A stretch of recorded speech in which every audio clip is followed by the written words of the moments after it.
I want to share with you some information. Go ahead. Can you PTR and see my profile picture? Okay, I have to go in 1 second. But do you guys remember at the very beginning of COVID when they all of a sudden switched all the course to virtual, and the guy calls in to about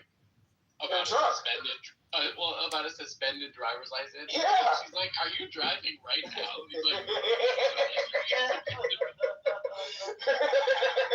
Exactly.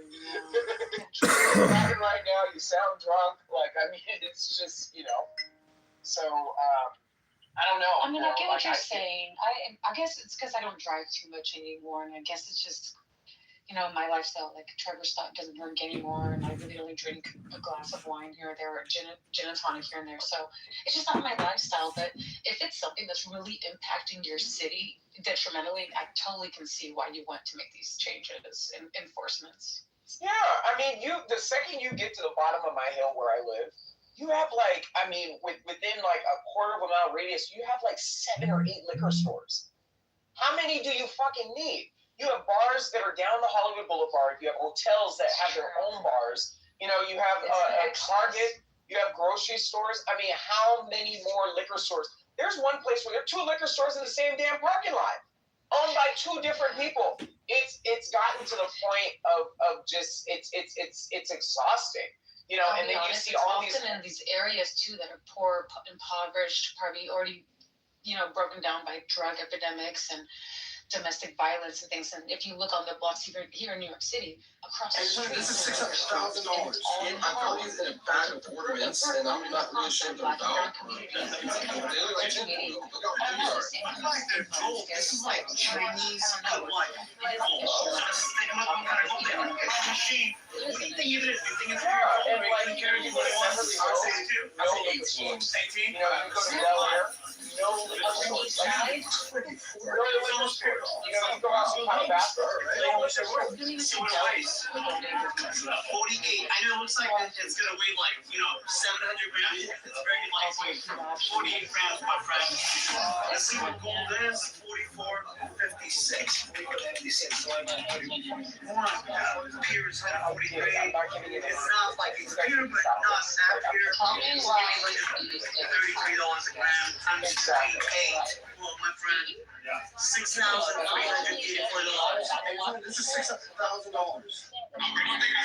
That's why they don't ID. Not done. Because they say, This is to show you that it is not only not old, but it's also not ugly. well, she is 1,000 years old, so I don't know. But it's relative to anyway. But I was gonna say maybe this is why they don't ID her, because they go, "Excuse me, ma'am, here's your ID," and then she lifts her sunglasses up and flashes her lizard eyes, and they go, "Oh, I'm so sorry." My Whatever you want, ma'am. Yeah, but it is also in a place where they don't have these same. Well, people like to drink in Florida, but they don't necessarily have a liquor store in every damn corner. Yeah. Do you feel better now, Adams? That Edie and I are really fighting. No, I'm just in traffic. I'm trying to keep my peace. Absolutely. You came in pretty hot with that. I don't know. Are you an alcoholic, and this is why the food's supposed to? Right? What the fuck is going on? She's lucky I didn't choose violence this morning when I woke up. She can handle herself.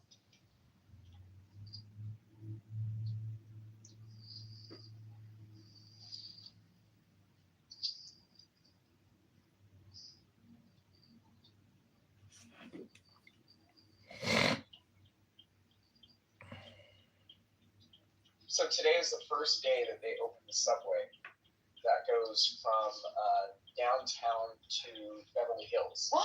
That's amazing. Yeah, so we'll see. Traffic is a little bit lighter, but it is a Friday, so. It's a call. I had no idea they were even creating that. The D line? Yeah. Getting on the D? I'm so happy to hear that. That's so cool. Well, I think it's going to be funny. All those stuffy people in Beverly Hills, it's like, welcome to what we have to deal with in Hollywood Hills. All of those people are going to have access to Rodeo Drive. Y'all are going to be getting chased out of ballet. All those homeless people are going to make their way over to your side of town, and then now you're going to have to force to deal with the issue. So I think it's going to be funny. It's like, could you imagine if Park Avenue never had any subway access, and then now? Beverly's going to be pissed. You know, you're going to be getting people going through your trash cans in the Beverly Hills Flats. Easily accessible now. Look at that. Yeah. It's a nice subway station, though. It's all you people with showers outside your pools. That must suck, though, to be California and find a homeless person in your pool. You'll be coming home, some freaking homeless person's showering and washing her twat in your pool shower. Welcome to our reality. Goodness. I can't wait.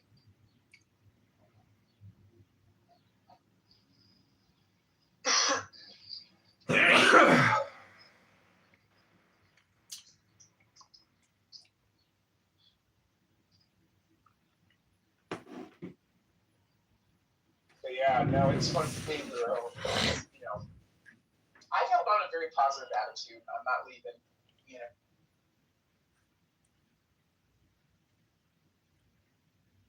And you will be here. Speak over what? Speak over yourself. Encourage what? Encourage yourself.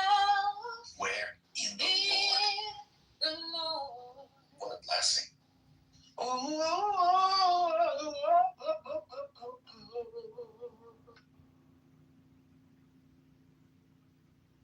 about to throw the Bible. Who was that? Don't throw the Bible.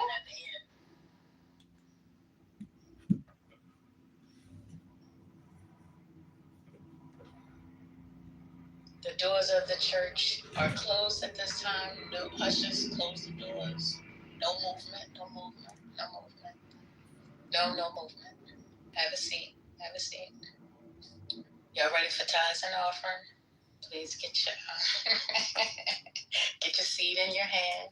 Amen. I'm gonna bless this seed. I'm sorry. Hey, What did you say? Get what in your hand? Get the seed.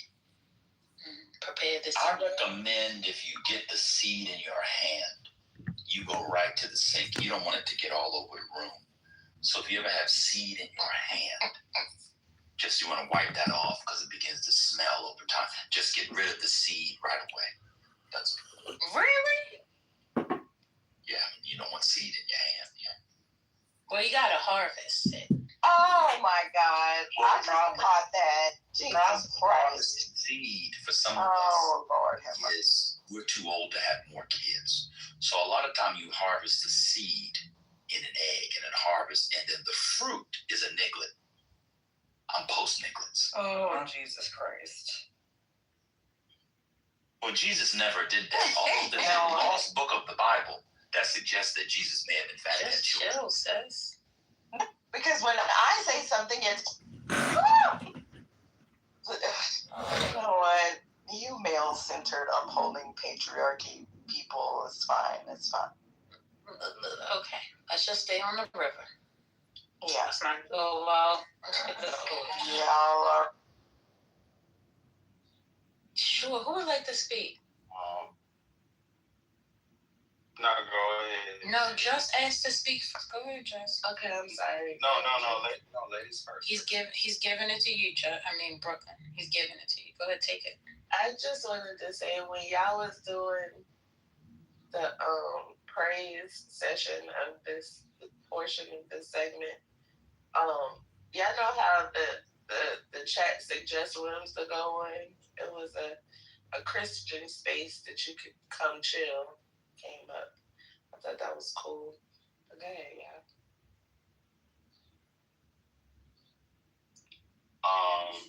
This was like I guess this was like news. Did y'all see the White House put out their 2026 counterterrorism plan, or at least like I guess like their bullet points of what they plan to focus on as it relates to counter terrorist threats that they deemed to the United States. No, I'm sure if you look. You want to share? Alien files. Yeah, sure. Yeah, sure. I'll put it in the chat. The ones, the main three that they're claiming are, let's see, what's it on page 3? It says, identify terror actors and plots before they happen. I'm sorry, that's wrong page. Narco-terrorists and transnational gangs, legacy Islamist terrorists, and then the funny one, violent left-wing extremists, including anarchists and anti-fascists. So those are the top 3 terroristic threats that the White House has deemed on their high priority list, and those are the ones they plan to focus on within the coming part of the administration. I'll put the document in the chat. It's like a whole 16-page thing where they kind of go over what they identify as such. They're calling the left-wing extremists the people who killed Charlie Kirk, and it goes on to talk about their some of their efforts, including how they blew up the drug cartels in the sea, and then the military operation they did in Africa, specifically in Nigeria with I think it was ISIS. But yeah, so just kind of going over all those things, and I thought it was interesting. But really, what stuck out to me was just the left-wing extremists and the anti-fascists, because I thought being anti-fascist was good in America, but I don't know.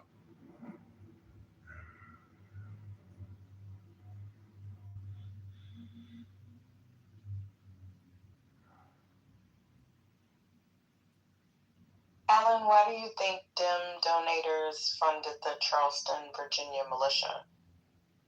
How did you come to that conclusion, sir? Oh, we know how. That's just old bullshit talking points that we already went over weeks ago. This is the SPLC stuff. Oh, gotcha. Yeah, it's already been, look it up. Anyway, you look it up, bro. We already talked about it. I think they were in court yesterday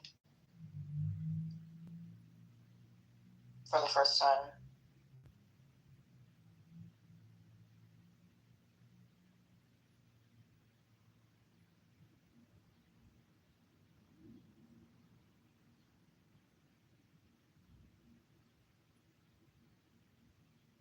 Did y'all talk about the White House releasing the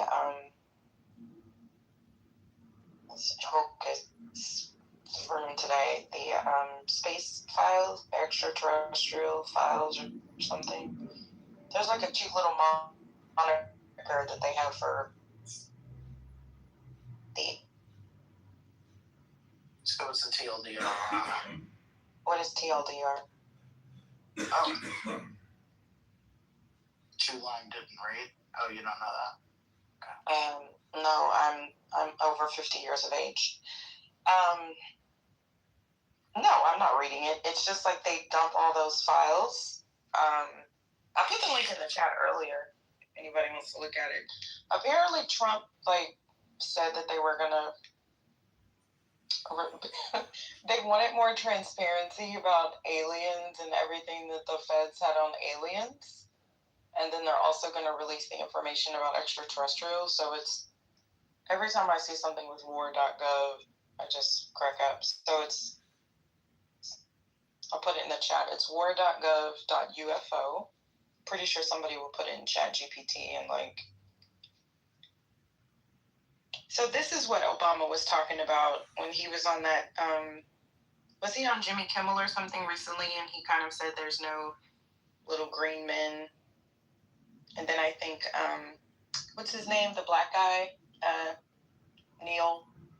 He kind of poo-pooed the whole thing. There's nothing really that's going to come out of it. But there it is, if anybody wants to look at the UFO files that they're releasing.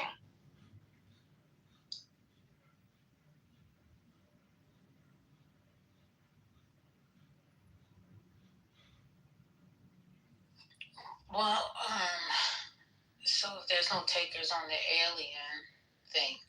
I see Wayne Brady went after Bill Maher. How do you say his name? Maher?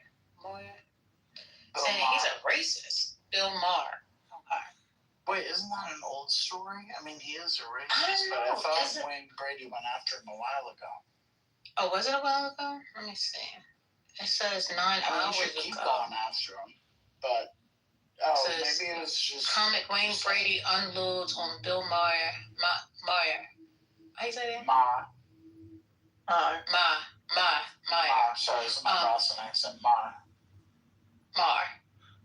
Okay, whatever. Over jokes about Obama. So he made jokes about Obama, I guess, recently or something. Is he racist? He dated Superhead. Who? Bill Maher.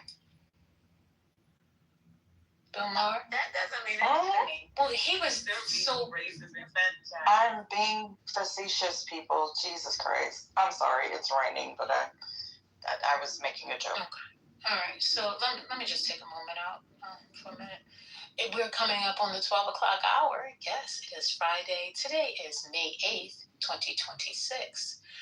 It is Mother's Day weekend. If you haven't already gone out and got your mothers, wives, sisters, cousins, nieces, whatever, flowers, then maybe you might want to do that. Think ahead. But if you would pay attention to the pinned item here, if you click on it, that is an X before the crash. That means no crash out Friday. This week has been absolutely different. That's the word I'll use. I'll use different. A lot of different characters came to visit us, and the ghost of crash outs was amongst us. So today, before we started, the stage has been blessed, and I just wanted to say happy Friday to everyone. I hope this day finds you well. Please come in with a positive attitude and an open mind and a kind heart, and have a wonderful day. If I don't see you or speak to you anymore today, I want to make sure I say that before we move forward. Yeah, I didn't know anything about. I'm sorry. I do recall him kind of messing with her. Now, are you saying that they were in a dating relationship, or were they just screwing? No, they were out and about. I think there was the only weirder relationship I saw was 50 Cent and Chelsea Handler. That was also an odd. Do y'all remember that? Mm-hmm. That was, yeah. They looked both quite happy together, actually. Okay. But, yeah. So, Mark joked in 2010 that rather than making fun of Obama for being a gangster, he was President Wayne Brady. Huh? Brady spoke to Sarah Jones on her podcast, America, Who Hurt You, where they discussed Dave Chappelle calling out Maher in his latest comedy special. The Whose Line Is It Anyway? Star flat out said the HBO host was a racist. So I don't even know what's going on between or behind the scenes on this thing. So yeah, I guess this is something they just gonna keep coming after one another moving forward. I don't know. In other news, seems like a friend of Cynthia Bailey, who is a fashion designer, Keith Brewster, he has passed away. Does anybody know that designer? He's gone. He went on to glory. Guess nobody knows that. Hurricane. Oh, you think Hurricane right now? Why are you always putting Hurricane in the midst of this? He doesn't want to be a part of that. He's fashion, isn't he? Yeah, so that doesn't mean he's opera. But that's the Real Housewives. I don't think Hurricane watches the Real Housewives. Oh, I didn't know that was Real Housewives. Yeah, isn't she the designer? Wait a minute, Cynthia Bailey was a supermodel. Yeah, but she's on the Real Housewives of Atlanta. Yeah. Yeah, like but she's talking about a designer who passed away, and like she was sad about that. So the designer only designed for Real Housewives of Atlanta? No, but that's been like her recent notoriety, like for what, the last decade or so? but the emphasis is on the actual person who passed, which is the designer. Oh, okay. Because they have those guys that are just on the show. But Yo, what up, bro? What's his name again? What are you doing? Child, you would ask me that. Yeah, I'm assuming, you know, I would mess up the name. yeah.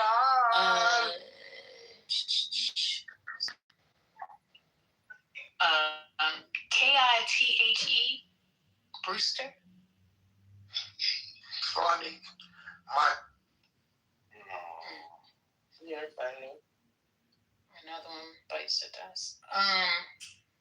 So is that Keith Brewster? Brewer.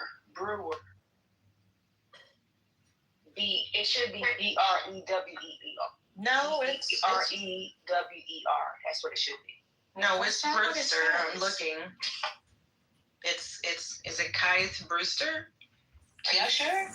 Yeah, I'm looking it up. I'm looking at Women's Wear Daily 2015. BREWST? Yeah, Oh, like Brewster's Millions. Yeah. Oh, this MZ article got his name spelled wrong. I'm looking at put it in PNC chat. as well. It's BRE. Y'all look at the headline. Go look at the in the article. In the article, it says something completely different. So this is from Oh, he does. Y'all say Yeah. headline says Brewster, but then when you click on it, it says Brewer. Yeah, that's why I was like, that's why I came up because I was reading it as you were reading it, and I was like, wait a minute, it's two different names here. Okay, go ahead. And but you see the headline says Brewster. Yeah, and in the link as well. Yeah. Mm-hmm. As soon as you click inside of it, it says Brewer. So I don't know. Did he drop the S and the T? I don't know. No, maybe his name is still. I see it. I guess he was in New York Fashion Week 2016, and this is from Women's Wear Daily. From 2015, I guess he did a ready-to-wear collection, spring of 2016, but I've never heard of him, but that doesn't mean anything. May he rest in power. TMZ wrong. They've been making a lot of they labeled somebody else wrong and people were making fun of them. I can't remember who, but yeah, they were like, y'all need to hire some new black people or something. Not to misspell the man's name. I'm pretty sure she has spelled it. That's great. It sounded like the editor was asleep.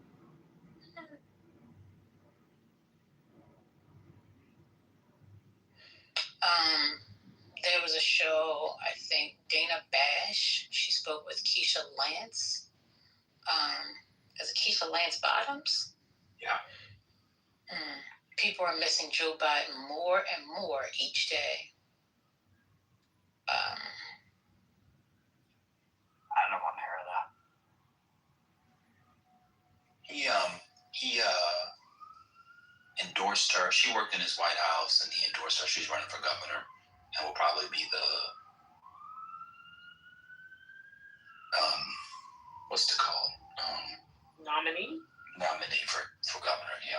Governor in Georgia. I mean, not probably. I mean, almost certainly. Yeah. Does she have a shot at winning? Yeah. Oh, good. I like her. I've never heard anybody from Atlanta say bad things about her.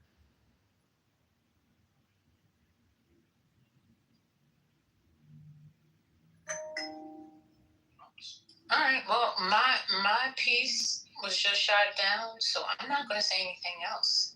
No, you just started. You said she was on it last Yeah, time. but did you hear somebody say I don't want to hear that? So I'm going to shut No, But Spiritus always that's said not about that. No, it wasn't about. It was about people saying, "Oh, I missed Joe Biden," like that. Where would the conversation was about that? Just the part about Joe Biden. People saying, Y'all know "Oh, I missed Joe Biden." Spiritus brain glitches. This was a glitch. we do miss Joe Biden. I miss Joe Biden. Now, people saying we miss Barack come back to the White House. I think they need to move forward, but that was just last administration. Well, first of all, one, let my brain glitch. Two, people have been saying they miss Joe Why are Biden. you whispering? While for the office. Oh, what he's on you? Years.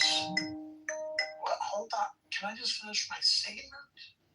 Well, 4 years you were getting on Joe Biden's case, and now they like, this is Democrats, this is Republicans, this is independents. That's all you're done. Yeah, but not the person who said that. The person who said that worked for him the entire 4 years. I didn't know she was having I think that it's a good thing that people are speaking like that in favor of Joe Biden, because now Trump and them are trying to blame. Nigga, do you not hear me talking? No. Fuck you know. Anyway, as of late, the Epstein administration has been blaming Joe Biden for the Iran thing, the gas prices, and everything. So I think that it's good that they're speaking good towards him. Why you know what? White freedom.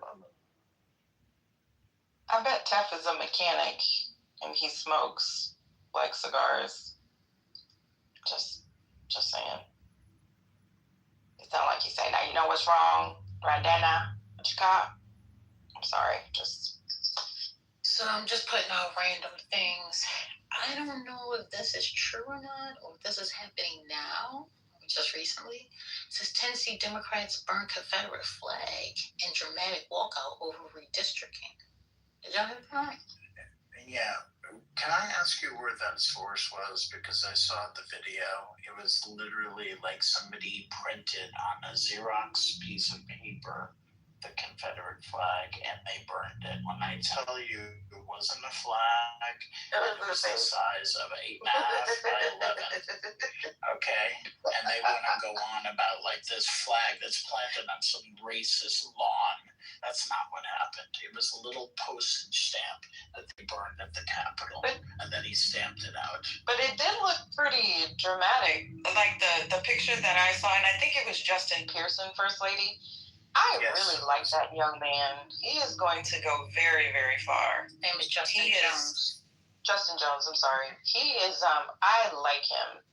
I like his strength. I like his power. I like his defiance. So he basically stood there in the midst of all of that racism and hatred, and it was like a PDF, like he printed it and he lit his match and he just kind of stood up and like, this is what I think about this. And did y'all see the video of them? Well, it says, wait a minute, Tennessee State Representative Justin Jones burned a paper depicting the Confederate flag after a new redistricting map aimed at unseating the state's last Democratic representative. Yeah. We're talking about Representative Pearson, one with the afro, right? Oh, yeah, I didn't even catch that. Thank you, Black Struggle, because I was like, wait, maybe that is his name. Yeah. You were right. You were right. Okay, yeah, Pearson. And of course, Love, of course I like him. He's smart and he's Black. You should try it. And of course, I love Black men. That is correct. So yes, I love him, actually. I don't just like him.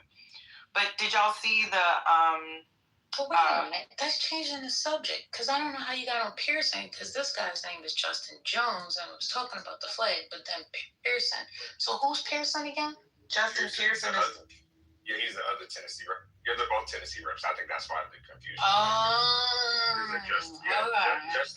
Justin Jones is the. I don't know if he's Black and Filipino, but he's the representative. He was the current representative for Nashville, but he's been. I think his seat's been drawn out. Yeah. And then Pearson's seat is the last one that just got drawn out. So they're the only two. Which one is the one that's running primary Cohen? Nope. Which one is Oh, wait, my bad. Which one burned the flag? Because weren't they both there? Probably. Oh, So Justin Jones, sorry if I'm echoing y'all. So Justin Jones is the one that burned the flag. Justin Pearson is the one that's trying to unseat Cohen, but that won't happen. Sorry, I'm echoing y'all. I have to come into a huddle room. Okay, so here's like a quick version of what's happening, if you don't mind me sharing this, First Lady. I don't want to get us off track from the paper burning yesterday. But a number of these. It's okay. You don't have to apologize. We know you wear a slit. Anyone who wears a slit. He's so refined. I love Tiffany's voice. Listen, I was proud. I was given, civil rights icon yesterday. Okay. Anyway, so what has been happening in Tennessee for a while is that they have been redrawing all of these districts very quietly, but it's been really tricky in how they do it. So you'll probably hear a lot about London Lamar. Her district was redrawn a couple years ago to put her against Tory Harris, and then a couple of other districts were redrawn like that. So with this whole piece of, I think some of the Dems knew they were going to attempt to redraw the maps, which is another reason that Justin Pearson was going to basically try to unseat Cohen,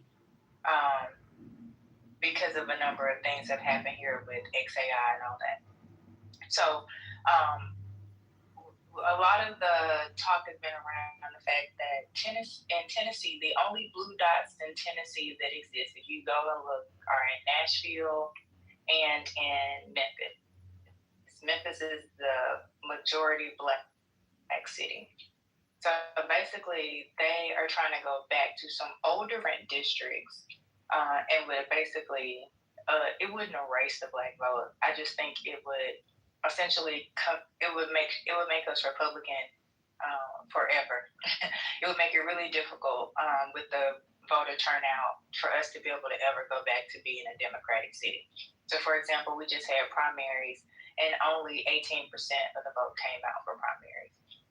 So knowing that we already have low voter turnout and how they're redrawing the maps, it would make us basically more power would go to the rural part of the district, which would make us a Republican district. So Pearson is essentially going to have to drop out. So we have another guy, his name is like Brett Todd or something.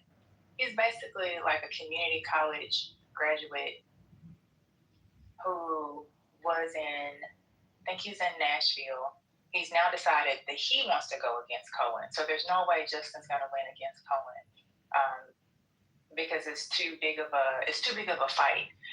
We can't lose the only representation we've already had, because they're just going to basically say he's a young guy, he's a young kid with an afro.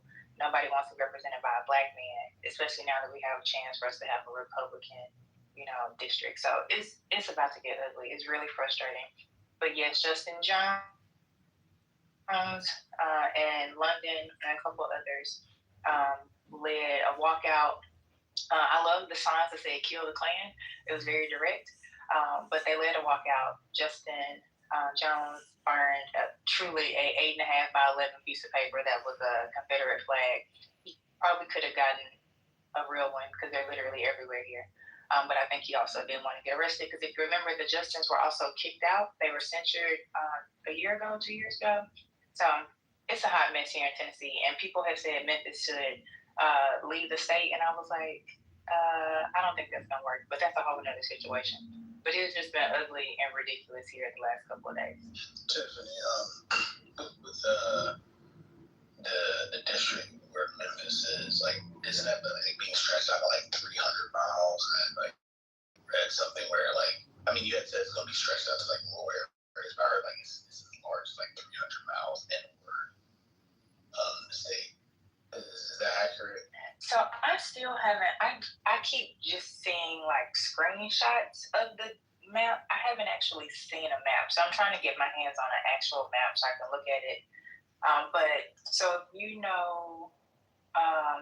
there's I can't think of the name of the county, but there's a very rural county, like literally the people that are missing teeth, that don't even have a chance at life, we would be grouped in with them.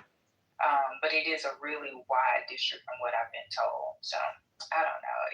It doesn't make sense. And then it would even split in some neighborhoods. From what I was told, it would split some neighborhoods right down the middle, like literally one side of the street would be in one district and another would be in the other. I think I put it in the chat.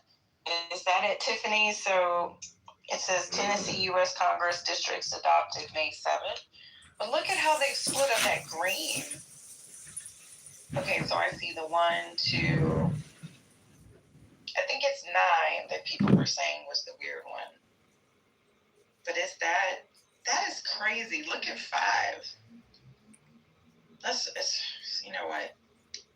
Yes, that's the parts of that same society. We want to maintain this. Yeah, but you're not listening to what I'm saying. I actually agree with Brother So let's say in a society where you're not suing for, you're not civil rights for like all men. Men all have them already. So let's say like a pre-suffrage society, a pre-women suffrage society. You have men who have equal rights. It could still be aggravating factors in a case where a man is violent towards another man. And I'm saying, okay, well, the intuition you want to play on now is, hey, in this egalitarian society, it seems like there's something wrong if, like, when a man beats up a woman viciously, we don't think that's an egregious crime. No, you still can in a feminist society. You still can in a completely equitable society. You still can, because we're not concerned with like everybody being seen as the exact same persons. They're all facsimiles of one another. What we're concerned with is that everybody Right, has that's what I'm basic talking rights. about. Listen to the symbol again. The man the woman who takes her cart and slams it into the back of my leg. Don't I also have rights? Don't I have these? No, you actually don't. You're actually not allowed to beat her up. You're not allowed to beat her up. I don't know if you know that. You're not allowed to violently. And why not? Because it's illegal. It's illegal. Right. But you can't do it if it's a man either. You can't do it if it's a man either. No, I'm not talking about it. Another woman, I'm forgiving that. Stop. I have the right to have legal protection just like the person who's the actual aggressor. I think it's easy to.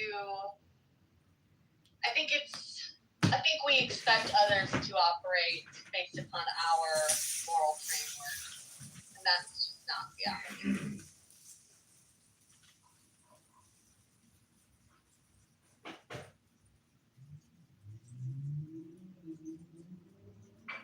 Yeah, I think that's true. I think it kind of goes both ways, right? I think people who have an inclination to sort of be immoral tend to project that onto other people. Yep.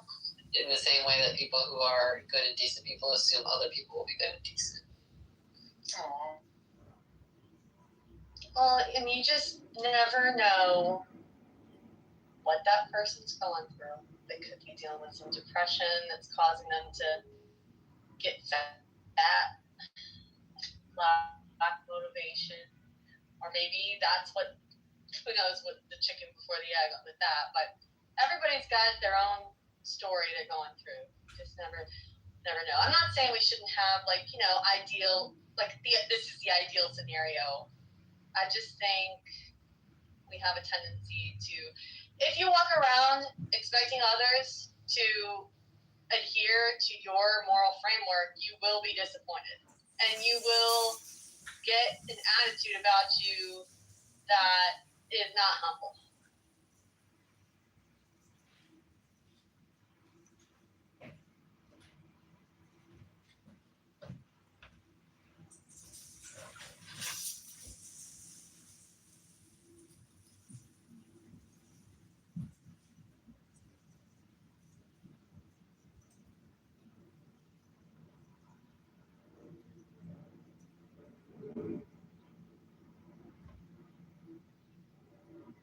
Can y'all hear me?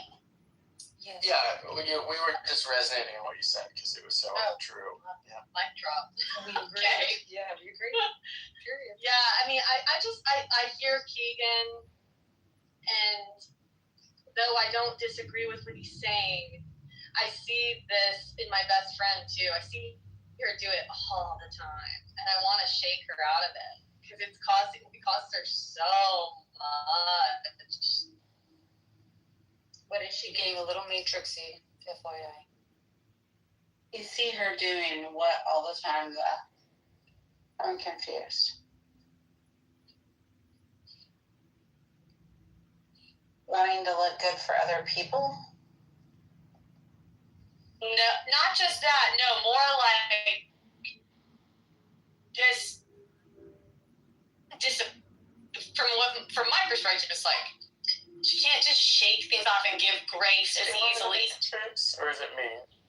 I probably am. Cheers. Oh, it's just you, Like, I think if you have that mentality, you don't give grace as easily. What are you talking about, though? What are you talking about? When you don't have that, what do you mean? When you don't walk around expecting others to always mold themselves and adhere to your moral framework, like that, you will end up being the type of person that has a hard time giving grace. And is she hunting else's man? Oh, Doris, if you're in the Matrix, though. Yeah, I was about to say, wait. Found it. Found out what happened now. It's you, boo. I think right now would be a great break for water. But I think Holly Water and is not Keegan. good. I think Holly and Keegan are making two different points, though. Holly is making the point about people kind of being stuck in that mindset of expecting people to act and operate based on their own individual moral framework, which I get and I agree with. Keegan's point was that it's important that you stay desirable to everybody in the event that your marriage doesn't work out or you're widowed. And I just think it's silly to live in a framework where you feel like you have to maintain being desirable to everybody. I think you should maintain being desirable for your partner. I think you should maintain yourself for your health. I don't think it has anything to do with everybody else around you. I mean, devil's advocate, if you think that your wife has a similar sense of desire to the general population, then I guess you could make a claim that by staying desirable to the general population, you're staying desirable to your wife. But I don't understand why you wouldn't just like fast track that and figure out what your wife finds desirable specifically. I do agree with what Keegan's saying there. I'm sorry, I should have been more clear. I like you, Keegan. I like Keegan a lot. I was simply making an observation that I do hear you. And I feel, I guess I'm making the point that I know you're still young too. And I just hear people doing this and I just think yourself up for a lot of stress. Walking around thinking people shouldn't do certain things. It's too much.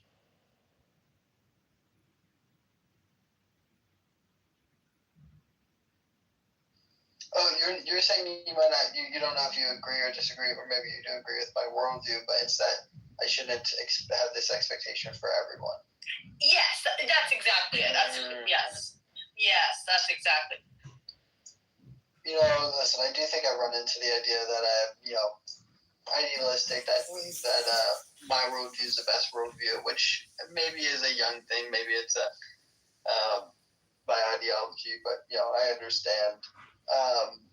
But I also, it kind of stems to we had a discussion in Chillism thing about Karens, and I said I actually think Karens are a good thing.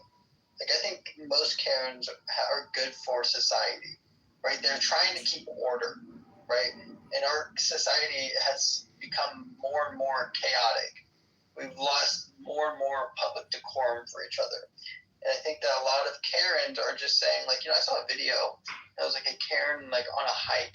It was kind of a busy hiking trail. You see, like, over, like, 10, 50 people cross you. That right there is a pretty busy hiking trail.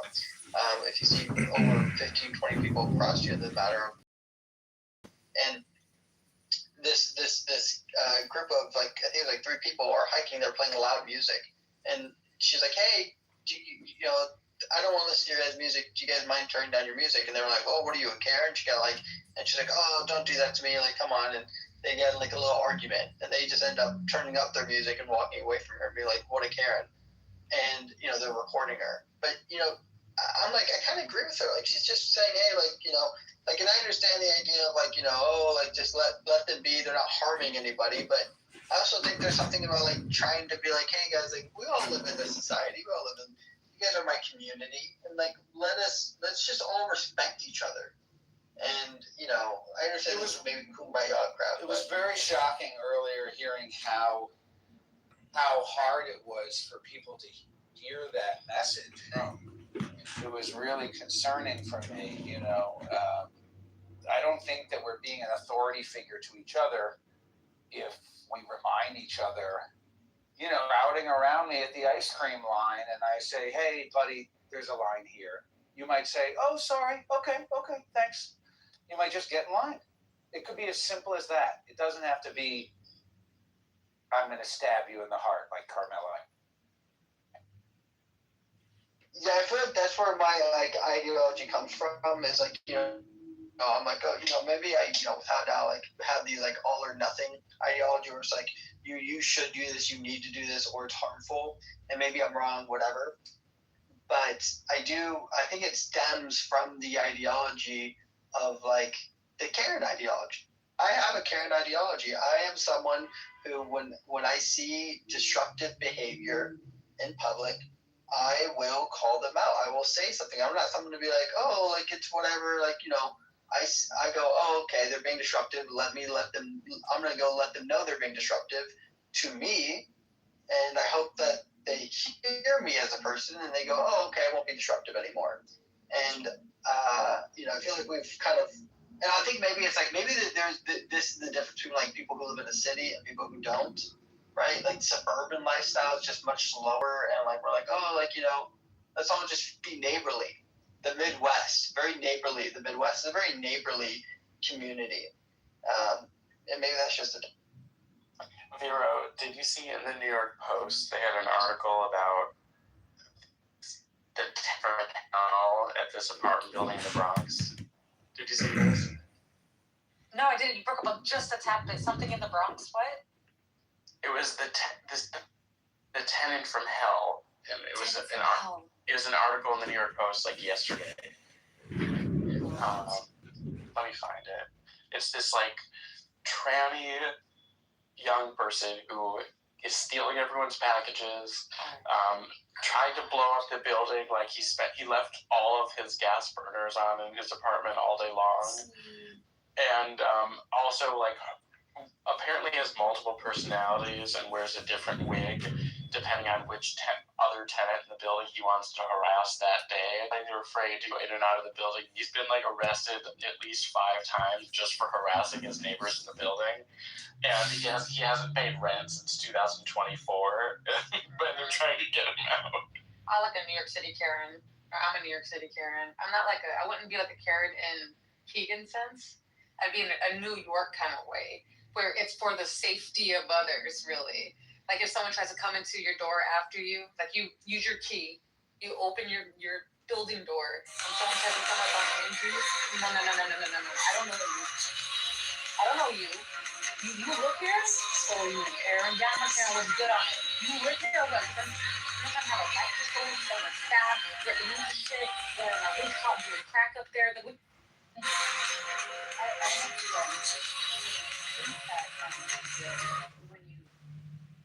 I love that people weaponize the term, right? So because for their own, because a Karen basically is somebody who is not doing not necessarily doing the right thing. They're doing it in a way that's ridiculous, that's out of line, that's offensive, that's all the bad things, usually racist or judgmental, things like that. Swash comes to the coal industry and how they own the health insurance companies that also own the pharmacies, that also own the doctor's offices, that just they have.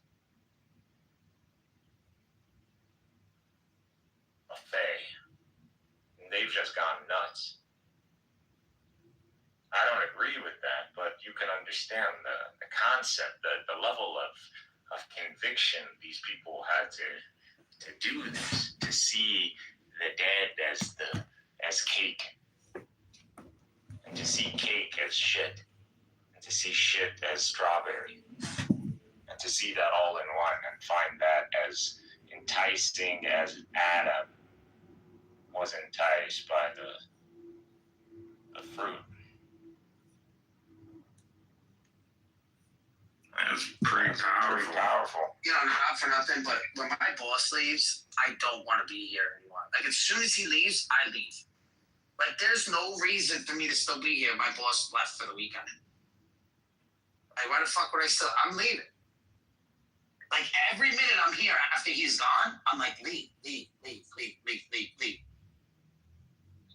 I'm here after he's gone. Traffic, might as well stay a few more hours and fuck around on Clubhouse and get paid for it. Unless you get salary. I'm still gonna get. Well, I get hourly rate, but it is kind of a salary. So I'm guaranteed 40 hours, and then the overtime. They made the military hourly. Everybody would fucking enjoy the military. The biggest trick about the military is the salary part. That's when you realize you got duped. What are you talking about? The salary part is the best part. These guys retire getting like fucking 15 grand a month. What are you talking about? Oh, veterans? Yeah. I mean, the high ranked ones. 20 fucking years? Yeah, exactly. Yeah. If they would have worked those hours in a private sector, they would be fucking millionaires. Some of them are. You can. In the military, by the time you're coming out, you can. But I promise you, you would have made double, triple that. They enslave you, bro. Military slavery. That's okay. Come work for me. I'll fucking slave your ass too. That's why I call you a soldier. No, I know your life. I know how it is. I put on a fucking uniform and drag my ass out. I understand, bro. No, I mean, in the beginning, I'm going to tell you, like, you know, oh, we're boys, but I'm still your boss. Dude, I'm totally about change. It kicks in. It's natural. To me, I don't see that. You have a higher rank. That's it. The thing is, right, this is the thing, and I won't tell this to you. Guys hire us, bro. To what's his name again? Al Lester, what's his name? John. Alistair Crowley. Alistair Crowley. Yeah, I'm here. Alistair Crowley, let me tell you something. I'm here. You know what the most difficult position to play is to know when to play the number 2 out. It is so important. To play the number 2 out? Yes. The number 2, like, so for example, when somebody comes in and he outranks you, you have to instantly put yourself in number 2 mode. And I'm being dead serious, bro. Because I know. This is like a major thing that people don't get. And if you know how to play the number 2 guy, it strengthens your number 1 guy. Like, it strengthens you as the number 1 guy. I don't know how to explain it. It's just like, you have to know how to play your position well. Number 1 has to be given the vibe of number 1. That's, but you know, if you're always and I don't like being the number 1. The most guy, but it is kind of solid. Nobody wants to be the number 1. Number 1 guy is the guy who can, when it all hits, something shit happens, it's on him. He's your fall guy, and he's the guy who's expected to Superman at a moment. So if they fail at that, then they're not going to be the number 1 guy anymore. You know, this is going to fall down to the second. You want to know something? You want to know something I learned? It's they know who to execute at the right time. Yeah. They have that eye. Yeah. Are you talking about concrete, Megatron? No, I don't know what concrete you're talking about. What, like physical concrete? Like yeah, like concrete work, not the guy. No. Like working on concrete. No, I'm not talking about that. No, he's talking about relationships. Like, somebody's there and he outranks you. You have to know how to play your position well. This way, you work in unison. You know what I mean? Yeah. Well, see, they can't handle that. They can't. No, they can't handle that. In the military, Right. What's your name? In the military, you stand in a position. So if you're standing next to a superior officer, you stand at like the bottom left. So you actually position yourself in a place of respect, and it's in the protocol. So you are basically like geolocated to show your inferiority. And it's just, that's the thing about rank and hierarchy. Hierarchy is like in America, we definitely have a caste system or like a 4-slot system, meaning that like we have military, law, political, and medical, or even banking. So it's like 5 slots. But I put some poetry about Ezekiel's spaceship. I used grok. I hope you enjoy it. Hope you have a great weekend. And I agree with you. When my boss is on a hammock drinking an iced tea while I'm in a cubicle, and I'm very upset about that, and he's laughing and having a good old time. Well, then you're so far from number 2. If you're in a cubicle, you're not even number 2, bro. So just don't even bring it up. Just let it. It's a wash, bro. Yeah, that should be your dream. Yeah. A dream? You don't even. You should be getting your boss a fucking drink. That's what you should. You should be like, man, hook me up, like. Idiot. Should be getting a fucking drink. But you gotta be honestly, if you're not trying to steal number, where are you? You're in the circle, John. You're in the circle. You got to get to the center of the circle, and you're already there as a subordinate. You can consume more because they expect you to do more, and so the more you can do, the more you can. All of a sudden, you're one of them, and then they wake up to it, and then they realize, holy shit, this guy knows everything we know, and that's when they freak out. I mean, my thing has always been they catch on to me by the time I'm like close to number 2, and that's when they realize this guy has ambition. He doesn't want to just be a subordinate. He wants to be number 1.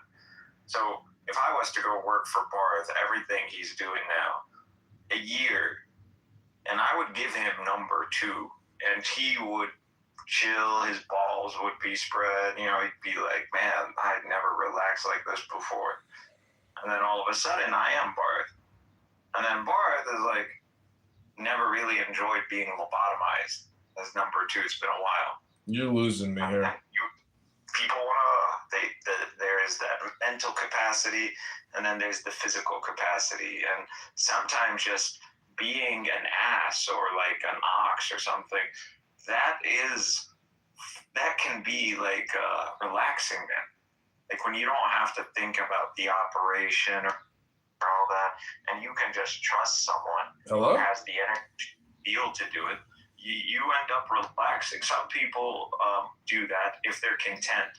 If they're not content and it's always been about the hierarchy, that's when they expose themselves. Let me educate out Mr. Crowley really quick before we lose the thread. So, Mr. Crowley, we go over one Quran verse every single day, and then we learn from the Ummah about the Quran. So today's lesson is 379. Can you read that for us? We're gonna get this in our minds this way. We kind of understand what it's saying. We understand that it's unifying. We don't listen to the Salafi boys; they're uneducated. We educate ourselves. Is this a surah? Is this a surah? This is a verse. Okay, it's a chapter.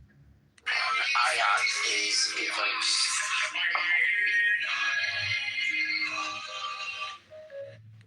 I'd like to read along. Yeah, can I read it? I'll listen to it.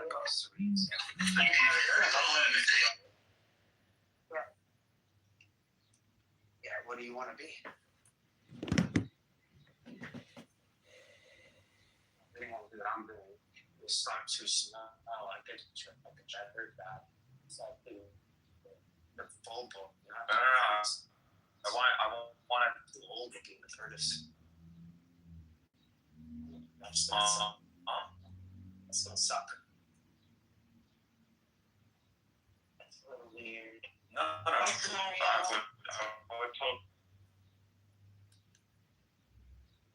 I had a one-on-one situation where you the physical therapist and create a relationship with them, and they know your story, and they sit there one-on-one with you, basically. That's how I knew they was on fucking Chatter. Did you delete the message? No, I don't delete shit. Okay. Hold on. Somebody sent me that shit. This nigga literally got 2,000 plus messages. He hasn't even opened them right yet. That's why he can't find it.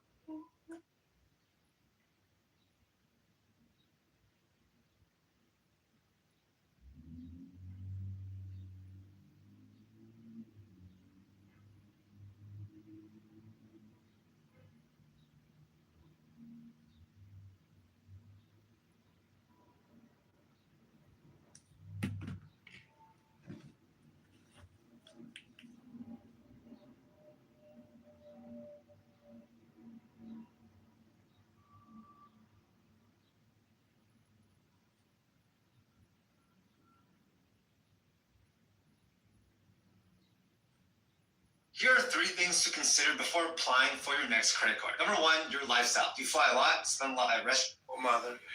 Among those with us this afternoon are a number of the angel moms who saw their precious children stolen from them by the open border policies of the radical left.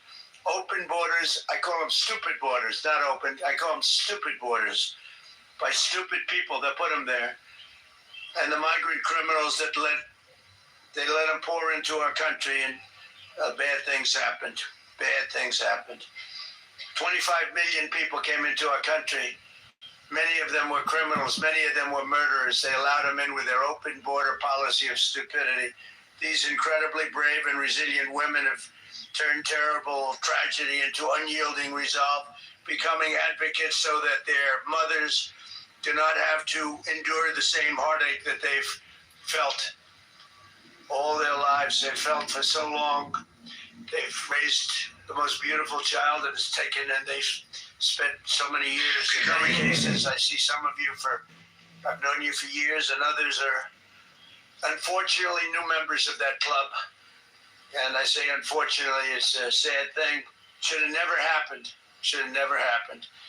In their honor, we've rapidly turned the worst and most dangerous border in the history of our country into the strongest border in American history. We have no people come in during the last 11 months. We have zero. Nobody even tries to come up. You know, you used to read about the thousands of people that would pour in and they'd just come up in caravans. I think it was my name. I came up with it. It looked like a caravan. 25, 30,000 people pouring up. They walk through Mexico. They come from all different locations, come from all over the world, actually. But they came in through our southern border, and they'd come up and just let them walk in. They'd walk in. Nobody had any idea who they were. They were murderers. 11,888 murderers. They were allowed to come into our country. We've gotten a lot of them out. Many of them murdered more than one person. What a shame. What a disgusting shame. That people can even think that this is okay is pretty incredible. But for the past 12 months, we've had that's been our number. These numbers are done by people that the numbers when I say zero, I actually mean zero. It's hard to believe actually, but they're done by people that they tend to be somewhat on the left, so they're not going to give us a fair shake. And they say that, people don't come anymore because they know they're not going to get through. So when they know they're not going to get through, they just don't come. And just so that we save a lot of lives, because that journey up from Honduras and El Salvador and lots of other countries, or from the Congo, where they drop them there and they walk up and they come through our country. They emptied the prisons of the Congo into the area of the southern border, and then told them to just walk in because stupid Americans are going to accept you beautifully. And these were hard, mean, vicious criminals they allowed into our country. How anybody can vote for these people is hard to believe, okay? It's hard to believe.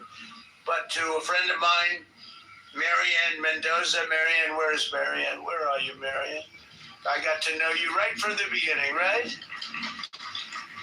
And I won't ask her that, but I would often ask, is it easier with time? Because time has gone by. Marianne, no, it's not. Sadly, it's not. You know, you always hear it with time, but a lot of people say it's not easier. But you're a special woman. I've gotten to be a friend of yours. You're a special woman. What you have to go through is disgraceful. Tammy Nobles. Tammy, are you here? Tammy Nobles. Right. Does time help, Tammy? No. It used to be, time heals all wounds, right? But it doesn't. When you love somebody that much, it doesn't help like it should. Tammy Nobles. Jacqueline Medina, a great person. Where's Jacqueline? Jacqueline, where are you? Thank you, darling. Thank you. And so many others that I want to thank you for coming. And I don't think you've been treated properly.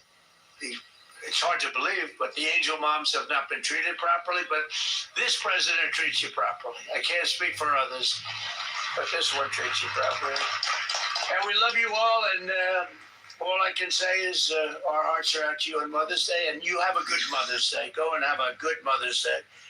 In securing our border, we've also made tremendous strides in stopping the flow of illegal drugs into our country. The flood of deadly fentanyl across our border is down by 59%, and the drugs coming in by sea are down by 97%. 97%.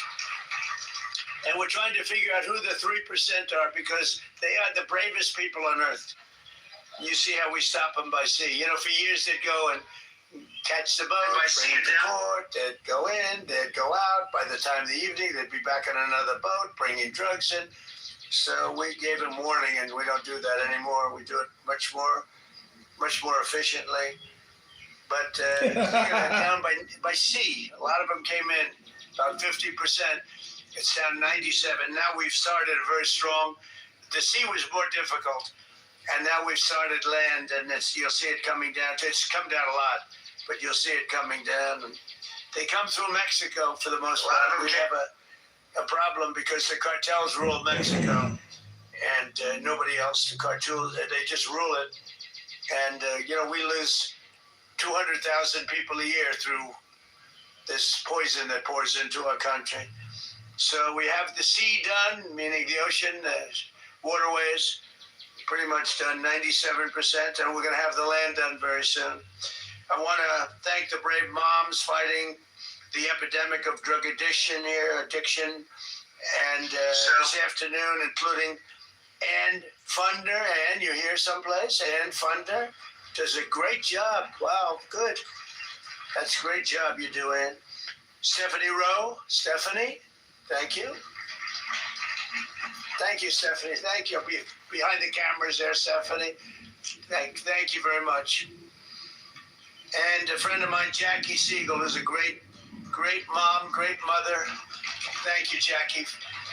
I've known her for a long time. She looks better now than she did 20 years ago, right? Behind the camera. Thank you very much, Jackie.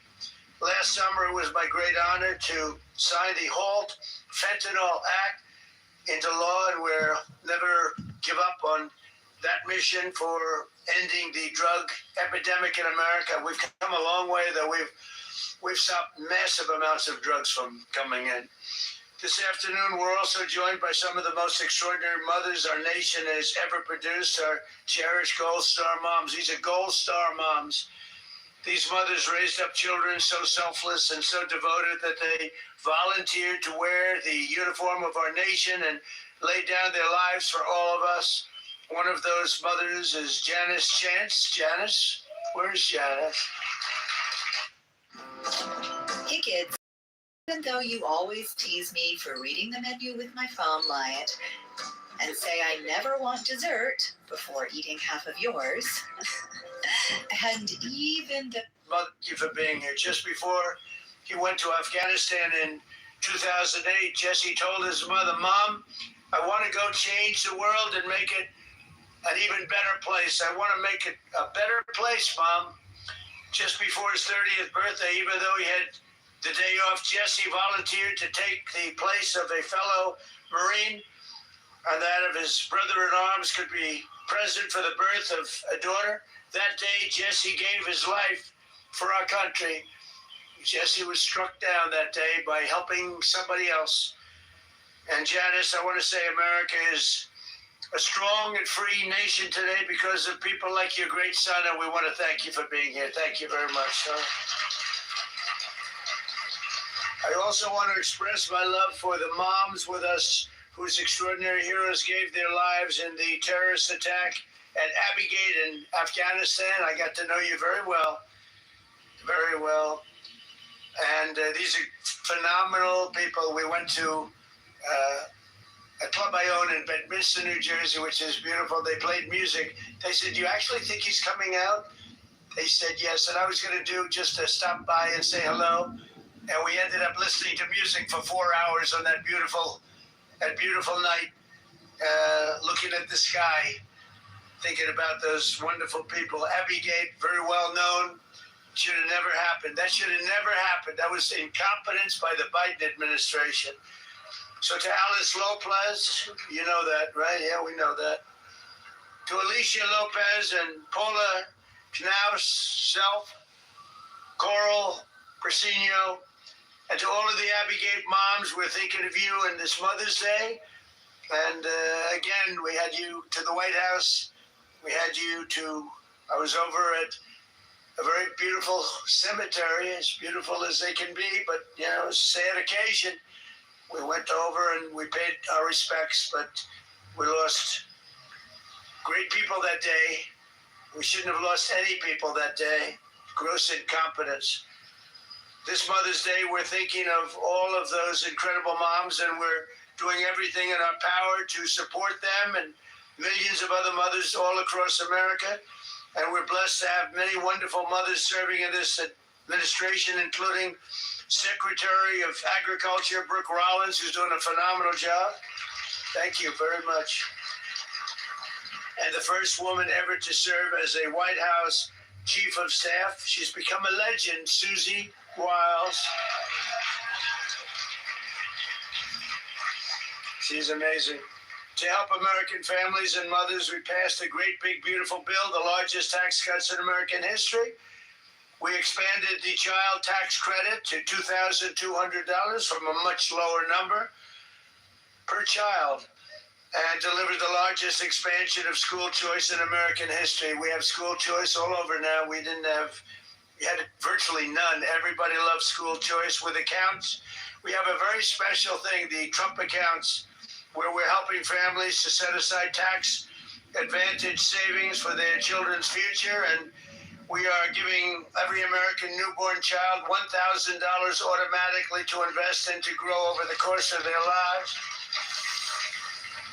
And I want to thank the Dell family. It's a great family. He is amazing. She is amazing. They've done such a job on that. They put up a lot of money too. Put up $6,250,000,000. That's somebody. And he started making computers on his bed in college and selling them because they were better than other computers. And I said, "How did you do that?" He said, "Well, I did it and I just never stopped. It just kept going." So go out and buy a Dell. They're great. We're also working to make it easier than ever before to start a family by lowering the price of IVF, cutting regulatory battles and barriers, and fighting to bring down the cost of living so that more Americans can pursue the dream of, and it's a dream of living just a good life, maybe a great life. We cut drug prices now with the favored nations, most favored nations. We cut them by 70, 80, 90%. You could say 500%, 600, depending on the way you phrase the statement. But we now play, when I was here, this was a big ambition. Right at the beginning, I was able to cut them a little bit, but I didn't cut them. I cut them more than anybody else, which was a little bit. Because for 28 years, drug prices and prescription drugs only went in one direction. And when I came back, we now did something that everybody said was impossible. Favored nations. We had the highest drug prices in the world by far. Now we have the lowest drug prices in the world. Can you imagine? So we cut them by 50, 60, 70%, and go out and you'll see exactly. It's one of the big, I think it's one of the biggest things that we've done. Drugs that were costing in London $10 for a pill would cost $130 for a pill in the United States. And now, if it's $10 or if it's $20, that's what we pay. We pay the lowest price anywhere in the world, so it's great. And the fake news doesn't want to write about it, but that's why I talk about it, because we have no choice. We have to. So I just want to, again, I want to thank everybody for being here. It's so important. We do things like we keep men out of women's sports, a very popular issue. We stopped transgender mutilization of your children for everyone. We don't have that. But I want to thank every single mother here this afternoon and all across our nation for your work every single day. America's moms are raising the future of our country, the most important. You have the most, we don't call it a job because when you love it, it's not a job, but for this purpose, you have the most important job there is in America or any place else, and you're doing an incredible job.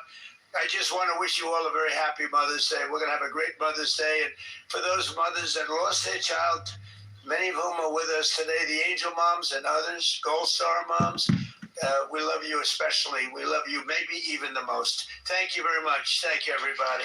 Appreciate it.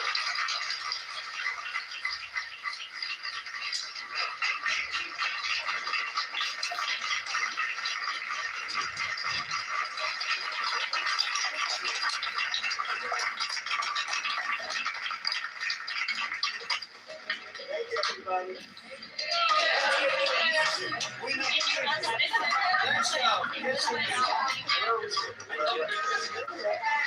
This way, please, guys. Grab your stool. Guys, move.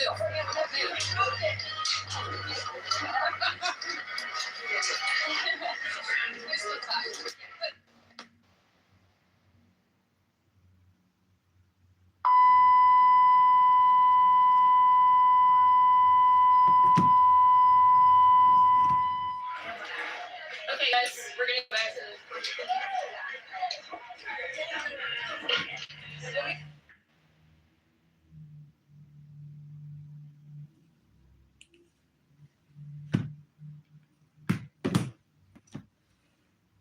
All right, that was Trump speaking in the Rose Garden to the Gold Star moms, who we love the most. Mothers who lost their daughters and sons to illegal alien invader murderers who murdered their children. Trump has hosted them at the White House. He was talking about cheap drugs and how we took $150 pills to $10 pills, and now we got the cheapest drugs in the world. Rabbono Shalom. Good Shabbos!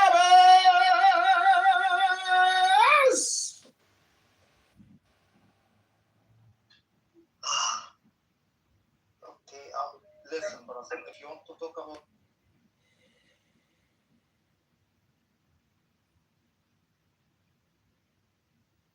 fully God, I'm fully God, but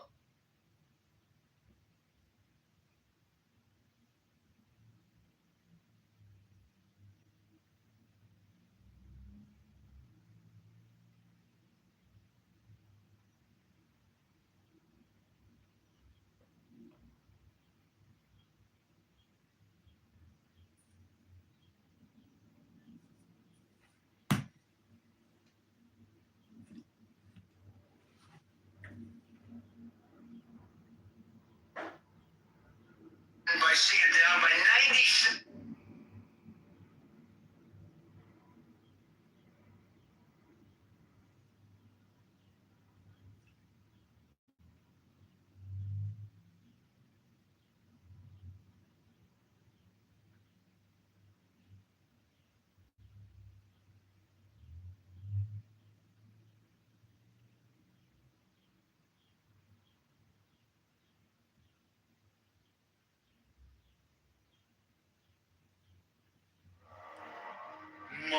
is the head of the man, and my insight is keen as the hawk's.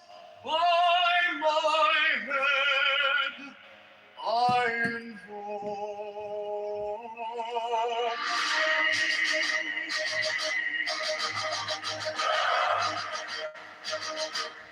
I am the only begotten child of my father and mother. My father is dead.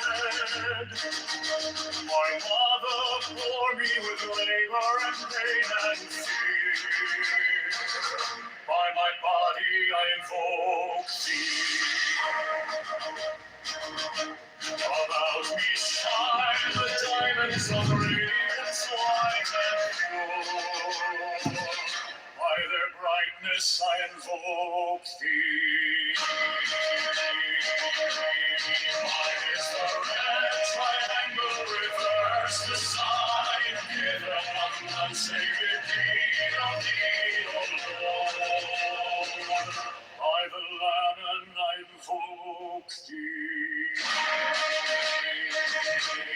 Mine is the garment of white, sown with gold, the flashing light that I wear.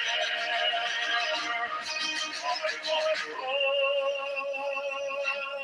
I invoke.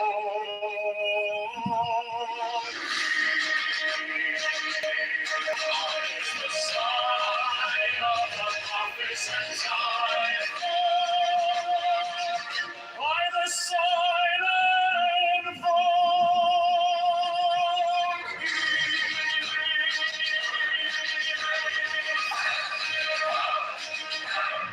Mine is the turban of white and gold, and mine the blue figure of the intimate air.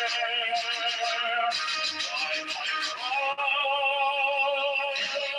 I invoke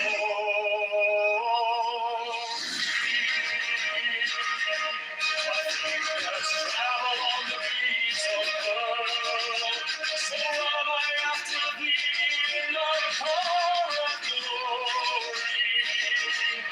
By my fingers I invoke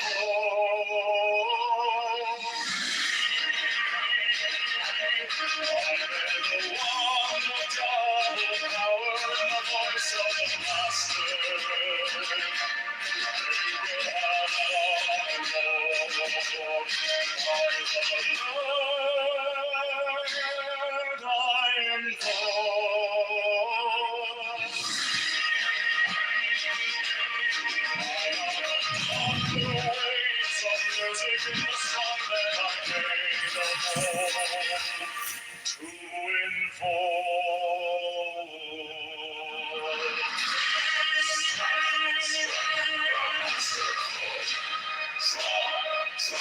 The flaming sword, from child and conquering Lord, Horus Avenger. By the song I invoke.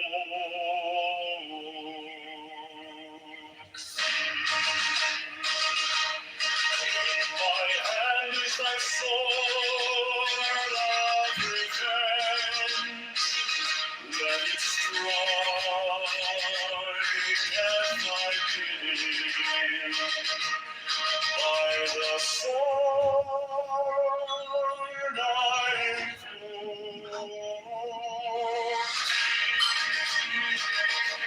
The voice of the Father, the voice of the Saints, 11 are the voices ever and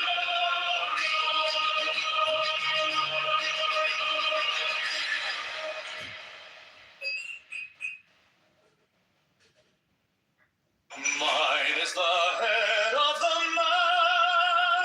man, and my inside is keen as the hawk's. By my bed I invoke thee. I am the only begotten child of my father and mother. My father father is dead. My mother bore me with labor and pain and fear. By my body I invoke thee.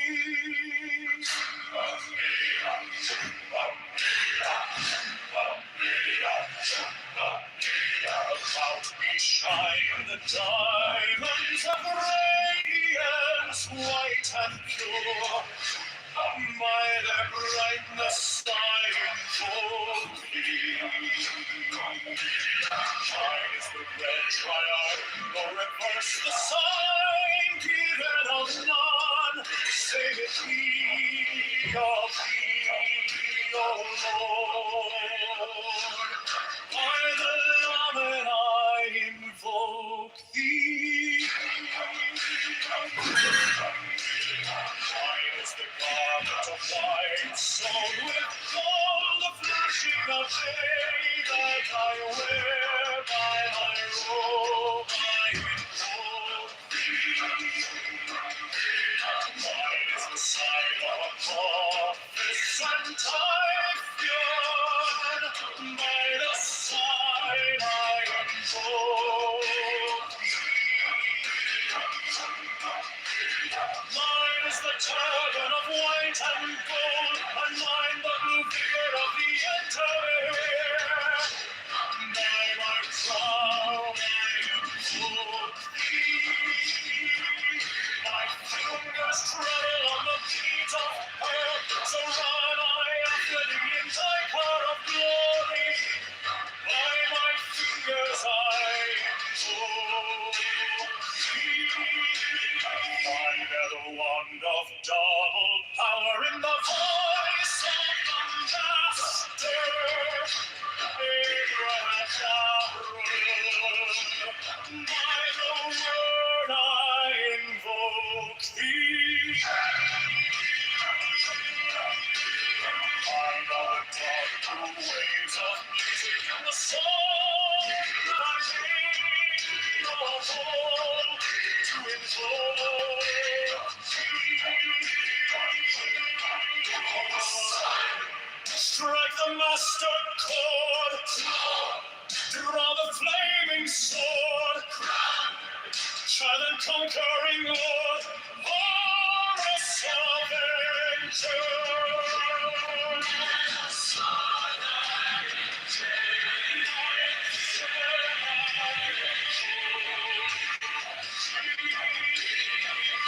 In my hand is thy sword of revenge, and strike thy teeth. By the sword I invoke thee. The voice of the 611 are the voices. Abrahadabra.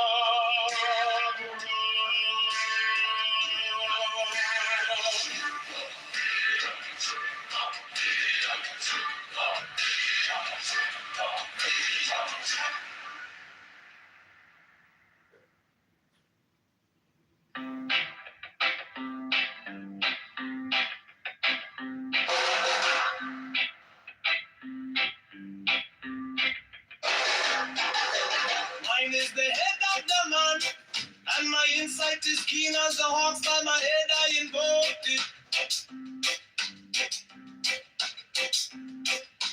I am the only begotten child of my father and mother. My father is dead. My mother bore me with labor and pain and fear. By my body I invoke thee.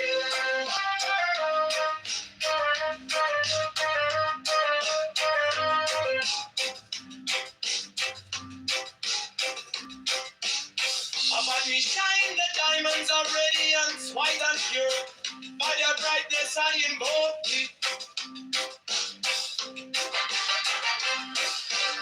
Mine is the red triangle, reverse the sign given of none. Save it be of thee, O Lord. By the Lamb and I invoke thee.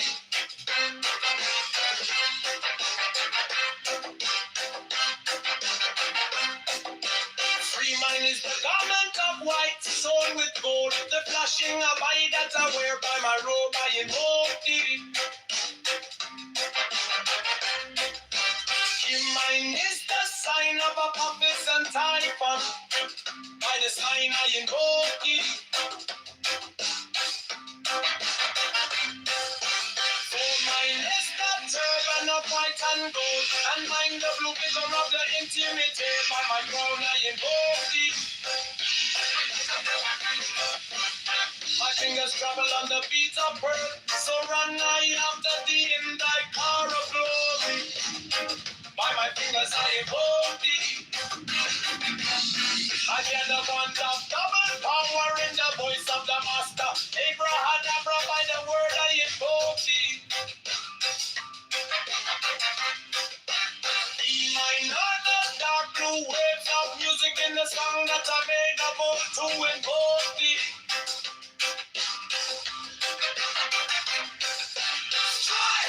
Strike a master chord. Draw the flaming sword. Child and conquering love. Avenger. By the song I invoke thee.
Mine is the adaptive man, and my insight is keen as the heart.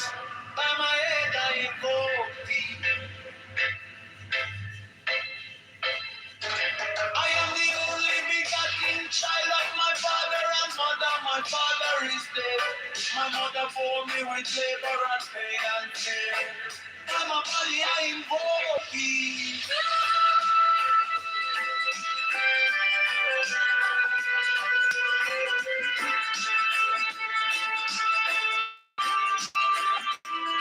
Around me shine the diamonds of radiance, white and pure.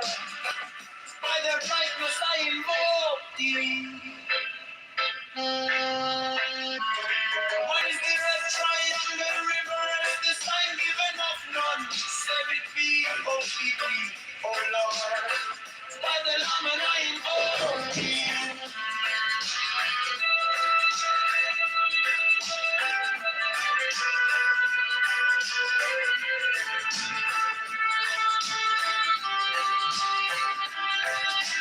Mine is the garment of white stone with gold, the flashing of light that I wear. By my robe I invoke thee. Mine is the sign of a prophet and typhon. By the sign I invoke thee.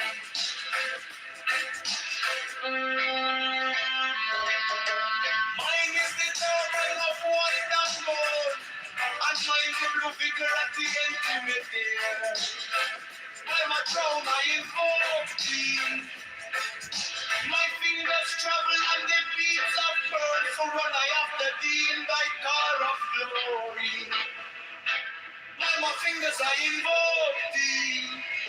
Father, the one that's got the power in the voice of the master. Abraham, by the word I invoke thee. My heart, the back, no waves of music in the song that I made about to invoke thee.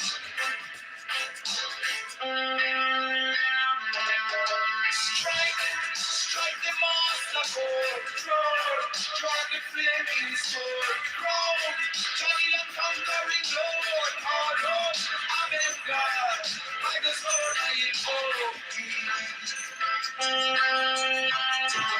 In my hand is the sword of revenge, let it strike, as thy bidding, by the sword I invoke thee. The voice of the fight, the voice of the 6, 11 are the voices. Abra.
Mine is the head of the man, and my insight is keen as the ox. By my head I invoke thee. I am the only begotten child of my father and mother. My father is dead. My mother bore me with labor and pain and fear by my body. I invoke thee about me. Shine the diamonds of radiance, white and pure by their brightness. I invoke thee. Mine is the red triangle reverse with the sign given of none, save it be of thee. Oh Lord, by the layman. I invoke thee. Mine is the garment of white, so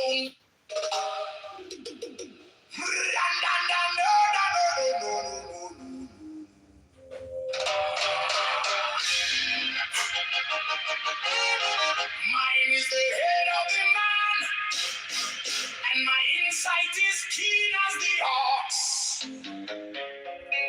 By my head, I invoke thee.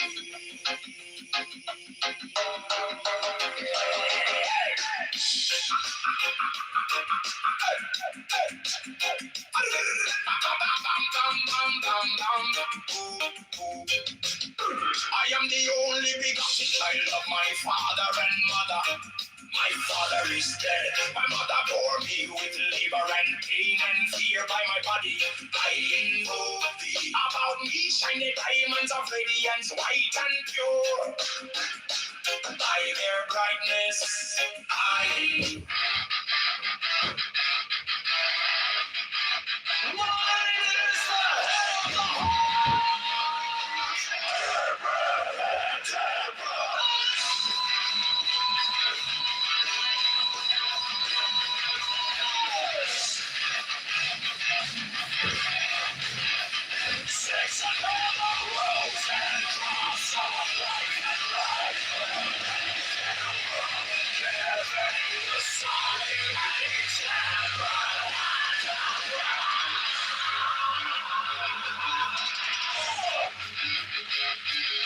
Remaining in the sign, the invocation concludes. Therefore I say unto thee, come thou forth and dwell in me, so that every spirit, whether of the firmament, or of the ether, or of the earth, or under the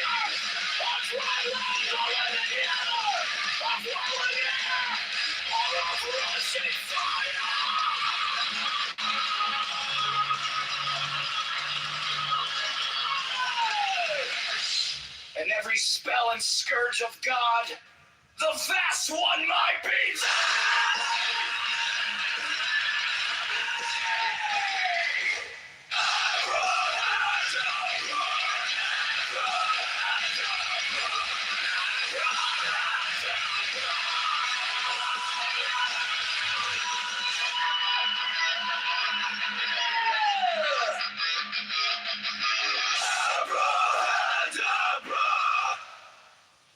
Mine is the head of the hawk,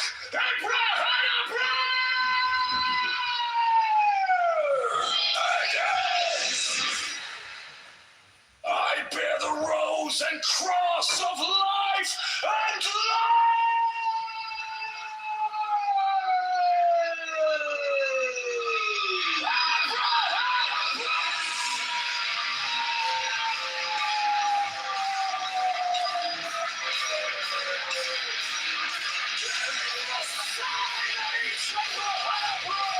remaining in the side, the invocation comes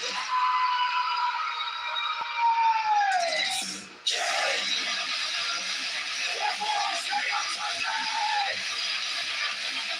and I will dwell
in me, for that every spirit, when the rules of firmament, already evil, already earth, already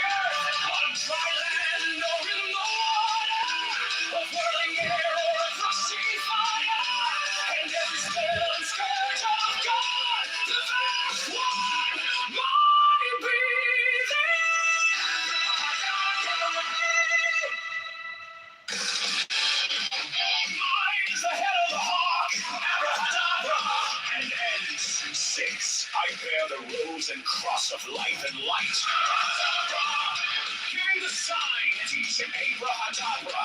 Remaining in the sign, the invocation concludes. Therefore I say unto thee, come thou forth and dwell in me, so that every spirit, whether of the firmament, or of the ether, or of the earth, or under the earth, on dry land, or in the water, or whirling air, or of rushing fire, and every spell and scourge of God, the vast one, might be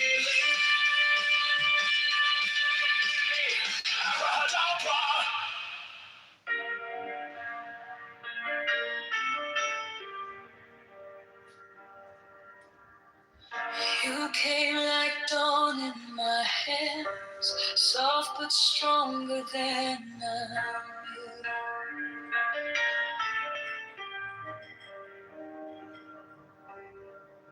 My fear turned gold in your eyes, and my whole night broke in two.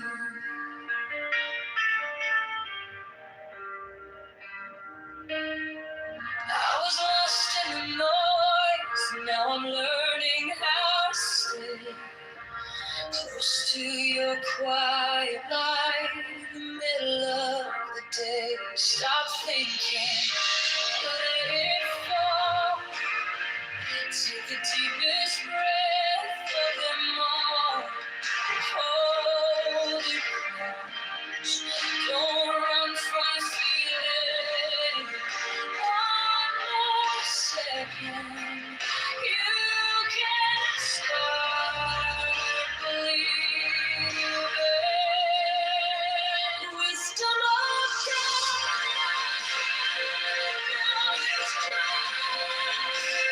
Wisdom of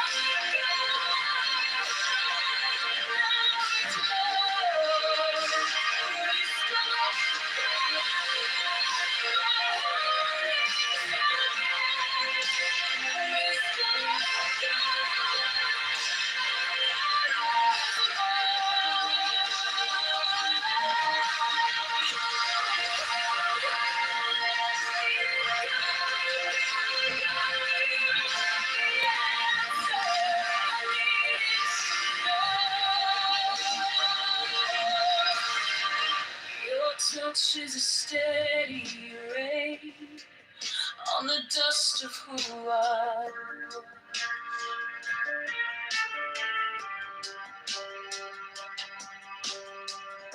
Every wound gets named, then it fades in the hush.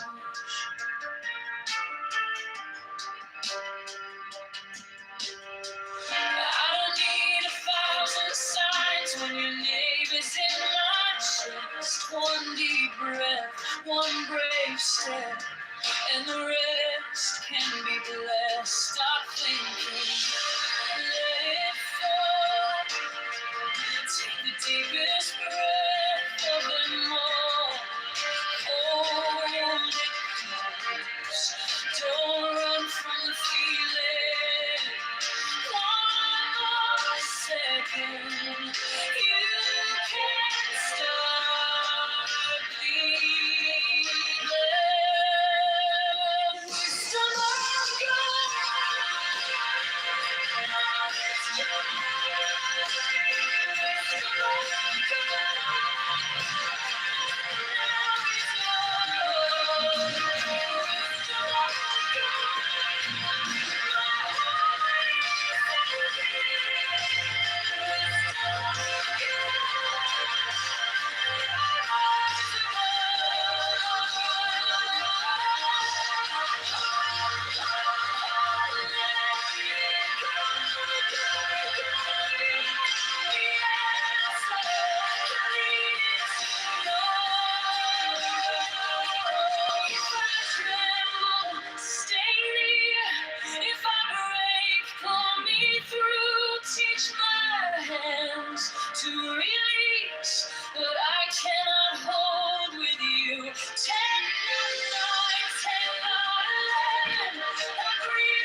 Came like dawn in my hands, soft but stronger than I knew.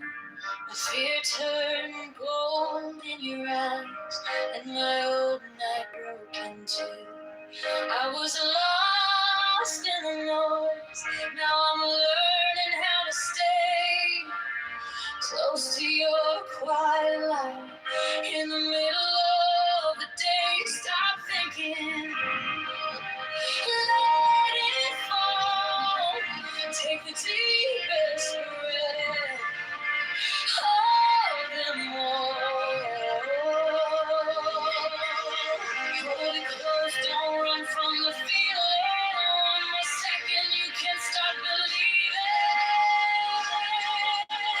Wisdom of God, now it's joy. Wisdom of God, now it's love. Wisdom of God, my heart is open. Wisdom of God, I rise above.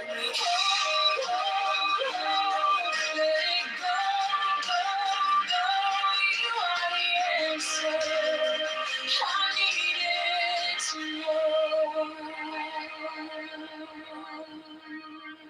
Your touch is a steady rain on the dust of who I was. Every wound gets named, then it fades in the hush. I don't need 1,000 signs when your name is in my chest. One deep breath, one brave step, and the rest can be blessed. Stop thinking, let it fall. Take the deepest breath, hold them all. Hold it close, don't run from the feeling. One more second, you can't stop believing. Wisdom of God, now it's joy. Wisdom of God, now it's love. Wisdom of God, my heart is open. Wisdom of God, rise above. Let it go, go, go. You are the answer. I needed to know. If I tremble, stay near. If I break, pull me through. Teach my hands to release what I cannot hold with you. Tend my mind, tend my lips. I breathe in your holy calm. In the storm in my head, lays down like a palm. Wisdom of God, now it's joy. Wisdom of God, now it's love. Wisdom of God, my heart is open. Wisdom of God, I rise above. Let it go, go, go. You are the answer. I needed to know. Wisdom of God, now it's home. Wisdom of God, I'm yours.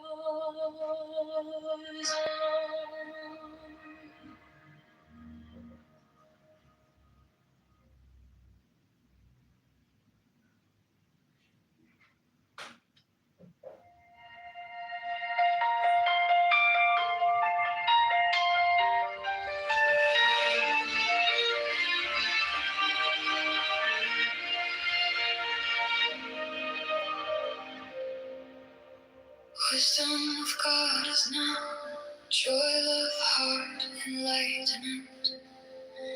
You found me in the quiet, with my hands still shaking. I was carrying the hurt like a name I couldn't drop. Then you touched my trouble, and the whole room stopped. Stop thinking and your problems. Take the deepest breath of the day. Hold for 10, not 11. 10, not 9. Stay.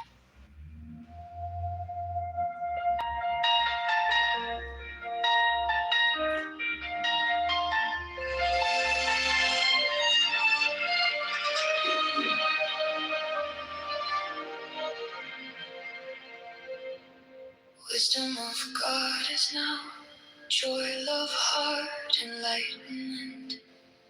You found me in the quiet, with my hands still shaking.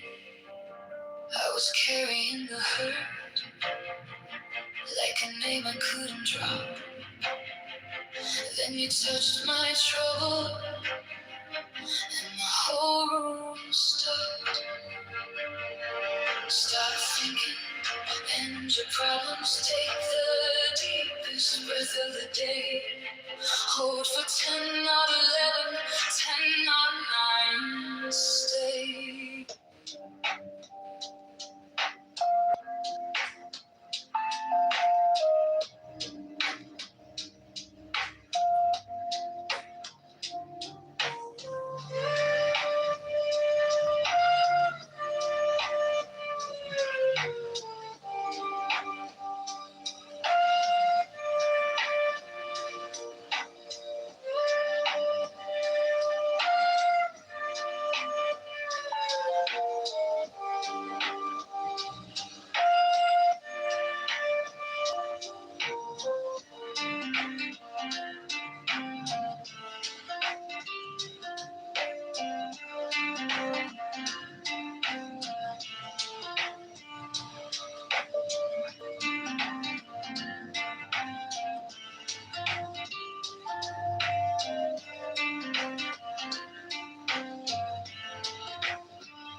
Give me the sign of the open night.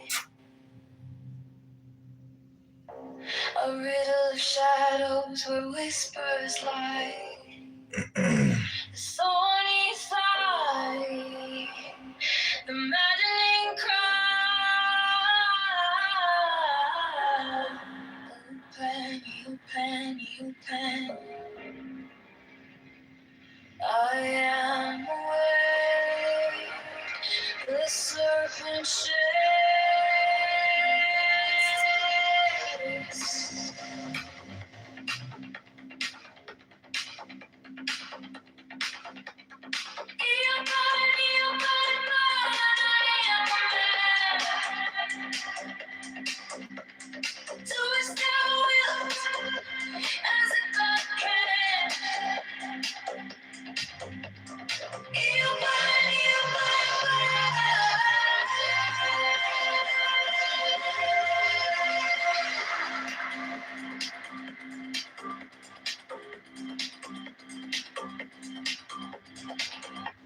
The eagle strikes with its jagged claw. The beasts emerge as the gods withdraw. A storm of silence, a broken love.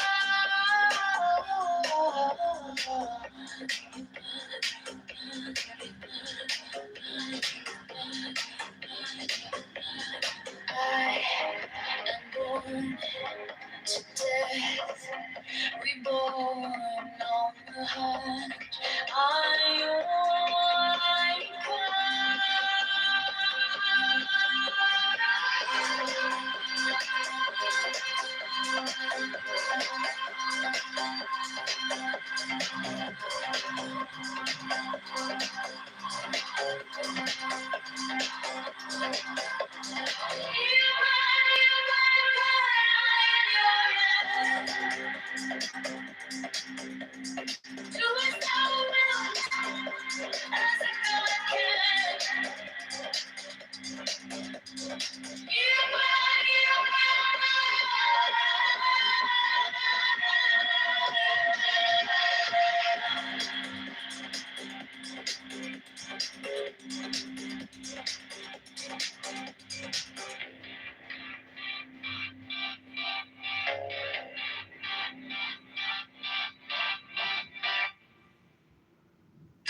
Come, oh come, I am done with the lonely lust of gettle done. Thrust the sword through the galley fetter, all devour, all together.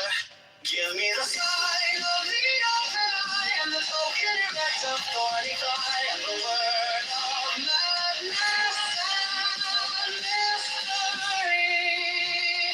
Open, you open, you open, you open, open, open.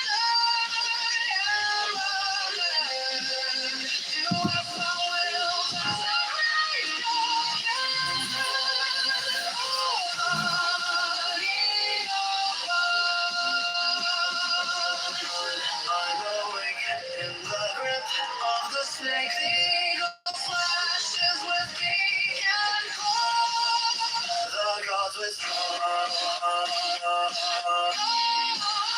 The great beast come. You and I am born to death on the horn of the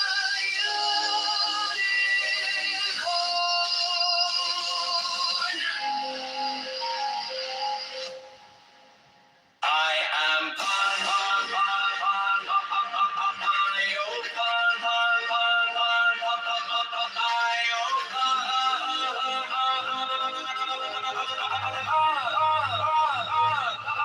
I am thy mate, I am thy man. Goats of thy flock, I am gold, I am God. Flesh to thy bone, flower to thy rod. With hoofs of steel I race on the rocks. Through thirsty stubborn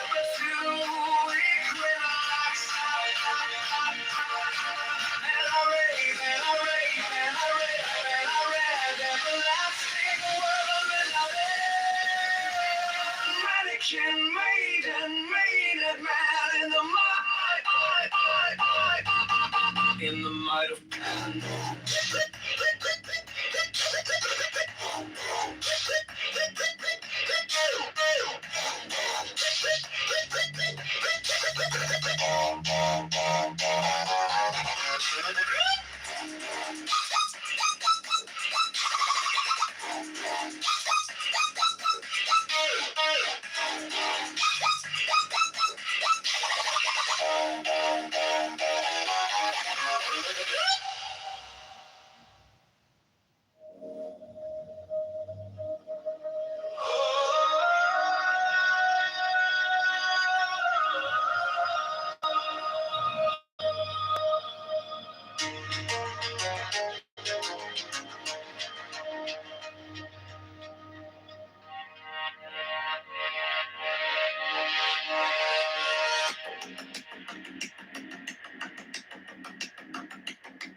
chasing shadows in the neon glow, lost in mirrors where truth won't show. Empty streets, they hum inside. I see the surface, but I don't ask why. Beyond appearance, there's a spark, a light that flickers in the dark. Not the echo, not the street. To find the room is to be seen.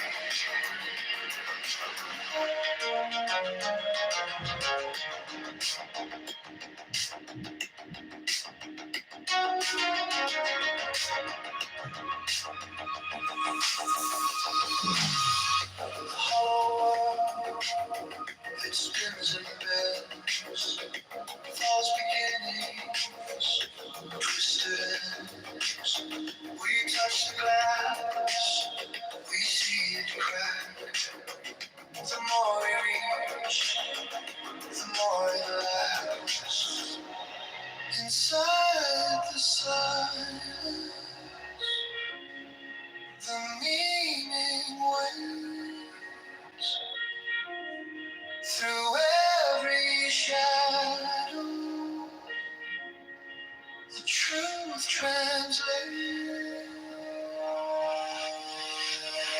Beyond appearance, there's a spark, a light that flickers in the dark. Not the echo, not the street. To find the root is to be seen. Ignorance, it paints the sky. Colors bright but born to lie. When the mind steps past the haze, the source appears in quiet place. Oh.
through the crowd where secrets reside. Through the storm, through the smoke, I survive. To the mountain panic alive. By the rays of the rain, I am born. By the fog, by the fire in the sky, through the midnight madness we spoke. You're the light, you're the light I evoke. Below, light sea whispers low to the shore. The swoon of the moon burning tides evermore. Your swoon spell like a door. Tonight we can't quite stop. By the rage of the rage, I am woke, I am woke. By the fire in the sky, I am woke. Through the midnight madness we spoke. You're the light, you're the light. Saints in a pine on the cliff clings tight. A silhouette carved in the shadow of night. The stars overhead burn cold and bright. But they can't touch the heat of that flame.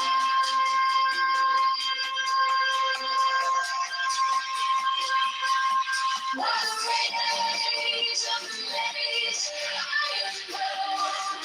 By the wrath of the fire in the sky, I am born. Through the midnight madness we spoke. You were mine, you were mine, I am born.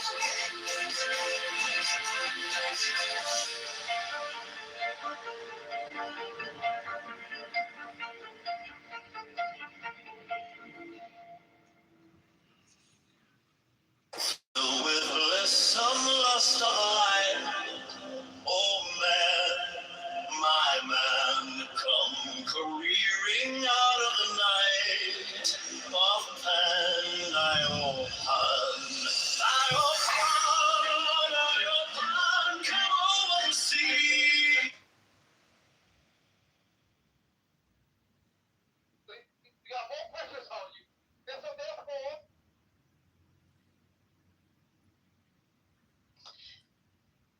I think Dr. James has read the quote, and it's Googleable.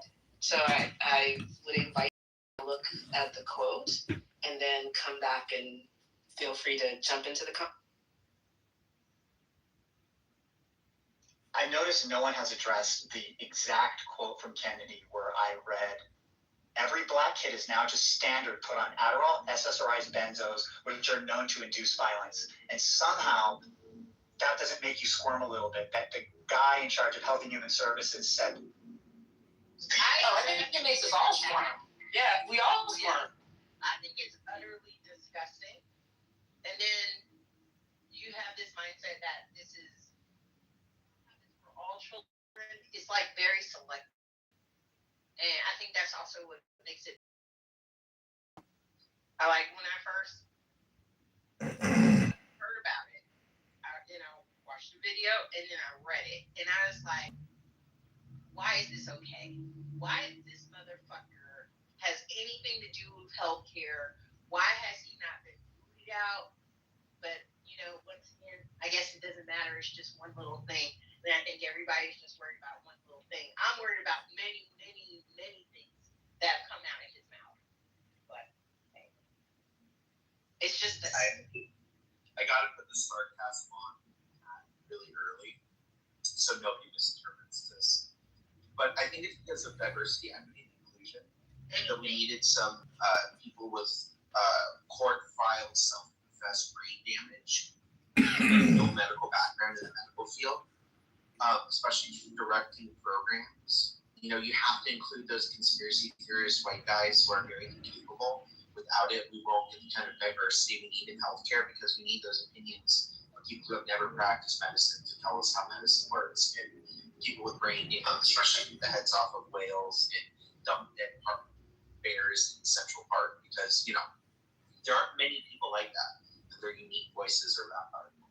So, yeah, you look at this administration, and I think why people don't react maybe is that it feels so obvious, like the racism and hatred and bigotry is so systemic. Like if you look at that quote when they start screaming about DEI, when that one, I think it was the senator, asked them, how are you to know about racial disparities and maternal mortality if you don't look at racial demographics and look at these facts? And his response is something like, we're getting rid of woke ideology. Who does woke ideology help? And she's like, how are you going to know about Black maternal mortality and death rates? They're like, that's not there. And that's one of the other secrets. Like, if you just plug your ears, blame it on something else, and don't look at the realities, you can say anything. You can be like, this racist is blunt, because the people calling out racism have looked at the numbers, and that's what's racist, like our Supreme Court says. So it's a system of entrenching power. And yeah, the narrative that Black people are inherently violent just subtly slid in there, or the idea that, you know, Black women can't be dying more or suffering in the healthcare system because it's already equitable. All those like tropes just power. In the end, they just serve to entrench these people that don't deserve what they have. That's why it's so cancerous, right? They're leeching off a system that will destroy it. And a lionization of ignorance. I mean, you know, I'm fine with the law as simple as the director of our healthcare system should be an expert in healthcare. But you get these people now with podcasts and everything else where it's like, oh, if I'm a public-facing figure and I interview these people and talk with them, that means I'm an expert just like them. Joe Rogan is the same as a physicist because he had a physicist on his show. And then, like, I believe, I'd have to double check this, but I think RFK, and I certainly know Joe Rogan and others, have even said, you can't trust me, I'm an idiot. And then we give these people power, and it's just like, God, where's it, you know, when does it happen? Yeah, and when Joe Rogan does invite somebody like Eric Weinstein, who's a trained physicist, even if you think he sounds cocky, he's actually quite humble, relatively speaking, believe it or not, because he acknowledges that there are like super genius physicists out there, like Edward Witten, and he says he has a hard time tracking that. And then Joe Rogan in that episode was like, oh, okay, well, then I guess I don't understand anything, you know? And so, like, you get that once in a while, but I don't feel like it's front and center enough, or at least like a reminder. Maybe there's a way to fix this, maybe not cognitively, maybe not psychologically, but maybe with tools. Give people the ability to kind of interrogate these questions. So maybe these agentic platforms, you can say, hey, you know, I was watching RFK, you know, what's good about what he's saying, what's not good, what's problematic, where can we fix things, but not just accepting what they're saying on face value, I think is super important. And Dr. James was critical enough to point it out to me that these kinds of discussions are co-opted for these kind of movements, and it's not always appropriate to bunch them together. So to me, that's like a win. I went in with, you know, wanting Dr. James to push back on something that I came across, and I got thrown in the ocean, not just pushed off the deck. So I appreciate the swim, Dr. James. You took us all with. I like to learn how to teach, learn how to learn as a group, and not learn how to be angry, because this shit makes me angry, and I get to sit here and be angry about it. But I'd like to get a new administration that's off. We could do that as a group. That'd be great.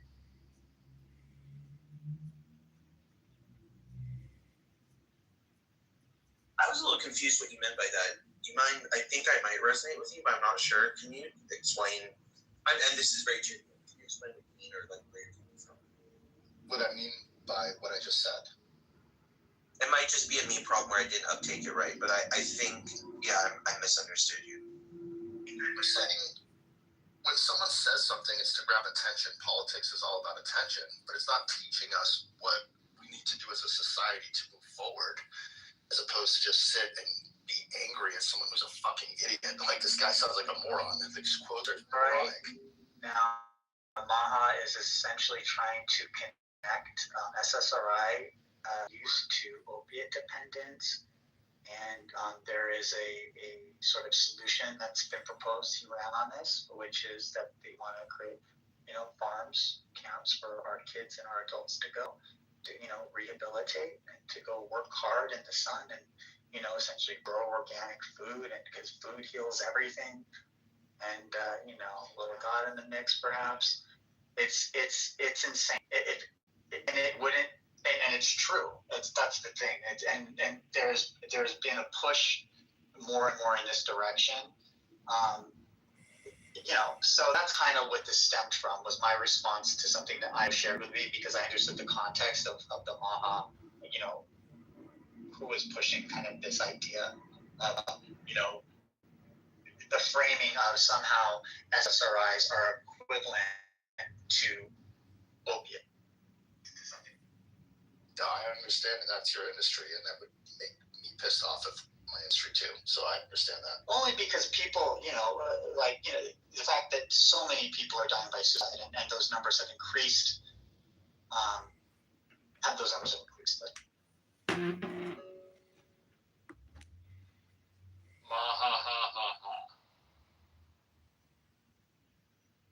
Jimmy, thanks for clarifying that. I think I get what you're saying. It's like you would rather people be didactic and educational than attention grabbing. And I think that if I understand you correct, I think that's a really fair thing to ask of leaders.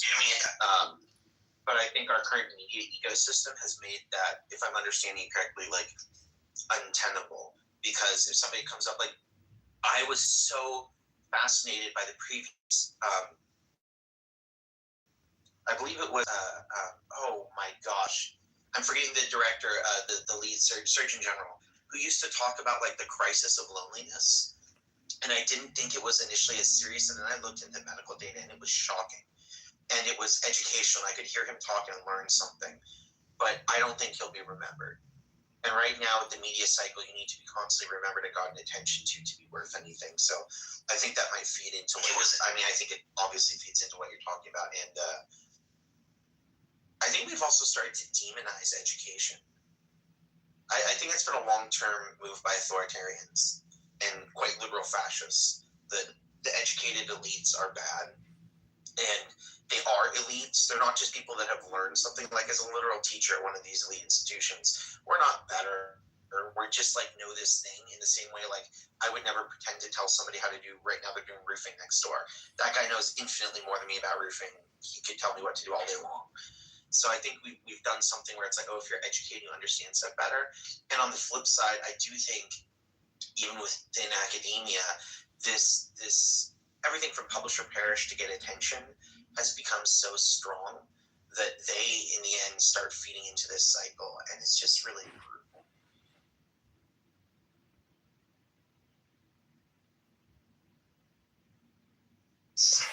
Well, isn't disdain for education, isn't that one of the 14 indicators of fascism?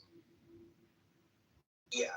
It's just a lot of times when you talk about it, you get triggered, so I'm trying to be soft. But yeah, like, it's one of the first things that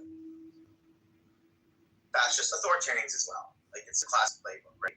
Destroy the universities, destroy the academia, because if it studies and can describe a thing, then, then it can critique the thing and engage with it. Can I say something that's not popular, Byron? I've noticed this in group things, or if I'm in a group room in Clubhouse. If I say something that's not popular that rubs people the wrong way, it's taken as, no, not now, don't do that, you're messing up the conversation, as opposed to, let's rub the wrong way, like Dr. James really get angry together and create someone that wants to step up. In other words, why are we so afraid to get angry and get pissed off. Like, what happened to the America that I used to live in, where we would go down to the town hall and protest on the streets, not because we needed a permit or blah blah blah, but we just fucking got angry and did shit. Like, where is that in America? This fire? Is everyone afraid to get arrested or get thrown in a Baja concentration camp or ICE take? Like, what's Is that not a legitimate fear? I think we're at a point where if we're just going to argue facts with these kinds of people, why we think something is a fact. These kinds of people will view our facts as threats, and they will not, and then they're going to double down on their nonsense. So I'm not sure that this is the correct approach. Maybe it might be more. I mean, these people they already know that Trump is a bad guy, and they kind of generally hate the stuff that he does, but they trust him, which is a weird juxtaposition.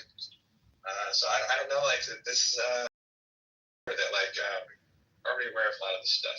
Every time we criticize the Baha movement or the MAGA movement or the Iran war or Venezuela or whatever it might be, the endless wars, the lack of moral fortitude about at the Epstein files, for example, they're already aware of all this stuff. So it's not enough anymore to just simply point out the facts to them. They're already aware of what they are. So I don't know. What do you guys think is the next thing? We have to find a way to help these people deconstruct from I don't know whatever this.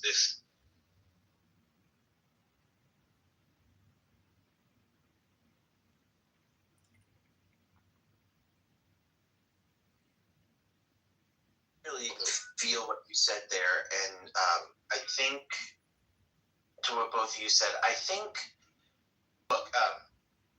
somebody close to that friend I referenced earlier, my longest lifelong friend, the friend, literal friend of a friend, but one of their closest friends was the Buddhist peace activist that was locked up and tried to be sent to an El Salvadorian prison and missed the birth of his child because he said he was against any conflict in the Middle East, and he is not for the killing of any life. And since he was from a Palestinian descent, his Buddhism and advocating for universal peace was taken as a reason to remove him from his university, where he was an honor student and student leader, and engaged in literal peace activism. And he was locked in jail and missed the birth of his first child. Right now, the FBI is investigating somebody who did accurate critical reporting of Kash Patel. If you are not a citizen, my partner from Germany, they're talking Germany because they're detaining German citizens who won't unlock all their social media, and if they have critical posts of Trump, are detaining them for days where they're denying access to even lawyers or their counsel general, which is in violation of international treaty. So that's a real threat, right? This isn't some, and the thing is, people will try and kind of do that move of, oh, you're so woo-woo, this isn't happening, as it's happening. So, okay, that's one component. Yes, there's legit fear. Let's say you're a born and raised, white male American Christian, red-blooded American who's everything that you think of as not being targeted, and they march up to protest. Right now, the system, the new gerrymandering laws and everything that's set up, the electors are picking their representatives. I'm not saying that protest and speech, but we've had record-breaking protests every year for the last several years, protesting what's going on. I don't think that moved the needle very much, and the protests are very weak. So you see these town halls, and Team Red comes up and screams, Blue comes up and screams, a couple people get arrested in local places. They're literally arresting these people that are, following the rules, and the next one comes and does it, but they're on their team. We've made everybody so amped up and angry that going out and expressing outrage feeds the system. It thrives on that. I don't think somebody yelling, I think I'm not saying it's useless or feckless or we can't weaponize it or do something good with it or constructive, because all those things can happen. But I think the idea of, if Mr. Smith goes to Washington and screams and protests at injustice, things change. No, Congress is hardly ever in session and pass almost nothing. the amount of work being done is done behind closed doors with judicial activists saying guns need to be everywhere except anywhere they are where they set the rules. It's the hypocrisy and insulation of the powerful where they want people outraged and screaming. Like, if all the left just disappeared and all the right wing that's in power had utter absolute power, there would be this break, because when people are upset, where do they go? But while there's these two kind of mediocre, middle of the road, this argument that it just drifts. And right now, if we're being honest, the drift has just been to the right. It's like we have the center-right party talking about how insane the far-right party is, so let's meet in the middle at like the right. And then, okay, so the right's fine, and they're like extreme fascists, let's just meet at far-rightism. And it's demonstrably been happening in America. Like Neil's president that dropped bombs in the Middle East and trying to attack people. It's just become... I feel that need for rage, but I guess the question is like unchanneled rage. I keep saying it. I think the only thing that will be effective, the only time real change, it's such a stupid little thing, is when prices gets too high and people will literally resist, or when everybody does an economic. So I think screaming at a town hall won't do much. Being organized well, or having a general strike that's targeted towards businesses. Disney caved when they lost money instantly. Meta and Facebook and all these companies, all this crap, they'll do whatever they can. Google, Apple, they'll flip-flop to whoever has power. But if everybody stopped buying their products, they are, again, just greed and power. So, but I think right now we're so divided that it feels so feckless. What do we do? You just said it. You just said exactly what to do. Don't buy the services. Don't be a part of those services. Create a campaign that communicates for other people why it's so great to not be a part of Disney and get rid of your Disney Plus. Start a movement. Start a bagel shop where you cut a bagel in half. One side is Republican, the other side is Democrat. And you go to the condiments and you see exactly how much of our tax dollars are taken out by representing how much cream cheese is in the condiment dish. And teach people how much the lobbyists, it's not the people that are in office, it's the lobbyists that stay there for 30, 40, 50 years that are fucking with all of the people that go in there to help the people that are good people trying to work in Congress, work as senators, work for the American people, but get co-opted because of that system. Start a movement that educates. And if no one wants to do that, let's just stay ignorant. Has anyone heard of Bank Transfer Day? Yes, I've done that. I've heard of it.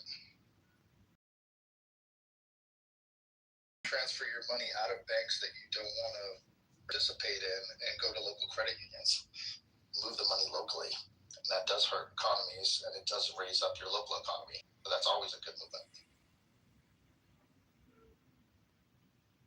Thank you for that. I may just do that. Yeah, well, one of the only pushbacks, the only pushback I get on that is I already have my stuff and it's inconvenient. It's just a matter of reprogramming your direct deposits and reprogramming how you pay your bills automatically. Nobody does banking anymore. I think there's some truth to that. And by the way, like I would just echo for whatever it's worth, if anybody wants to hear from another voice, credit unions are extraordinarily legit. Like, and banks are shady as hell and probably hurting you if you're there. You're a tool, whereas you're an owner with a credit union. But to your point on education, here's what I found as a literal educator and teacher. I hate being taught to. They like choosing who to learn from. So if, let's say, I don't know, Jordan and Io each go make podcasts, and one extols the virtue of AI and one extols the virtue of psychedelics for solving the same problem. The problem is right now that this is the pro and con of decentralization. You can find your own microcosm to learn about whatever you want. So people really hate when somebody teaches something as like objectively true that is challenging or limiting, and they resist that.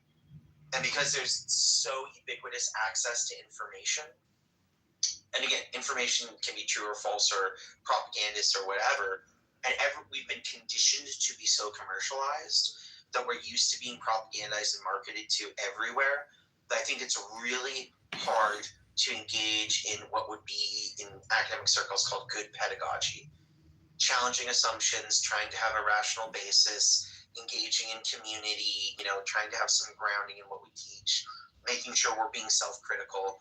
But, so that idea of, are there people that are trying to teach all the hell over? Like, I'm a professional teacher, I walk around a lot of other people. We try and do community events and we try to see different things. But what tends to happen is an environmental group wants to do something on the benefits of how recycling could be done effectively. So everybody who's already informed and cares about that shows up. And I'm being a little bit hyperbolic. Like, there's 1% to 2% that's like, oh, this is new to me and I want to learn. But I think what you're talking about is like, oh, challenge the system and critically engage and stuff like that. And that's usually people are already on board or they're there. So I guess what I see happening more and more is people just trying to give their opinion on the solution for what's happening. Challenge the system, right? And if you look at a lot of podcasting that's educational, it's either just, here's this bird you'd never heard of and why it's so important in the environment, or it's like, that bird was important being killed off. We think this is the solution. But a lot of times it's really weird. It's like on this app, if you start teaching something or saying something, in most spaces they'll want the other side there because they don't want to be taught to. They want to be entertained by the debate about what it's about and why it matters. It's a really weird thing, and you can see it on this app all the time. It's what's ruined CNN when they changed the format like that, right? Just having talking heads opposing, and supposedly that makes it more interesting to a viewer, but I can't stand it. It's exhausting. Y'all know I do some media stuff, and I was kind of off of a show as a recurring guest because they said I was too moderate. I was like, oh, she's too reasonable. Like, we mix it up. And I was like, oh, okay, well then I'm not the right one for you. So feel free, carry on, mix it up as you would.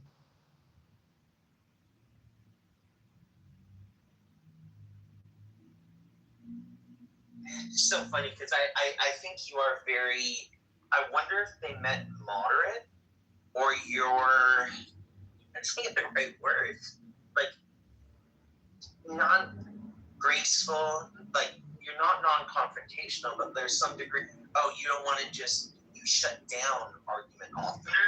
And I think what they meant is they want that because I don't know, I think, what's that, Everett? They want that back and forth. Because if you shut it down, you don't have the conflict of you going back and forth with the points. Exactly. Once you shut down, it is what it is. Yeah, I was like, you don't want me to be right? Well, I mean, you'll just come out and you'll just like say something and it'll just end the argument. Huh? It's like, okay. Exactly what we need. That's what the society needs, but that's not what they need. Yeah, exactly. They need conflict. Conflict makes people tune in. Right. I think it's a really interesting to get the bulk of your information and the original intention. I mean, if I was being generous, I would say, okay, it's great to kind of hear both sides of an issue, right? That's like debate 101 from high school, but it's really gotten to a point where it's just entertainment. It's not about getting to some clarity around the issue. And it's bizarre in a 24-hour news environment. Like, you have all the time in the world. Why do we have to answer this in 45 seconds? Why did you choose that format as a way to kind of address this like huge problem? I think it's bizarre. And then the flip side of it is Joe Rogan gets off for 3 hours.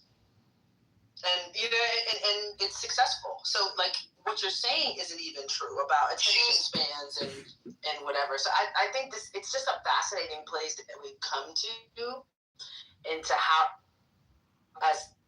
we discuss things and how we think about things. I think a lot of this comes down to, I missed what it was you said, like it's profitable for them, or is it good for them? I think one thing I think about a lot is like obviously debate's my career, and I think about high school debate, and it's extraordinarily problematic. Like that's why I'm always one toe in and out. A huge part of my teaching is literally just encouraging kids to be critical of what they're doing and think about it, because it does encourage like as long as debate is a game, and that's what we've kind of turned life into, this kind of kayfabe of making everything performative. Then okay, like should we today's debate topic, are black people 3/5 of a human? Let's have a really good debate on it. And you're gonna be on this side and you're gonna be on that side, and let's talk about their humanity. And this a long time ago started to become an issue of like, well, is that good? Like we're picking the topics. So a huge thing of a debate is like what topic, what's the format? Do we all have to disagree? Can we all agree with the topic? And sometimes this limiting of it can lead you to a really higher place where you end up like not engaging with the topic, but engaging with the system, or engaging with how we engage with this kind of meta conversation of what you're doing. But it makes it very insular and unreal. And I actually see that reflected in our real life. I see that with our media and stuff like that, where it's like the performative, like, let's bring on the left winger, right winger. They just killed 3 babies. How's that going to help them? Gas prices are up. Will that affect Democrats in the midterm? Did Biden up gas prices? Oh, by the way, 1 million people died. Okay, back to, you. What do you think about on this and that? And it's this performative joke. And what I've been trying to do myself is, I don't think there's a way out of that, really, with how it is, because all framed is like good and bad. Which team are you on? So I've been trying to make things, it might sound kind of weird, but algorithmic in a very human way. Like, if you want humans to survive, does this conflict help humans survive? If you want the economy to thrive, does this make the economy thrive? Do you want people healthier? Does putting them in work camps make them healthier? Because it forces us to like have some grounding where we're together. And I just wish like our politicians and our leaders and our media, it's one of the only ways I found, like when I get my hair ready to pull out on Clubhouse, I'm stupid enough to go into a room where people are arguing. That's a lot of times where I take it. Do you want this thing? Does this reach this thing? Let's just talk about that. Okay. Yeah, that's the only way I know.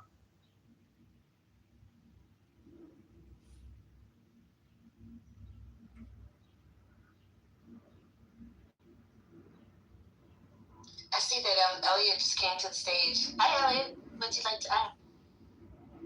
I was just gonna say, like obviously they're all kind of they've got the wrong idea about. I mean, everybody isn't. I mean like just about everybody is an expert at identifying problems and faults in some kind of system or another. Like human beings are just kind of naturally very good at this kind of thing. So, but like the solutions that people have to the problems can be very different. Like a lot of the. Like when you actually go and like you talk to these people, MAGA type people, like a lot of their concerns are just the kinds of concerns that like everybody has. Like my bank account is leaking. Like my mother is 73 and she's just lost her health insurance and she can't get a job. I'm like, it's stuff like this, little everyday stuff like that. Like, how am I going to feed my family? Just these are not right to just sweep those under the rug. You're in the matrix. You're in the matrix. It's just so. Toward that direction, not necessarily toward the face. You're in the matrix a little bit. My bad.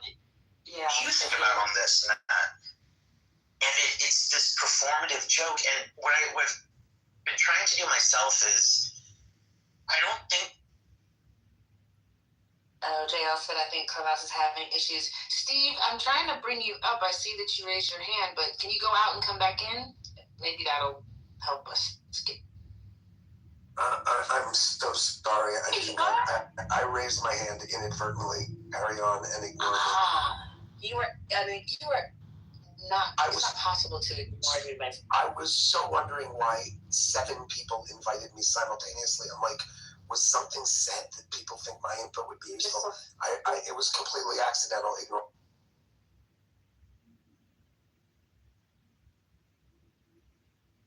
A moment of levity. There used to be this show, and my favorite character on it was like a 15-foot tall character that would just come around and yell at people as loud as it could to ignore him.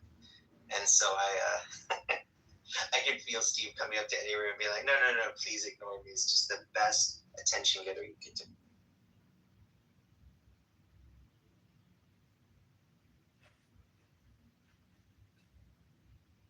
But speaking of laws, did you guys see that, and I just love this, on a 4-3 decision, Virginia struck down their new electoral gerrymandering, while 4 more Republican states have announced gerrymandering that will get rid of, in like Tennessee's case, the only black district, which they immediately did after the gutting of the Voting Rights Act, which they said, wouldn't do anything. So when we're talking about division and stuff like that, it's functionally completely now come down to politicians picking their electorate. And if they can slice them up enough, and with good AI algorithms and more targeted data and social media information, the government, it can probably very effectively slice it out. So it's a great time to be an American. In Soviet America, politician pick you. I don't know if you guys can hear me, but Be enough Congress people though to not let the Dems take the House. We'll see.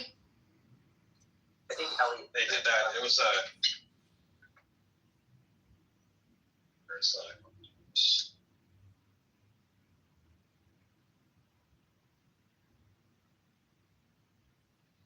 Are you trying to talk? Because I see you unmiked, but I can't hear you. Yeah, I was wondering if you could hear me. I only have like 2 bars on my. Well, I heard that. Okay, geez, man, yeah, it's a bummer. The Virginia thing, I think the court, was it the Virginia Supreme Court, they struck it down on like a technicality because they said that the special session that was called in order to pass this, the gerrymandering thing was actually, it has to be called specifically for that purpose. And so because it wasn't called explicitly for that purpose and for some other reason, they said, they struck it down because of that. But that's just a silly technicality. The state legislature can just call another special session and do it the right way. And there you go. So I don't think this is going to.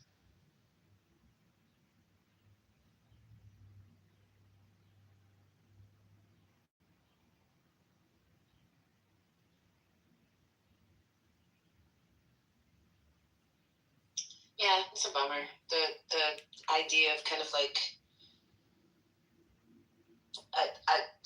this is my woe is me kind of statement, like this feeling like only one side has to follow the rules. This set of mores that's just applied so intensely on one side and not the other. I hate asymmetry in the way that it's happening, right? I think the legislators who are calling for this stuff, they should be outed, like really publicize the exact names of these people that are behind this stuff. Shame them.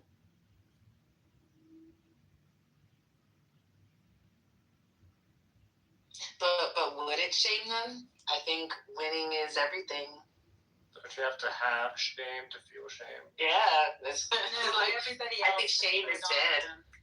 No, had it for history. And when things go back to normal, start moving in another direction, then we'll see.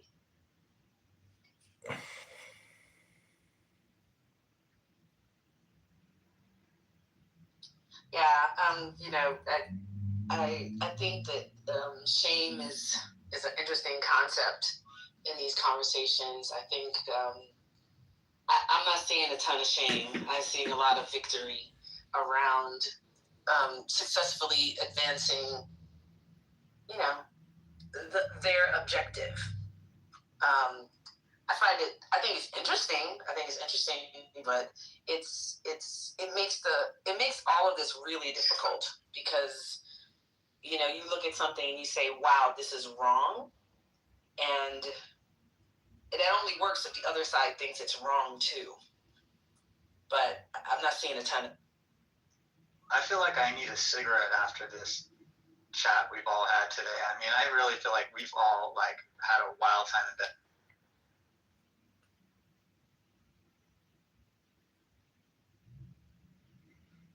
Io is to blame for the entire thing, by the way. Fucking Canadians. And then Io's got that mad scientist energy. Jersey James sure was in the house. Oh yeah. Too bad, Jeff. Dr. James, I'm sorry. I just came in this room to tell you, last Saturday we were talking and I was trying to get you to play the sports book to invest your money into the Philadelphia 76ers. So you made a ton of money. They ended up winning, and it was the first time there was a team down 3-1 that never won. So you would have made a long. So you gave me good financial advice that I didn't take, and now I gave you bad betting sports advice that was stupid, and if you had listened to me, you would have had a lot of money. Therein lies the rub. I can see the allure. But I'm using that as a metaphor for what's going on in our country right now, because that's kind of where we're at. A bunch of people didn't want, these stupid people in Drain the Swamp. We don't want these corrupt people in our government. Let's vote for someone who's not a government person. Let's vote for Trump. He'll take care of us. They're kind of like, I was watching a documentary on Hunter S. Thompson last night, and this old gonzo form of political writing, and I feel like we need a few Hunter S. Thompsons to come in and just fit in. I'm not familiar. Who's Hunter S. Thompson?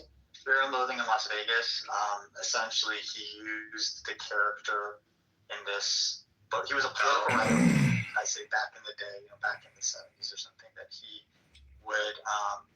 He didn't just talk politics directly about the thing in a literal way. He talked about the entire context of it, like the zoo, the landscape of, so like if he were reporting on, let's say some horse race, he wouldn't report on the horses who won. He would report on all the people who come to see it and all the different, culture of people groups within it, and kind of the way, kind of the grotesque nature of the entire process itself, and had kind of a meta way he would dissect it by taking things to kind of its ultimate extreme. And so he had this character that he built around himself that the movie Fear and Loathing in Las Vegas was about, for example, where it was basically a way for him to say the things he wanted to say, but through the vehicle of a character that was extremely extreme, I guess, for lack of a better word. But he was also an extreme character in real life too. So it was almost like he created a fictional character that was actually him to be the vehicle of what he wanted to say. I just feel like it kind of fits. Please.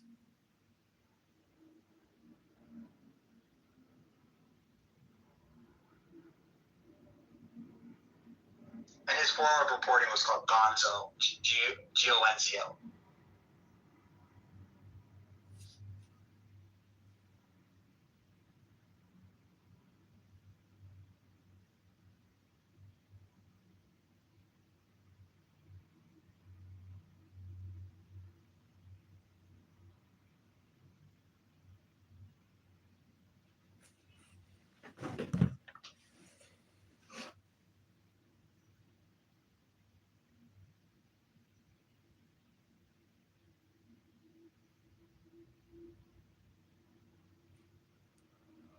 Mine is the head of the man.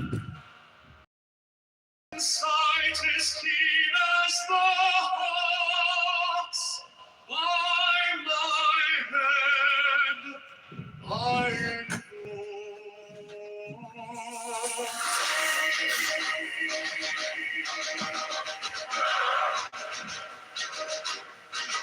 am the only begotten child of my father and mother. My father is dead.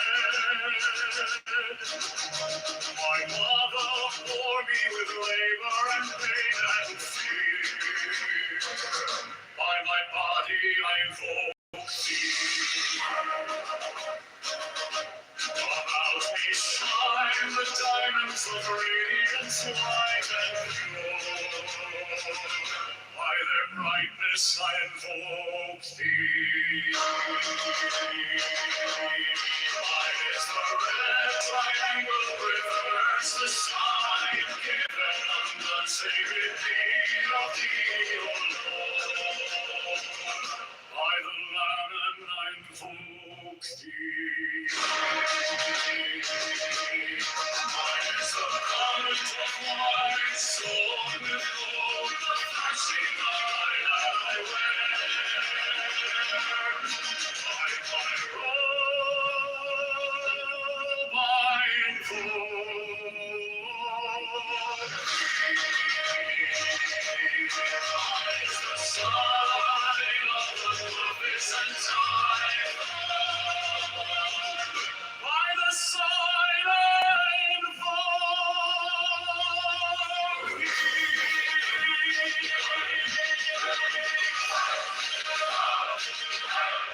Mine is the turban of white and gold, and mine the blue figure of the intimate air.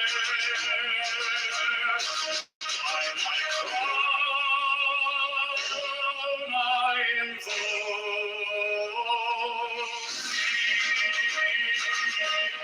fingers travel on the breeze of the world, so I am to thee in thy cloud of glory.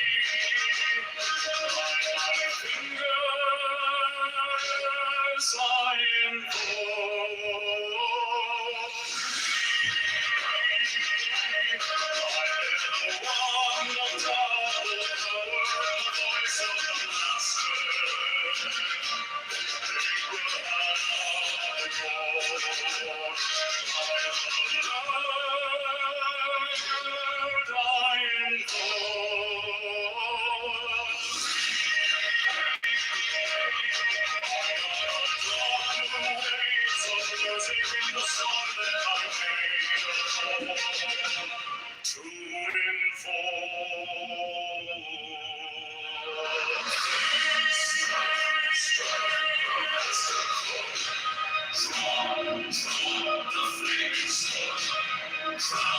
Child and conquering Lord, wars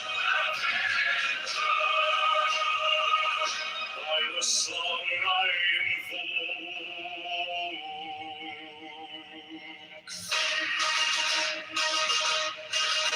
My hand is thy sword of revenge. Let it strike at thy bidding. By the sword I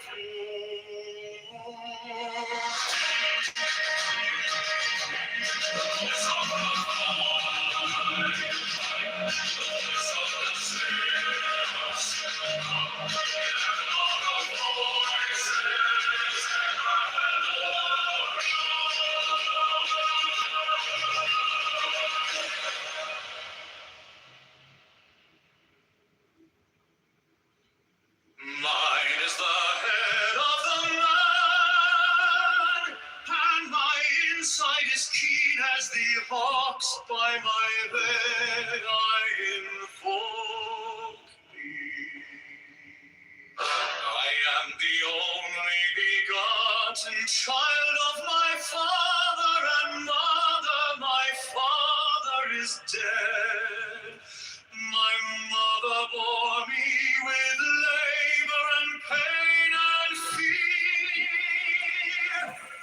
By my body I invoke thee.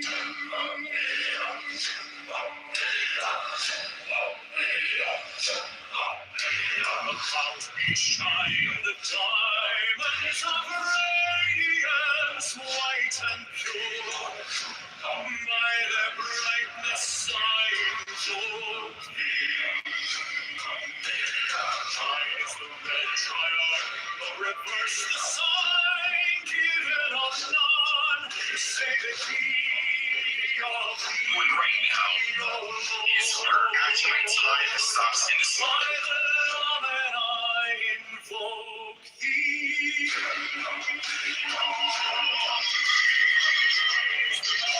I will also withhold the flashing of day that I wear.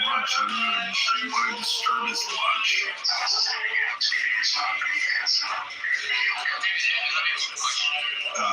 What's it all about?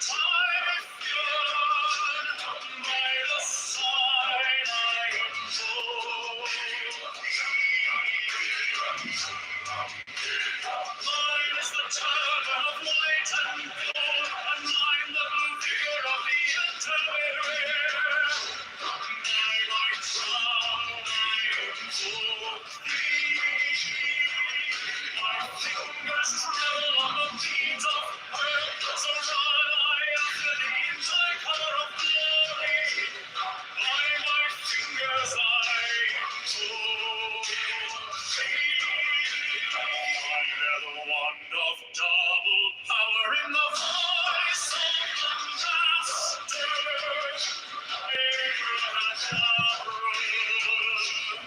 By the word I invoke thee. I know the dawn who reigns of music in the song that I made of all to invoke.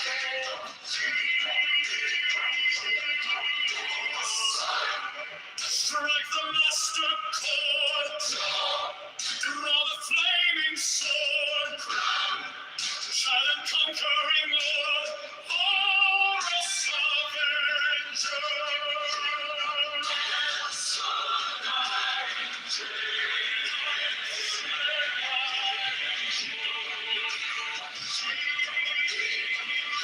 My hand is thy sword of revenge, and strike at thy cheek. By the sword I invoke thee. I am the voice of the 611 are the voices.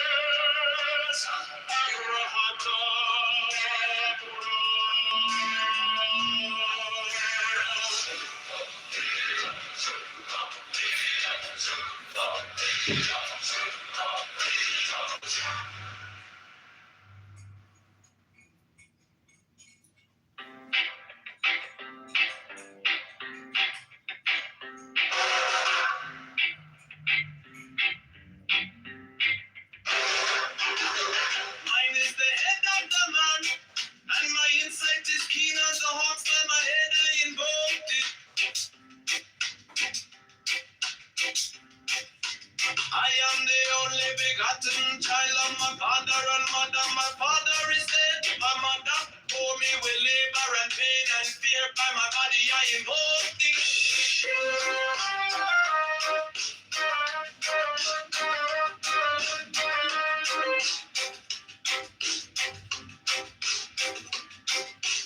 Upon me shine the diamonds of radiance, white and pure. By their brightness I invoke thee. Mine is the red triangle reverse, the sign given of none. Save it be of thee, O Lord. By the Lamb and I invoke thee.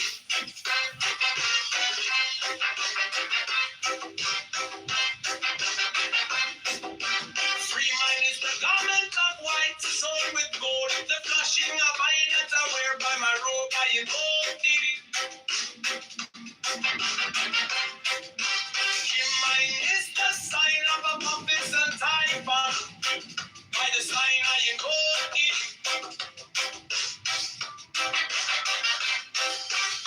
Mine is the turban of white and gold, and mine the blue vigor of the intimidator. By my crown I invoke thee. My fingers travel on the beats of earth, so run I after thee in thy power of glory. By my fingers I invoke thee. I am the one of double power in the voice of the master. Abraham, by the word I invoke thee. Be my not the dark blue waves of music in the song that I made a more to invoke thee. Strike the master chord. Draw the flaming sword. Child and conquering Lord. Avenger, by the song I invoke thee.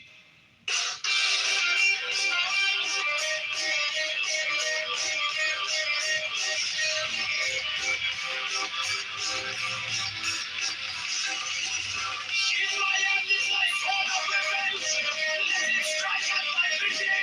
By the sword I invoke thee. The voice of the fight, the voice of the 611 of the voices. Every heart of blood.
Mine is the head of the man, and my insight is keen as the heart.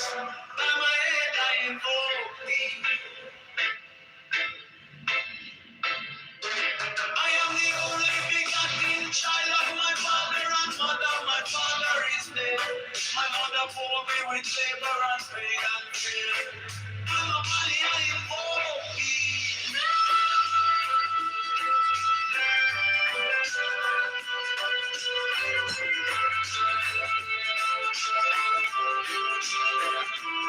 Allow me shine the diamonds of radiance white and pure.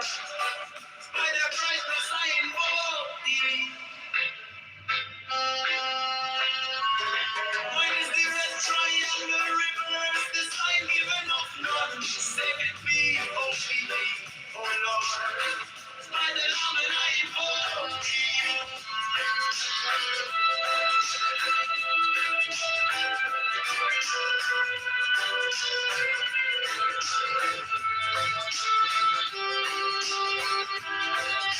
Mine is the garment of white soul with gold, and the flashing of light that I wear.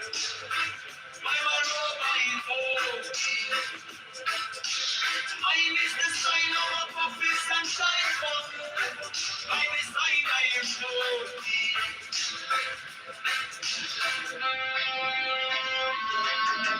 Mine is the garment of white and gold, and my blue figure at the end of the day. By my throne I invoke thee. My fingers travel on the beats of pearl, so run I after thee in thy car of glory. By my fingers I invoke thee. For anyone left from the power in the voice of the master. Abraham, by the word I invoke thee. Mine heart in my true waves of music in the song that I made a whole to invoke thee. Strike the monster, strike the flaming sword, child of conquering Lord, Avenger, by the sword I invoke thee. In my hand is the sword of revenge,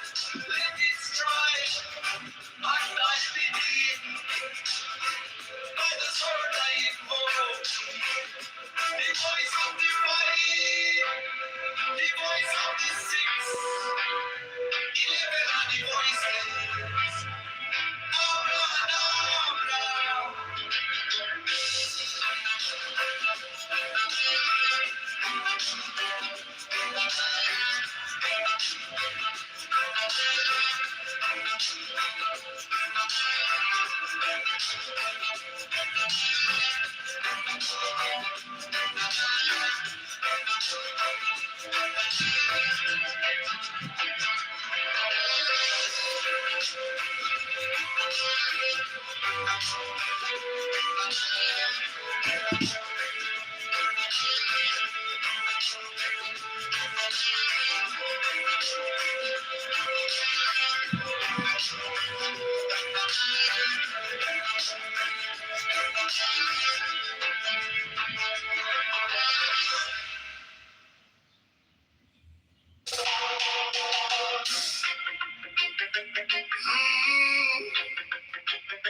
Mine is the head of the man, and my insight is keen as the ox. By my head I know.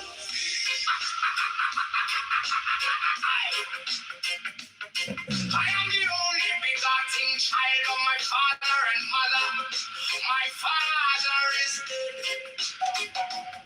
My mother bore me with labor and pain and fear by my body. I know about me. Shine the diamonds of radiance, white and pure by their brightness. I know mine is the red triangle reverse with the sign, giving of none, say the be of thee. Oh Lord, by the layman. I know mine is the garment of white, so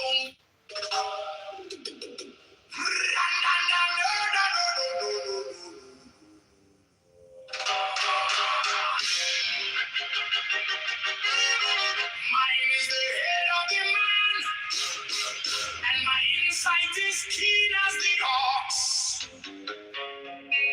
By my head, I invoke thee.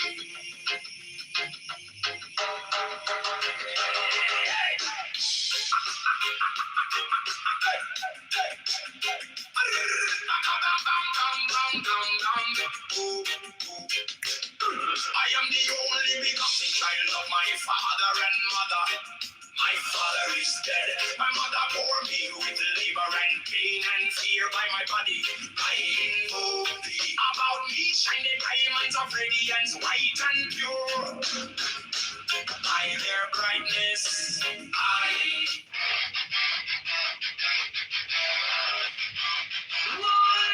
the head of the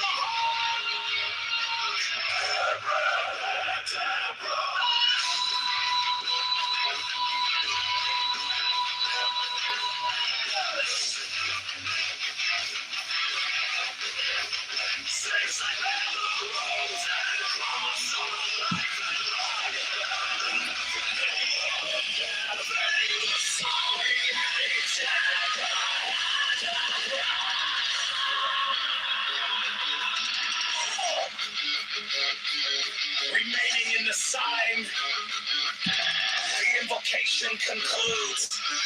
Therefore I say unto thee, come thou forth and dwell in me, so that every spirit, whether of the firmament, or of the ether, or of the earth, or over the earth, or dry land, or in the air, or flower in the air, or of rushing fire,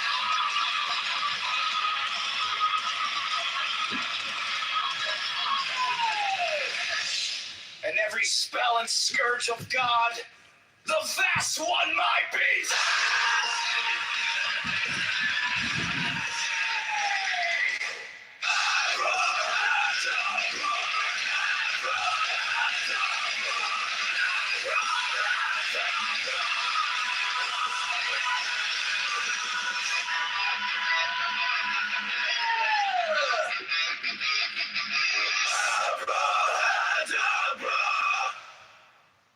Mine is the head of the hawk.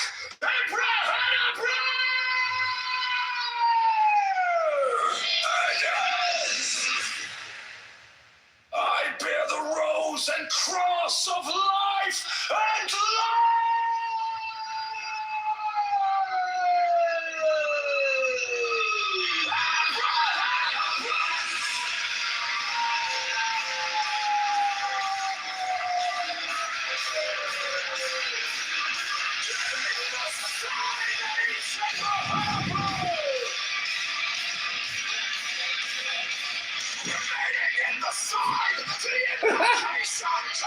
You don't even do it all in the time.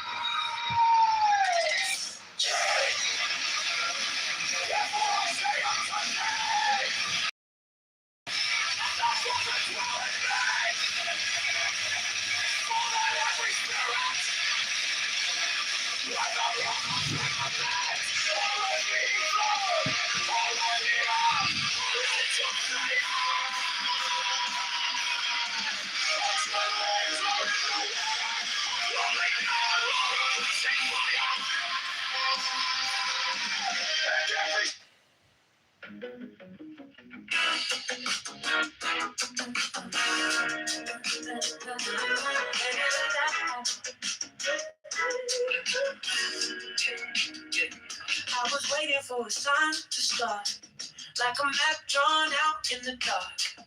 Now the city's calling out my name.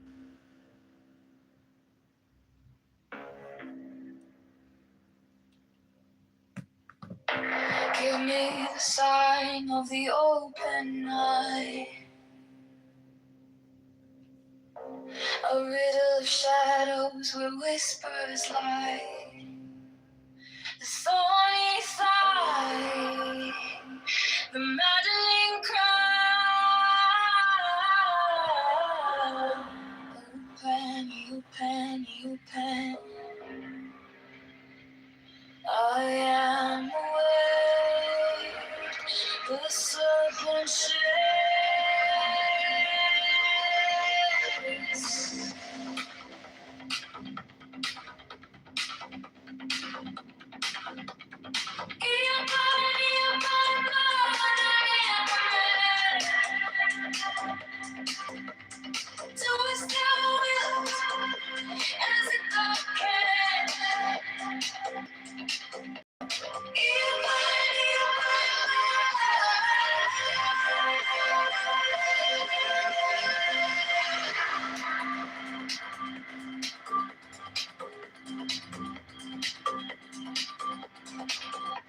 The eagle strikes with his jagged claw.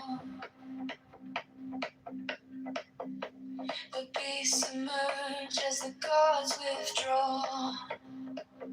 A storm of silence, a broken law.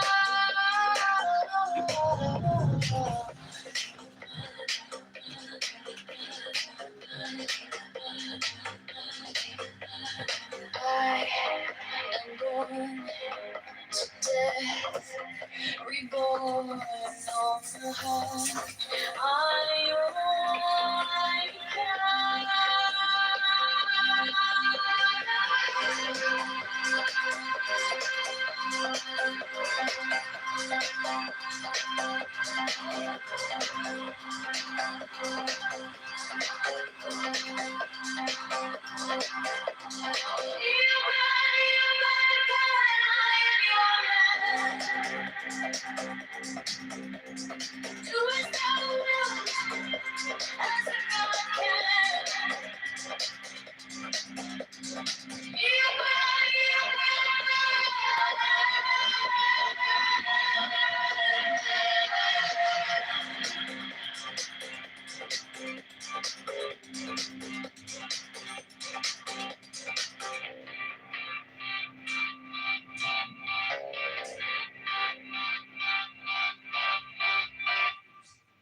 On the neon skies where the star comes,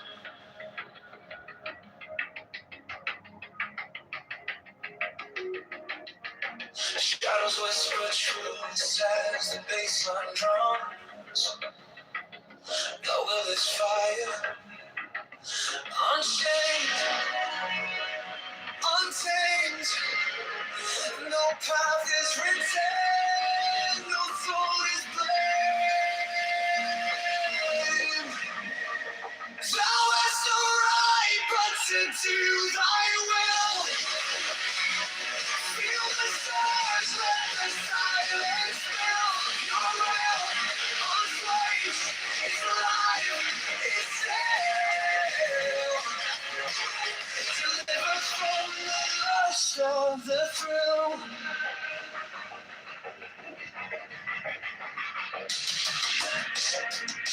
Echo shattered glass where the circuits glow.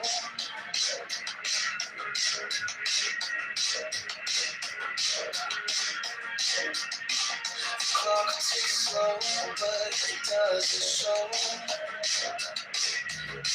No purpose, no tether, just a beating sink. Every way perfect, on the edge, on the brink. No chains, no bars, just a void to fill. Every pause, every spark is a perfect way. Thou hast no right but to do thy will. Feel the stars, let the silence fill your will. What is right, it's alive, it's dead. Deliver from the lust of the thrill. In the endless dark where the echoes play, no other shall say nay, no other shall stay. Through the wire, through the smoke, let it all decay. The will remains forever in the fray.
I walk alone where silence hums. No shadows chase, no voices come. The air is thick. Please don't scroll. It wraps me tight. Recording on. Now let's say something. The sweetness whispers everywhere. Sweet as of sunshine fills my veins. Don't rivers wash my chains. No need for gold, no need for fame. This quiet place, it knows my name.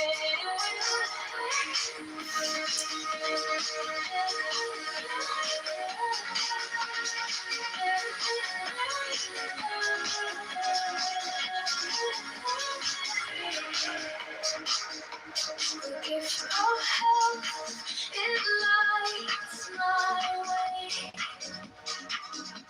Contentment blooms where I choose to stay.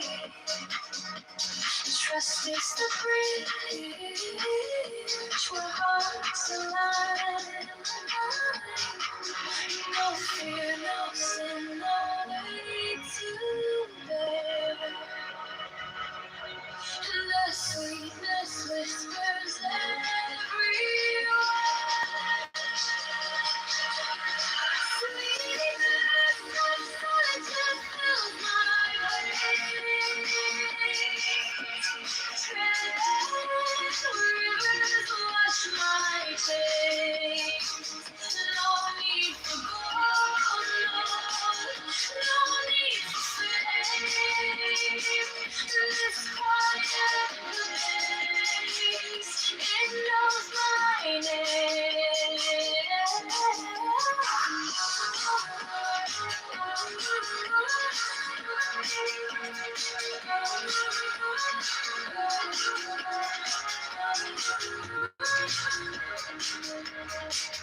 No fire burn like passion wild.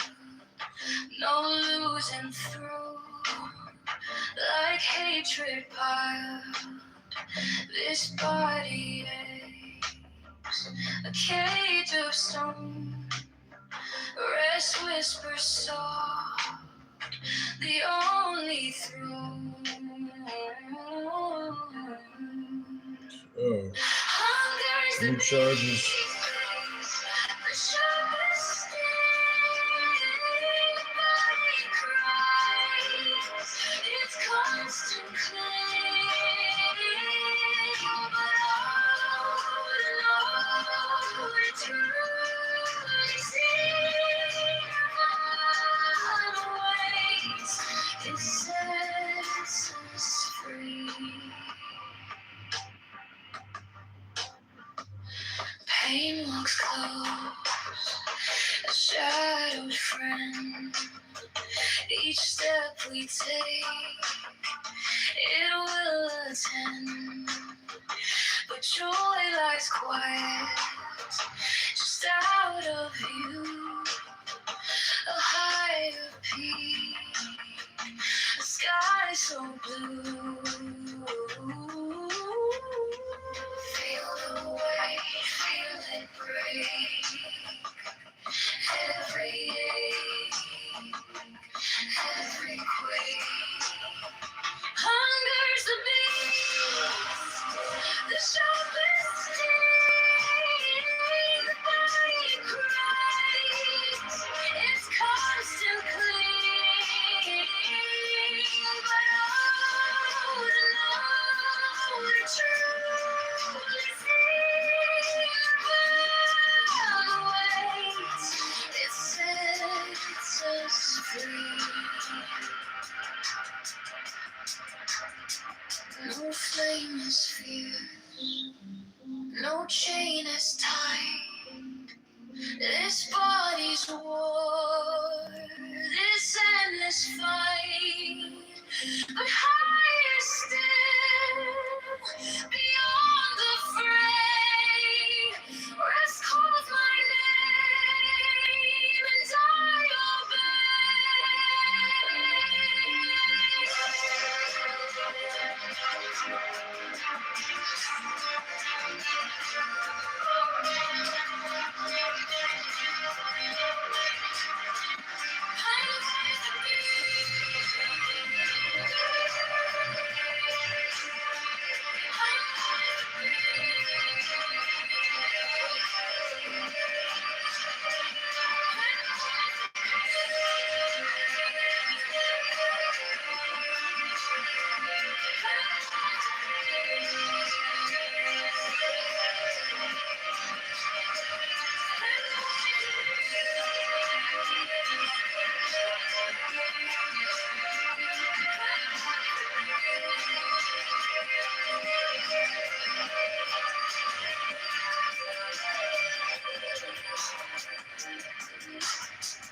Let us breathe, free as air. No hate, no chains, no despair. Among the shadows, we shine so bright. We carry peace into the night.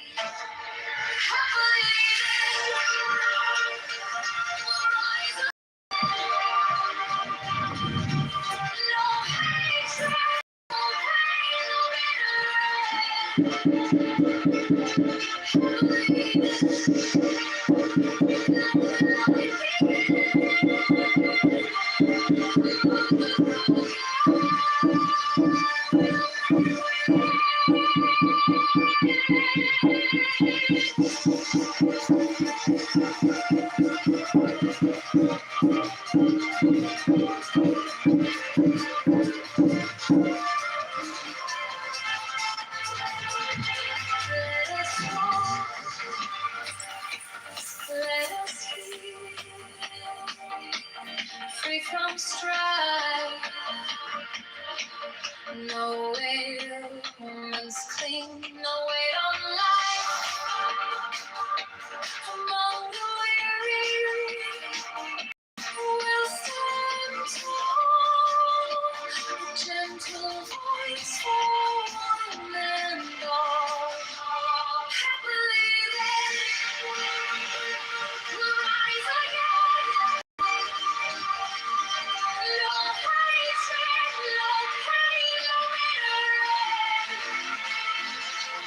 Happily then, let the light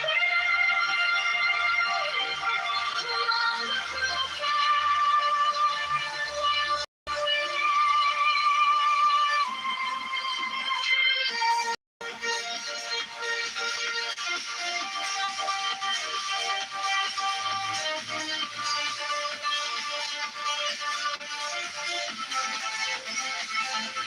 Free from greed, we'll plant the seed.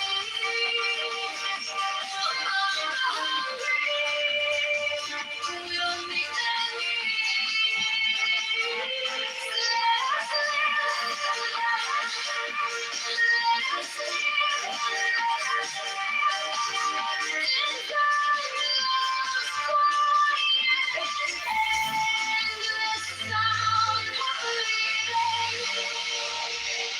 we'll rise again. No hatred, no pain, no bitter end. Happily then, let the light begin. Among the broken, we'll mend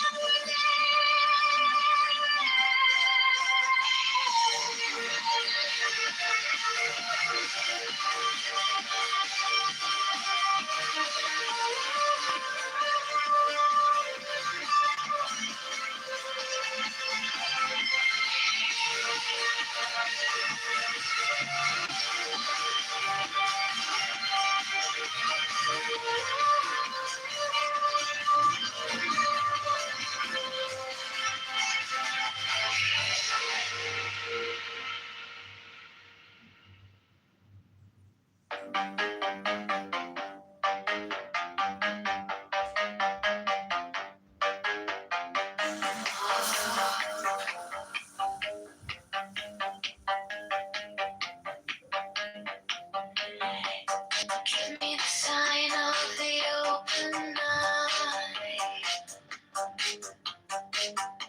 A riddle of shadows where whispers lie. The thorny thigh, the maddening cry.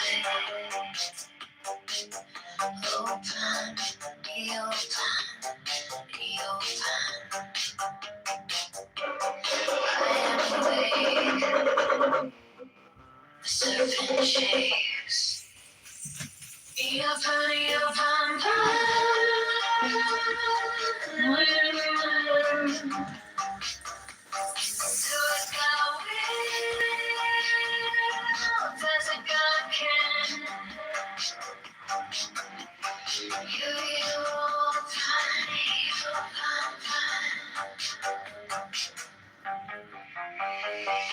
The eagle strikes with its jagged claw. The beasts emerge as the gods withdraw. A storm of silence, a broken law. Open, be open, be open. I am born to death, reborn on the horn of the unicorn.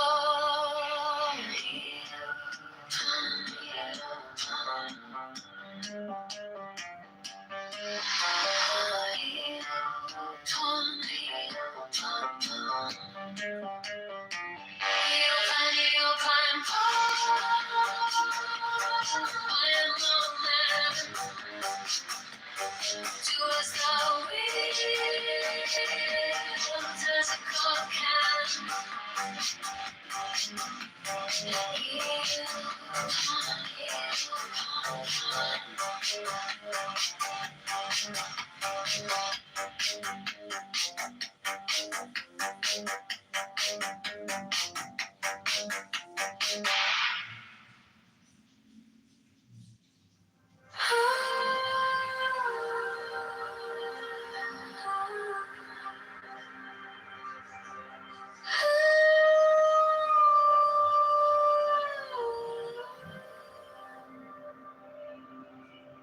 By the mystical union of fairy and fawn,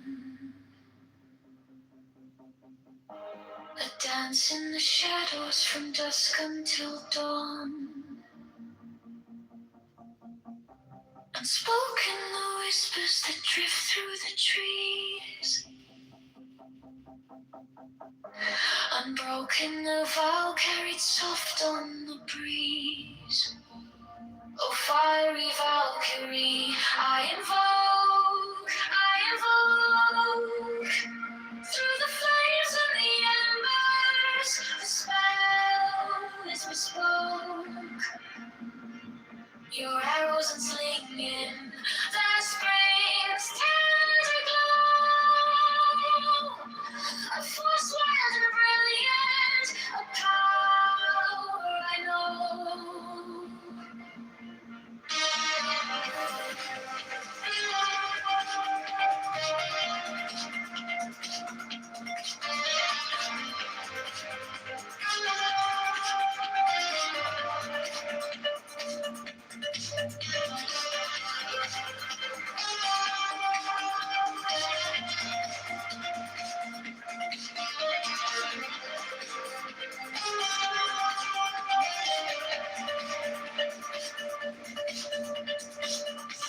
Secret communion of hearts left unsung.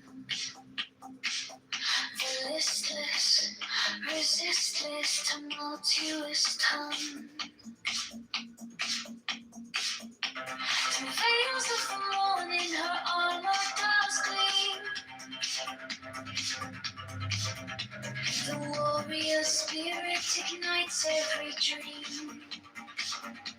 No godhead could charm her, no throne could command, but manhood awakened, she took up her stand. In brilliance resilient, her fire does burn, a goddess of spring, with the world left to turn. Fire with archery, I invoke, through the flames and the embers, the spell is bespoke. Your arrows and slinging, the spring's tender glow. A force wild and brilliant, a power I know.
By the mystical union of fairy and fawn,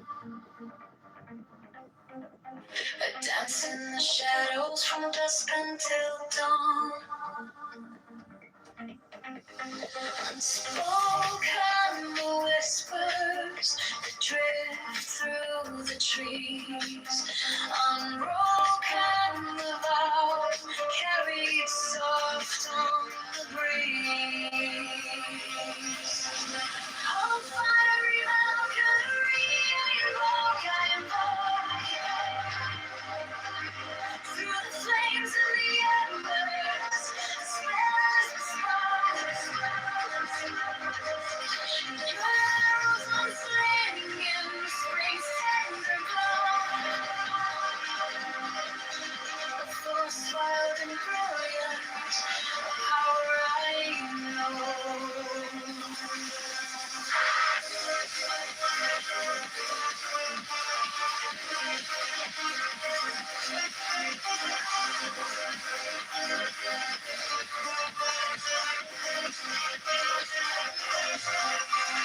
Secret communion of hearts left unsung. The listless resist its tumultuous tongue. Through veils of the morning, her armor does gleam. The warrior spirit, it makes every dream.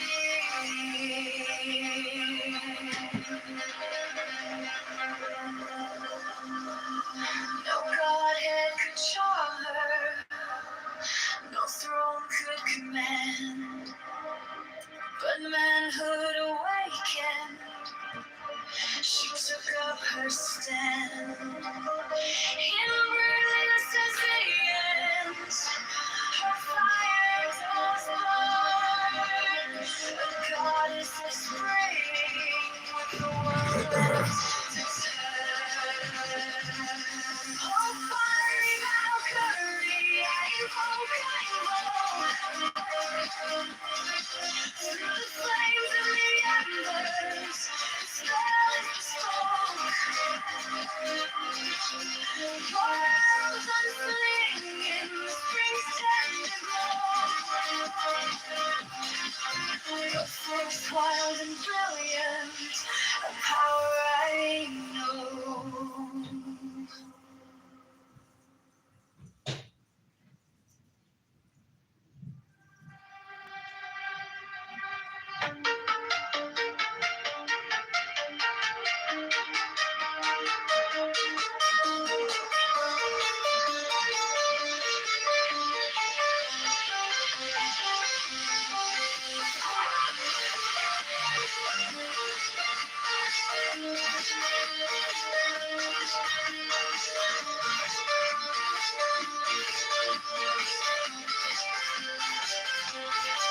By force of fashion, love light. Through the shroud, through the cloud, where secrets reside. Through the storm, through the smoke, I survive, I survive. To the mountain canyon glide. By the rays of light, I invoke,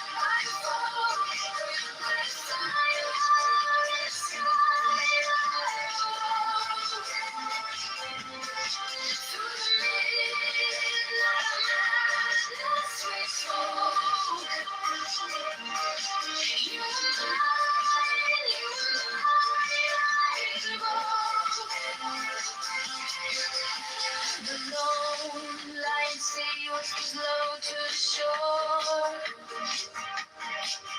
Swoon of the moon pulling tides of the more. Your swoon to me like a spell, like a door. Tonight we can't quite stop. By the rage of the lake, I am woke by the fire of the sky. I am woke through the midnight madness we spoke. You were mine, you were mine, a sentinel pine on the cliff clings tight, a silhouette carved in the shadow of night. The stars overhead burn cold and bright, but they can't touch the heat of that flame.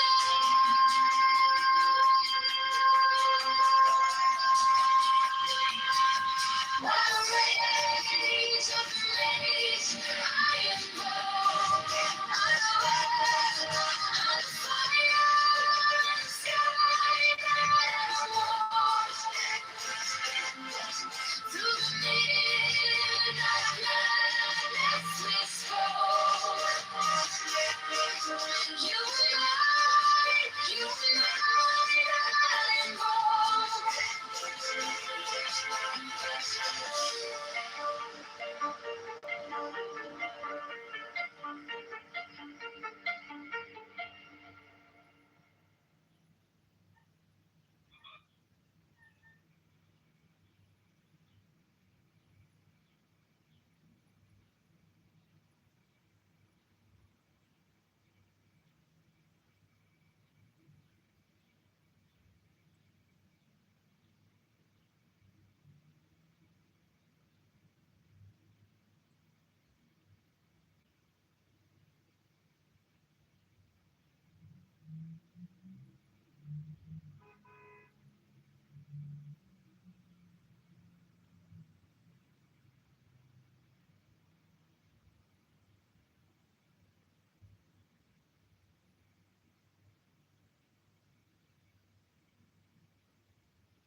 that regard. But I think you have to look at motivation very carefully. Kind of getting a lot of thumbs up and thumbs down. I don't know who agrees and who disagrees.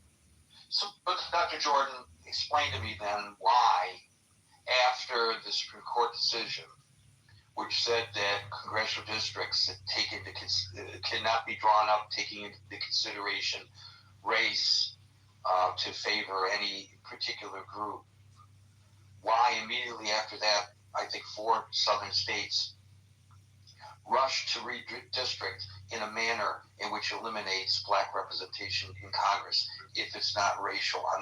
I'm going to have a hard time understanding that, but I think probably if anybody can convince me that I'm wrong in my observation, it is.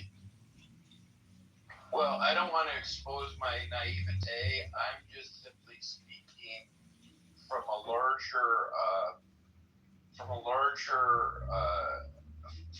not a higher elevation, but from a broader perspective. I think there's a long game in all of this, and the long game to me is always political, whereas racial animus is really personal. And if you're not personalizing it, I don't buy it as being racial, and maybe that's a horrible response to reply to you, but that's how I look at it. No, causation between the Supreme Court decision and this rush to redistrict in the manner in which they are redistricting? Well, I see racial undertones, but I see the judiciary and the executive branch, whether they're filled by Democrats or Republicans, as being political always, because they're very self-serving, and so they. It's not to say they wouldn't resort to a racial bias in their in terms of tainting their moral compass, but the first thing, the priority to them is always the long game. I don't know if that clarifies any more or not my stance. Thank you, Dr. Jordan, and just for your own edification, I didn't give you a thumbs up nor a thumbs down. Steve, followed by Andrea. Hey, Gary. Can you hear me? Yeah. Oh, okay. Well, Gary, let me ask you this. If a population, as a population, is voting 89 to 92% for one political party, does that mean that by the nature of the population that if you try and dilute that voting base, it makes you racist? In 2020, I just looked it up. Do you want me to answer that, or you want me? I can wait. Well, let me just put the caveat. In 2020, I just looked it up. 87 to 92% of the black population voted for Joe Biden.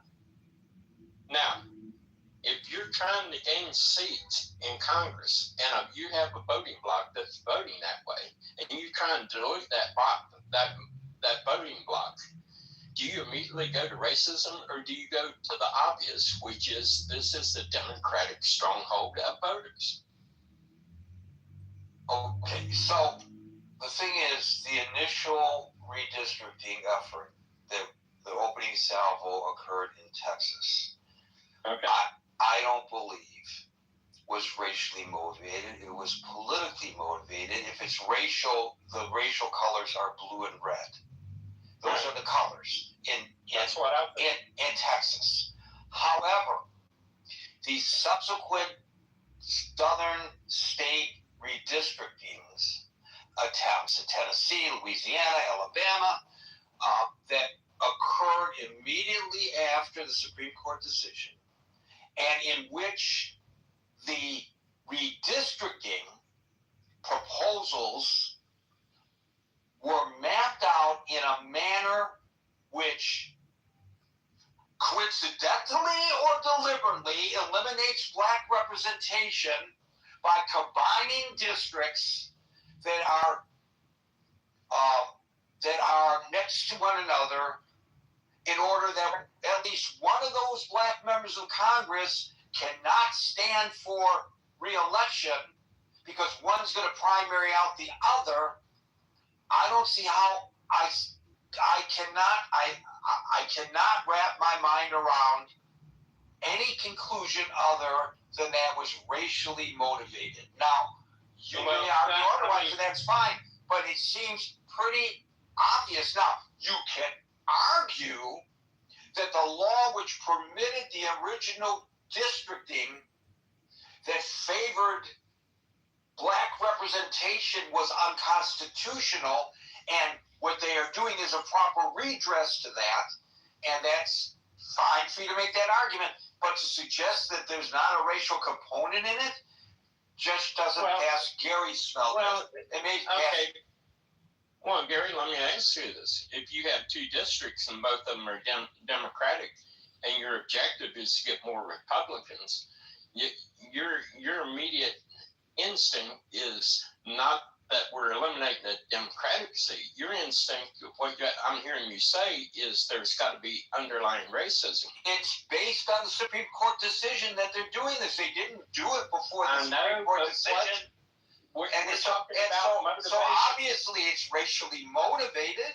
It may be to redress a law that was racially disadvantageous to you or me because of our skin color, but it 100% is racially motivated. And if you can't see that, I don't know what more I could say about it. But you asked. Well, let me ask you this: before this latest round of Texas, California, Virginia, Tennessee, all these states started doing this redistricting. In New England, it's generally considered that New England has population based to 40 to 45% Republican. You know how many congressmen from New England, that conglomerate of states, are Republican? Gary? That has nothing to do with the discussion in hand. It absolutely has something zero to do. So is there an attempt to redistrict the New England states based on racial? Is there an attempt to take advantage of the Supreme Court decision and redistrict any state in New England? Yes or no? Can you name one? Why would you redistrict when you already have what you want? Why would you do it? Then what's your point? My point is that these are motivated by political power. If you have two black districts and you got inside those black districts Democrats, and you redistrict where you eliminate one Democrat and you could possibly... And why didn't they try to redistrict based on the rules that existed before the Supreme Court ruling? They were redistricting based... Let's just wait. Let me finish asking. I'm going to let you answer. I always let you answer. What they are doing is redistricting based on the Supreme Court ruling with regard to districts that favor greater black representation. So they are redressing what they feel is an unfair advantage to black representation. They are addressing that specifically. They're not addressing. They're not addressing. Okay. They're not. Now hold on. Hold on. I haven't finished saying it. Well, I think you've said enough about it. Okay. Well, I'll let you moderate. Go ahead.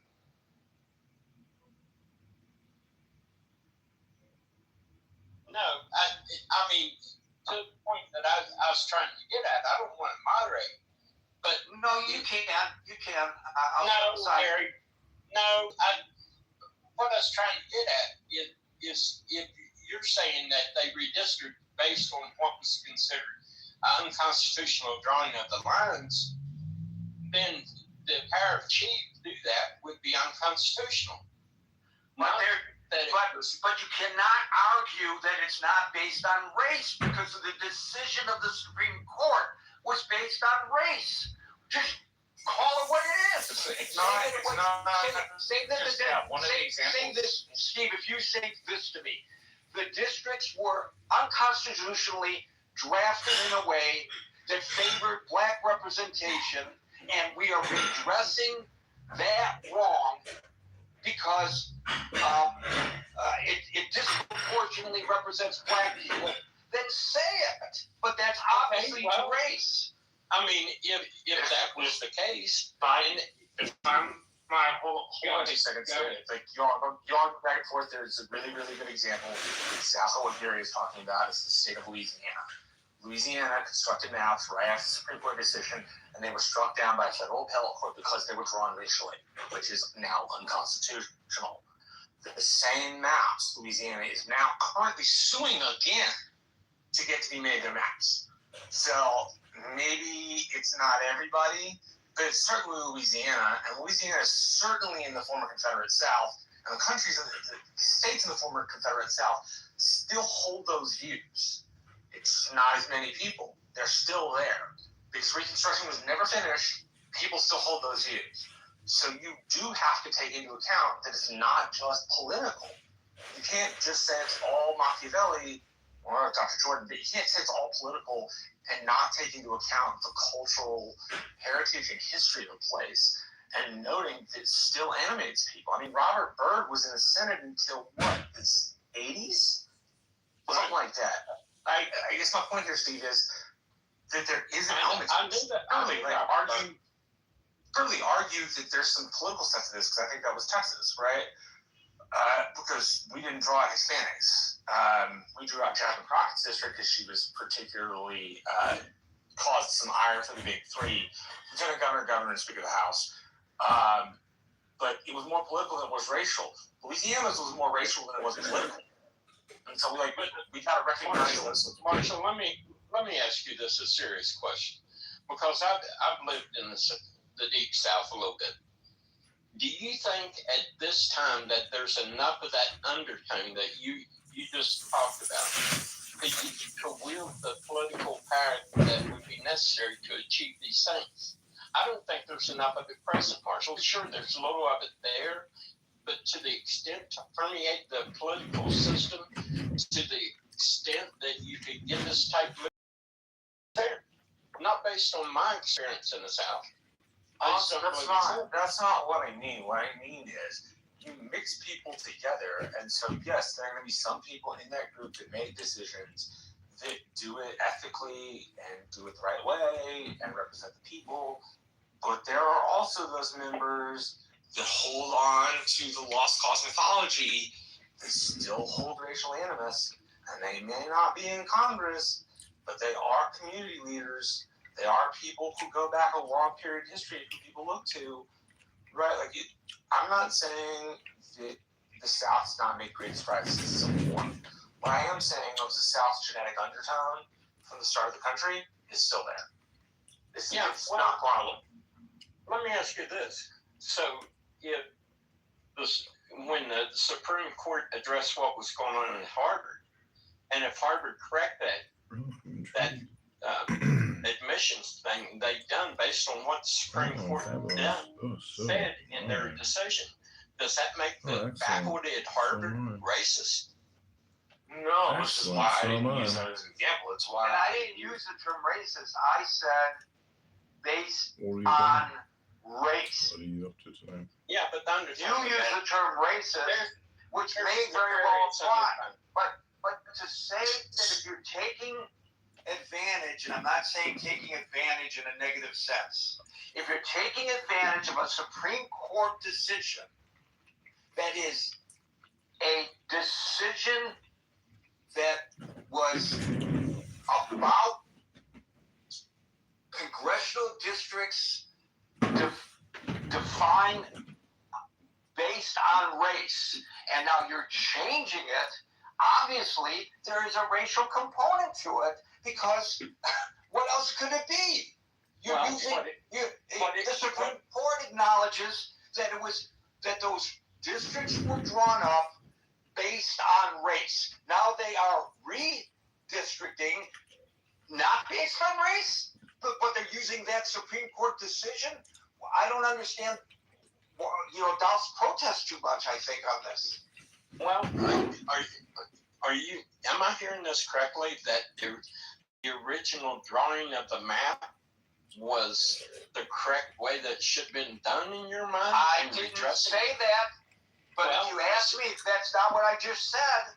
That's not the argument that I'm making, but I'd be happy to make that argument. But that's not what I'm discussing.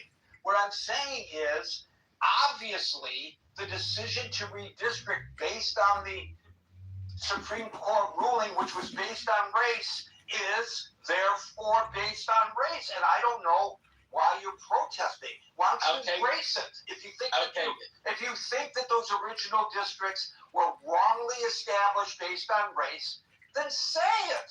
Just say what you believe. Don't try to pardon the terminology. I'm going to use the terminology. Don't try to whitewash it by suggesting that it isn't based on race. Oh my God. Well, I mean, if it was based on race originally and it was improper to have that based on race, and you're correct in that, I don't see any problem with it. And here's another thing. If you do that and you correct what was ruled by the Supreme Court to be improper, then you go to the motivation of why you're doing it. And I would say that political animals operate from the motivation of power, which the conversation up until now doesn't address that. It's all got to be some nefarious, shadow group of people meeting in a cigar-filled room Nobody somewhere. said that. I don't know why you would. Well, I mean, that's I don't know why you portray it as such. Nobody said that. Well, that's no, I don't think anybody In my suggested example, that. that's not what I implied. No, and Marshall talked about Reconstruction far more than I did, and I don't think he implied that. But Marshall, you can speak for yourself. No, I didn't imply that. My entire point was to say, from South, which the Voting Rights Act had purview over. There is a state, Louisiana, who drew maps after the Supreme Court hearing, and they got sued because the maps were racially gerrymandered. That is an element of DNA of the South. It just is there, right? It doesn't mean those people are always in power. It doesn't mean they're always influential. But in Louisiana, it certainly meant or else it wouldn't have gotten struck down on racial gerrymander because they would have drawn an appropriate map. And that is an example of what some of these southern states are doing. Right? And my point is, Let me ask you this. Yeah, go ahead. Let me ask you this in all sincerity. Where it wouldn't have that appearance, do you not think that power is more important to the politician than race? Oh, I think if a politician can service their racially biased views as well as advancing power, they'll do both. But my thing is the motivation, and in the era that we live in, the motivation of politicians is power primarily. Can there be racial arguments? But not in Louisiana. But Marshall, we're taking that one example and we're painting the whole building with it. Okay, I think everybody's made their point. I said it was. I think everybody's made their I point. said it was part of the DNA of that region. So it pops its head up all the time. I'm listening to this book called Nations Apart. And one of the things it describes is the Deep South. The Deep South, when it was settled, was aristocratic and authoritarian in nature. And it was settled by former slave planters from Barbados, from the Caribbean. And that DNA is still in the South, in the same way that what this author calls Yankeedom, which is essentially the East Coast, the Northeast Coast, they prize more communitarian, they trust government more, they tend to see government as a positive force, right? So the regions of the country are different, and they manifest today, yes, in different ways, but because of those seeds that were planted, that'll always be part of the DNA of the region. It'll never go anywhere. It doesn't mean that those people will have concentrated power all the time. But Marshall, that's the Confederates in the attic. That's the thesis. That's the thesis. See, I have the book. I just haven't read it. Okay, I think at this point, everybody heard what I had to say, Steve had to say, Marshall had to say. I don't think there's anything more that Steve, Marshall, or Gary can say. That's people will have to sit. We have a huge audience, and they can decide that it's their prerogative to agree or disagree with any of us. Well, can I finish? I thought you had. Gary, can you clarify the format of this room for me? The format of the room is I run the room and I call people one at a time to speak. And moderators are allowed to interject. You're welcome. Okay. I'll just, at the risk of being redundant, Gary, it's my fundamental belief that politicians are primarily driven by power, and I'll leave it there. And in answer to your question, no, I do not agree with the Supreme Court decision. Andrea, followed by. Thank you. I also don't agree with the Supreme Court decision. I do think the recent gerrymandering in Tennessee in particular was based on race. I think you cannot, as Marshall or several others mentioned, I don't think you can separate this from some of the history in the region, though unlike Marshall, I do think regions might change over time, because if we remember Marshall, there were the Southern Dixiecrats that I believe were part of, the Jim Crow era, who were Democrats. So racism, I think we're grappling with a new spotlight on this in our country for some, not new for others. I believe that, with the emergence of the involvement of Oath Keepers and the Proud Boys, and just the increased spotlight on those groups from January 6th and recent involvement in ICE, that it's just becoming more in the headlines, so to speak, something that perhaps has been, existing for quite some time and never fully resolved, as Marshall said. Just a couple of other quick, and Gary, it's so interesting always to hear you and Francine speak, though I know there is an age difference there between you. I love the intergenerational rooms because of the perspective of people who have lived through history and know friends who have, fought and bled and advocated and died and lost family members fighting for this right to vote that the Voting Rights Act was meant to protect. So, but I do want to. So my heart broke today, though I wasn't surprised, and it broke when I saw Tennessee, and then when I saw Virginia come through. And I would say that I want to zoom out rather than get into the nuts and bolts on the redistricting, which Marshall can do any day better than me. We are looking at this in a time where Trump currently is extremely unpopular in the country, though he retains a certain commitment from a segment of his base, and perhaps is gaining ground in places like, Indiana, or where he just won several seats. But, there's a reaction to the fact that the Democrats have flipped 30 seats in special elections. And I do actually agree with Steve about a main motivation from many politicians being power. And then, obviously, I think it's possible for any single one of them to be racist as well. But I actually tend to agree with Steve that things are more, they're more motivated by power. And then I just want to say a couple other things. This notion, the point that Francine mentioned about secession, not the Civil War, about an economic boycott and a reaction by some of the blue states, that this is actually, I believe it is gaining ground in a way that's not very public.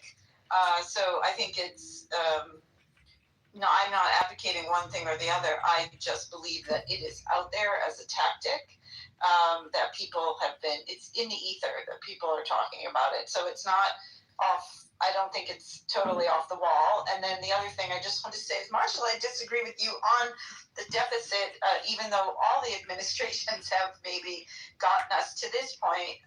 Ultimately, right now we have debt far outpacing GDP, and it's just accelerated. And what is, even though we're at war with Iran, we are currently still in relative peacetime here in America.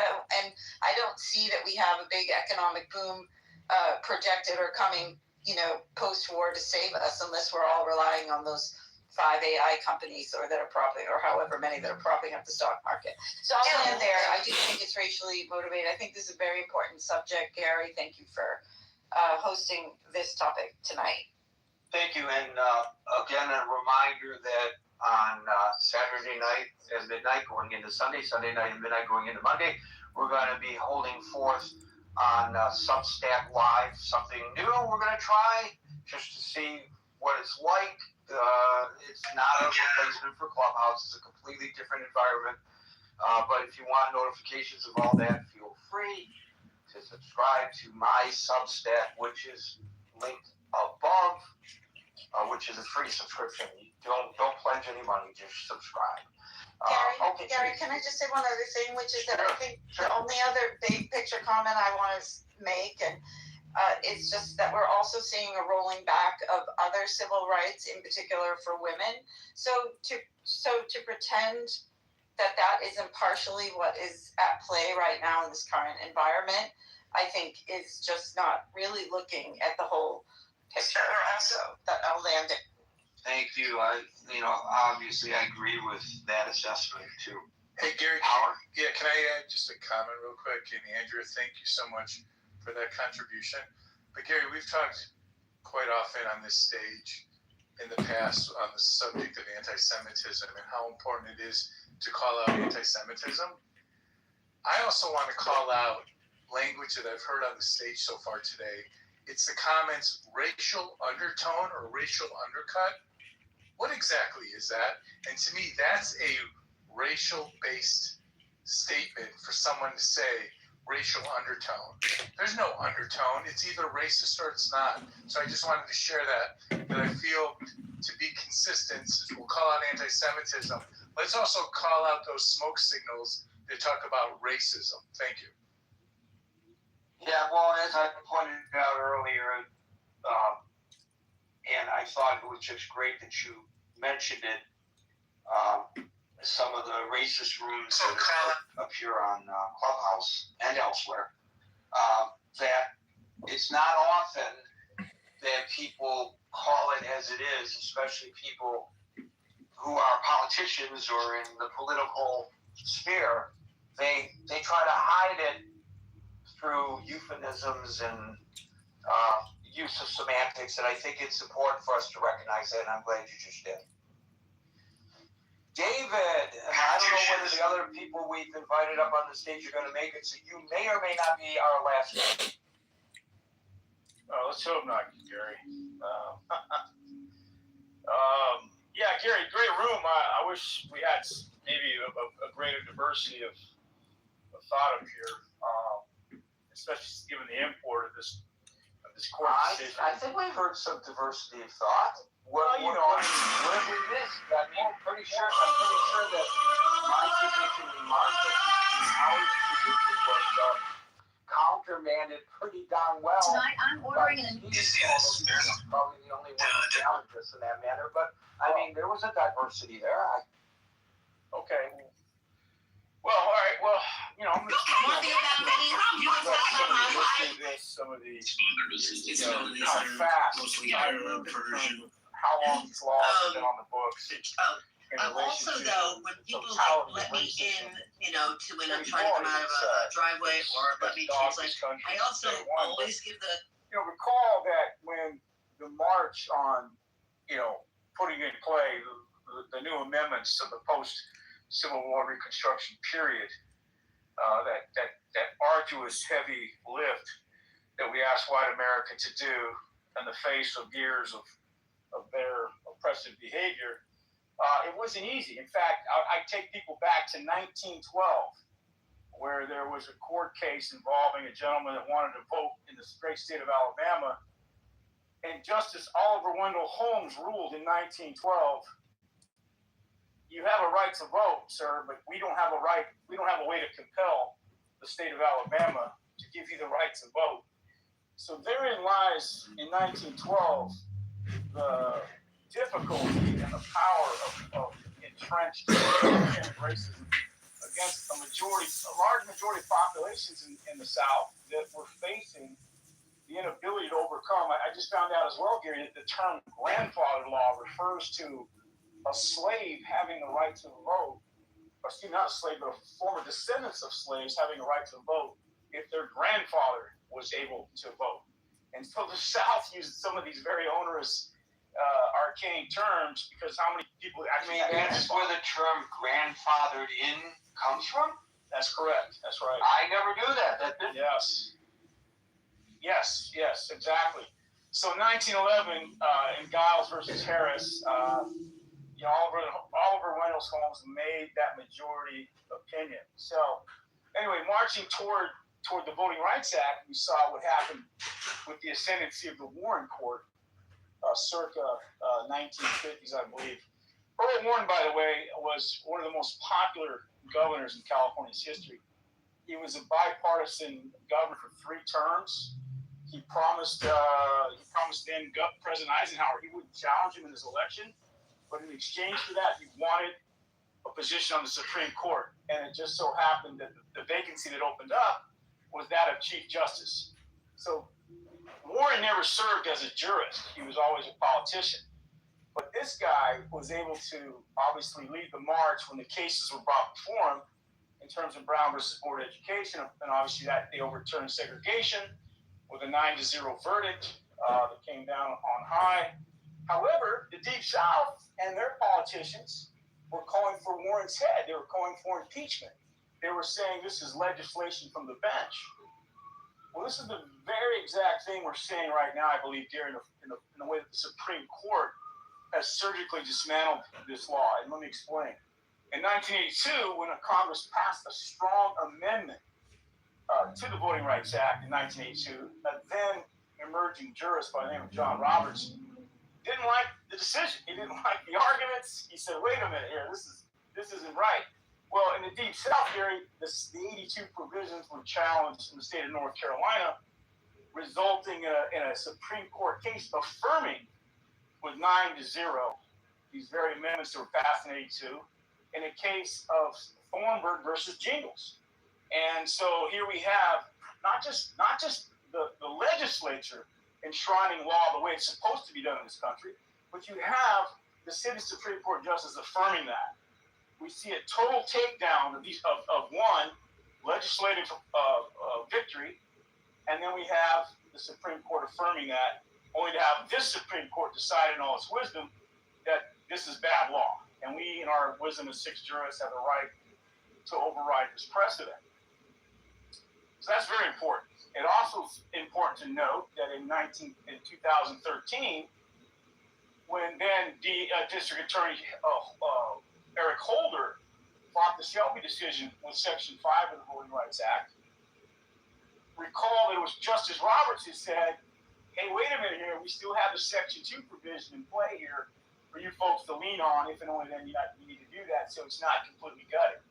So here we have that messaging, that articulation by then Roberts in that 2013 decision.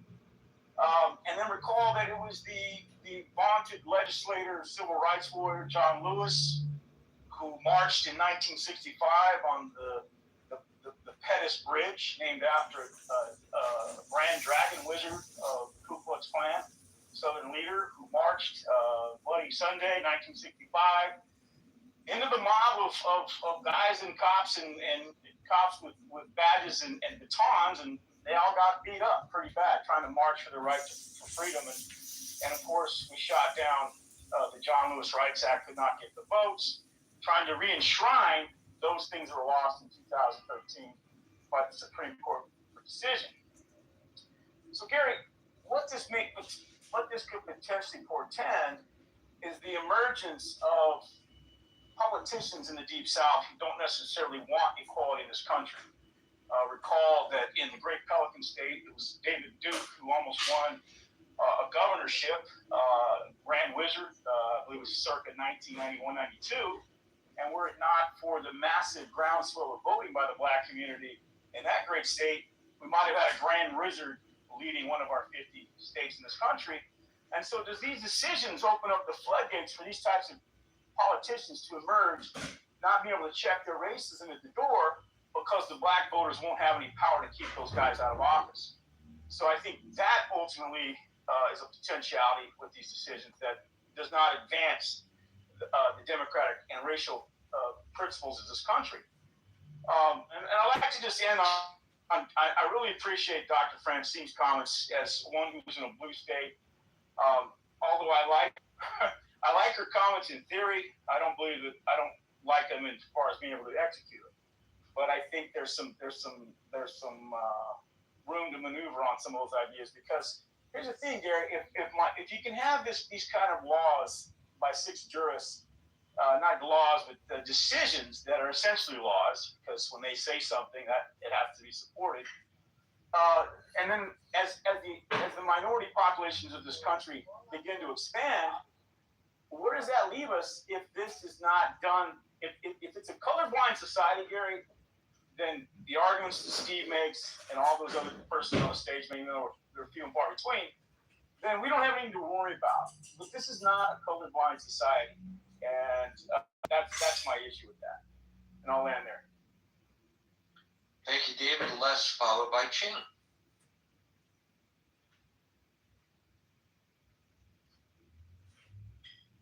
Hi, sorry, I got a new phone. To get back to the question of redistricting, I think the root problem is that politicians can choose their own voters. It should be the opposite. Voters should choose their politicians, their representatives, and we just need to get rid of all of this gerrymandering. We had that in California before the recent election, and I understand why California did that because of what Texas had done. And the only thing good I can say about that California gerrymandering thing is that it's sunsetted for 2013, so 2030. Hopefully we'll go back and we will do that in California. The other states do that as well. And so that would be my wish. In terms of racism, Mr. Trump is a racist. He was not, his properties were not renting to black people, and he tried to find that in the courts in the 70s. And in terms of racism, we did make progress in the 60s. The big thing was the Voting Rights Act, because we had people like Strom Thurmond that was a racist and was, voting against, of course, black interests.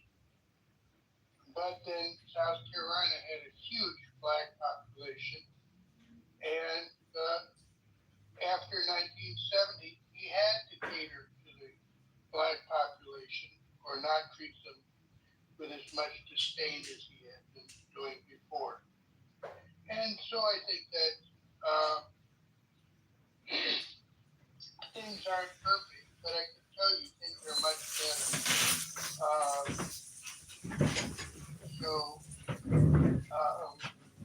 And I have personal experience with that. In 1980, I was picking up my daughter and my wife at the airport, and there was this racist cab driver. I should mention, she was black, probably still is, as far as I know, and he was just giving me all this racist crap on the ride over to the airport. I was picking her up in a cab, and I don't think cab drivers would do that anymore. And I do think things are better. They're not perfect, but I do think things are better. And I guess that's all I have to say, unless someone has questions. Thank you, Les. Ching.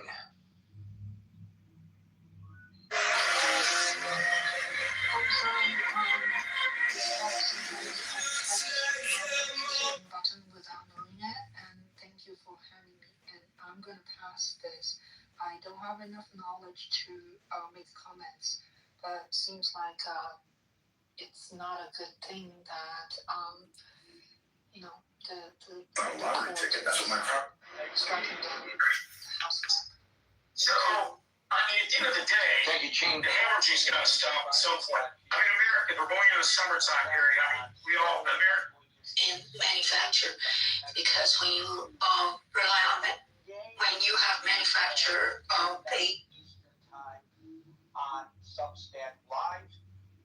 So until 5 o'clock New York time on Monday for the next edition of the. It's time for the quarter. Be safe, be well, and peace out.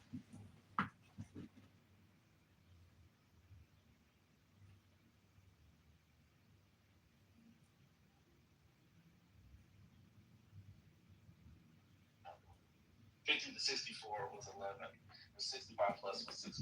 And I think that's interesting because I remember a time when we were talking about sort of the loan. Broken Pentagon bureaucracy was doing the same thing for decades. When our warfighters needed more weapons, aircraft, and ships, the Department of Defense allowed contractors to double dip at your expense. They charged you, the taxpayer, to build their factories, and then charged you again for the final product. And despite paying companies to make weapons faster, schedule delays were constant and cost overruns. I think that's interesting. I think that speaks to some of the things that help explain what's going on now. I'll just say that, religious belief is funny because there's a way that we talk about religion as, in sort of the formal way, and that's appropriate, right, for this conversation.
But we're seeing generationally, right, that younger people aren't receiving the opportunities that previous generations have. We talked about how, and we see that sort of manifest in the way that they're looking at homes, right, the way that they're looking at relationships and marriage, the way that they're looking at children, the types of jobs that they're getting, right, the fact that they're not going to school, right,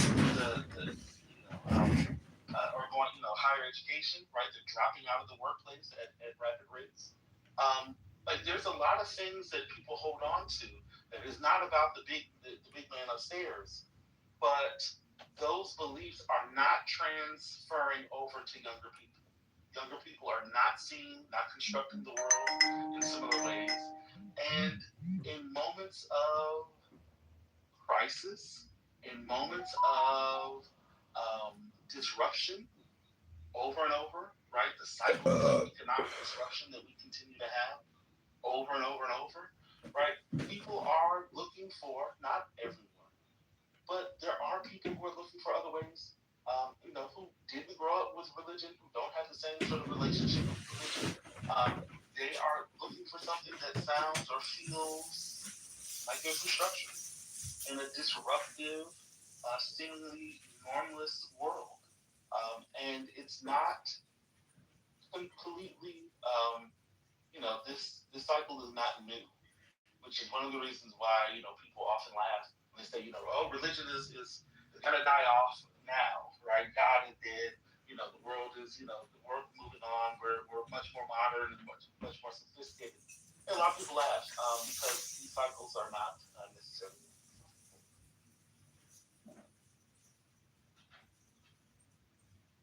I just want to mention one thing, brother. Mel had put in the chat earlier, like a long time ago. I don't know if you saw it, but it was an actual article from the Washington Post on the decline in male jobs more recently.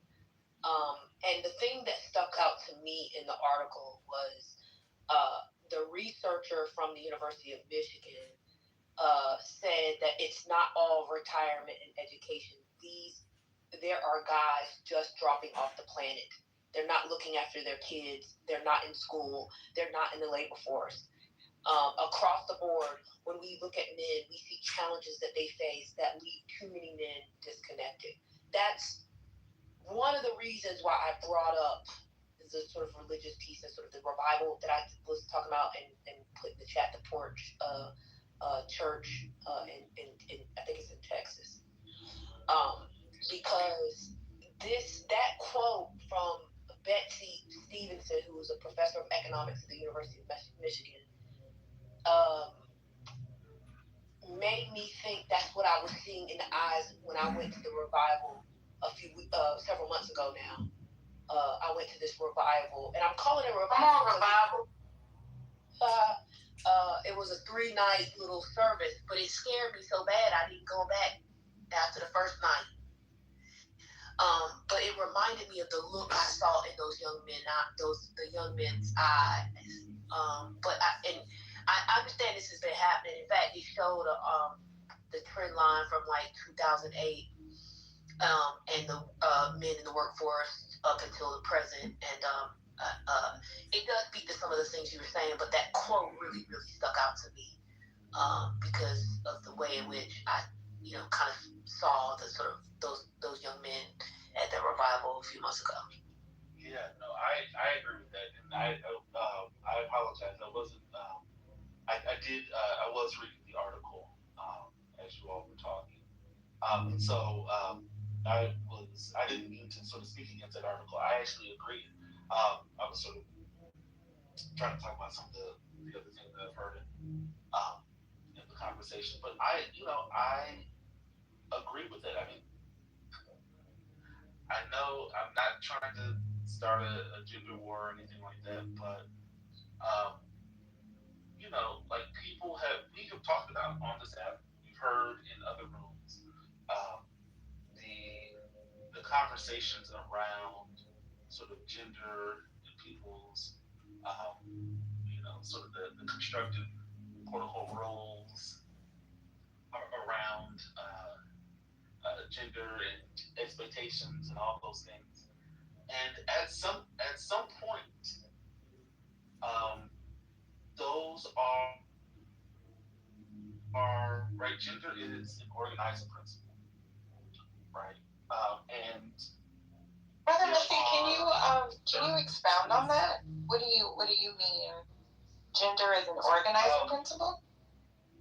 So gender, one of the ways that we sort of organize identity, responsibility, norms, right? Sort of the expectations about what we expect from certain people, right? How we socialize kids is around gender. Like there are certain expectations, and I'm not saying every single individual down to a T has this, but we can generally talk about sort of all of us, even if we don't sort of ascribe to them, what are quote unquote I'm using air quotes. I'm just gonna say it. I'll just deal with it. But we generally have an understanding of what society understands as a man, a boy, a girl, right? And so those are, when I say sort of gender is an organizing principle, it sort of organizes and constructs the way that we expect others to behave, what sort of assumptions we have placed on ourselves. We have a certain expectation of how people are supposed to talk, behave, look, dress, engage. When we assign them a particular, or we assume a particular gender identity. Okay, thank you. Right? Does that make sense? Yep. And so as such, right, in the same way that women are, often confronted with, marriage, children, the expectations around parenting, chores, the penalty for having a child and coming back to the workplace. There are similar, not equally, but there are similar expectations around men. And as individuals, we often take on those identities, right? So one of the issues around toxic masculinity that people talk about are, one of the reasons why it's toxic or pervasive is because people internalize those. And so what happens when you are not able to fulfill the expectations that your parents have of you, the way that you can socialize, the way that other people expect of you, the way that society constructs what it means to be a heterosexual man. How do you sort of wrestle with those things? Right now, you can say, well, I don't care about those things. Yeah, okay, fine. At an individual level, there are people who don't conform to those things, but that doesn't mean that everyone does, and it doesn't mean that you are free from every sort of pressure. And so people are being confronted. Young men, boys, are being confronted with realities that men behave in particular ways, but the economic circumstances that are befalling all of us don't necessarily make that that a reality, right? Women have entered the workforce. They've been entering the workforce. They are economically independent of men. In the past, we've done a lot in our society, right, to construct the dependence of women to men, right? Like that's just a fact. You can read the accounts of all the ways Charlotte Perkins Gilman talked about all the ways that that society was set up to construct the dependence of women on men, right? So now that we've moved away from some of those sort of forced ways that women are dependent, what are men to do in a society that still expects them to behold or uphold traditional aspects of masculinity, maleness, malehood, but not have those realities, right? They're not entering. They're not entering. They're not going to college, right? The jobs that they have, because we have a real and true division, gender division of labor. What happens when male work leaves the leaves the society, right? Starts dwindling, right? What happens when I was just reading another article that talked about all the sort of ways so you got declining health and disability. You have a skill mismatch and educational gaps. You have technological disruption and automation, stagnant wages and low status, right? Like the ways that we have formed the jobs that have been successful for men with the declining. Sorry, I'm all over the place. You have a diminishing and dwindling middle class, right? What does that mean for the jobs that have traditionally been a part of that middle class, lifestyle, right? All of these things sort of are connected, right? But we don't have, as a society, we still have the expectations, right, on men and women to perform tasks that go far beyond the realities that we live in right now, right? And so we have disruption. We have men who are finding ways to deal with their realities, right? And I'm not excusing people's violent and aggressive and antagonistic behaviors. I'm just trying to give a larger context, right? This is, and so what I mean by this has happened before, and I'll end here and I'll shut up and I will not speak for another few hours. But this is consistent with, I'll just say this is sort of traditional sociology. Traditional sociology has talked about sort of the rapid increase of, or the shifts, right, in sort of the norms, values, and expectations, and then the larger sort of societal and structural changes that are taking place. And when one moves faster than the other, you have disruption. It's called, Durkheim talked about normlessness. Merton talked about, anomie, right, the strain between what individuals are facing and what their, what the expectations are, and the realization that they can't meet those expectations that society has for whatever reason. All right, I'm done. Sorry. We was waiting for Baber. We was waiting for the Baber drop. Yes. You done ran through the whole thing. We got one-on-one, and we got one-on-one in a 30-minute lecture. I mean, let's go.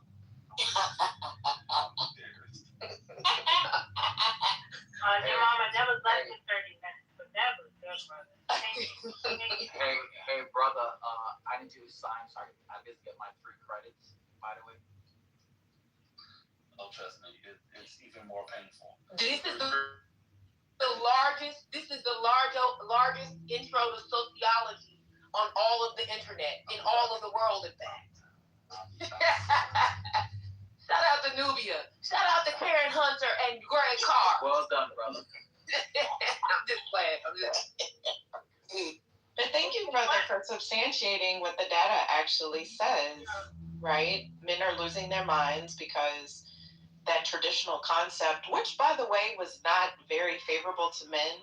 And I would be curious one day just to hear you speak on those things and expound on them. Men had higher rates of death than women because they typically worked to death. Men were not, especially black men, were not allowed to really, be human, in a sense, right? Like, you're gay if you do this, you're gay if you do that. I think we should really have those conversations without the trolling because it's become so normalized. Like, I kind of get it why men are just,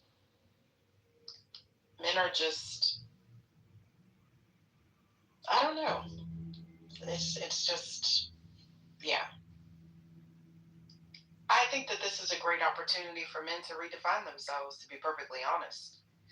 The old views, and I'm not taking up for men, I'm just merely looking at the data, but y'all didn't have it so well, like before with that idea of the patriarchy, right? Like, it didn't really work out for y'all. You just kind of worked and then you died. Like, I'm just saying. Can I be heard? Can you guys hear me? We can hear you. Brother, the part about,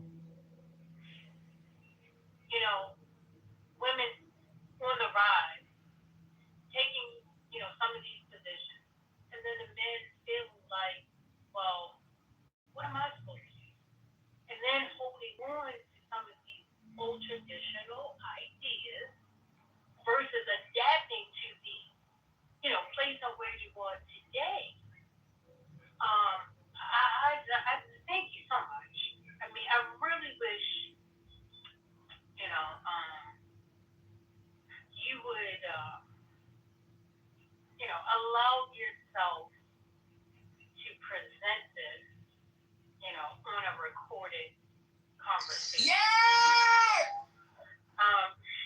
Because I think the message, a lot of times in the midst of the conversation, I don't think some people can receive it because it's like they might feel like it's tearing them down and they want to obviously fight. And that's rightfully so. But perhaps maybe just, somebody blazing over a recording and they hear such, it might just be able to plant the seed. A lot of times the seed can't be planted in here because the soil is too thick.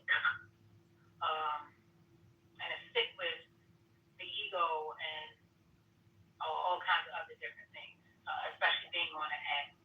But I really appreciate how you articulated it in such a way. I think it was gentle enough to be able to pierce somebody's heart. So thank you. And it wasn't antagonistic. Also, encouraging. Okay, I'm fine. I love whoever that was. It's my child. That was so sweet.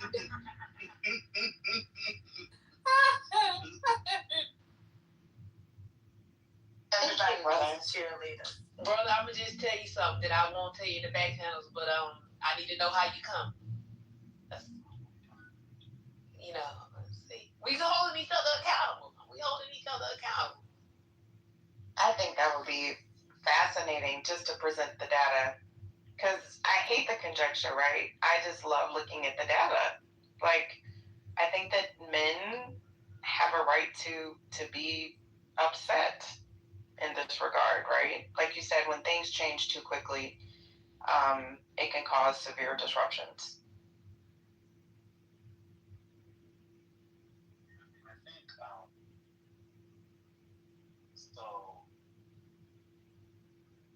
I think it is, and this is where it becomes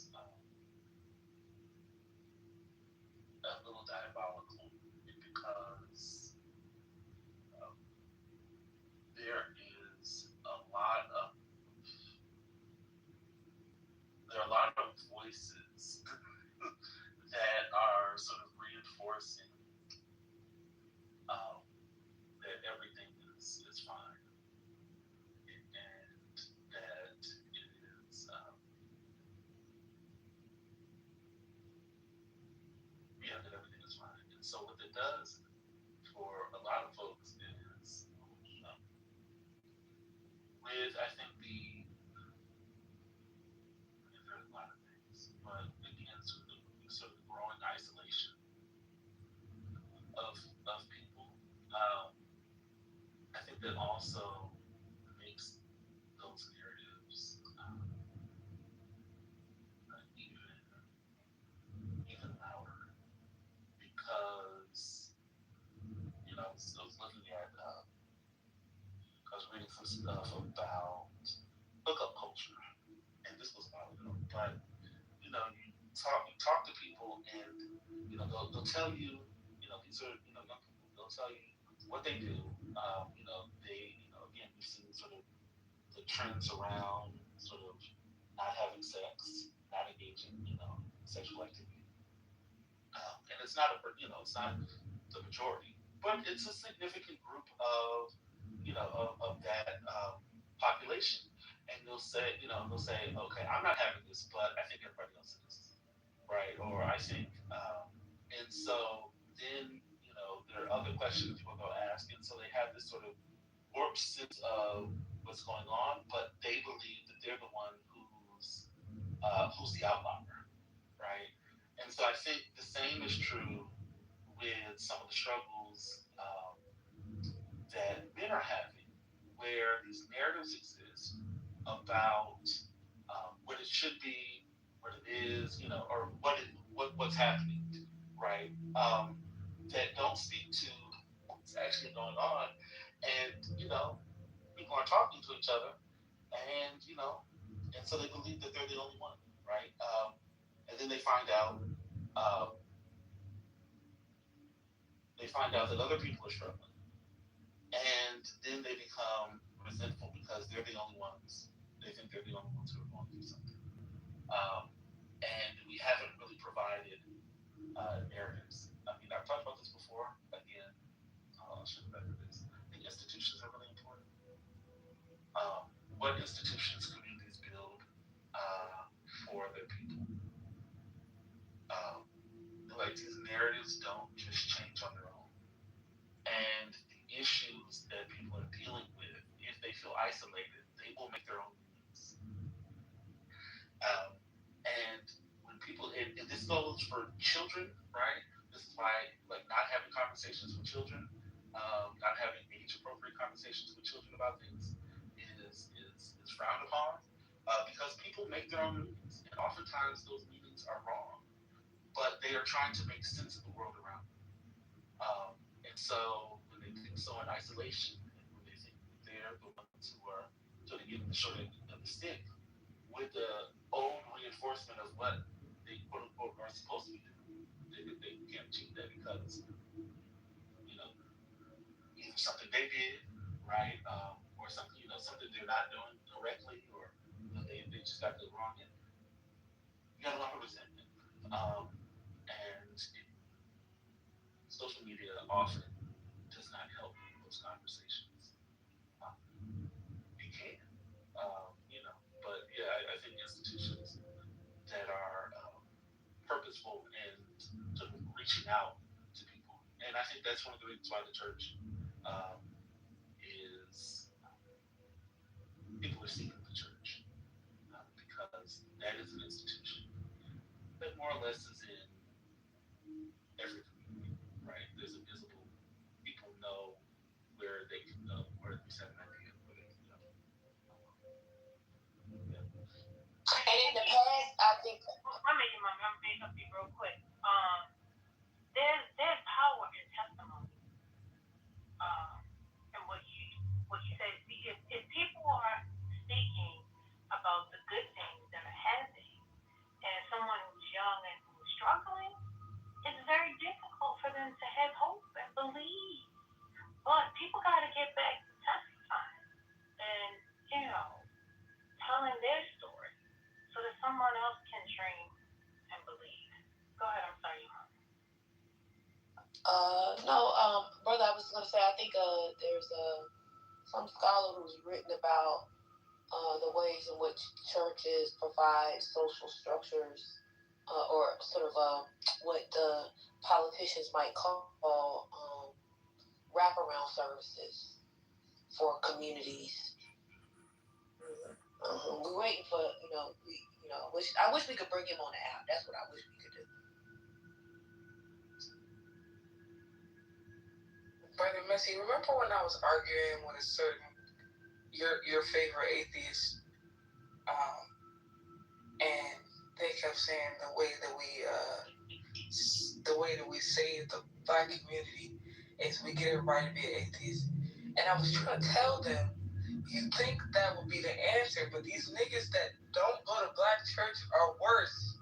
They kept telling me, oh, the black church is the problem. And I was trying to tell these niggas, like, no, it's not the problem.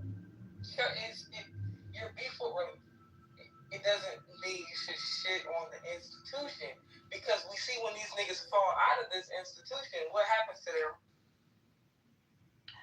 Dr. Library Card, I was there when you had that conversation. And wait a minute, want to create an institution of their own without purpose. That's what I'm trying to get them to understand. So, like, when you shit on the black church as an extension of your beef with organized religion, it creates an environment where niggas start doing this multiracial shit where the values are all fucked up. Like, it's all mixed up over there on the other side. But y'all's beef with organized religion makes you shit on something that is not politically what you believe is problematic, but that's just how it all gets wrapped up in.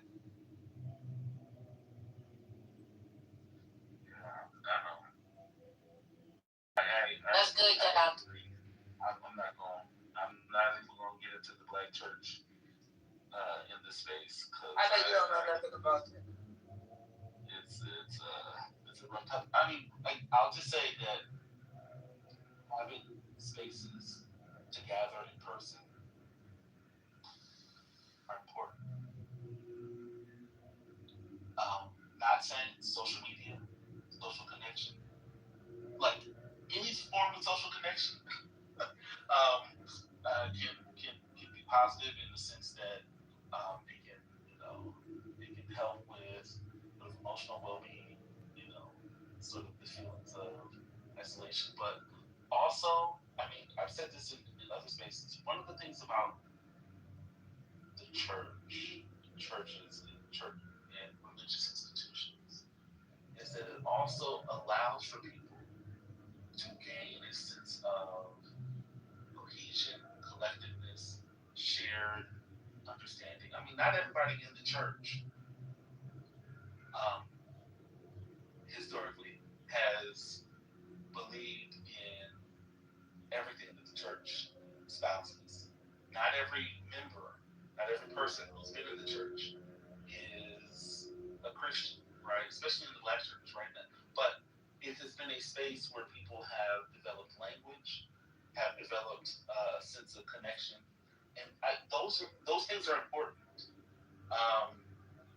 They just are, and it could be maybe another space, but religion as a sort of a cohesive unit has been useful and valuable outside of the black religious tradition. Like, religious belief has been sort of another organizing sort of unit that people have used throughout history. And it's been a valuable space, right? Like the black church isn't unique in that aspect.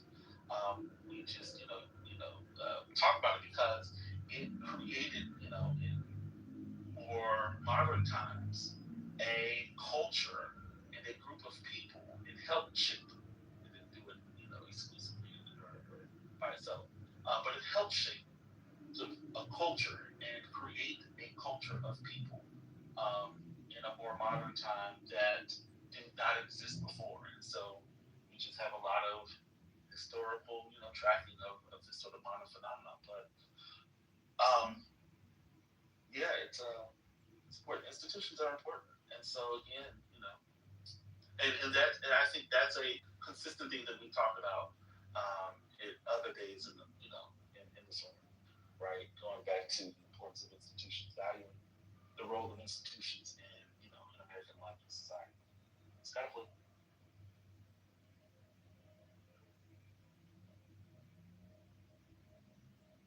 I've said this before, and it's just my own conjecture that the church also like helped to enact shame.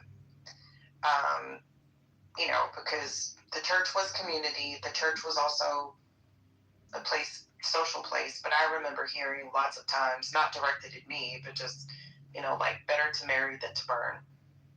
And a lot of those things, right? Like to be fiscally responsible or conservative. That's the manner in which I was reared. And I think that without that community judgment, so to speak, not like clubhouse judgment, right, which is based largely on boredom. You know what I'm saying? Like, I said this before and it was taken the wrong way, but it's just my thoughts. I think that like when we as a society kind of moved away from that it kind of took away shame, right? Because you can be anonymous and be a fool, but when we were all more so in community by proximity, you really didn't have that option. And I think that has also made a lot of changes. So I do agree with what Dr. Library Card put in the chat that church has hurt a lot of people. But I just remember there just being more of community accountability, if that makes sense, for both genders, the expectations, the desired outcomes. Also, personally, like, we don't have to get into more like social structures of it, just a personal accountability to. That's why I be getting on the niggas that claim to be Christian here and they don't go to church because they're afraid to be held accountable or to be disciplined, to follow a hierarchical structure within the community, or to do what you said you was gonna do and show up. They scared. So yeah, I would agree. Or more like what I see sometimes is more like an entitlement, right? Like, you're not going to tell me what to do, that kind of thing. Because there's also like a submission in that regard, right? I don't mean I agree with you, but that's what I was saying. Separating it from gender, there is a sort of submission to the structure, to the leadership that these niggas don't have. They don't go. They do it in their bedroom, so they don't have to submit to nothing but the computer, mouse, and the Dorito. That's a nasty word. I was gonna say Cheetos because that's messier. Right, Doritos is hot Cheetos is hot Cheetos. The Doritos are good because the breath is stanky. Or Takis, they love them goddamn Takis. But you know what? I mean, y'all. I mean, I'm thankful that y'all got yourselves together because y'all was going crazy. But I just want to say something that I didn't say earlier, and I'm thankful that Brother Messi, stopped his trolling. He put down the sword of trolling to give us an opening into his brilliance, and I'm grateful, and we're better for it. That's number one. Number two, this is why I often come here, and y'all think I'm playing, but I'm dead ass. Black men need order. They want to be the head, but don't want to lead. They got to get it together. They really do. I mean, there's a thing, so y'all hear me talk about this stuff sometimes as well, which is this idea of ordos amores, order of love. Y'all got to get it together. Can you say that louder for the people in the back? I'm done speaking, Sherry. I know y'all trying to tempt me into a gender war. No. We actually want you to just stay on mute. We've been having a wonderful y'all circle. This is what we call a circle. Been going for hours. What we call All right, I've been moderating from the group. They've been going for hours with very It was great, Yeah, because No one tried. Am I allowed to speak? May I speak, please? No, sir. If you gonna try to, I'm gonna be honest. That's the problem right there. No. We see. This is the thing. You come in. I see what you wrote in the chat. Like, why can't you come in and try to engage in a conversation? That's what I just tried to do. That's what I just tried to do. Add to it and move forward. That's what I just tried to do. No, in the chat you chastise because you don't even know what we said. You heard one thing. Listen. You heard one thing and you trying to take out your belt. Put your belt on. I'm not fighting you today. Put your stomach in your pants and pull your pants up. I'm not gonna Zip them up. I love you too much. I'm not doing it. So I will say there is a misunderstanding and a conflation between your pastor, how he interpreted and presented the word, and the church being the body of Christ. That should be distinguished. And you should understand that there are some men who don't know what they're doing, but have the ambition, and I would even say the desire, and they would say that they have the calling, but yet they don't know what they're doing. And then I would say that there are certain denominations at certain time periods that don't know what they're doing. Why? Because the church is just men trying to figure it out, human beings. So we have to try to understand that, the body of Christ is imperfect. I would even say a work in progress. And you got to be able to distinguish between the church and some man's interpretation of the word and presentation of the word. Thank you. Have a nice day. But your mom and before y'all respond, y'all don't have to, please. I just want to say, your mama, one thing that I feel like I learned from the church when I'm always talking about discipline, there's a certain, because of the hierarchy, and you know what people, even the way that we use like the term elders in the church, you know that people put an amount of work in, whether that's committing to attending services, committing to volunteer in the community, committing to read something weekly or 2 times a week or 3 times a week. That level of commitment, it shows you what you have to do to be esteemed in that same way. And when you were saying there's a lot of people trying to be the head, they're trying to be the head without doing what being the head requires, right? So they don't want to uplift their community. They don't want to reach out and uplift the kids. They don't want to read the Bible. They don't want to be held accountable to doing things that they say they're going to do, but they want to be crowned the head automatically. That's why these niggas need to go back into the church. They think logging on is the same amount of work as people who commit their time and their money.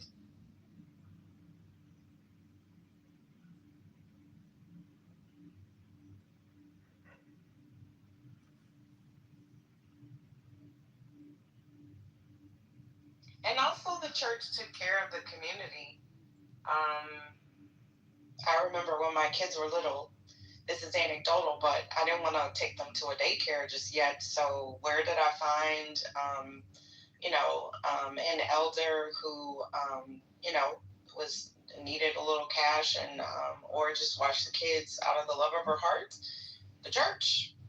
When you needed a babysitter, when the church took care of the local neighborhoods, the churches have food pantries. My church has Black dentists. We do free all kind of stuff. There's a food pantry. There's like a Tide pantry. They, all kinds of things, right? So I think that's also important. And I love what Brother said earlier. I think I caught him saying that not all members of the church were Christians. And I think we need to kind of get back to that, right? But anywho. Yeah, I think that's right. I mean, when you think about, and I saw that video of those kids trying to read a few sentences. Oh, Lord. Wasn't that bad, Michelle? That was terrible. And then you think about, yes, you can talk about the things about church you don't, the church that you don't like. It's not perfect or whatever. But you had Sunday school teachers that were actual teachers that taught children how to read. You know, the importance of reading texts like the Bible so they can first they become better readers. And if they recite it out loud, they become better speakers. Their speech is much better. I mean, there is a cultural component to Black churches that we seem to also not want to appreciate enough. Yeah, Sherry, I put it in the chat. Every fifth Sunday, for Youth Sunday, having to get up there and read the announcements, having to get up there and do whatever it was my grandmother told me I was supposed to do that Sunday. Having to do your Easter pageants, your Christmas pageants, your Mother's Day pageants. Reform, there's another politically correct room open with John Kitover. The conversation. It's in the chat, just so FYI. Go ahead, Britt. Okay. Oh, am I the only one in here? Oh, It's only Maria. Wait, Penny's down there. Yeah, I'm about to go. Y'all want me to boom it, right? No, they can have the conversation. Oh, okay. They're not having a conversation. It's a fake. Oh no, I'm about to go in there. I'm gonna report it. I don't see it though. It's in the chat. I just put the link in the chat. He's got a fake house though. Oh, what the fuck is the title? Ultra elite liberal. Look at here, you son of a bitch. I wasn't gonna troll it. That's not reform. Record this, you crackhead motherfucker. Oh my God.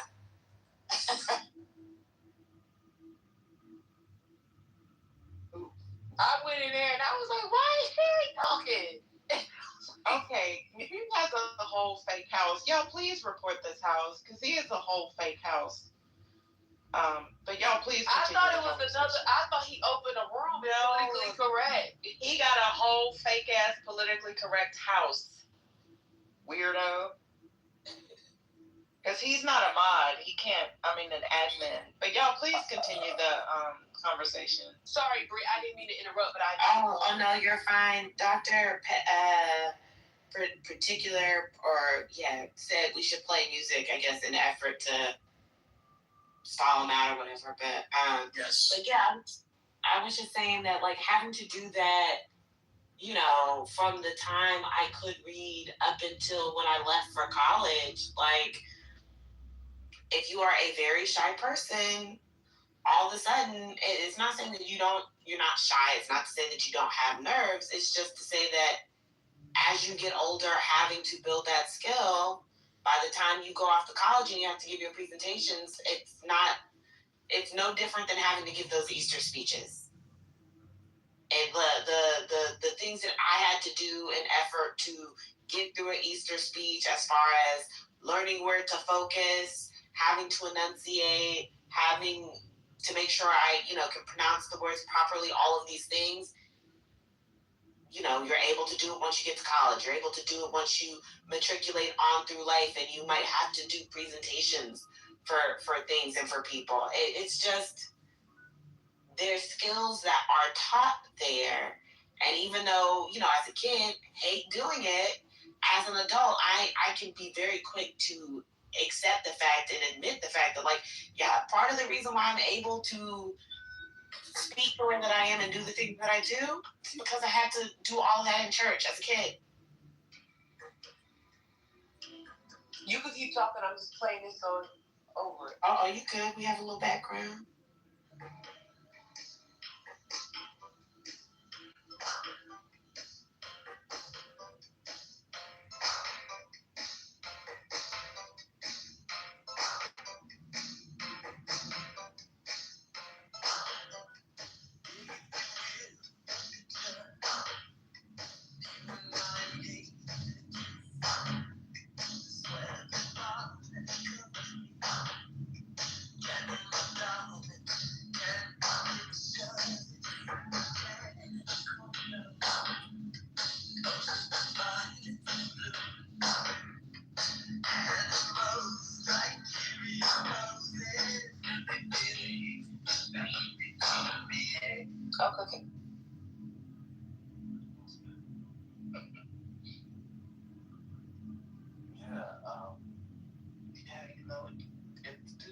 provide.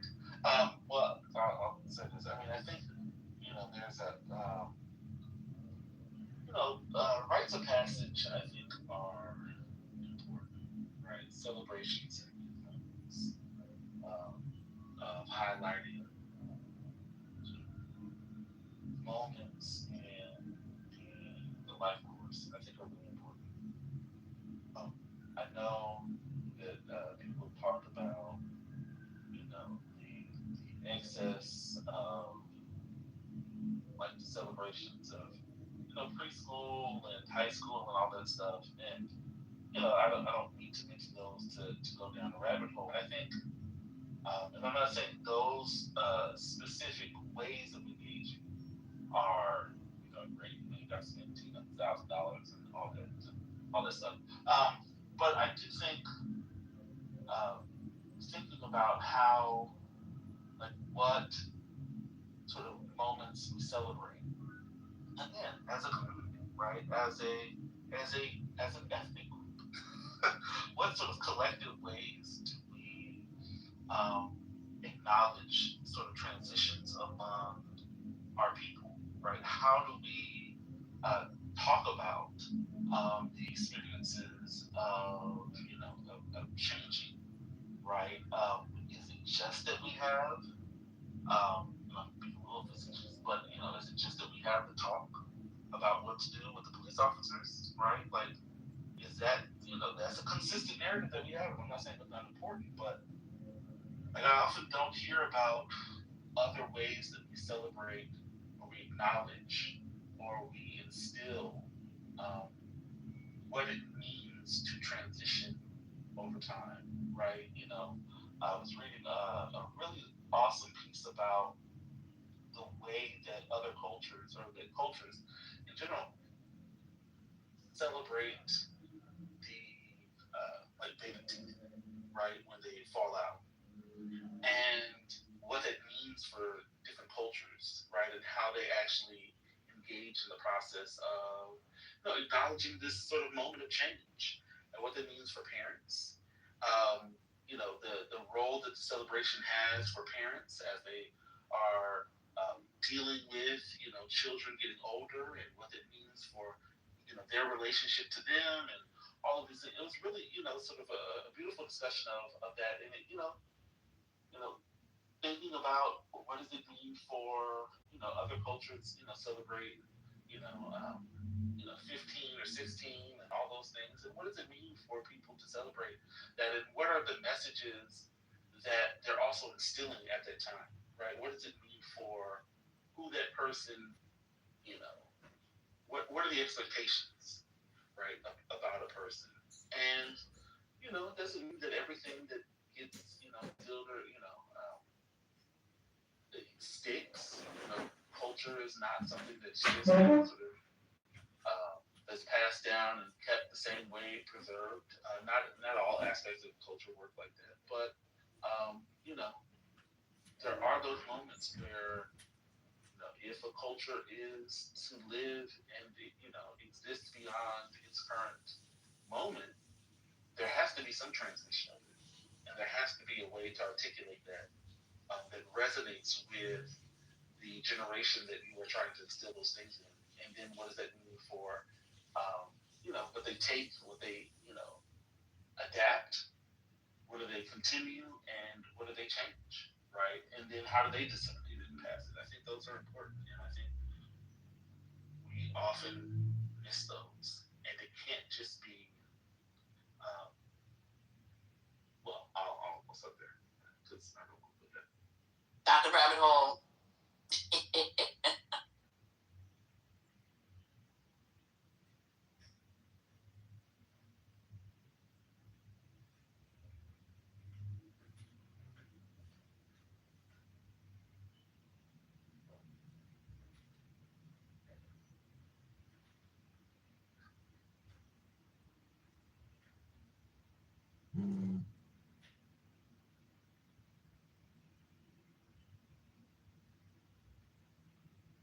I kind of cleared out the bottom because If y'all haven't been in another room or no followers, I'm sorry you got booted. Well, I'm apologizing. They've already been booted, but I'm determined to figure out. I wonder if it's the Anon, what they're streaming from. But I'm sorry, y'all. It was a really great conversation. How you doing, Mickey? Hello, crackhead. Don't do that, man. I'm trying to be nice to you, bro. Don't do that. I already messed up my no more trolling, so I might as well be authentic. Which also gives glory and honor to God. I'm going to eat dinner, but y'all have the conversation. And please report that house. I have reported that house like 10 times. Patty should tell them she's going to not have politically correct anymore unless they close that other house down. But y'all are welcome to continue the conversation. Any conversation.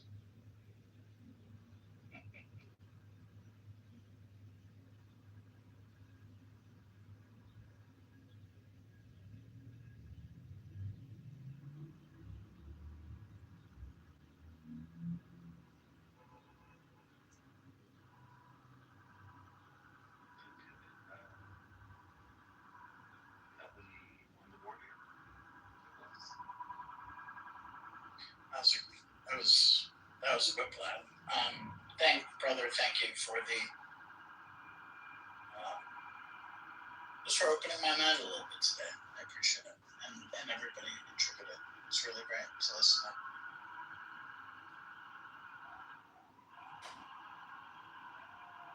Yeah, thank you, Brother Leslie. It's so much better being friendly with you. Remember the rooms that James used to do, y'all? Didn't he also do like sociology, psychology kind of thing?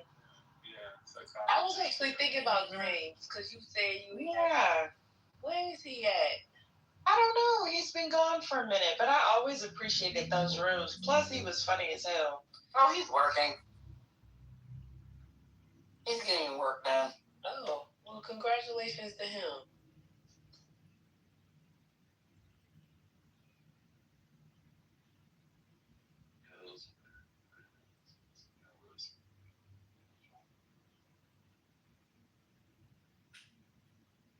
Yeah, we're also being streamed to YouTube, but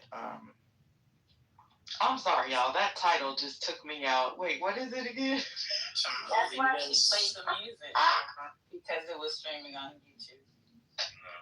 Ultra. Oh yeah. Ultra elite liberal intellectuals.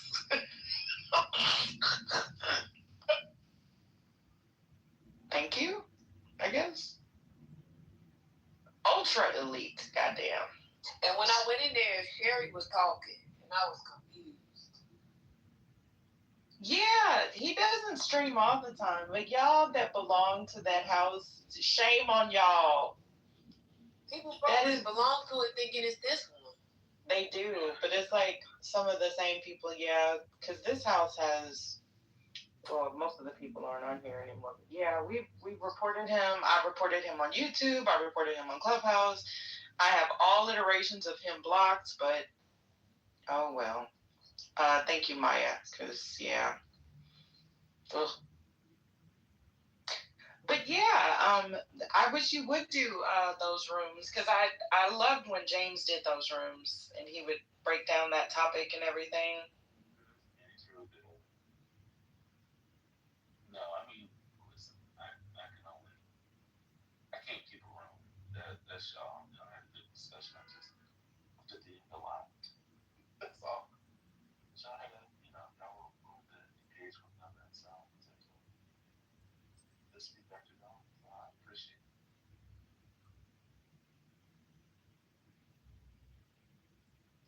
Oh no, I think Manfinity irritated First Lady so bad he's gonna be blocked for at least a good month or two. He's gonna get that TC level block. I think he's done. I guess I understand what the purpose is, but I don't want to also fuel a conversation that wasn't there. People being weird. It's just very interesting, different. What was that, Penny? As I was saying, I just don't understand what the motivation is. It's weird. You know, as Black people, we are never alone. Not even on Clubhouse. At least he called us ultra elite liberal intellectuals.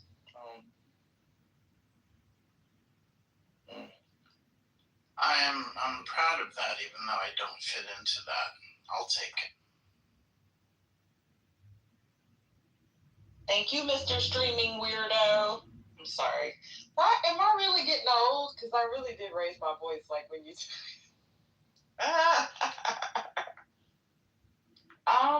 We are not the only group that he streams. But yeah. If y'all go in a house and you see a weird white man that's modded, you're probably in the wrong politically correct.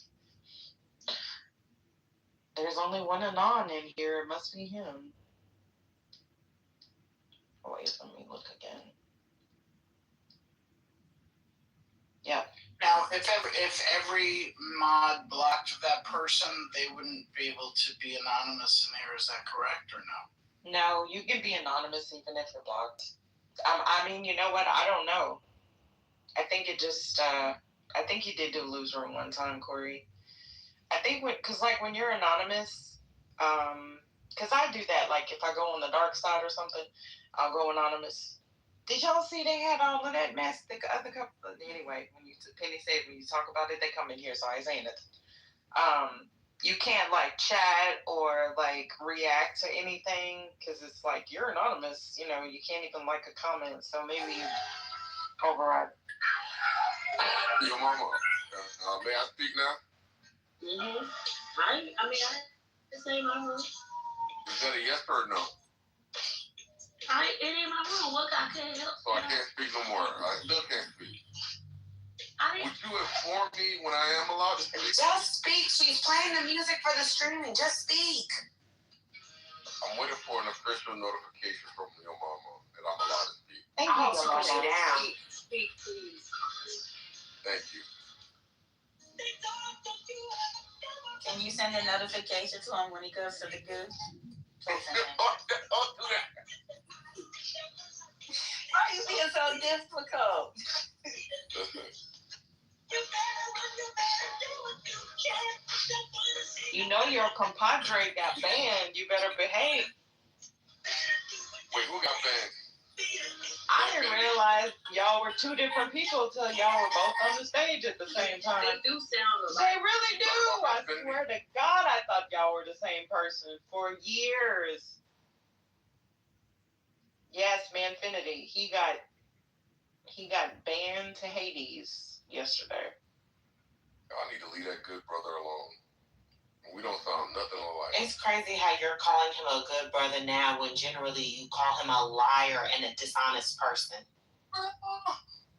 Look, nobody's perfect. So, and as a Christian, I have to forgive my brother 7 times 77. So there you go.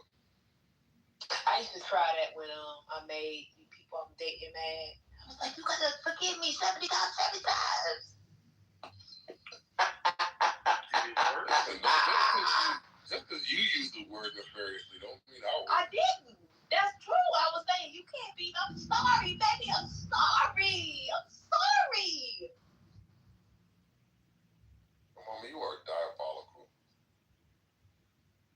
Why is people in the chat talking about I'm on the dating apps? No, I'm going on the dating apps. Who? If the dating apps is Clubhouse, because Clubhouse keep the back channels hot. Your mama's a high value woman. Your mama, what celebrity? Just so I paint a mental picture. What celebrity do you? No. Okay, 1 second. Wait, who said no? I was talking to my dog. There is one that people often tell me, especially when I have my hair cut really, really low. But I will not tell y'all because then y'all will be going Googling, looking at the lady, and then thinking that I look like the lady. It's just because I got a skinny like that. That's the only reason why. But I'm not going to get Hush Brother. You're not gonna divulge the celebrity that he looked like? Okay, send it. Let me know. You already know kind of who it is, brother, because I already gave you that much. Hold on, I'll send you that. What type of paranoia is this? We're talking about a proxy, your mama. Oh my. Wait, can I ask why you need to know? Or you just... I already told her to paint a mental picture. Whatever mental picture you currently have is enough for your mama, I'm certain. This is insane. Why do people need to paint a mental picture? Right. Let my voice be sufficient. You was talking how the back channels were back channeling. You was talking about... Yeah, because her voice is popping. Have you not heard your mama? Let me just tell you, Concrete, there is nothing attractive about your mama. I'm funny looking. I got one leg longer than the other. You know, that's it. Your mama, do you have a googly eye like Cash Patel? No. I don't have a googly eye, but you know, I got a funny looking smile. You know, my teeth are jumbled up on the insides. I'm trying not to laugh.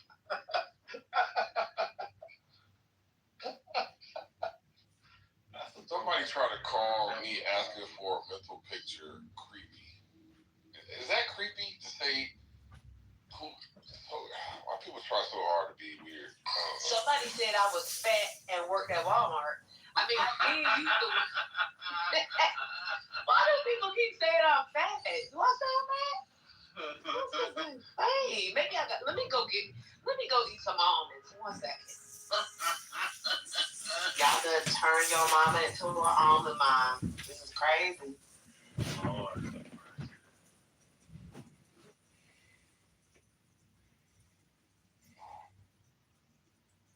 Well, I think we killed the room and the content.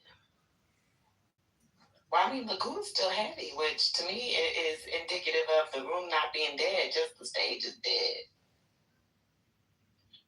Can I ask a side question? Sherry, was it you that said or suggested that I watch, was it Nature Boy documentary? Was that you? Oh, no, that wasn't me. Oh, that wasn't. Okay. Did you watch the Nature Boy documentary? I am on 3. Okay, yeah, because I'm not, because I'm not watching it, so. Oh, yeah. Okay. Reformed or your mama, can we get a little assist thing? Yeah, I just blocked him first, sorry. Oh, thank you. Who that was in Concrete? Yeah, that was somebody. No, that was somebody else. Yeah, because I'm about to run away, so y'all got it. No, Concrete would never do that. Well, never say never, but yeah, that wasn't. It might happen by mistake. It was a compliment. No, it might happen by mistake. You know, sometimes you think you're muted, and you're not muted, and you do something. Why can't you just run away with a compliment, man? Oh shit, you're right. Damn it, I was aiming for accuracy, and I should have been aiming. Just say thank you. Just say thank you. You're right. I'll do it now. I'll fix it. Anyway, Spirits, back to you in the Nature Boy documentary. What episode are you on? Episode 3. What are your thoughts of that cult over there? I kind of don't want to say anything until I finish because I really, really don't know how it ends or anything like that. So all I can say is that it's almost like verbatim how all these cults operate. That's all. It's pretty predictable in that sense.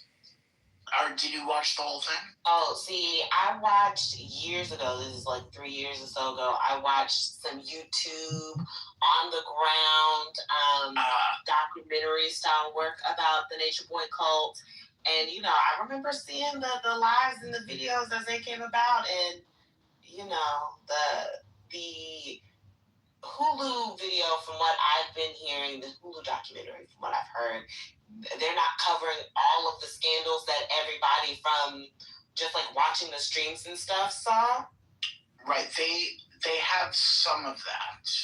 They have some of the like YouTube and the real time people who were commenting on what was going on in real time. So in that sense, it's been interesting. But I haven't really seen the whole thing. But it's it's fat. People are fascinated. Hey everybody, And more so, it's not it's the people who follow the leaders that are the ones that I'm most worried about. In the same way, in the Manosphere documentary, it wasn't like the head Manosphere types. It was the people who were so enamored by those people that were the ones that I was most.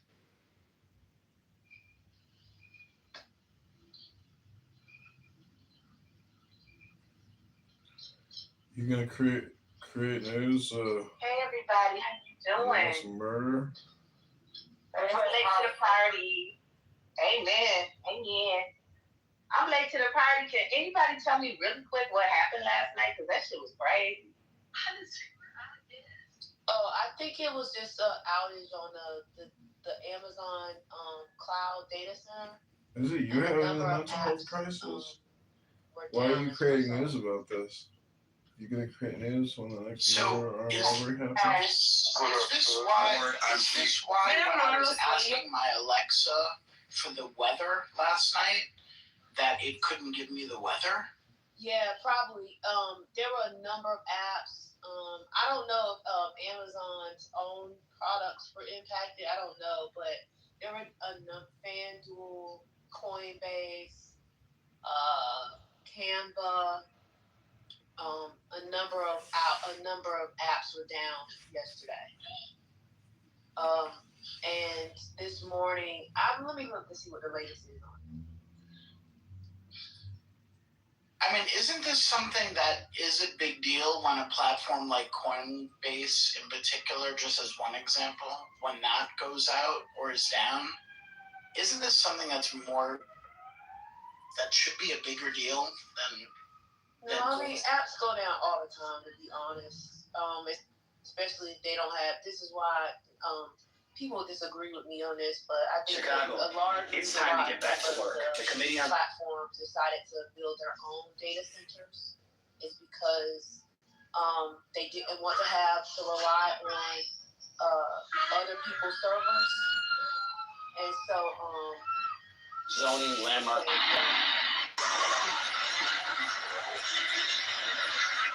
Alright, you're gonna be able to climb out, and you get out to the passenger side.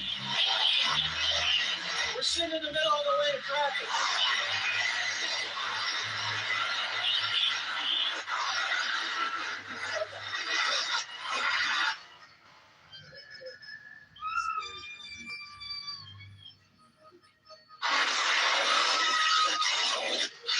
Oh my God. Chicago 3408, 1050 vehicle was just struck in the lane of traffic. You can start out this way.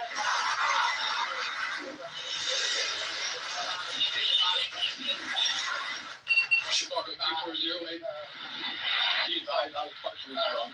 So, I don't know. Amazon the first time said it was, I believe it was like something that one of their engineers did, but I'm not sure what. I think they said something like a terminal outage. So they said it was overheating, I think. All I know is it was crazy. It was absolutely crazy. Was anybody else in the room when everything happened? What was crazy about it? You were in the room and then it happened? We were in the room and Felicity was correct. It was going people just started, people started disappearing one by one. And then it got to me and I kept trying to get back in. And it was only like a couple of rooms in Clubhouse and you couldn't get in the rooms. And it was crazy. It lasted for like 4.5 hours. I finally came back and got into Brandon's room, his music room. But I couldn't bring nobody up. I couldn't do anything. And it was just weird. I was just like, what the hell is happening? So, yeah.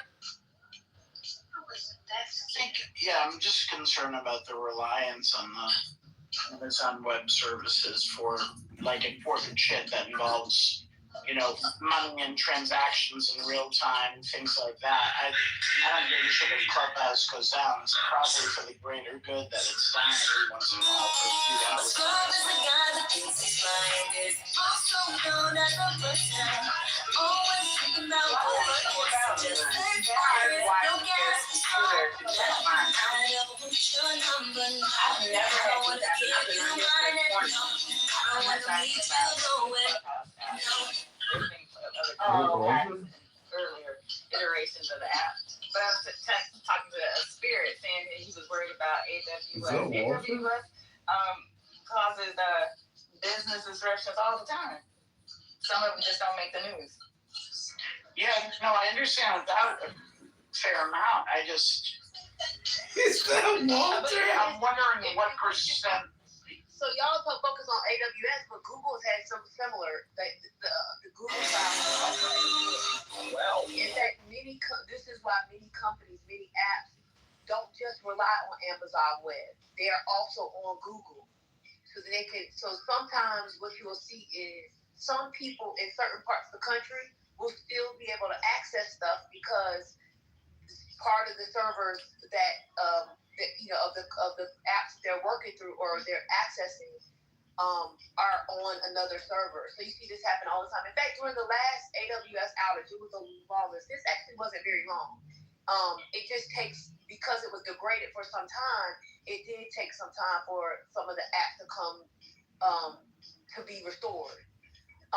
But the last time this happened, I know engineers from other companies flew to Seattle to help with the outage because it was so long, and they didn't know what happened initially. So I think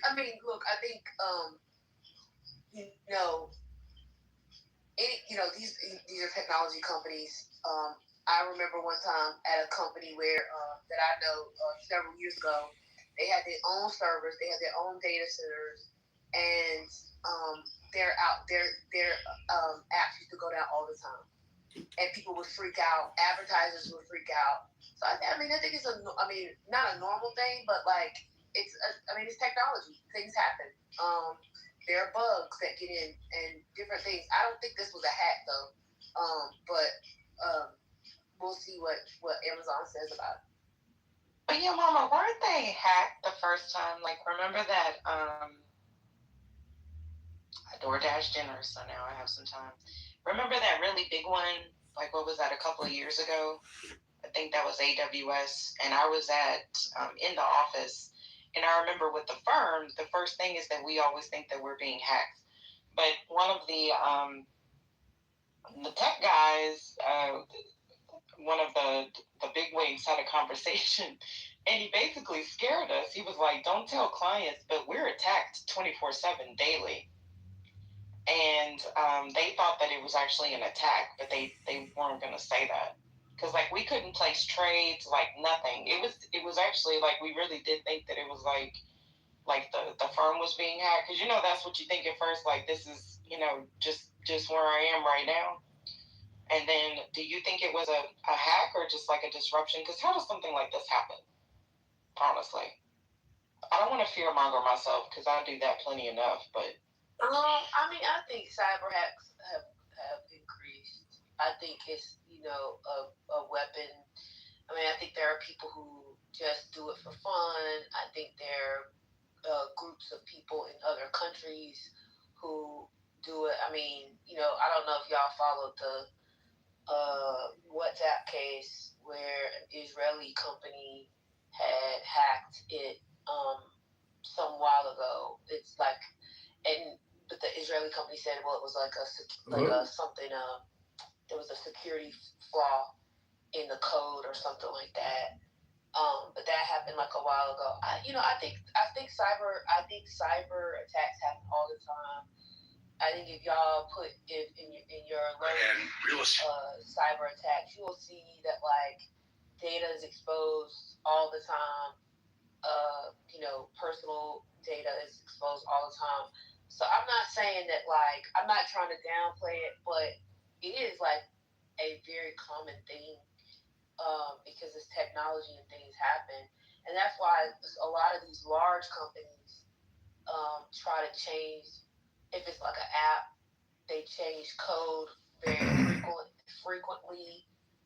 This is why companies, these large companies want to do more in encryption because it prevents these sorts of things. And when if there is a hack or a leak, your personal information is not included because it's encrypted.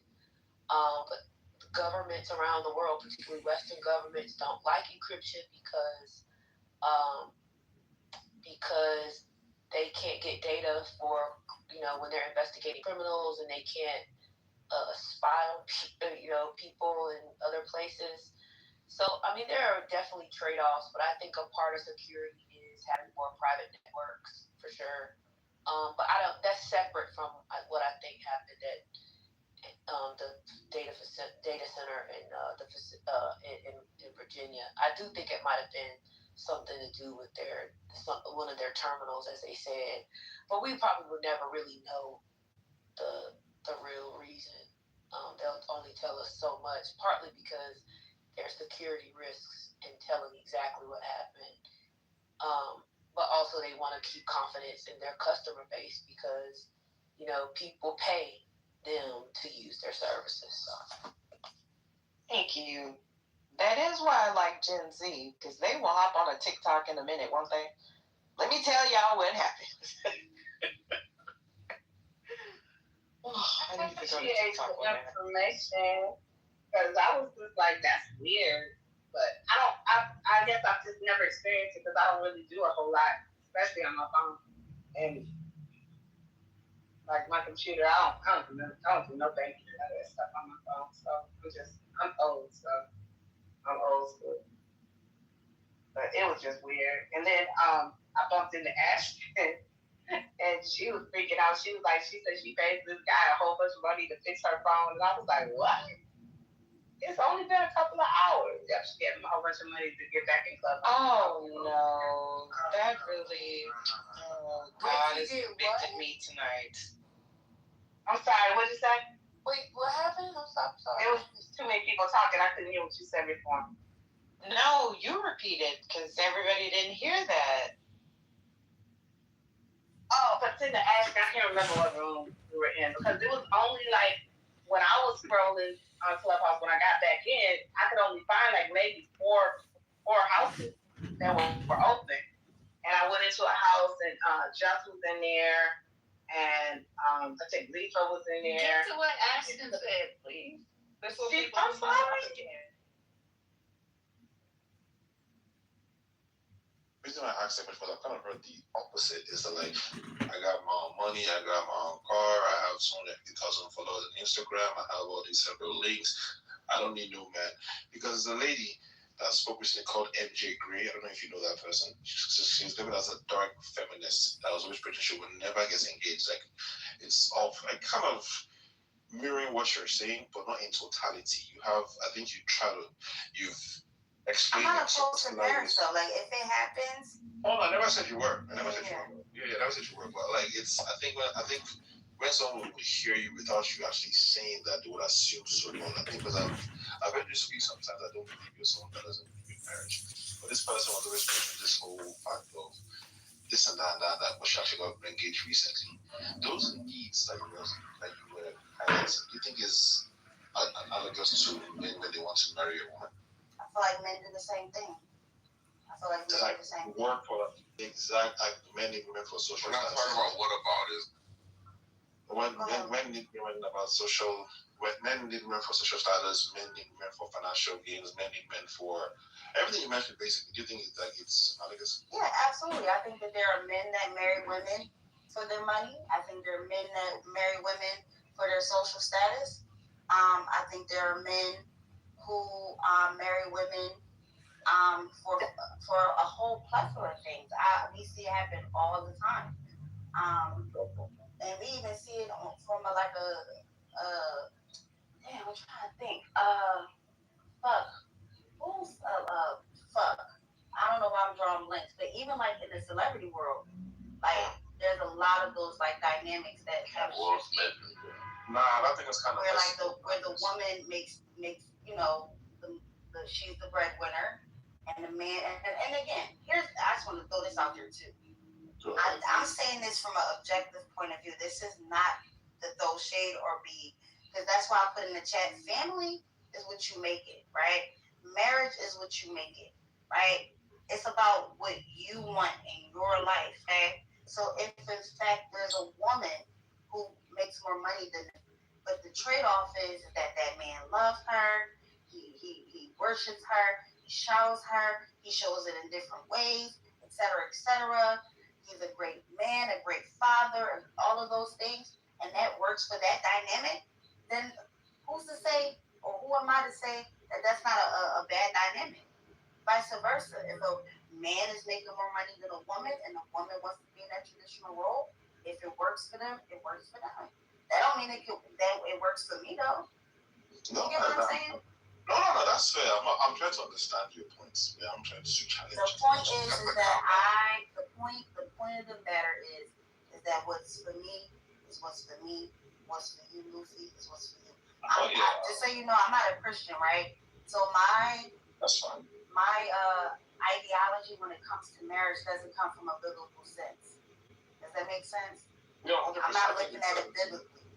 Because and I like that. I feel like I'm so I think because when you think traditions as well, I know traditions, especially African culture, they tend to get married. Man was a man does have a child, does have a destiny. They kind of phrase it whereby like they kind of phrase it whereby if you don't plant your seed this morning, your destiny was never fulfilled as a man, as a person, whatever it is. But I think the foundation of what they preach, I want to think is like we don't want you to be lonely. Want you to have more responsibilities in your life. Not saying you can have that as a single person, but I feel like when people kind of have. Can you be lonely in a marriage, Luffy? Absolutely. Okay. You can. I'm not opposed to that. But even the thing is, when parents even preach that, they never ask that question. They never, what you just asked, they don't want to think that question is even a reality. They're like, no. We'll be working into cycles shortly.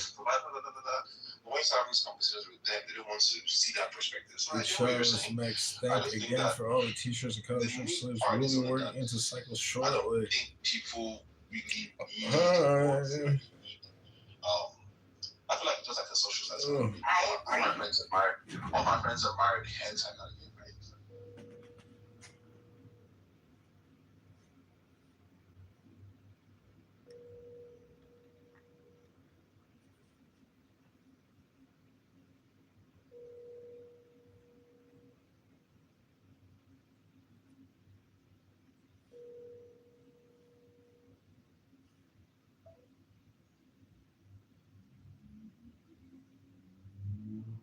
How can you be so selfish? This has nothing to do with me and Ralph. Then how come I don't have any say in this thing? You do.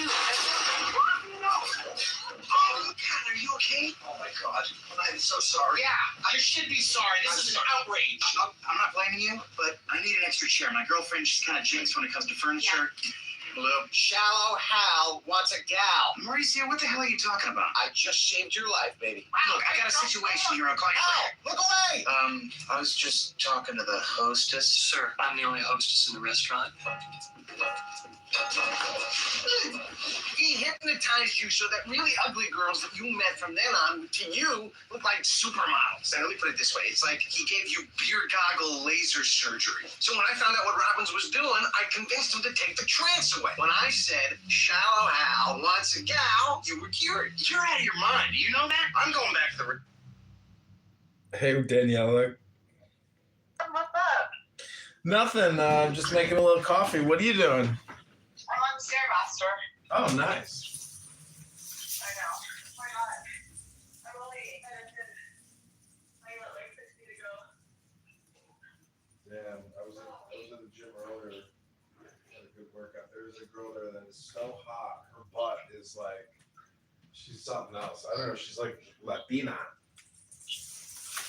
Is it real or fake? Yeah, it's real. She's all real. She works out hard. She does a lot of squats. Yeah.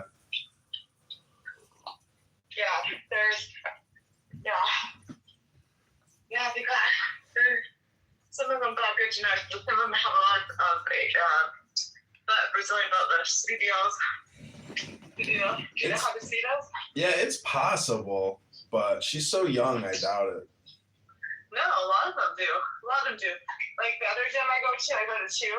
The one in Kirkland, it's a lot of Brazilians. And a lot of the girls have BBLs. A lot. Like their bets are bigger than mine. And I work out way harder and much longer than them. But like, it's BBLs. You can tell because it's like a shelf. It's like a shelf, and then like the cheeks don't have like an indentation in the cheek. It's just like round. I mean, if you were in like a swimsuit, you could see like there's no indentation.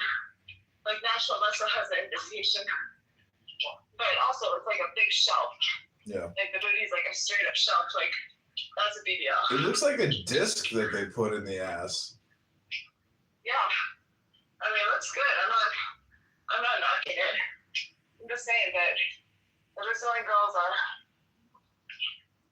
definitely very focused on the booty. Don't you think it would be weird to like walk around with like this with the silicone in your ass, and then you sit down and you're like sitting on this bags implanted in your butt cheeks? Like, how fucking like you're thinking about it probably all the time. Like just walking into the gym, there's this girl, her and I are always training, but she's off in red TikTok. I can't remember from where she is. But I was like, oh, I slapped her butt. I was like, your booty's growing. You know, she's got a big ass. It's almost like competition. She's always like, well, let's do the same exercise. So she works hard. She does work hard. But she gets out of the big butt. Not me, I just got a little one.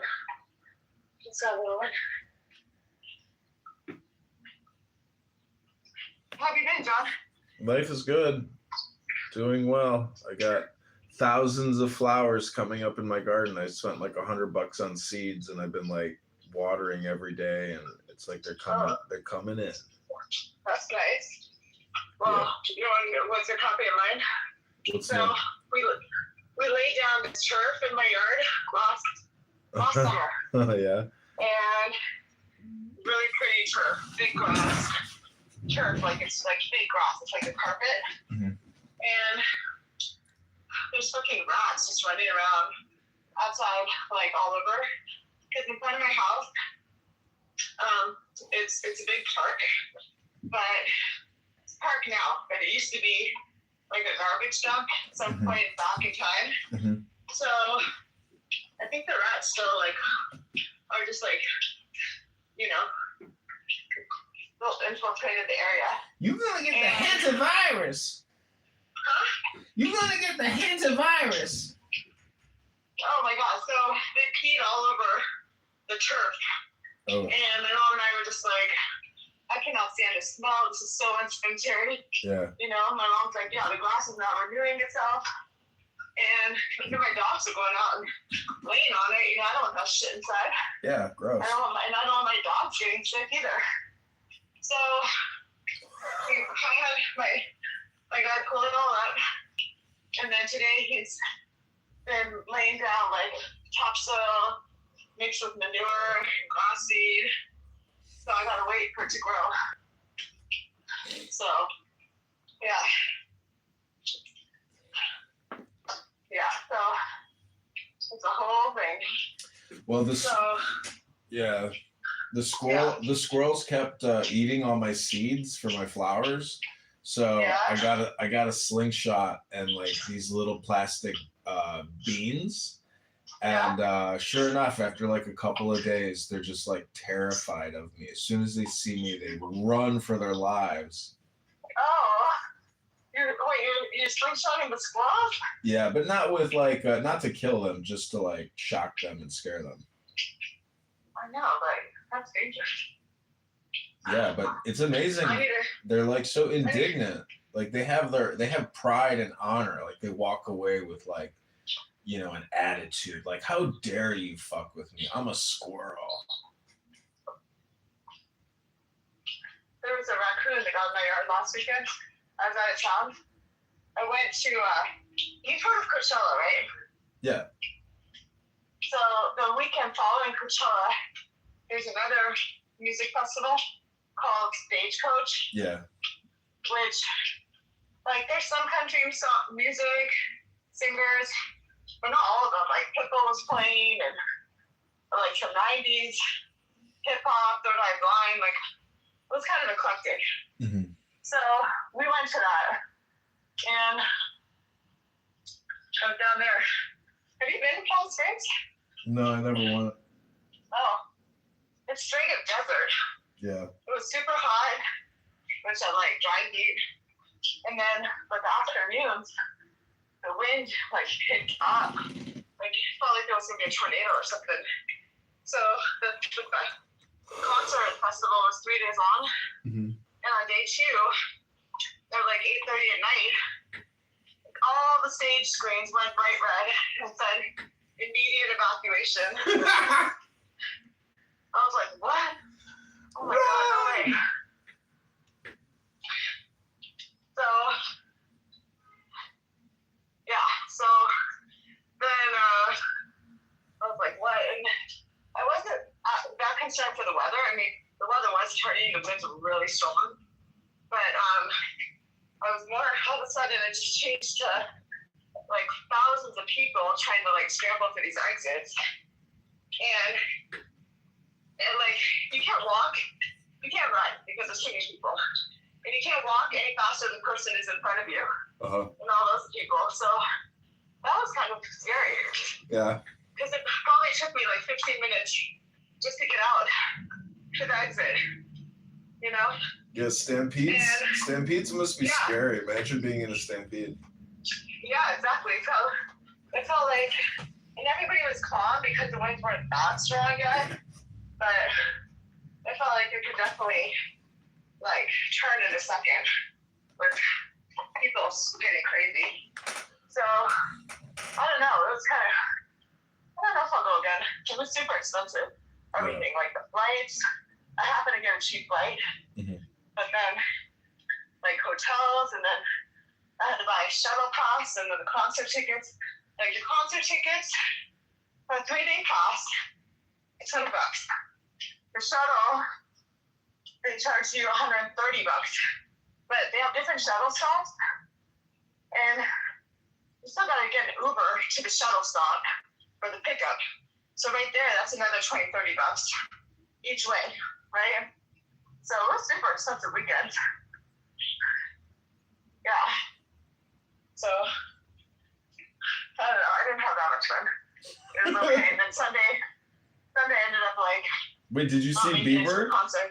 Did you see Bieber? What? Did you see Bieber perform? No, that was at Coachella. This was Stagecoach. Oh, you went to Stagecoach. Okay. Yeah. Yeah. No, Coachella's like not good. I'm not going to that. Way too many people. Yeah. Yeah. So. Yeah, it was just so many people. Oh my God, I don't think I've ever been around a crowd like that can knock it out of. Mm-hmm. It was a little intimidating. I know, you really have to like do deep breathing and just like stay calm. Yeah, it's like literally, I'm like, how do you get out? Like people were walking, you know, but what if there was a shooting? Like you cannot get out. You cannot get out quickly. And like at one point. I read horrible things about Seattle. Seattle has like horrible crime. It's just like as bad as Chicago. Yeah, it does. Oh yeah. Oh shit. Yeah. It's very dangerous there. It is. It is. And then there in California, the one thing that's good about a country festival is that you have more like Republicans out there, right? That's what you think. That's what you think. But that's what you think. That's what you think. That's what you think.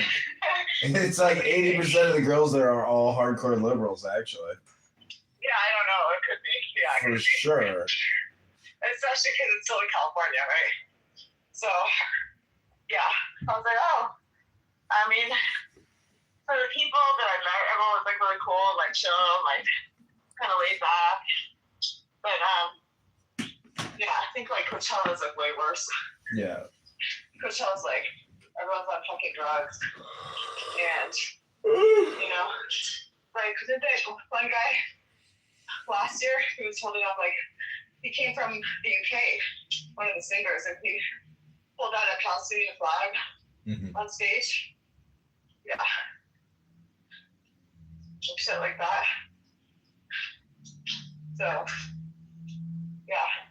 The thing about it is, like, you're not even that close to the stage. You're basically watching everything on the screen, you know? So, it was, and, like, there's just so many people, you, like, literally, you're not holding on to your friends. You're gonna get lost. You literally can't find anybody. You get lost. It's just like, so I felt like half of the stuff that was there, I didn't even see. Like, there were apparently 4 stages. I don't even know what it was. I thought 2 were. Like, I saw 2 of them. And there were a bunch of, like, booths around. Like, really pay attention to it. You go one wrong, like, you can lose your friends. Which is not the worst, but it's like the whole idea of, like, you know, trying to be a team player. So, anyway, it was okay. And then, so we're supposed to be 4 of us. So, the best flight I could get was coming in on Friday. And the other ladies came in on Thursday. So, before I even arrived, those 3 got on like, and one of the ladies left. She was out of the Airbnb. And she asked this woman chat her about me happy. And oh my god, that was strong. Like, those 2 women knowing better than me. I'm like, what did you guys say about? Oh, one of the beds, like, it was not there when you sleep with me. I was like, no, I'm sleeping with each day. Like, I was joking, obviously. I'm like, oh my god. Like, I'm lying all that shit with you before I got there. Like, I didn't actually know it was gonna be like that. But I signed up to go. I was like, yeah, I'll go. Like, it's supposed to be like, the woman who planned it is like her fireman's friend. That's why I understood it. I was like, yeah, I like fireman. I'll go. But, yeah. Overall, it's like, it's women's trips. I can't do it. Yeah. Too much on. Not enough testosterone. My grandmother went to Florida with our neighbor one time, and after she got there, my grandmother called my dad and was like, "You're gonna have to get me a return flight ticket. I can't stay here with this woman." Yeah. Oh, I know. And like even with like other women and like my friends recently, like other women who said that they got like they went on different trips and all the dominant down there, like this one friend of mine, she went to China with these 3 other women, also 4 women. And she was supposed to be like a 3-week trip or something. She had a flight back early. She said one of the Chinese ladies was the friend that was staying there. Like started like running her shit across the room, yelling at her, and all that stuff. So she had to go complain. Yeah. It's like, yeah. Yeah. So. Yeah. We'll get to it. Anyway, I'm going to Hawaii and Japan in like a week. Wow. I know. When you come to Hawaii. I mean, I'm like, I have a huge garden going here. Like, I'm so happy. I wouldn't leave this place unless, you know, there was a golden rain. There was a rainbow with a pot of gold out there or something. I'm about to drink a beautiful California wine from 2023, bourbon barrel aged Cabernet Sauvignon from the collection.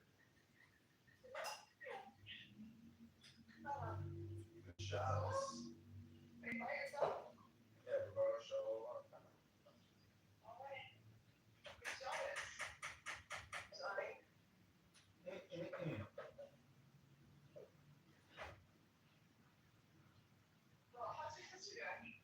She's good.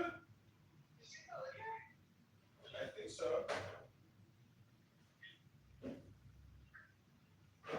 Her husband's always fishing, so I think they like travel and stuff. Oh yeah. Is she gonna have a kid? No, she can't have a kid like that. He's probably had a vasectomy. She probably can't have a kid. And why would they have a kid? He already has 3 kids. He doesn't want any more kids. Yeah. Yeah. My friend has had a kid with her husband, he has two older kids, like in I think in high school, and she's just like, they don't want a kid, so they just have a baby. Well, you could move here, and we could have a baby here if you want to have a baby. A baby. Everybody wants a baby. Mama had a baby. You had a baby? A baby, mommy. A baby. I guess that's what your mom was saying. What? I guess that's what your mom was saying. She's having a child thing. All my kids should have a baby. You know, my mom was probably just like, I don't want any grandkids. I don't even want to think about it. Really? yeah, Think so? probably, yeah. No. You think so? It's 2026. I'm 43. My sister's like 45. Like, you know, I know, but you might marry like some 25. I doubt it. These people are so fucking brainwashed nowadays. I don't think I'm compatible with anyone.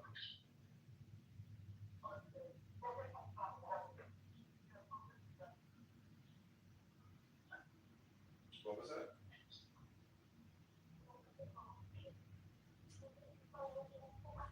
You must have sweat. I know you sweat profusely, so your microphone is filled with sweat molecules.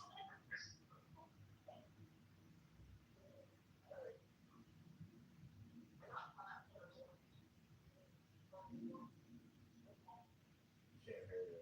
But look at the link I texted you if you want to come to Chicago if you're not traveling. It's a good concert. I'm going to that.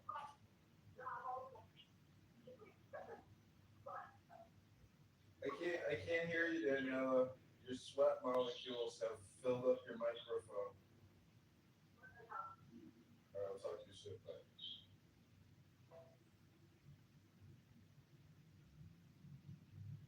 Bye.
Yeah, I see that. Okay. Well, with Brian Cox? Yeah, I saw that. Well, that's brilliant, right?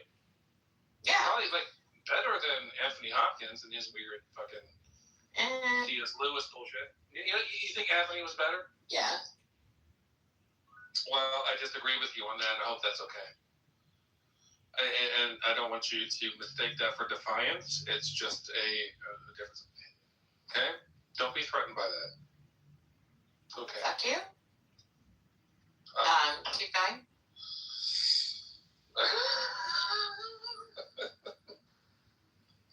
Is that a green light? A green light for what? Fuck you, keep going is the green light. For anything. I don't know. Like.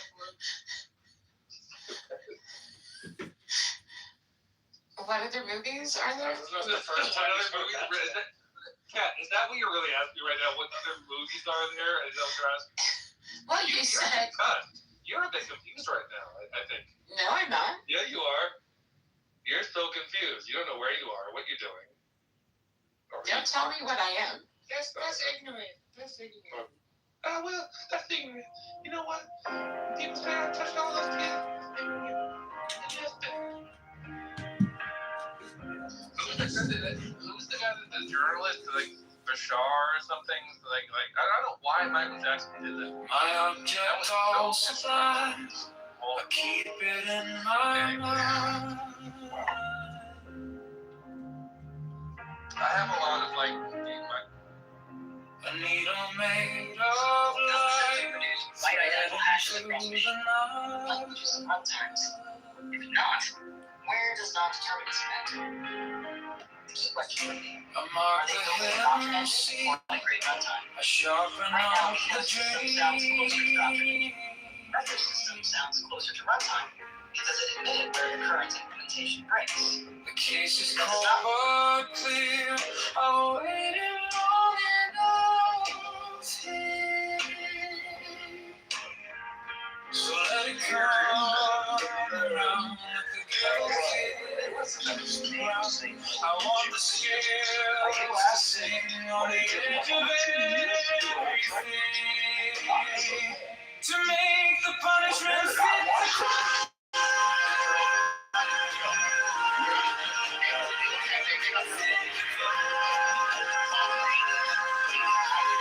To make the punishment fit the crime.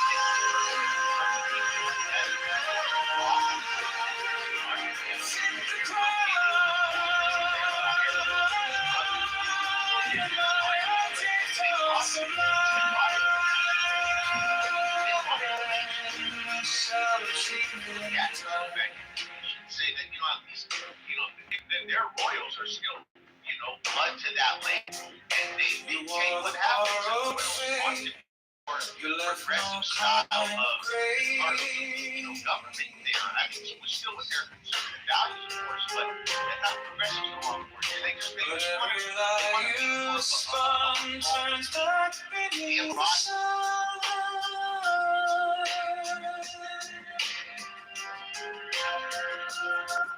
I kept the final clue, like a blade inside my shoe.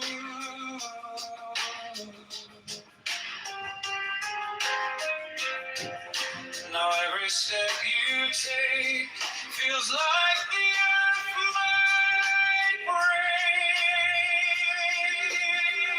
So let it come around, the gable kiss the ground. I want the scales to sing on the edge of everything, to make the punishment fit the crime.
sublime. I keep it in my mind.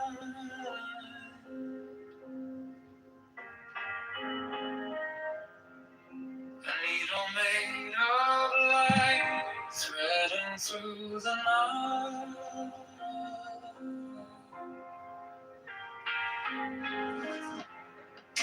I mark the hidden scene, I sharpen up the dream.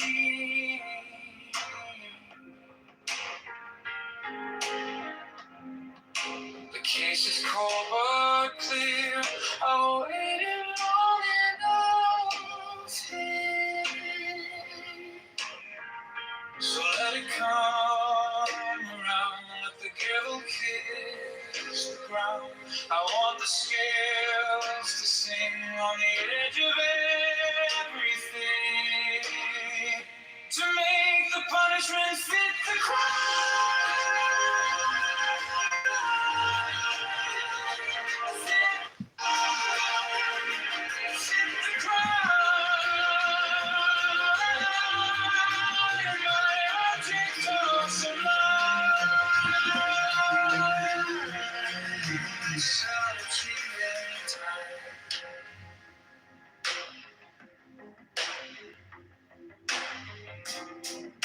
You wore the borrowed face, you left no kind of grace.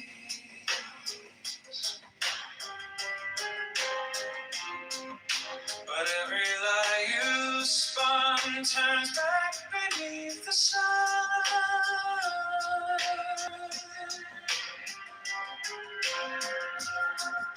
I kept the final clue, like a blade inside my shoe.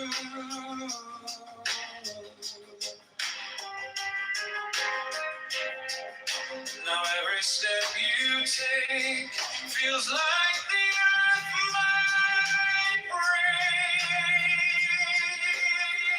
So let it come around, let the gable kiss the ground. I want the scales to sing on the edge of everything, to make the punishment fit the crime.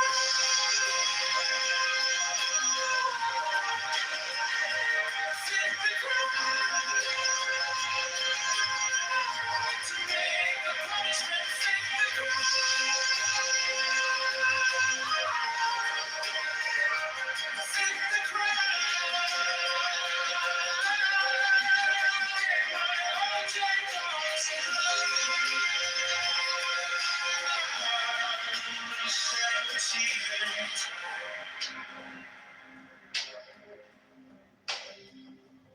If I'm wrong, I'm wrong, but I have held on long to the shape of what was lost, to the price, to the cost, to make the punishment fit the crime.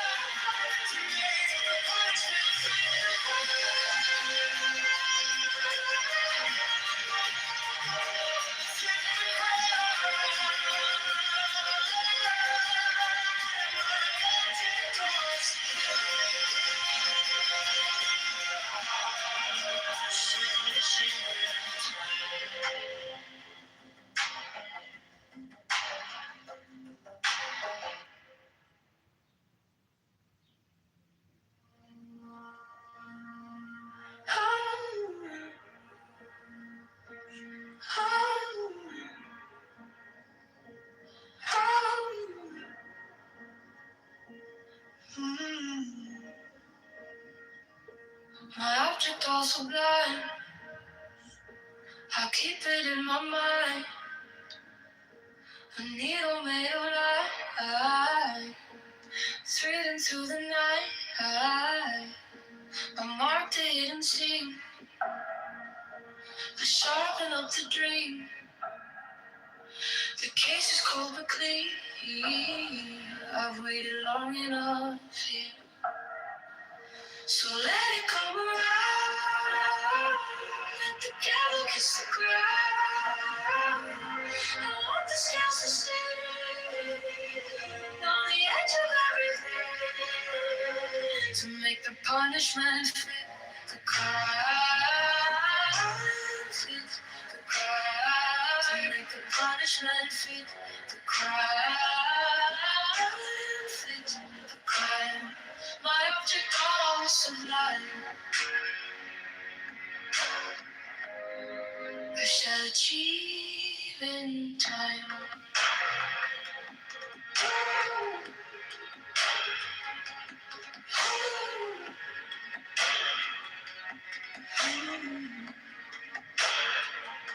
You wore the borrowed face. You left no kind of grace. But every lie you spun turns back beneath the sun. I kept the final clue, like a blade inside my shoe. Now every step you take feels like the earth might break. So let it come around. Let the ghetto kiss the ground. I want the scales to sing on the edge of everything to make the punishment fit the crime. Fit the crime. Make the punishment fit the crime. Fit the crime. My object all sublime. I shall achieve in time.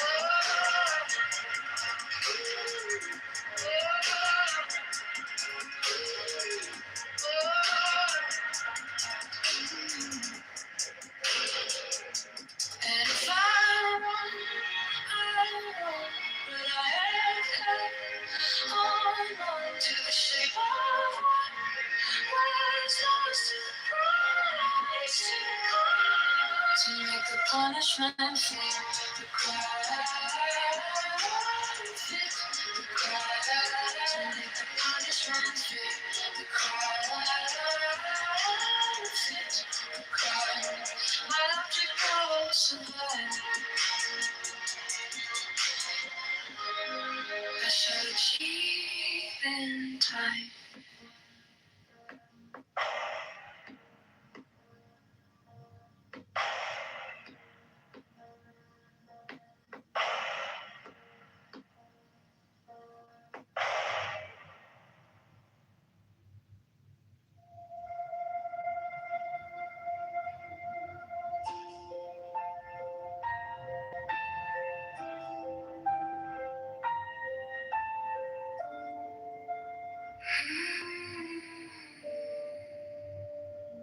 My object all sublime. I shall achieve in time. I trace the line. I pay my dues. I keep my face by the mirror's edge. I learn the taste of every pledge. And when the night comes down, I hear it in my bones. A careful kind of vow. Wait, I own.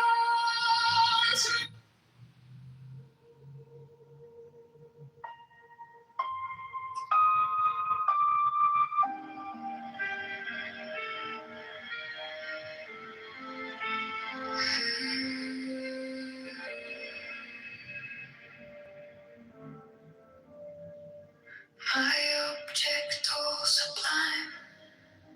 I shall achieve in time. I trace the line. I pay my dues. I keep my faith by the mirror's edge. I learn the taste of every pledge. And when the night comes down, I hear it in my bones. A careful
My object all sublime, I'll keep it in my mind. A needle made of light, thread into the night. I mark the hidden seam, to sharpen up the dream. The case is cold but clean. I've waited long enough here, so let it come around. Together kiss the ground. And I want the scales to see on the edge of everything, to make the punishment fit the crime. To make the punishment fit the crime. Fit the crime. My object all sublime, I shall achieve in time.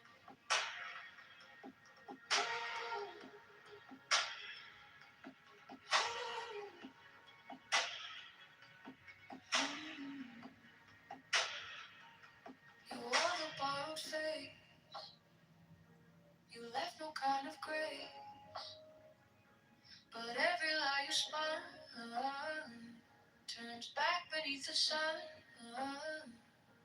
I kept the final clue, like a blade inside my shoe. Now every step you take feels like the earth might break. So let it come around, let the candle kiss the ground. I want the scales to sing on the edge of everything, to make the punishment fit the crime. Fit the crime, to make the punishment fit the crime. Fit the crime. My object all sublime, I shall achieve in time.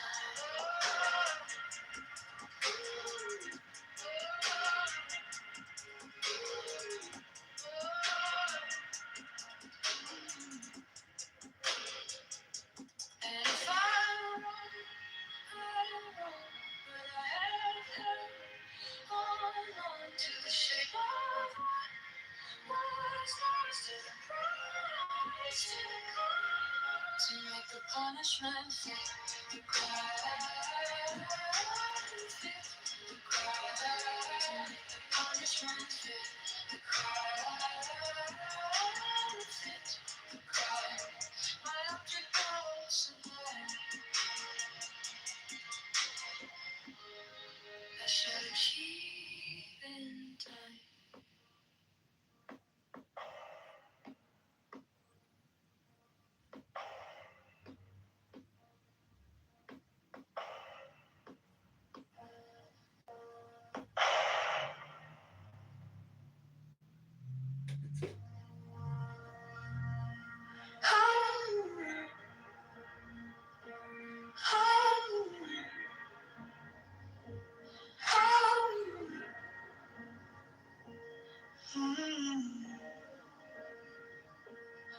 object all sublime.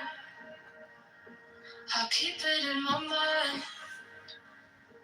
A needle made of light, threading through the night. I marked the hidden seam, but sharpen up the dream. The case is cold but clean. I've waited long enough here, so let it come around. Let the gather kiss the ground. And I want the scales to sing on the edge of everything, to make the punishment fit the crime. Fit the crime. To make the punishment fit the crime. Fit the crime. My object all sublime. I shall achieve in time.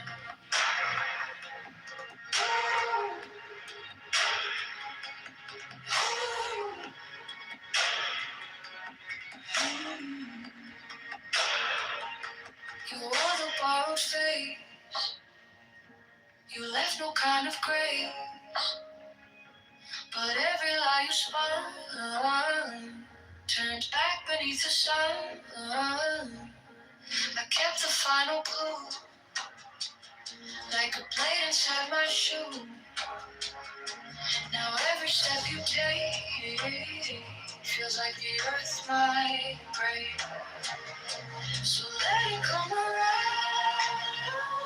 Let the game kiss the ground. I want the scales to sing on the edge of everything, to make the punishment fit the crime. Fit the crime. To make the punishment fit the crime. Fit the crime. My object all sublime. I shall achieve in time.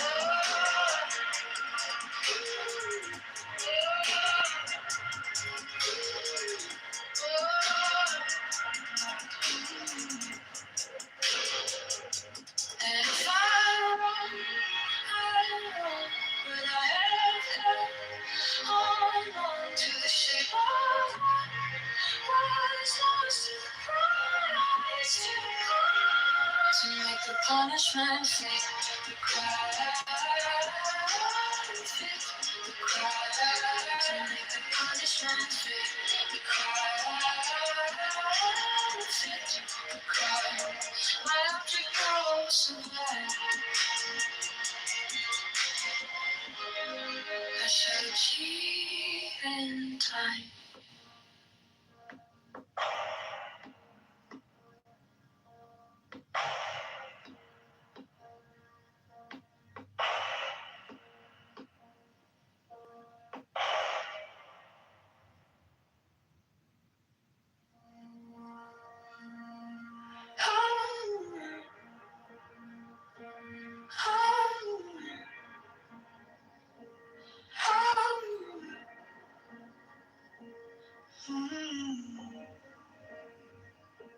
My object all sublime.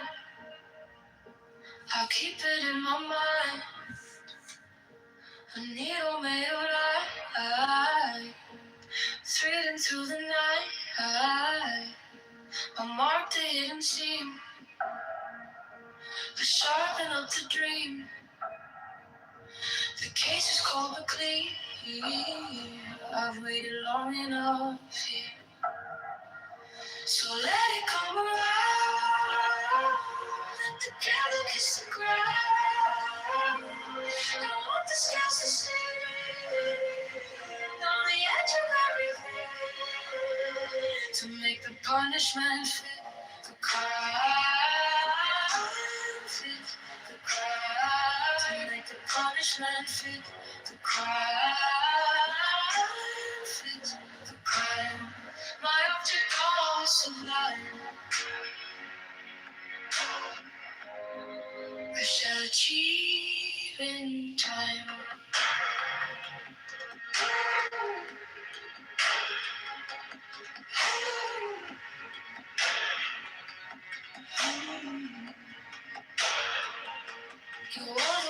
borrowed face. You left no kind of grace, but every lie you spun turns back beneath the sun. I kept the final clue, like a blade inside my shoe. Now every step you take feels like the earth might break. So let it come around, together kiss the ground. I want the scales to sing on the edge of everything, to make the punishment fit the crowd. Fit the crowd. Make the punishment fit the crowd. Fit the crowd. My object all sublime, I shall achieve in time.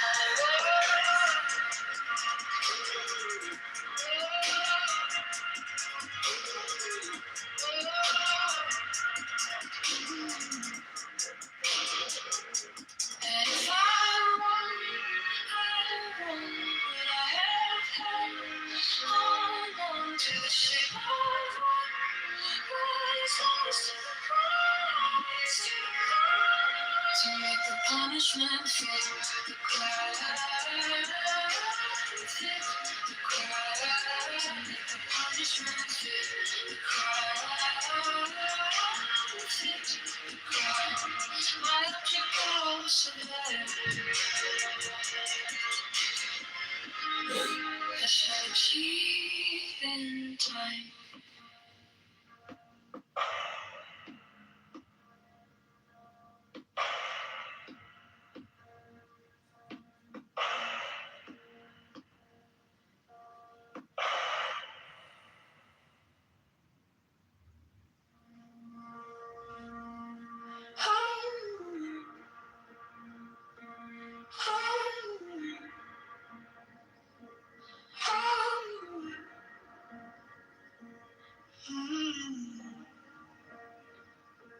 My object all sublime, I'll keep it in my mind. A needle made of light, threading through the night. A mark they didn't see, but sharpen up the dream. The case is cold but clear. I've waited long enough here, so let it come around. Together kiss the ground. I want the scales to sing on the edge of everything, to make the punishment fit the crowd. Fit the crowd. To make the punishment fit the crowd. Fit the crowd. My object all sublime, I shall achieve in time.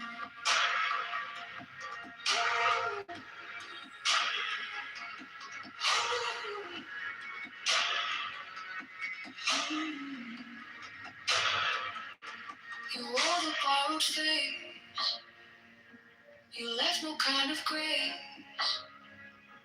but every lie you spun turns back beneath the sun. I kept the final clue, like a blade inside my shoe. Now every step you take feels like the earth might break. So let it come around, together kiss the ground. I want the scales to sing on the edge of everything, to make the punishment fit the crowd. Fit the crowd. To make the punishment fit the crowd. Fit the crowd. My object all sublime.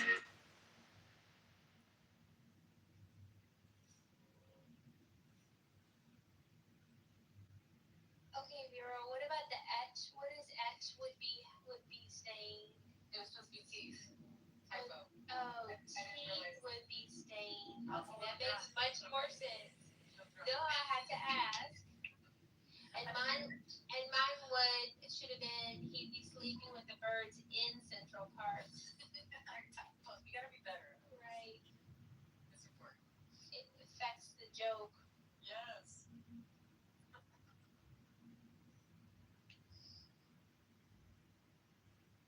You see it a little bit? Sam? Wait, what's the run code again? Well, don't. Are you on the main screen or are you on the same screen? I get back on this main screen. Oh, okay. All right. Well, it's if you already returned to the main screen. Like, if you're on the game assembler page, the host, you just click a button to restart a new game with the same players. But now we just have to go to the main screen and start a new game. So the new code is 1366.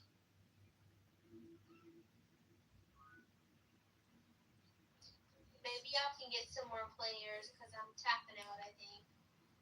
Alright. I'll see y'all later. Okay, thank you, Mario. Good night. You can play just one more. Okay. Let's go for it. Teach Sam a little more about it, you know? Sorry. You got it. No, you know it. You got the gist of it.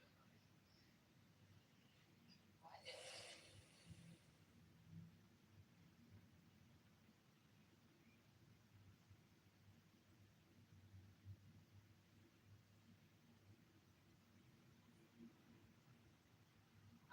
I'm interested.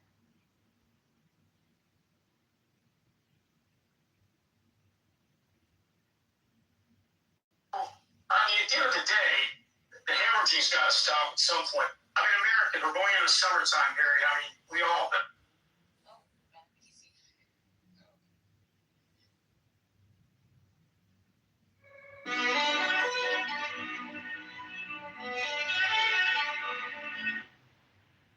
You were left to submit your question to me last time. What a bitch. Fuck you. Is that funny?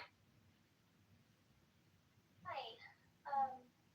If you like, I'll try to play with you. Okay. Okay. Yeah. Let's see. We're just at the end of this game, so we're about to read the So in answer 2 questions minutes. and then So just do you have a laptop or a tablet handy? I don't. I was just gonna try to write it on my phone, but I don't know if it'll let me. No, I'll explain this. Okay. Okay, I'll wait for your game to finish. I thought, Yeah, you could join the next one as well. It's almost done. What if there were 2 moons orbiting the Earth? That would be a cute and rude ass baby.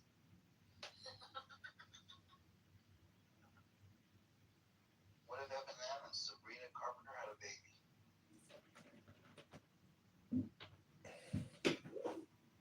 rough tongue. Oh my. What if my cat itches its behind? I would fall in love. Okay, we're done. Exit out this one so that we can write on my side. Okay. So just do you have any second device besides the phone you're using Clubhouse on? I do, but not conveniently. Okay, so that's okay. So you could do it if just make what? No, it's okay. Just ignore it. So copy the link and put it in a mobile web browser. Don't just click it from the room because it'll like open up a fake web browser. Oh yeah. Right. So put it in a separate mobile web browser. Just leave your mic open and keep the screen visible on your phone the whole time. And don't click any notifications or go out of the screen. So here, let me give you the code 1 second. 4177.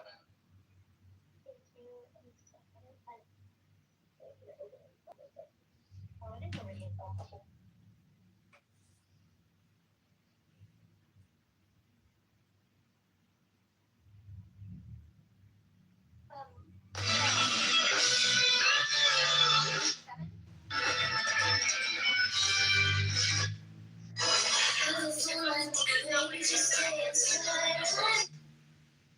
would have liked them done by a different human being, but it's what we got. He's doing something that I don't necessarily completely disagree with. To kind of, we just have to show that, how bad the Democrats are, and in doing that, we got a guy, how bad the Democrats are, and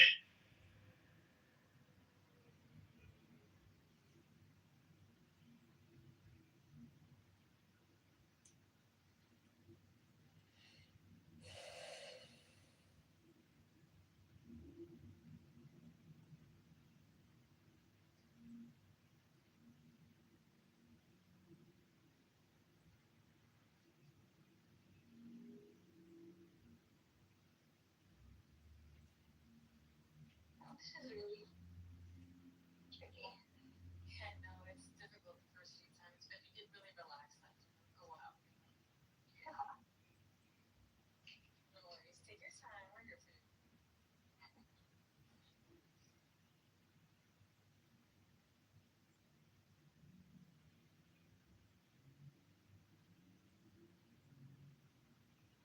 Oh my God, this is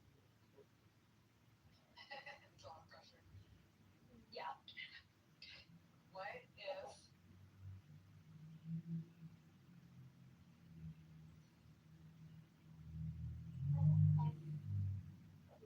I'm gonna.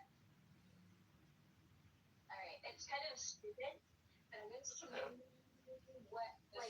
Also, I'm sort of cheating because I'm sort of using autocorrect to fill up. Like I wanted to see what autocorrect would do. Yeah. We all do, bro. It's fine. It's fine. I'm trying to do it, and then.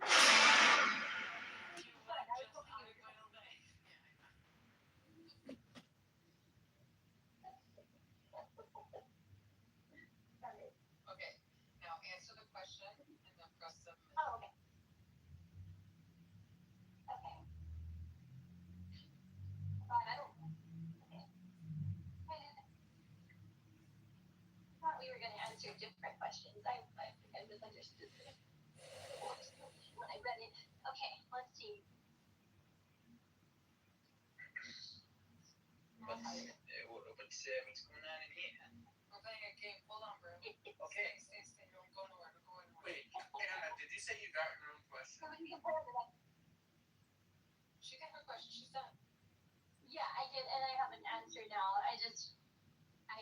Wait, did you receive your own question to answer? No, it's. Oh, okay. No, thank goodness. Okay. No, I didn't see that question at the top. Okay.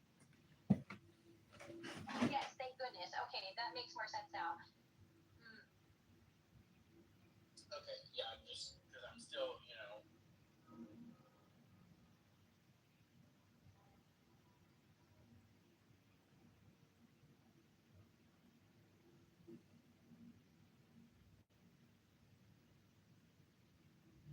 Question is, how do you know I don't hold to that? by asking me. And that's really in the Koine Greek. That's not how that. Okay. Yeah, and my answer is sometimes I do, and sometimes I don't. It's a very much an oversimplified translation of the verse in the Koine Greek. It's actually javon, not cheek, right? And the turning is an inward turning to self-reflection, right? And the idea is that in the more correct translation of that verse from the Koine Greek is, if someone backhands you across the jaw, which was considered to be an extreme insult, right? Do not adopt a militant stance against that person. Turn inward and think about the situation. Right, I get it. That's the point. Yes, exactly. I know, I get it. I'm just trying Was there any truth in there? Is there some, you can take away from the learning experience? Did you learn something about this person on their reaction to you? So Steve, I'll take a second example. I don't want to go down a whole list, but you ain't get a second example. So you call it meditation. We'll say prayer, right? When someone treats you bad or they're an enemy of yours, whatever, you're not going to meditate on their better good. Not saying you, but what I'm saying is there's not a standard where you have to meditate and say, hopefully they are still blessed. Hopefully they are still, the good comes out. You're going to still hold grudges because you don't have to forgive. You can stay unforgiving if you want. There's no standard. Why are you thinking because the reason I'm saying that is objective reality. We can change it and we will become those preferences through reason. Yeah, through reason. Yeah, I get it. You can sit down for a minute and think about, should I forgive or not? I get it. Meek, if you keep saying atheism is a standard, that's right. The only thing atheism has is everybody's reaction to the environment, whether they get insulted or whether they strike the master chord. Their reaction is going to be based on that individual. Same with you, right? You're saying you have an objective morality. No. If you're saying it's objective because God gave it to you, that is subjective upon the mind of God. You are even following your subjective morality. So you got to understand that. Sure, but our paradigm is God is not subjective. God is subjective. Conclusion come to by religious freedom. Okay, y'all everywhere. No, we're not everywhere. No. You said God is not subjective, right? God is a thinking agent. Yes or no? Sure. Great. So anything coming from the mind of God is subjective to that mind of God. Now, a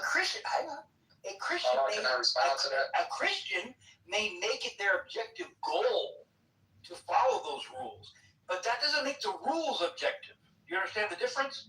Okay, yeah, I used an example of I'm a nerd about zoning and land use, right? And they say that in order for a land use ordinance to be valid, it needs to have clear and objective standards, right? The actual law in and of itself is subjective to the place and time and goals of the jurisdiction that puts it in place. The objective standards, that those standards are set and applied to all situations in the same manner.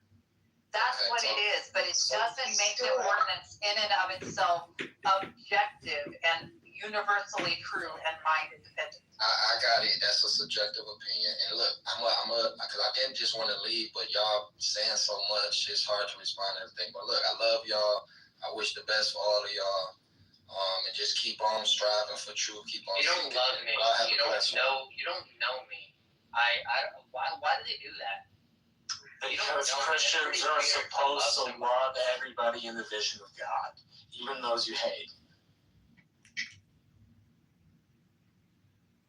I think Nick's pretty alright. I don't mind Nick one bit. He's kind of funny a little bit. He sounds okay to me. He's okay, but I really, people start calling other people emotional. That tells me that they're doubting themselves and they're getting dug on a position when they really say stopping thinking about it. Yeah, when he accuses me of being like all other atheists, that's where I just get he loses me.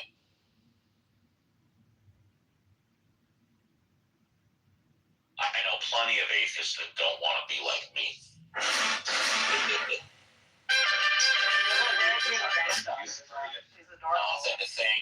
Thank you.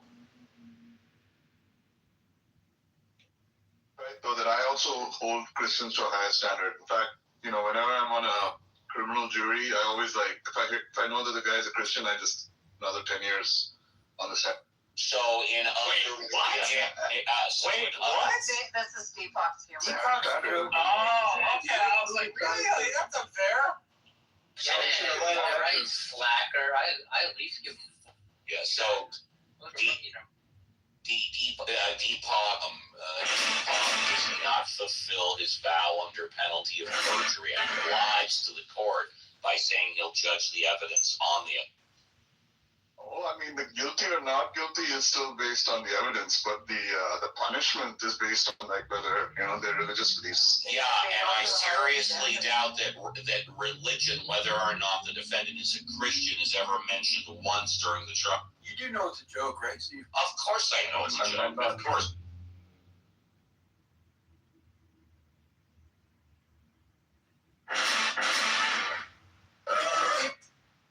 Hey, Cora, glad to see you're feeling better. Yeah, I'm pretty good. I've been finally getting out and swimming, and stuff, and getting a little more exercise. This may not mean much to you, but we put you on our prayer list for church. I know you're not a religious person, but we stuck you in anyway. Yeah, Cora, glad you're feeling. Steve, I hope you're feeling okay. Thank you. Yeah. And the World Justice Assembly has added you to the control group of a number of our experiments. Also, Awesome, Deepak. Yeah.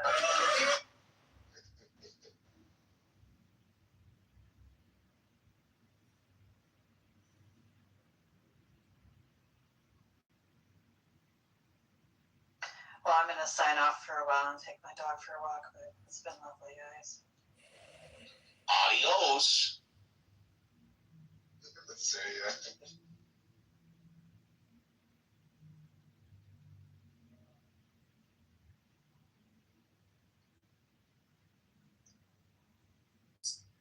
Hey, what's up, Jacob? Hello. What's up? Where's Cora? Just said she took off. What the fuck is that profile picture? That's a female. That's a man.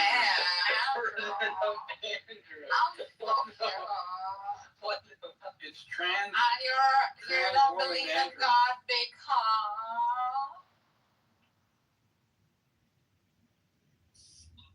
He's transitioning for God.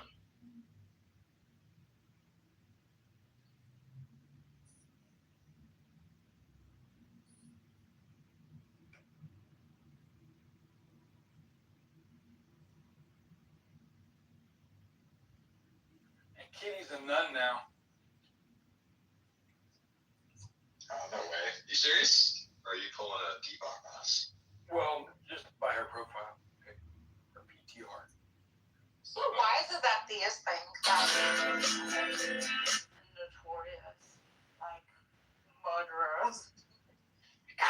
We're heathens. We're evil. We're the enemy. Like, what is it? Like, what's going on? You think in a theocity that most of the time I'm hearing this, and I think there's a lack of reflection. Actually, you got it reversed.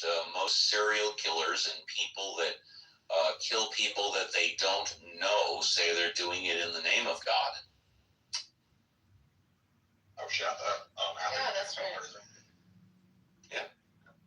I can't recall. I mean, I'm sure it's happened, but I can't recall anybody killing a bunch of anonymous people in the name of atheism. Allah Akbar! Now I kill you! Yeah, that's true.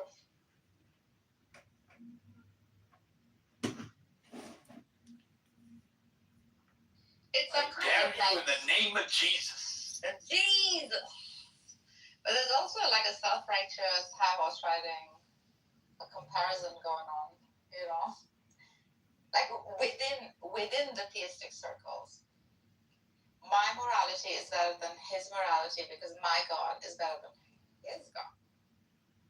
Well, that's a cop-out. See, if whoever's saying that really wanted to put it to the test, they should take one moral and see how the two people feel about it, and then they can decide which one is more moral.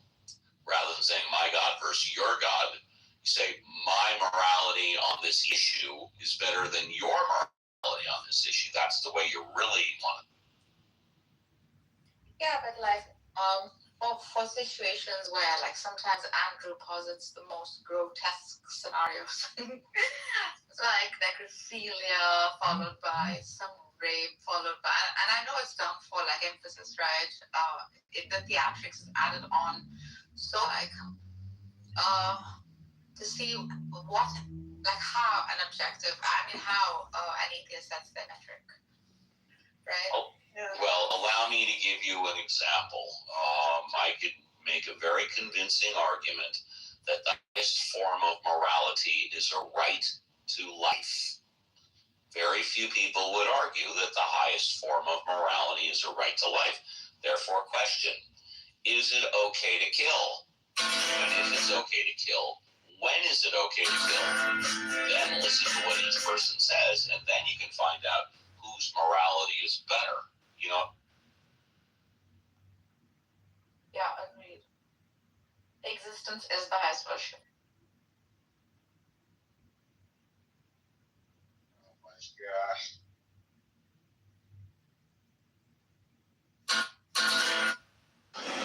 It's like, you know, it's gotta throw those like little mysticisms. Good Lord, look how I'm getting political. Now close your eyes. Take a walk by the lake.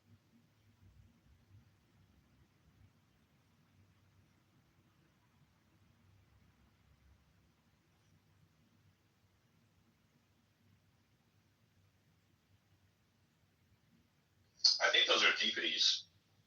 Let me think about it for a minute.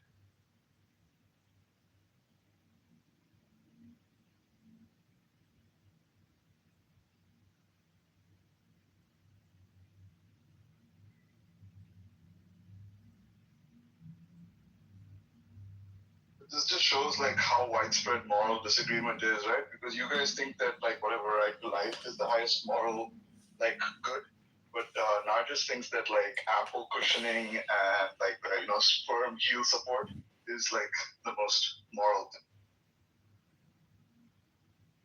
Oh, she's left. Shit, this joke doesn't land. Damn it. Yeah. Right here, loser. He's here. Oh, that's not. Whoa, who is that? You. Who do you think? Who do you think? It's your baby, Bubba.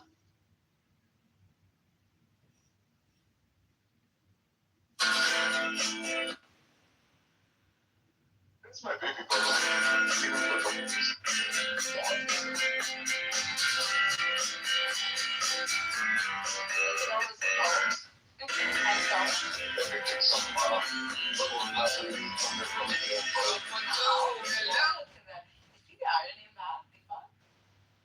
I actually think the highest moral good is making sure that the capitalist economy flows smoothly. So no, he's doing God's work.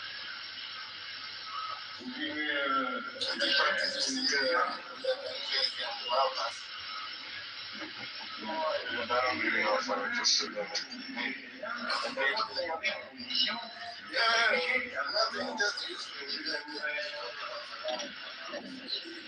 Ce qu'il faut bien savoir également, c'est que, pour ce qui me concerne personnellement, j'ai attendu 2 années, ainsi que M. Thialet, pour pouvoir réaliser cette opération. M. Kalki, quant à lui, a attendu 5 années pour pouvoir réaliser cette opération. Par conséquent, je pense que les forces de police peuvent attendre quelques minutes, quelques heures.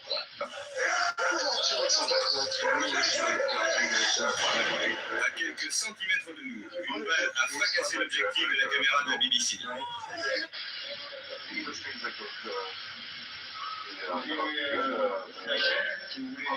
Your voices also don't matter, right? Like in perceptions of who want to debate, but you got to really track the arguments and ultimately. But yeah, the thing is, it's the exact same because they even stayed on the old Kalam, right? I think probably maybe Craig would have requested that because he doesn't know a lot about that. It's not as much as Mapas, but new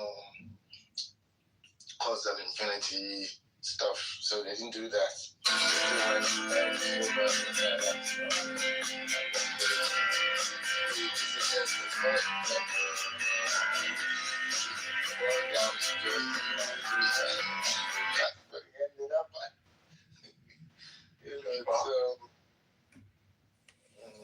But I thought he has his whole inductive argument and all that, right?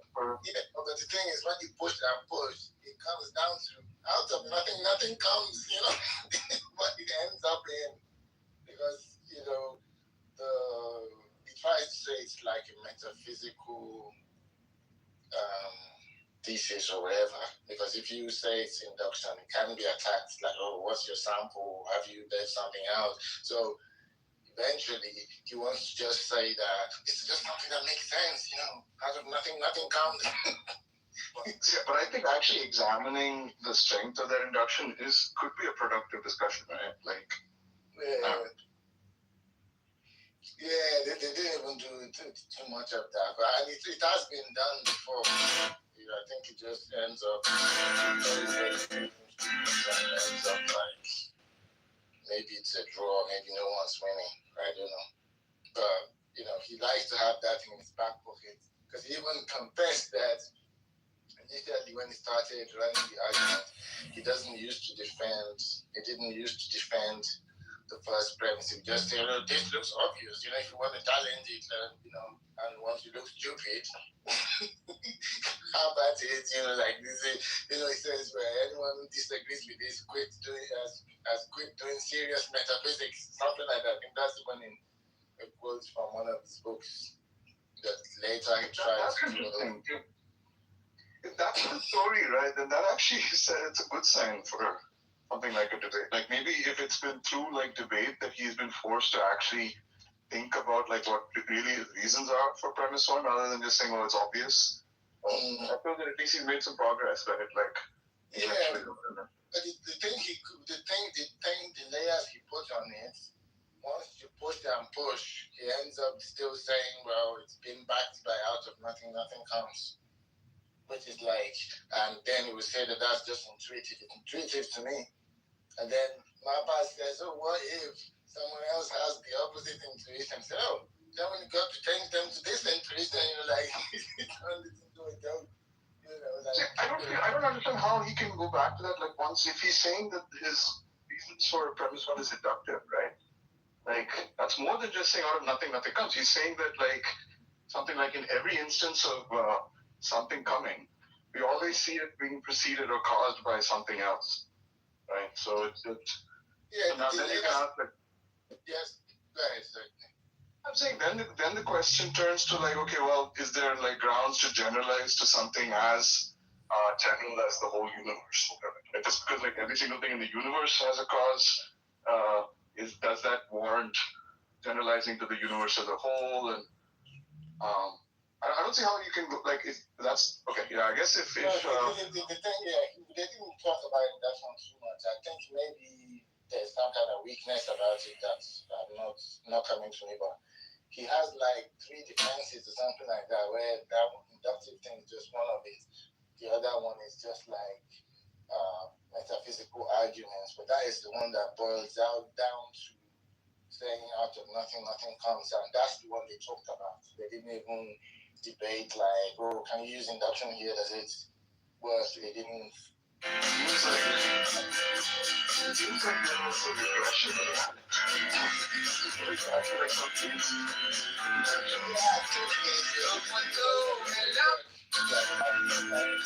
it out before, right?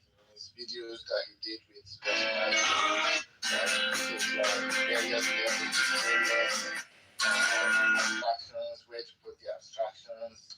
Some people have toyed with, where to have a more restrictive principle that, whatever begins to exist has a material cause or something like that. It's there's some more restricted version of that principle, which is very obvious, where if they were true, it wouldn't work for Craig. I think that that is a good class of responses. Right? Yeah. How many other inductions will then follow if you're allow yourself to. Yeah, so he would just end up being cherry picked, because people would say, why that one and not this one? Why not my one? You could make some argument well, this is the most modest version, right? So even if like each more specific one, you'd have to like have more doubt about, right? And maybe like you could say that the property of materialness is just almost by definition something data management so simple, internal to the physical universe, right? So it doesn't even make sense to say that like it the feels universe like second has a nature. material cause, right? Everpure. Like that doesn't necessarily apply to a concept of like just a cause. Right? He has tried this before. Right? I think he probably should have come with this today as well. That's what he did with this guy who used to go by theoretical bullshit, but I've forgotten his actual real name. They had the debate, and this came up. They went into the induction, and he was saying that he was trying to give reasons why the more generalized principle should be like what we should go with. That why are you like making all these little restrictions? Like try to like offer that. Maybe that would have been better, because the one he went with ended up nothing comes. People have criticized that is just the first premise we worded. Nothing. I can't do it. Oh my God! Oh my God!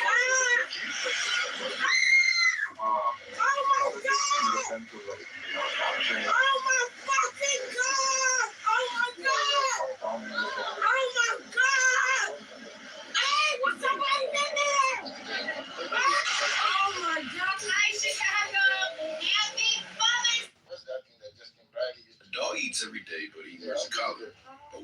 So that's what they had. It was a face to face. They were like real life in front of each other, and they had like somebody controlling the debate, right? So it was, and then they did it into like 4 sections. So like once they rambled on, it took an hour and a half. So once they rambled on,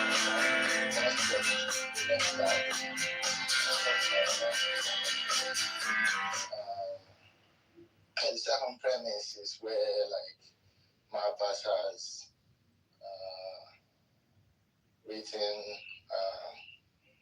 the premises, and they debated all these kind of like counterintuitive. Is it you having the mental health? Hey everybody, it's Alder Person Andre Vasquez 44. I'm here by a Winchester. How are you creating news about this? Are you going to create news in the next murder or robbery happened? All these kind of things, right? They did all of that. They rehashed A lottery ticket.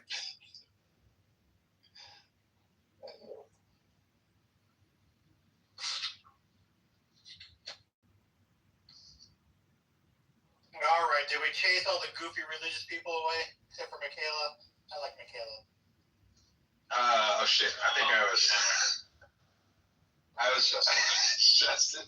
I was funny. Like I was trying to make a comment, and then like I had my mic open, so I was unmuted. Then I muted myself, and I said, "My thing." Like fuck that up. I was gonna. My thing was like, should we think of intuitions as like a kind of recharacterize them as a kind of feeling? Like when you say that Craig and Pass, they got down to like, well, or I don't know if it's Craig, they discussed that. It's like, well, it's just an intuition that I have about it. Yeah, the philosophers like focus on what the theory is. There will be an SCP article where they're saying, no, intuition doesn't mean like day to day. When we speak, intuition and feeling, right, like end up coinciding, but they like to make little distinctions and stuff like that, which I've actually forgotten about.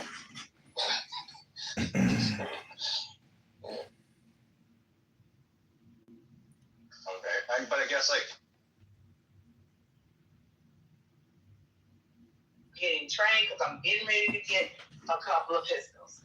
I have a shotgun, and I'm not going to go out like that. If this is what they want to do, they want to take away our rights. They can take away our rights, but they ain't taking away my life without a fight.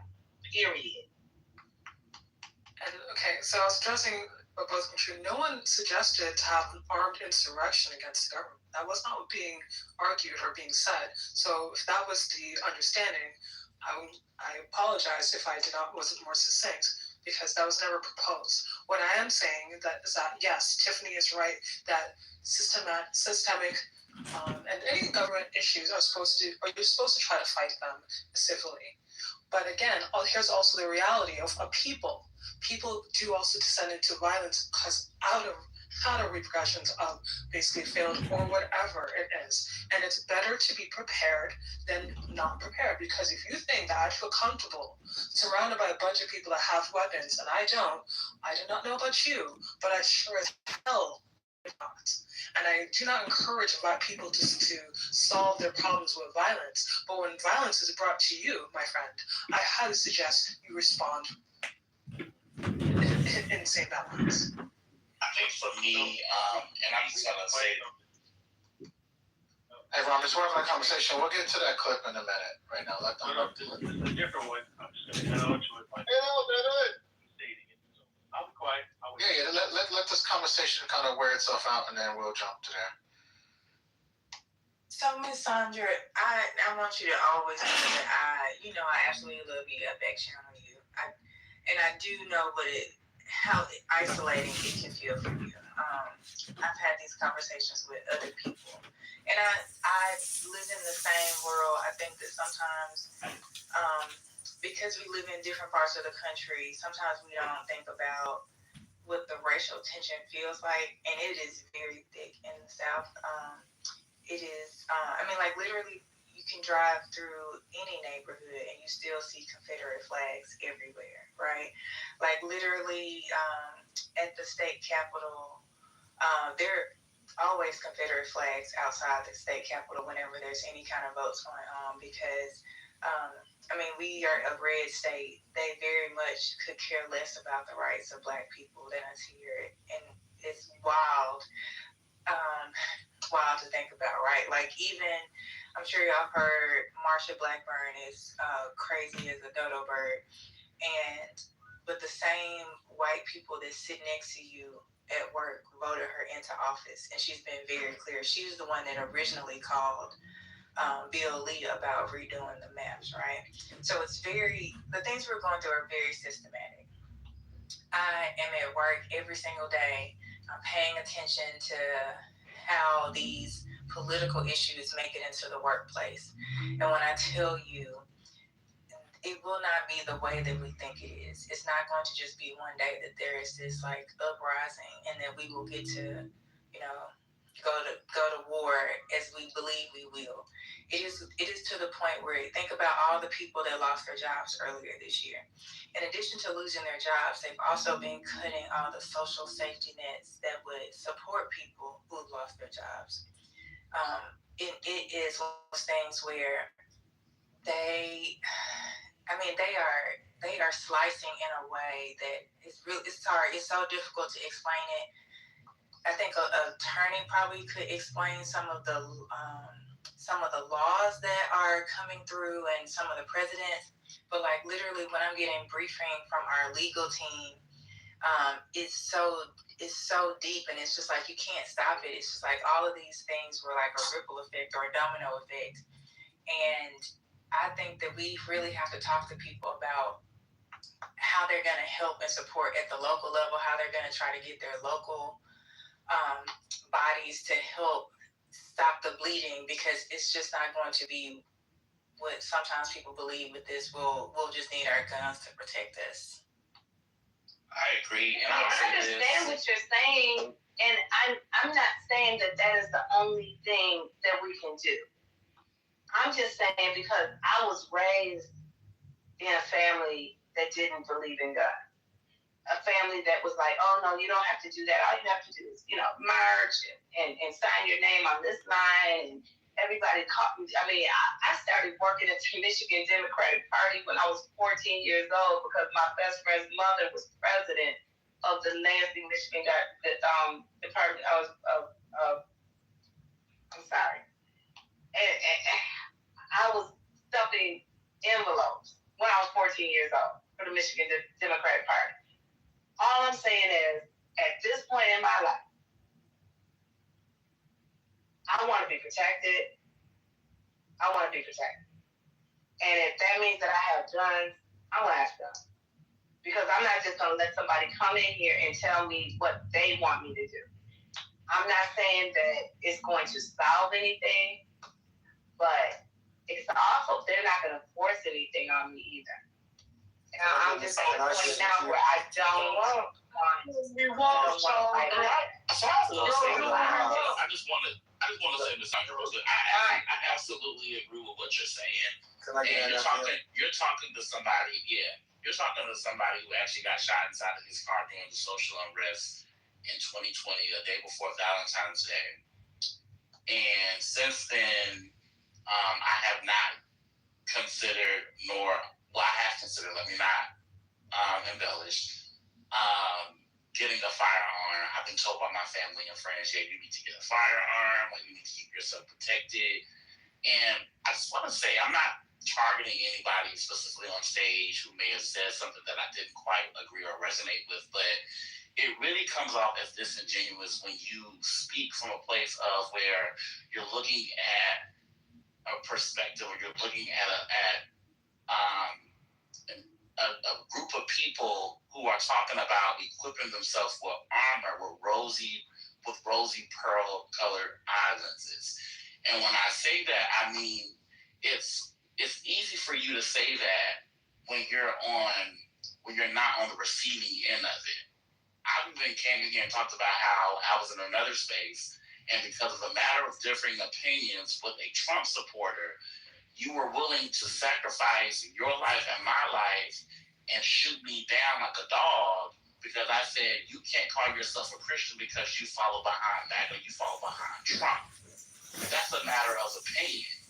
I don't see anybody from the left, unfortunately or fortunately, who have threatened anybody's lives that I know of on the app talking about I'll blow your head off if you don't vote for AOC, or I'll blow your head off if you say anything about my first black president. I have not heard that. So it just comes off disingenuous when we hear certain individuals say, well, you trying to encourage other people to get themselves armored or to equip themselves with guns as if that's going to solve the problem. No, I think it does no one any service if we ignore the fact and we act in a sense of oblivion to believe that we're not living in uncertain times. We are living in uncertain times. I do intend on exercising my right and becoming armored with some form of protection, not because I'm trigger happy, but we are living in times where so much so people are able to dodge you, find you where you're at, and when they say that they're going to shoot you and kill you, they're ready to shoot you and kill you the next day, and they're showing up at your home. So I just want people who may not quite understand where some of us are coming from, where we talk about where we want to become armored, we want to strap ourselves up, be mindful of what type of things we're dealing with, what type of situations, conversations, arguments, disputes, or whatever have you. Be mindful of what type of slack, or whatever you want to call it, that we're receiving on the opposite end. Because whether anybody wants to agree with it or not, and Ms. Sandra kind of spoke to this, they've been preparing for barbecues like this since the inception of this great country.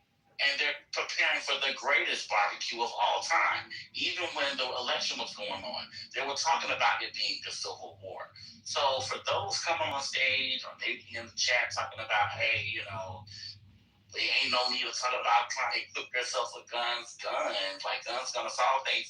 It's not about solving anything. We're living in uncertain times. They just said there's gonna be a Civil War. We're just preparing for it. And I just want to clarify something. Sorry, Daryl, I know you want to, Cherokee, I know you want to speak. Just give me a moment. Just in case anyone thinks, you're Canada, so it's not the same situation. I understand where at least not right now. I actually can't even say that because I know you guys don't keep up with Canadian politics or what happens here, respectfully. So you don't actually know what it actually is like in Canada. Not to the same extent as the States, I will say, but we do have our own problems. And if you think for any minute that there are not pockets of this country, especially where I am now in Alberta, that are not full of just pure white people who are racist as fuck, I'm going to let you know Canada's not that much evolved and above everyone else, okay? So again, I'm in Alberta. There are places that they would literally, call you out your name in front of you and not feel anyways. But obviously I live in major cities, but I'm not naive or gullible enough to think that nothing would ever happen, considering there are Trump supporters in Canada. Explain that. So if you know, say, that you're in a position where you can and be literally outnumbered, so you don't want to, I'm not going to walk around naive and thinking that I live in this ideal world, ideal country, and nothing will ever happen, especially as a woman. Anything that happens, it happens also to women first immediately. So no, I'm not in any kind of pure safety. So please don't be misunderstood of where I'm coming from, okay? Yo, now I like to go. Please go after Gerald. Gerald actually has been holding on. You can go after Gerald, please. Thank you. And after that, I guess we'll give Rhombus a chance to play his clip, so and then we can jump back in because it kind of sets everything up. Okay, so all you know is I live in Texas, and I joined the Texas Army National Guard and during the Operation Iraqi Freedom. And I remember one of my colleagues who was working on White House detail when during Barack Obama's second term, I had this bright idea to take my family to D.C. because I just wanted to see the White House because Obama was there. Fortuitously, the Smithsonian opened up that same weekend. That was like late September of 2016. While I was there, I had the opportunity to go to a lot of the memorials, but one of the ones, every memorial has a bookstore at the bottom. So I went down to the Lincoln Memorial and I bought this book called African Americans During the Civil War. It's a great book. I encourage anybody to read it. But one thing that I took out of that book was these proud Black men. And some of these people were in leadership positions, captains, things that I've never heard of in my life, things that was never in social studies at all. These were men that some of these people were not far removed from slavery, coming through the transatlantic slave trade that people say never happened. She did. Okay, this is what I've noticed. What I noticed about the people that was there, these were very proud people. These people were fighting. These people were fighting on the side of the Union to kill, and they were sanctioned to kill any Confederate that stood in their way. Right? So this is what I'm saying. The battle, if there ever was a battle, is not going to be fought by ourselves. We have allies all over this planet. So this idea that 13% of Black people are on our own is foolish. There is a lot of people, brothers and sisters, that are Christians, Muslims, atheists, that know right from wrong. And if this fight was ever to happen, which I doubt it would, because the Civil War that did happen had the most U.S. casualties in any conflict in U.S. history. That's the Continental Army from like going back to all the Indian Wars from like the 1500s throughout even to present day. Over nearly 1 million people lost their lives. The second largest conflict of American soldiers that were killed during the Vietnam War at a mere 80,000.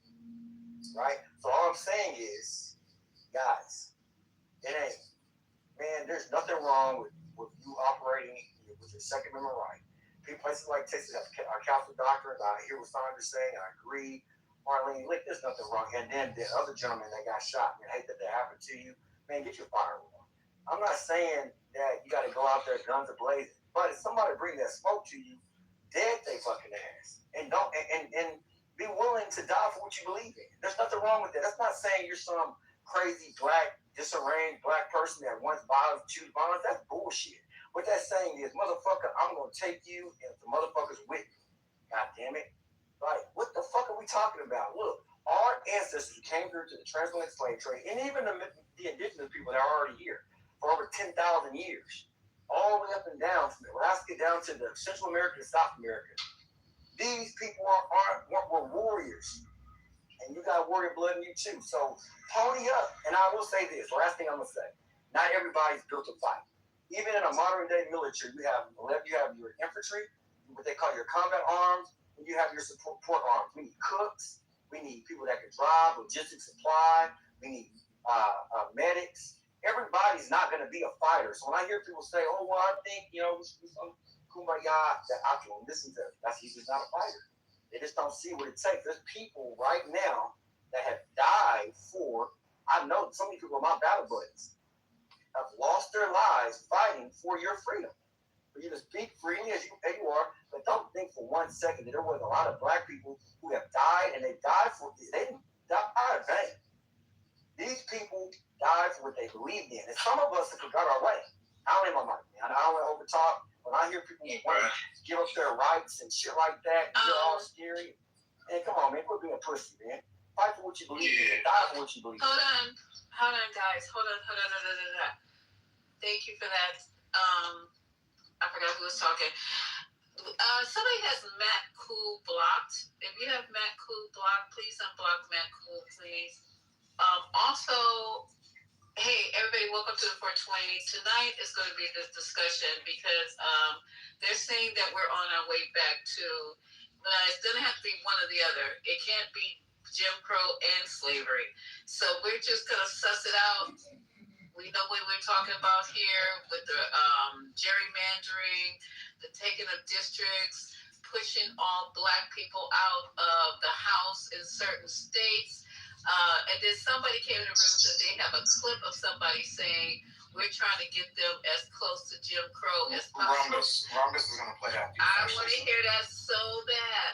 But unblock Matt Cool because we're going to need his input on this conversation tonight. And we welcome everybody. Listen, let's start out by saying this. We have a different stage tonight, so we're missing a lot of people. There's no dropping anyone out of the room.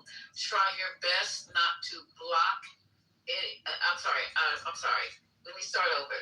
There's no kicking anyone out of the room. Try your best not to drop people off stage unless they're being quite disrespectful. But other than that, this is going to be a tumultuous discussion. And just because somebody asks you a question, it's not an open invitation to start an argument.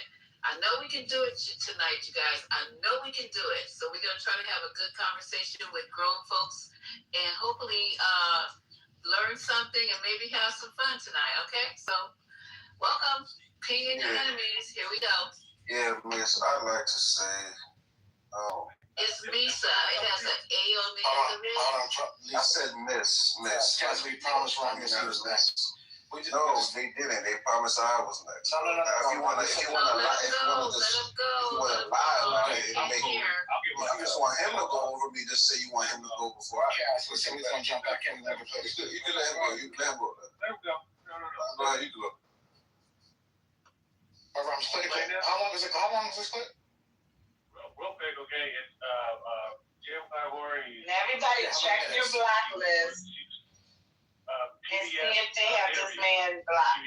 It's a quick one. Drop down to the audience. We'll bring you back up. Thank you. Okay, here it is. The moderate Republican supporters who want to make America great again want to be remaking it in the image of the antebellum era. I just want to be clear. Are you saying you think they want to reinstate slavery? No.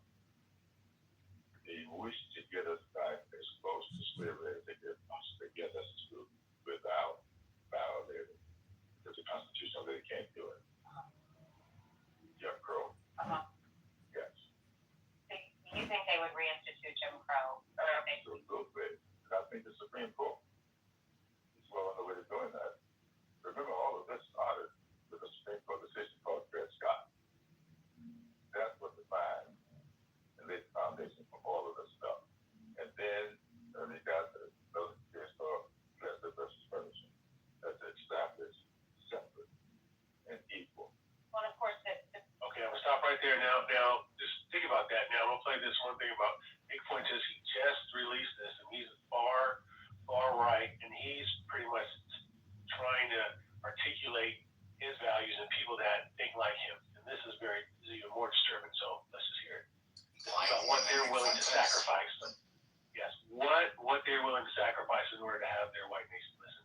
I think absolutely anybody, especially anybody that wants my show, would prefer that we undergo another Great Recession or Great Depression if we could be in a white country.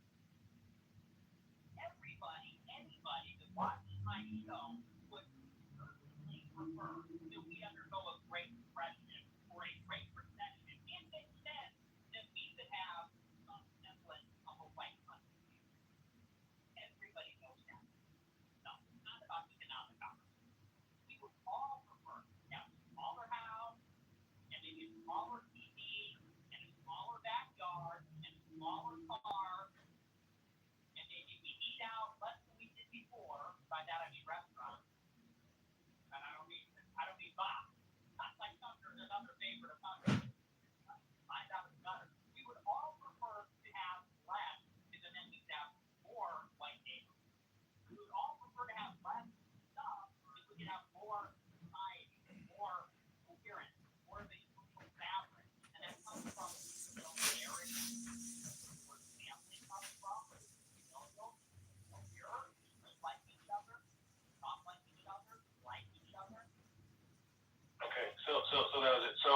again, I don't think it's carnage, but I do think it's definitely a push out, push away, a relocation, and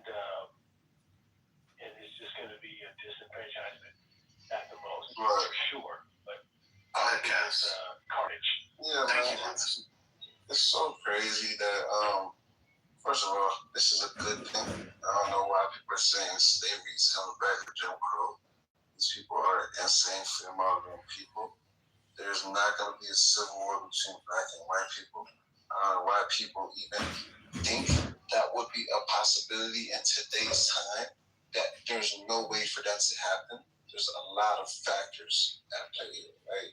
A black Republican has the seat still.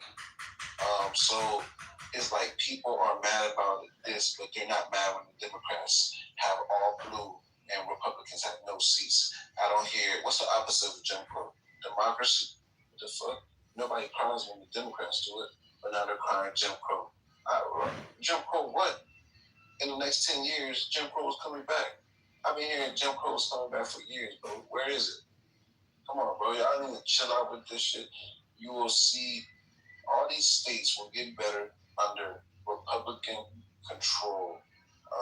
And, you know, we're headed towards good things. I spoiled that too. I spoiled everything in it.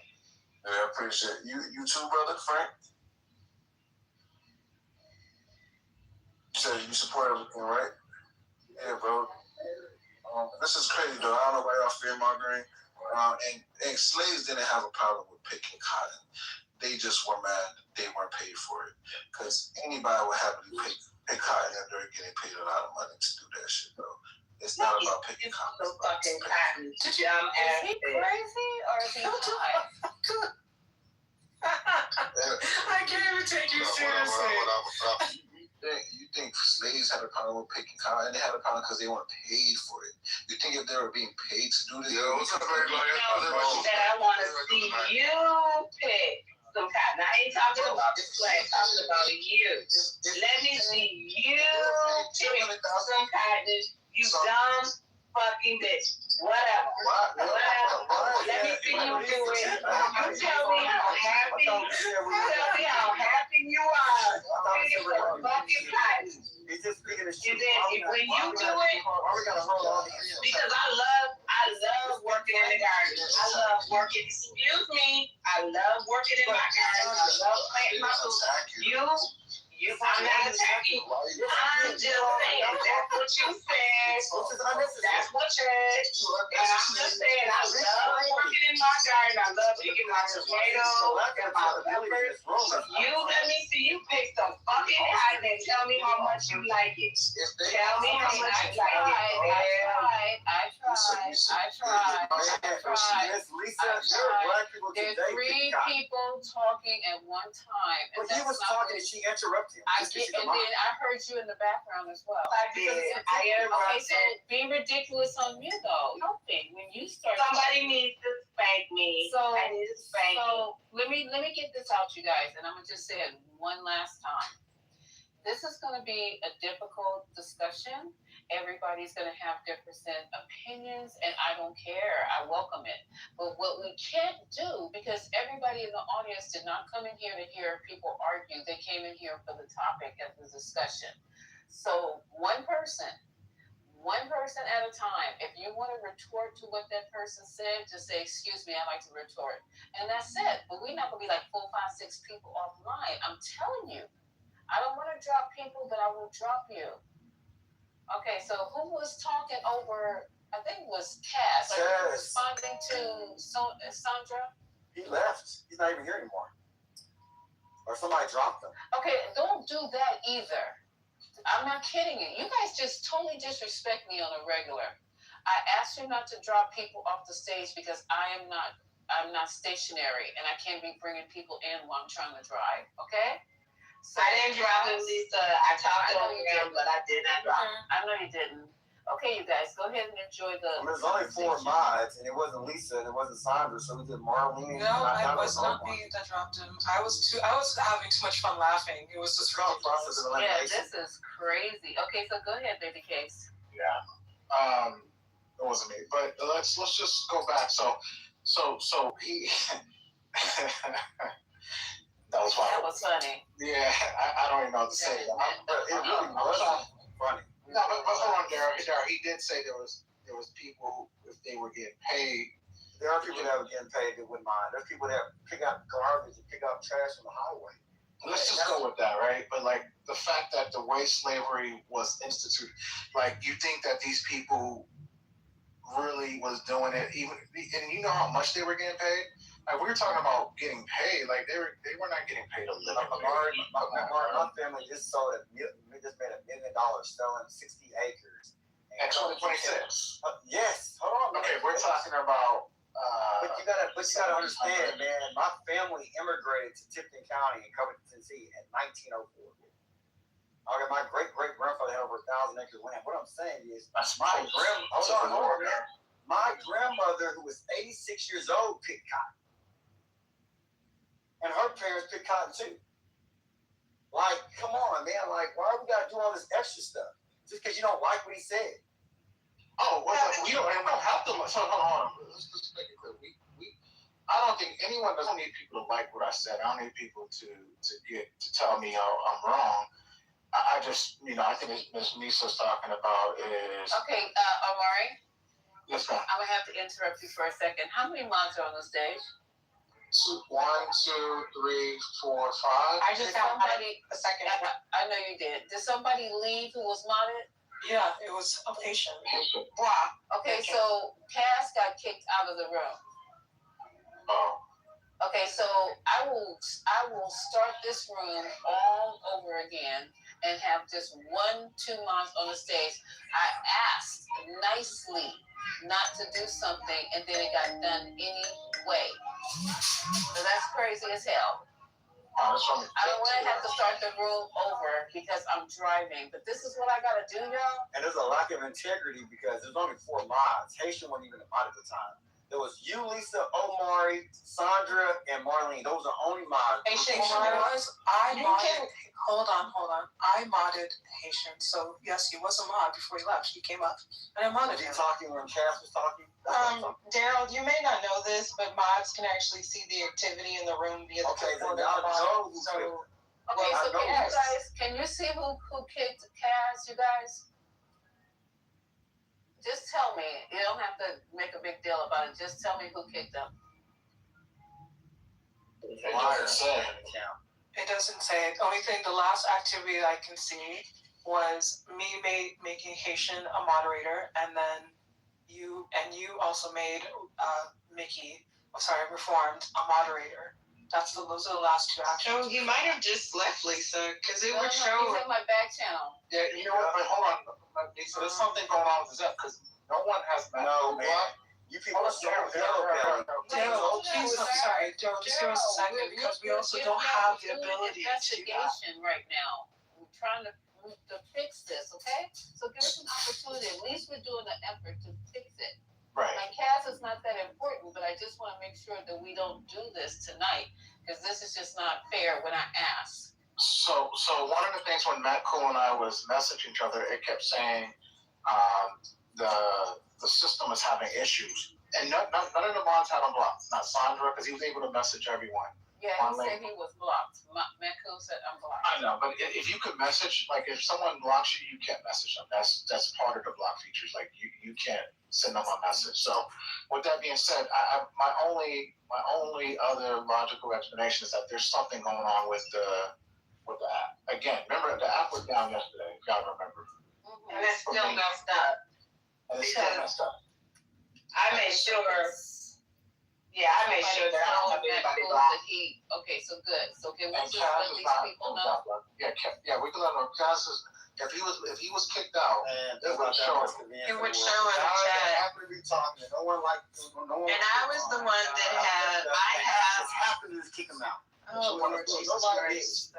He just happened to get kicked out. Lisa, I'm gonna move down Because I had Mac Cool blocks, and if you open a new room, just wait. Give me about 5 minutes for you reach out. I can't open up a new room. I'm driving. It's gonna have to be when I get home. Okay, Let's but wait till you get home. Let's wait till does you get home. anybody know if he chatted? Because his chats would be gone too. But if it doesn't show it in the little clipboard, I mean, maybe he can't get in now because somebody has him blocked. But it's also anybody on stage. So tell him to go, because I had to do this. If someone is on, and you can we can get back to Misa's conversation. If someone just on stage has you blocked, you can't see the room in the hallway. So like I had to go in the house. Does anyone have a backup account that you can bring in? No, just tell him to go in the house, click on the room, and then he should be able to get in that way. But it's not going to show up in the hallway. Oh, okay. So can you tell him? Oh, you're not following Kaz. Absolutely not. Okay, Mari. Oh. Okay, so give him those instructions, babe, so I won't have to break this room down and start all over again. And if you guys are wondering why we're doing all this for Kaz, it's really not for Kaz. It's out of respect for me. If I ask them to do something, I would just love it if they would just do it. That's it. And when you have a room, if you ask somebody to do something, just out of respect for you, I would more than certainly do it, okay? That's what we're just saying. So anywho, let's get it all straightened out so we can get back, because I know some of y'all gonna need to go back to slavery. Some of y'all need to have the whip and chains, because you can't follow instructions. Truly. Lisa, this is weird because people keep coming into the room, and then I go to see, like Michael just came into the room, and he disappeared, like before I could bring him up or invite him up or anything. So there's still stuff going on. Yeah. Is there still stuff going on from last night? Does anyone have a burner? No, I don't. I can't afford a burner. I doubt it might be shadow banned too, because I have a burner. Let me see if it's in the hallway. I always go to the house, y'all, because the hallway is I can see it in the hallway. My burner. I don't know why it would be shadow burner. It's not shadow banned. I can see it in the hallway on my burner. But anywho. Anywho, we're having a good conversation, and I wanted to continue. It is so juicy. You know what? It's not. You know what? I just looked. It doesn't show you if you did drop someone, because you had that naked guy on the stage, and naked. No, not if you drop them. It shows if you kick them. No, it shows if you remove somebody from the stage. Because see how it says Tiffany Denise removed, Tiffany Denise reformed, removed, reformed. It shows if people are moved or kicked from the stage. So she had a troll on stage that came up, and we removed them, and it doesn't show that we removed that troll. Oh, well, maybe something's wrong with the app. But anywho, I mean, then maybe something like that. Yeah, it doesn't show. Amari, you should try to ping him then. I just sent him a message. I told him to try to do go in through the house. Oh my God, I just got a message. But in the meantime, I would like to respond to the hallway. I came in. I would like to respond to the comments that were made in the video. Thank you. Okay. So first, from the person that was speaking, that was Nick Fuentes. I'm not really sure how another major recession a la 2008 would help make the country white. For example, there's technically more white individuals that are on food stamps just because of the sheer number of them. So that would not make the country white. That would contribute to making the country impoverished. People are talking about his level of sacrifice, not that.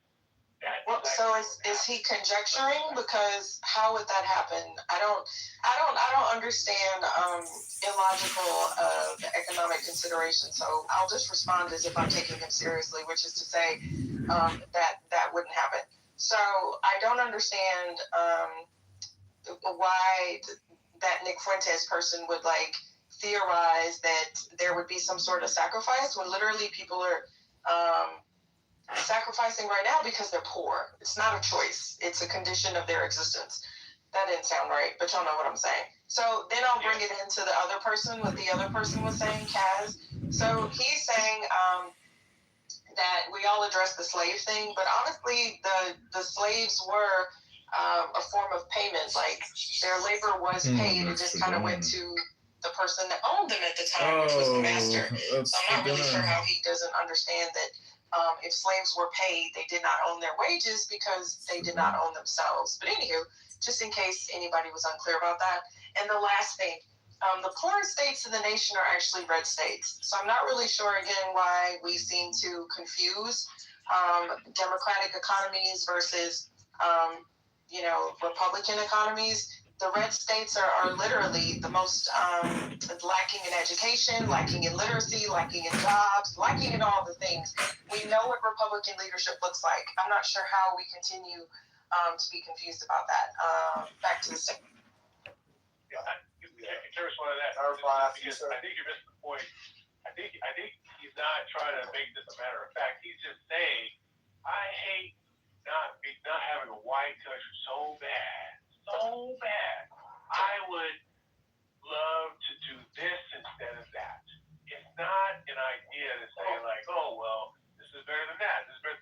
He's not saying that. All he's saying is he wants a white neighbor so bad. He's willing to be stupid, to be ignorant, to be poor, to be everything that is deplorable if he can have more white people. That's what he said. I mean, okay, I'm gonna take one last stab at it, Rombus, because I get it. I'm taking him too seriously. There are literally places in this country that are majority white. I mean, like really majority white, like white. Like, I don't understand if he's in Idaho and the black population is not that high. If he wants a white nation, why can't he just take his ass to live in the country in Montana or something? So that's all I'll say there. Like, Nick Fuentes, like just the way that he framed it would let me know that they need minorities and immigrants, because that's a really stupid theory. That's all I'm saying. Anyway, I'm done. I agree with you. Not only that, I live in Texas, right?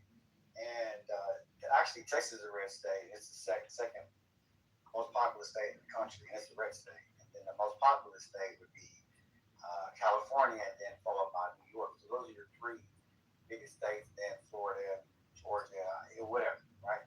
But number one and number two, right? It's going to be California, which is obviously very blue. It's what, like 54 electoral votes, and I'm not quite sure we have in Texas. I think like 38, if I'm not mistaken. But anyway, I digress. The reason why I did want to say this, when I'm in Dallas is a very small place, right? I live in a predominantly white neighborhood. I can count my black people. But it's an upper middle class neighborhood. There's no freaking Confederate flags in my neighborhood. Now, are there white people that prefer white people? Well, it's a predominantly white neighborhood. Sure they do. But when they come out and bust a grapefruit, probably not. Because guess why? Because they're working. They're working a lot of hours trying to get their kids to the top schools. Whether you got here in Dallas is probably going to be UT Austin or maybe Texas Tech, A&M. I mean, they're living real lives. I remember when January 6th happened, I was just like, let me take a peek out and see if there's any white people, doing anything crazy. I'm like, man, you gotta freaking. I'm sorry, is this addressing either my rebuttal or the original? I'm not even responding to your rebuttal. Oh. Because you basically said that you don't take it seriously. And I knew you didn't take it seriously, so there was no need to respond. I'm kind of speaking on the overarching about the Nick Fuentes guy, so I'm not even responding to you at all. If that makes sense. I'm not centering you at all. No offense. But you even said you were just kind of like. Oh, no, continue speaking. I was just asking for a point of. Yeah. I completely disregarded what you said. I knew you was like just. You can continue. Thank you. You may continue. But you came off the app to speak to me, and I just felt that I was all right. overemphasized. All right, Take your medicine. She was just talking. No, so am I. Well, you keep going and going. Just go with whatever you got to. She interrupted me, and I lost my train. And she did it on purpose too. I'm sure you're not that special, but continue, please. Ma'am, neither are you. Two of us. You're not that special either. All right. Well, you actually had nothing. Okay, Jesus Christ. You had nothing to say, but you said something. But you had nothing to say. Do you talk to the white people in your neighborhood like that? I'm talking to any in there. I'd talk to anybody like that. I'm not scary like you. You're scary, not me. You're scared to die, not me. You think the white people are gonna kill you? Man, shut up. You sound like a fucking retard. But you actually are one. Off to the goo he goes. Wait, is that him in his PTR, y'all? You know, I don't care. Bye, Felicia. Oh my God. But I really was asking. You gotta go.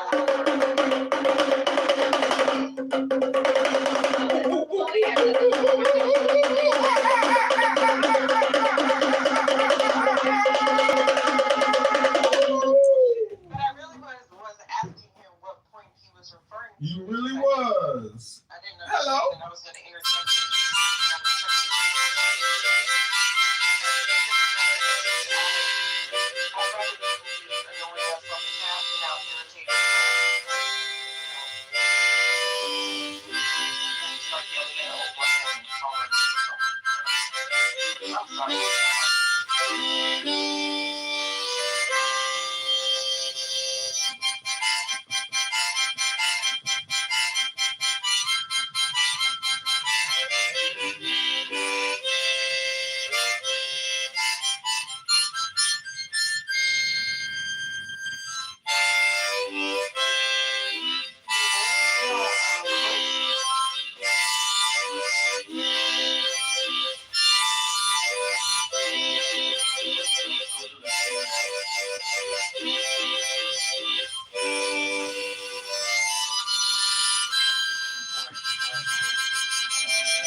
But don't we already have a vestige of a modern day Jim Crow? Didn't we just witness that just in the last couple of days that the state of Virginia had a statewide vote and then it was shut down and then we find out that the Supreme Court shut it down?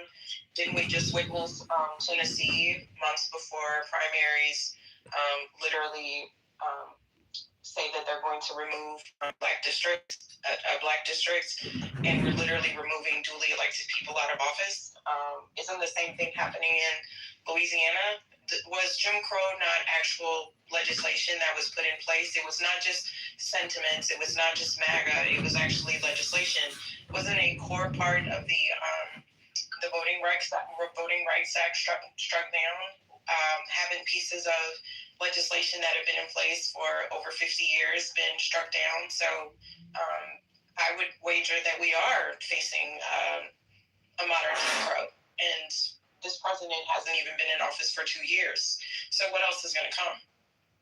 That is the question, but I think that we are going to respond, and I think now we are catching up to understanding, how this is being happened, how this is happening to us, that we're at a point now where we're about to get activated, and the strategies need to change because they change. We need to change with the strategies and come up with new creative strategies. So, Robert, tell us, what do you see? You said we're catching up, so what do you see coming down the turnpike since you know what's going to happen?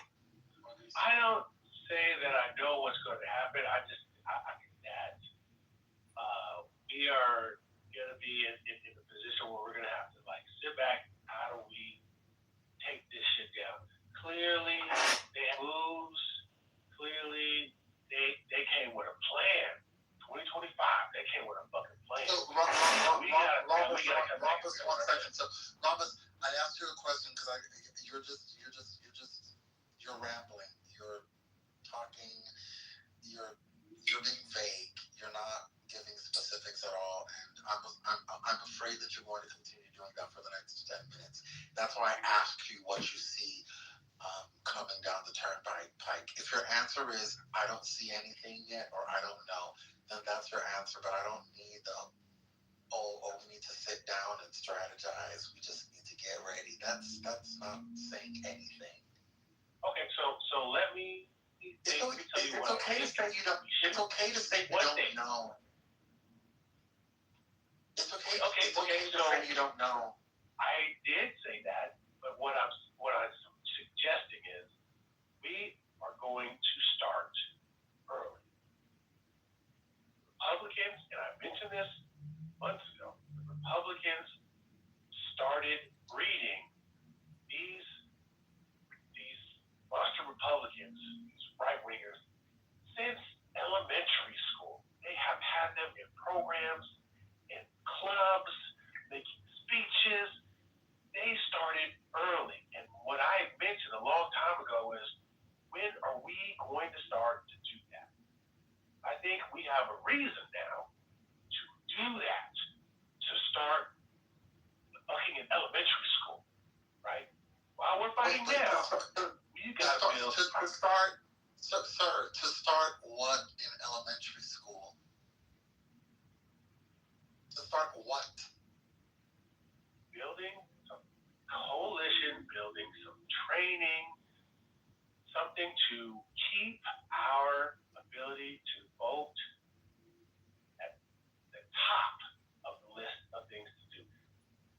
I think civics, certain civic things started maybe in like, I don't know, high school. I remember in high school we really started to learn about government.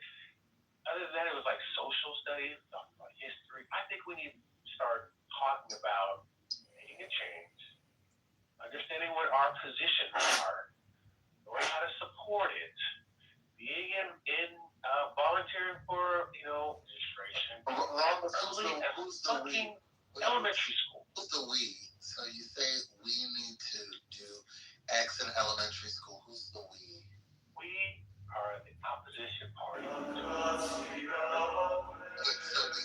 we have elementary school. How dare you? Dare you? How dare you? Really take them serious. Really start teaching it when they're about to graduate high school. That's way too late, because the other side. And you're still talking about the Democratic Party when you say we. Let me be specific. I think it's not just the Democratic Party. I think it's anything that's not a far fascist right. I'm gonna get this school off the damn stage. Rumpus, I don't understand why you feel comfortable being this vague when you talk. It's hard to follow because you're just not specific enough. Okay, I'm gonna step away. Please. No, I'm being honest. Okay. I've said my 2 cents. If I don't translate, then I'll just try to find some other things to do. So, what is that you looking for now? What is that? Oh, go ahead. Just telling out that Susha speak is true. That's good. Yeah, Hurricane, what is it that you are specifically looking for him to respond and which, like, what would satisfy you? Oh, just something intelligent, meaningful. That's all. Something intelligent. I mean, like, so. He's full of shit. If you ask yourself that question, how would you respond? I would have asked myself the question that he was trying to answer. So, okay. So he was trying to make his point, and then you asked him a follow-up question. But like, just say it's to his point, but you were clearly looking for a specific answer No, man. No, bro. It's Islam. to respond. Say Islam. Like, You know, I saw Narja's. I saw a woman dressed like that today, but even over the full thing, she had a second one just in case. So it's like a Muslim JIC. Just in case that one falls off, she's got the other one to, make sure. But isn't that kind of... Isn't that so crazy? It's like, where did you come from? How are you driving, a nice new car? And, who are you? And, how long are you planning on staying here? When are you going to go back to Damascus? Hello? Damascus is beautiful up there. It's a very open culture. Where did you come from? Where did you go? Carnaggio. Let's sing. We're supposed to have a karaoke. Where's Daniel Nero? Can someone? I just called him. He's not picking up. Oh, I don't know where he is. Narja, you said something earlier today that was wrong, and I just wanted to question you about it. You said something like the experience is the virtue, or you said just life is the virtue. Existence is no. You said existence is the virtue, not a virtue. It's a virtue. Oh, it is a virtue. So there are many virtues. Do you think? Many virtues. Do you think the other virtues supersede just mere existence? No. They're identical to existence itself. Oh, it's identical. Oh, got it. So there's actually no learned ethics or morals or virtues, correct? Is that what you're saying? No, I'm saying all virtues exist. That's all I'm trying to say. All virtues exist. You're not actually saying anything. I'm saying that it is because see the argument is it better to exist than to not exist, right? It's always better to exist because that which exists always holds potential to actualize. So such as hope, patience. These are virtues that become like the mechanism. Well, see that's where I would. This is where Christianity. Because in Christianity, shut up. When you're doing charity and you're dying for someone that you love to save their life, that kind of supersedes what you're saying. Why you're so sensitive? Because if you made a pleasant sound as opposed to the racket that's coming out of your mic, I wouldn't be objecting, to the sounds that you're emitting. John is a very man. He's a very lonely man. He's intimidated by. No, I'm just asking. Do you are you okay with my voice or no? Because I think it's good. It's acceptable. Yeah. I'm just saying, what you're saying, Narja, is kind of it's not the full. Because maybe I'm not understanding. You have to look at my Instagram and then you can talk with me. You want me to look at your Instagram, then I can talk to you? Oh, joy now!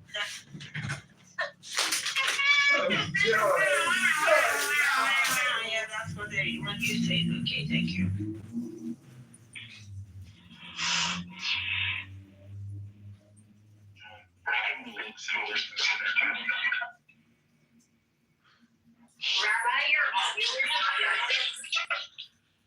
Yeah.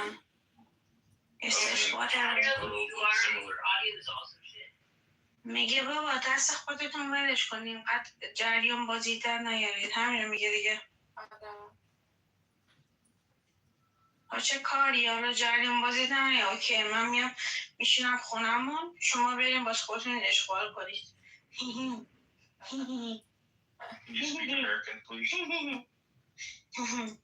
دیده اتاق کی دیدم تو رو سکپتیک بود؟ من نمیدونم بابا من الان نشستم اینجا من سگم آخر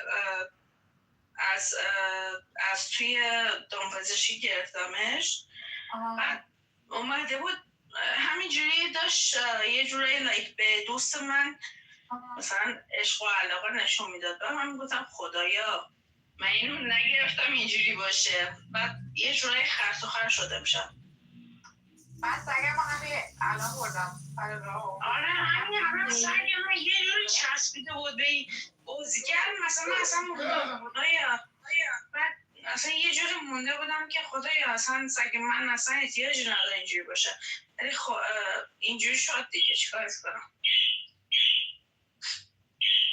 حالا بذار بگم شاید دوا چیزی بهش دادن اونجا اوکی بچه ها یه ذره حرف زدن گفتم جوابشون رو بدم دست.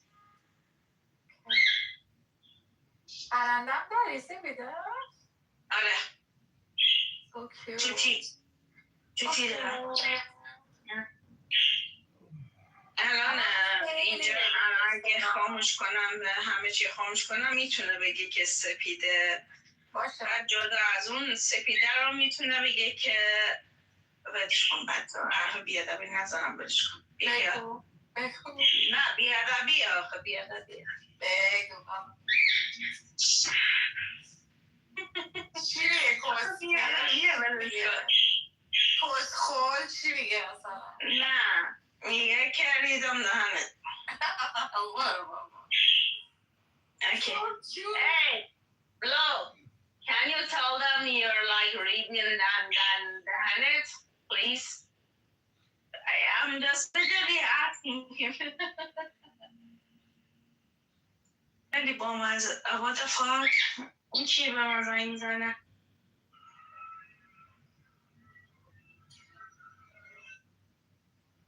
Daniel. Do you know I don't know this person at all? You don't, and you just fucking spoke to her fluently in Farsi, and it sounded partly Vietnamese. I don't know why, but Mine doesn't. She had little accent. Oh my god, what is her problem? I don't know what she is. How did she fucking know that you could speak it though? I don't know. She's stalking you, bro. Seen her in a room before this too. In one of the rooms I was in. Yeah. That's crazy, bro. They're gonna get you. They're coming to get you.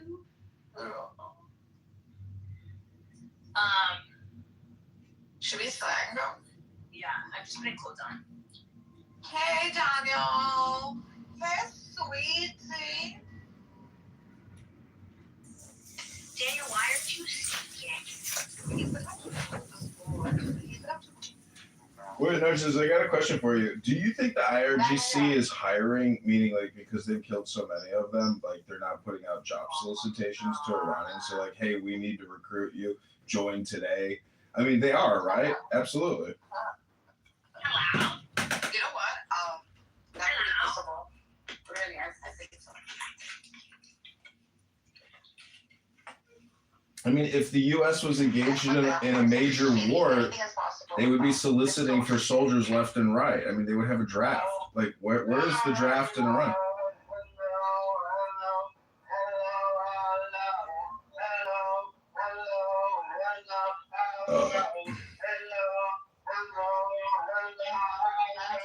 Oh, wow. Good one, Nero. I know that song. Welcome, Dr. Brian. Welcome, Dr. Brian. Welcome to Liberal Elite Intellectual Democrats.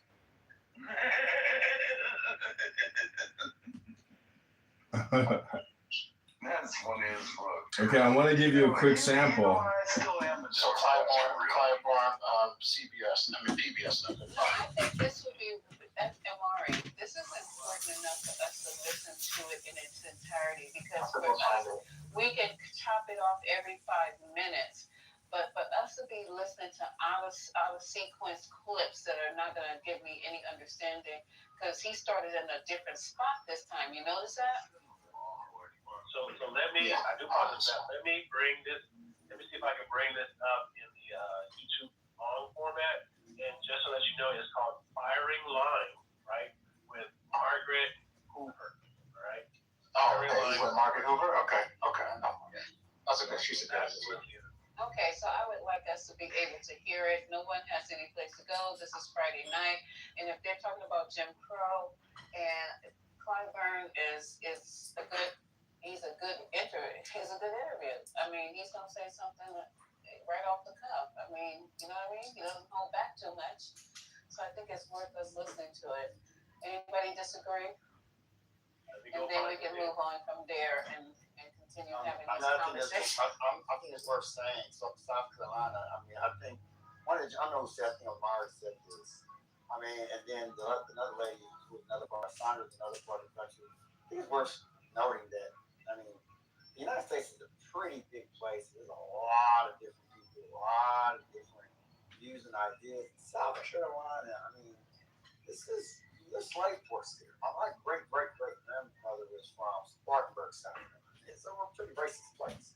I don't think South Carolina is representative of all of the United States. I think we need to take that note. We're looking through the land of Jim Crow, who actually the first Black American in 1971 is going to bother to a governor in South Carolina, right? We're talking about the same guy. Hey, Daryl. Yeah. Hey, Lisa, I have an answer to your question about the clip. Okay. I found a clip on YouTube. The interview was done in January this year, so before the Supreme Court issued its decision in the Calais case. Hey, brother, I just wanted to correct you on that fact. What? So the Jim Crow laws didn't come before 19. Oh yeah, I'm talking. Yeah, so there's nothing to correct. Wait. Oh, sorry. No. Sorry. Mute off. When I'm done, then you can talk about what you want to talk about. Okay. I'm talking about a YouTube clip. Mute up, please. You too, Chris. Mute up. You guys mute on the stage if you're not. Don't mute. Don't yell at me, gay boy. Mute.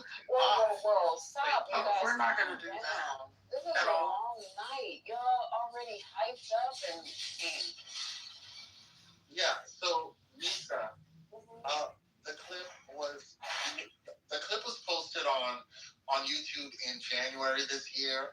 It's about 30 minutes long. I can post the link in the chat. I don't know if you guys want to listen to 30 minutes, but it's Jim Clyburn talking about America, race, and where we're going in terms of civil rights. It's a bunch of stuff. So here's the. Okay, you guys have the link. Omari, you have the link. Yeah, I mean, I don't know if I can play 30 minutes of what's that, but we just try to, because you might not got nowhere to go, but I definitely got to run up and down those stairs. I just posted the link. It's the firing order with Margaret Hoover, and that's what I found. I'm about to settle in and go to a cigar lounge. Listen. All right, so 27 minutes. You don't have to play the whole thing, but I believe that's where Rhombus got the clip from. So. Yes. And we can just stop it. Okay, so we can stop this clip every. It'll take too long every 5 minutes. I'm not sure. So you want to run? Omari every 6 minutes? I think Rhombus said he'll run it. Okay, yeah, so I'll run it every 6 minutes. Okay, so every 6? Yeah. Oh my God. What do you guys like? No, seriously. Because I'm trying to get to the 3 minutes. We'll be forever. Well, we're not trying to get through this. Are you trying to get through this whole thing tonight? Oh, Lord. Okay, go ahead, Rhombus. Start it. Do every 5 minutes. Is it 5 okay? Oh, yeah. 5 times 6 is 30. So, yeah, that's fine. All right. It's 5 minutes, y'all. You guys need to. ADD is for real, and I think RFK. Just relax. We might hear something that's going to help us with the conversation, or maybe help you make some informative decisions about what's going on with voting and should you vote and what's actually happening. This is informative. Look at it that way. Informative. Not if you're listening to mentally ill people. Who are you considering mentally ill, sir? The homosexuals. Oh my God, I can't. I just cannot tonight. Sir, can you keep your I moved into the audience. That was absolutely called for, and that's not what this room is about. Okay, this is just too much. I cannot control the crazies. So, all right. Don't even try to control the crazies. No, I'm not. You see what I'm doing? I'm trying to find something to eat. I'm just trying to get you guys to have a room until I get home. That's some of the mods agree with what I say. That's why they brought me back up. Oh, okay. Well, those mods are not going to speak up. So, And can you just not talk until we get through 5 minutes of this? So Ahmad that dropped you, It's that. come back up. Yeah, and I just realized that, so I dropped it again. It'll stay that way. My bad. I do apologize, everyone. Talk about hypocrisy. You know, I make mistakes. I am not perfect. We're playing at 5. Go ahead, Robert, man, calm down. Go ahead, man. Let me get little out of here first. A warning. This is on firing. My cautionary tale is thus: anything that's happened before can happen again. South Carolina Congressman Jim Clyburn is talking about segregation. All it takes is a rogue Supreme Court, and I'm not so sure that we have not gotten there. So you think they would reinstitute Jim Crow? Absolutely. And I think the Supreme Court is well on the way to doing that. Clyburn's recent book, The First 8, is a reminder of Black Americans' political advancement and deliberate political suppression. It tells the story of the 8 Black Americans elected to Congress from South Carolina immediately following the Civil War. There wouldn't be a night until Clyburn was elected in 1992, close to a century later. And you say that it became more urgent to you to tell this tale after January 6th. Right. I am convinced that whoever put January 6th together used a roadmap that became right out of this. Thank you. At 85 years old, Clyburn is a national power broker. His famous fish fry is a mandatory stop for any Democrat with presidential ambitions.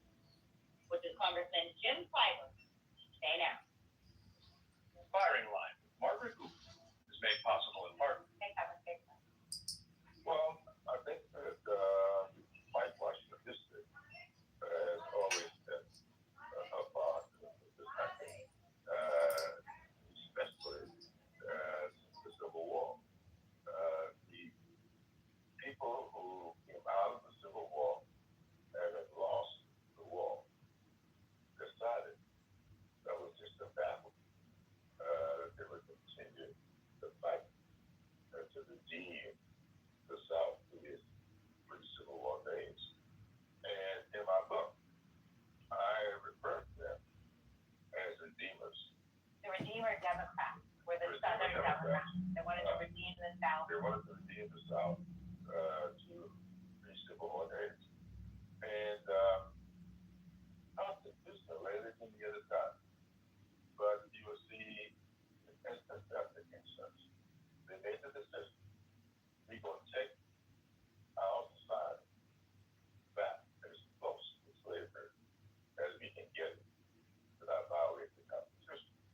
So now, the 13th Amendment was there, which meant that the formerly enslaved were now free.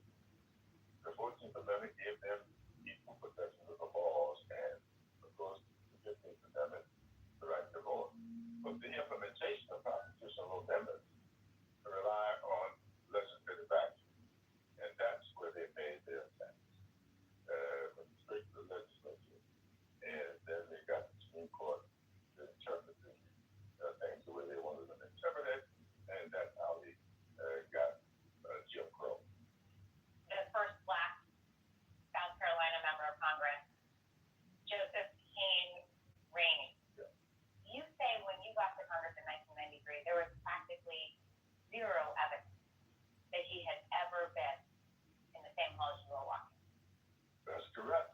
And I set out to change that. And later you were able to hang his portrait in the Capitol, have a meeting room designated in his honor. Right. Why was that so important? Well, I believe history is very important. It should not just be informative, but it should instructive. And well, I believe that's so strong. I think that the extent to which we all left out that history takes away from the foundation that our children and grandchildren can build upon. Okay, we're at 5 minutes. Any thoughts? Like, continuing on? We need to fast forward more.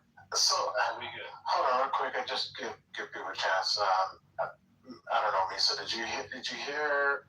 Okay, so it looks like they clipped apart he talked about Jim Crow, and then it seemed like they mashed it with another section of your original clip.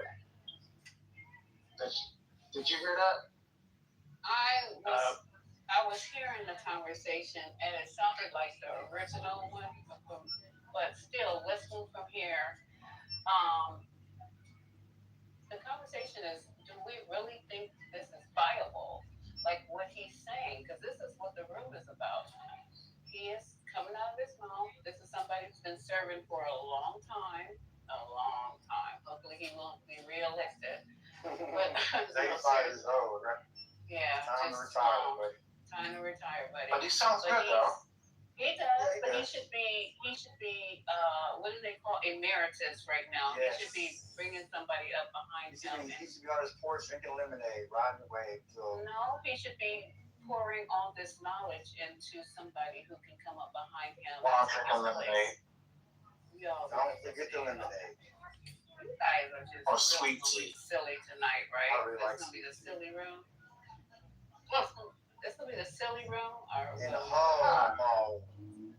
I think that there's more. I think that there's more interview to be listened to, and so she will ask that the question that we originally heard again, and then that was when the rest of the context will kind of roll out. But she's kind of teasing out some of the conversation, and this was that kind of like the first time we heard the word slavery come out of his mouth, because the last one he didn't say slavery. He said they don't want slavery. They want as close to Jim Crow as possible. But what I heard just now, he said they want to get as close to slavery as possible. Right. He's talking about Rainey, though. He's talking about the congressman. So when he was talking about that, he was talking about in that context. That's what I heard. So I mean, I didn't realize he was the person that got the picture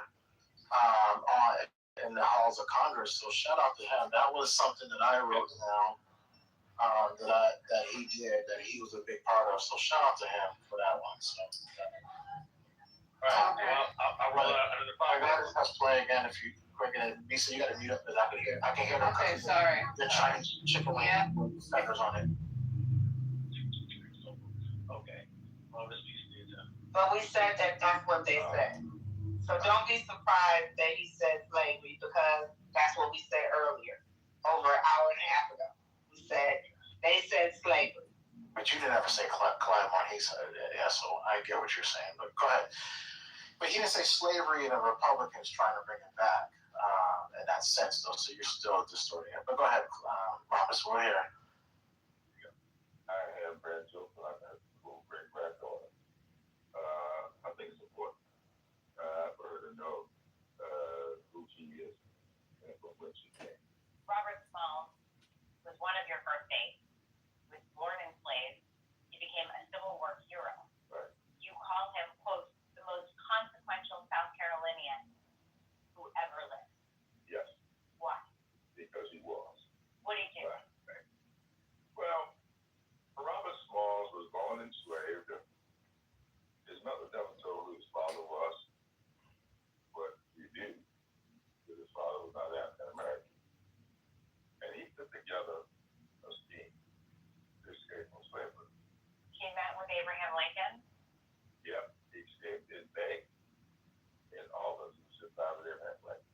Smalls had become a celebrity all over the country, having escaped slavery the way he did, having been rewarded with his freedom and with significant amounts of money.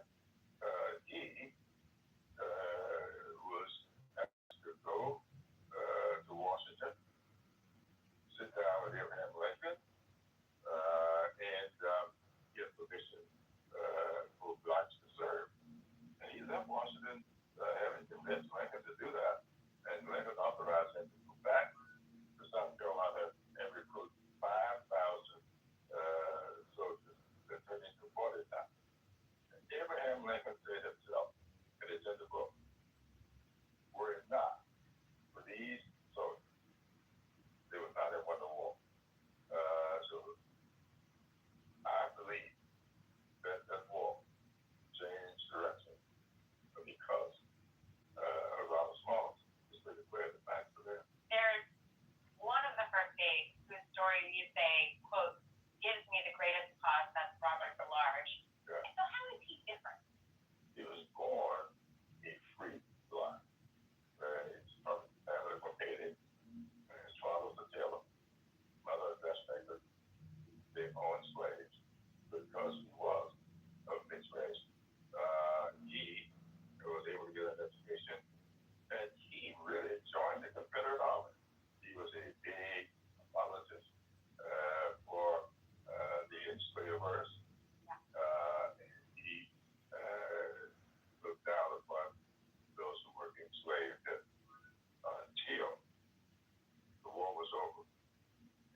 heroic figure. Absolutely. Heroic figures have been lost to history. It is now a cautionary tale. Right. And you say that it became more urgent to you to tell this tale after January 6th. Right. You say that the Redeemer Democrats are echoing the tactics of MAGA Republicans. Absolutely. Tell me more about that. Well, this was all the stuff that they did. A guy named Witherspoon Gary, he's general in the Confederate Army. Completely unrepentant, believed that Robert E. Lee should not have surrendered. Absolutely. And he did everything he could.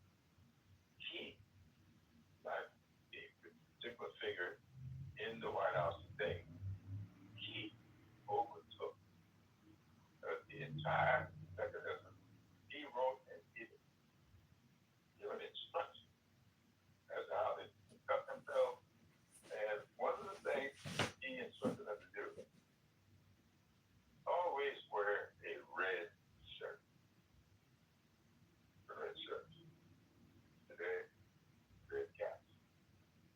He instructed them rifle clubs, Ku Klux Klan, use violence.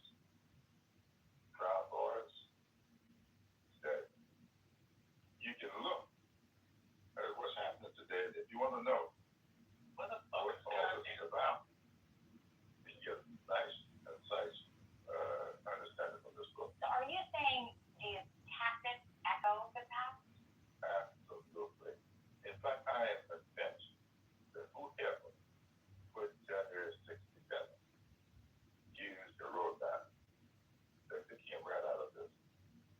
How far do you think the current MAGA Republican Party, because you say it's Proud Boys, which are different from run-of-the-mill MAGA, how far do you think MAGA Republicans, and you even Donald Trump as the leader of the MAGA Republicans, I mean, when you reference the echoes of history, how far do you think, or are you warning that they're willing to go? All the way. What do you mean by that? What do you mean by all the way? Because you write at one point in the book, the MAGA Republicans and their supporters who want to make America great again want to be remaking it in the image of the antebellum era. I just want to be clear. Are you saying you think they want to reinstate slavery? No. They wish to get us back as close to slavery as they can possibly get us to without violating. Because the Constitution really can't do it. Jim Crow. Yes. So you think they would reinstitute Jim Crow? Absolutely. I think the Supreme Court is well on the way to doing that. Remember, all of this started with a Supreme Court decision called Dred Scott. That's what defined and laid the foundation for all of this stuff. And then they got the case called Lester versus Ferguson that established separate and equal. Well, of course, the Supreme. Okay, so that was what we heard the first. Yes. Okay, I'm glad you I told me. hope you defeat her. And I can't wait to hear what comes after that, because that's the part that, like Tiffany and others were stating, we need to hear that second part. But he said slavery, no. Jim Crow, definitely. Yeah. He said definitely. Okay, I heard that loud and clear. I have a little bit of pushback. I think since I've been coming to these stages, we're trying to have a conversation. I would say since I've been coming to this space, I think people take policies disagreements as wanting to go back to a Jim Crow slavery. You voting, because you want voter IDs, to have an ID to vote, that you want Jim Crow, right? Because you may have stricter immigration policies, right? That you want to go back to slavery. I'm not sure how you can put tens of millions of people in that bucket. And that's just my one pushback there online. And not only that, Amari, it's a very abstract thing. It's like you can't approve or disapprove that statement because it's just too abstract. It's too obtuse. And that's the issue that I have. I mean, he's just having a conversation. And I mean, we're hyper-focusing on this conversation, and we're all going to take away our own meaning from it. But, I mean, the guy's also selling a book, too. It's not to get that, right? Like, Follow the Money, Find the Truth. I mean, I think this interview, I mean, obviously, I understand who Jim Clyburn is. We all do. But I think things can be taken out of context or lost in translation. I mean, I want to know what time, where's the book? Did his book get published around this time? Is he on a book tour? What if we came out and found out this guy gave the same interview 30 different places, that little Rotary clubs, Kiwanis clubs, all over South Carolina? Would we give it the same amount of, Okay, I got issues with that because the thing is this: everybody who was going through this administration, even the first time, has written a book, right? There are, I think, multiple reasons for that. One, you want to get that person's perspective. It's selling the dot. If you're living in a MAGA world, you're gonna get fired, right? So this is gonna be his last hurrah getting paid. Secondly, it needs to be archived from multiple perspectives, as many perspectives that have the closest to the power as possible, adjacent, direct, indirect as possible, so that we can get the most accurate depiction of what is really going on with many different angles. It is absurdist that we get this black man's perspective down, right? And he gonna make some money on the side, okay? Because it's Friday. It's Friday. Come on. Now, Robert, let me just have a little quick. I want to add to that, and I really want to pass the mic. But here's the other thing that's interesting. It reminds me of the book that I was talking about earlier that people said was so irrelevant to what I was trying to say. I mean, I don't know why, but how he described, because I just read about this guy, Robert Small. I didn't know this guy ever existed, and I went and I read about him, and I shared the link. I'm a speed reader, right? I'm like, damn, Robert Small did that during actual slavery. I mean, this guy actually got a freaking Confederate ship and drove it to the Union side that had cannons and munitions during the slavery time, right? And not to mention another little nuance fact that was kind of mentioned there. He had kind of like a priority status or a preferential status. He was Haitian, born free. I think they're saying here that he actually, one thing they're saying he's a slave, but he volunteered to be a worker to get a better context. He had slavery, he agreed, he was a freaking Confederate apologist. Let's not forget that part. And then he flipped sides after the Civil War. And then he served in the state legislature. Very interesting thing that any black person could do something like that back in the anytime after the 1860s or anytime. And then he served the U.S. Treasury, the U.S. Representative as well, during a time really right before Jim Crow, right? Jim Crow came after 1865, right? Because these were the things to put black people back in chains, mass incarceration, all these other things. What am I? Someone say, what am I insinuating? I'm not trying to insinuate anything. I'm like, look at the facts. Guys, I'm saying this, I'm going to say it plainly. Nobody's going to give you shit. And it's interesting that we know that when it comes to our own macro lives. Like, is somebody just going to give you a degree?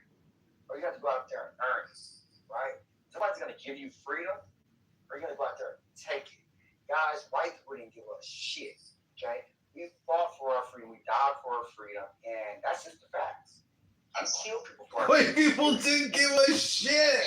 We heard a lot of fellas. Quote of the night. I don't know where we fought and died for our own freedom. We didn't do it together, ladies and gentlemen. Our people did it all by ourselves. Hello. Between the Republican Party of the past that his parents were and Mr. Smalls was in the current Republican Party. Because no matter how many times people try to dispel that nasty little rumor, it will persist. I also think it's interesting that I actually just appreciate his perspective. I was reminded that this is an elder and we don't really know what he's gone through. And it's kind of amazing that he reached that point in his life.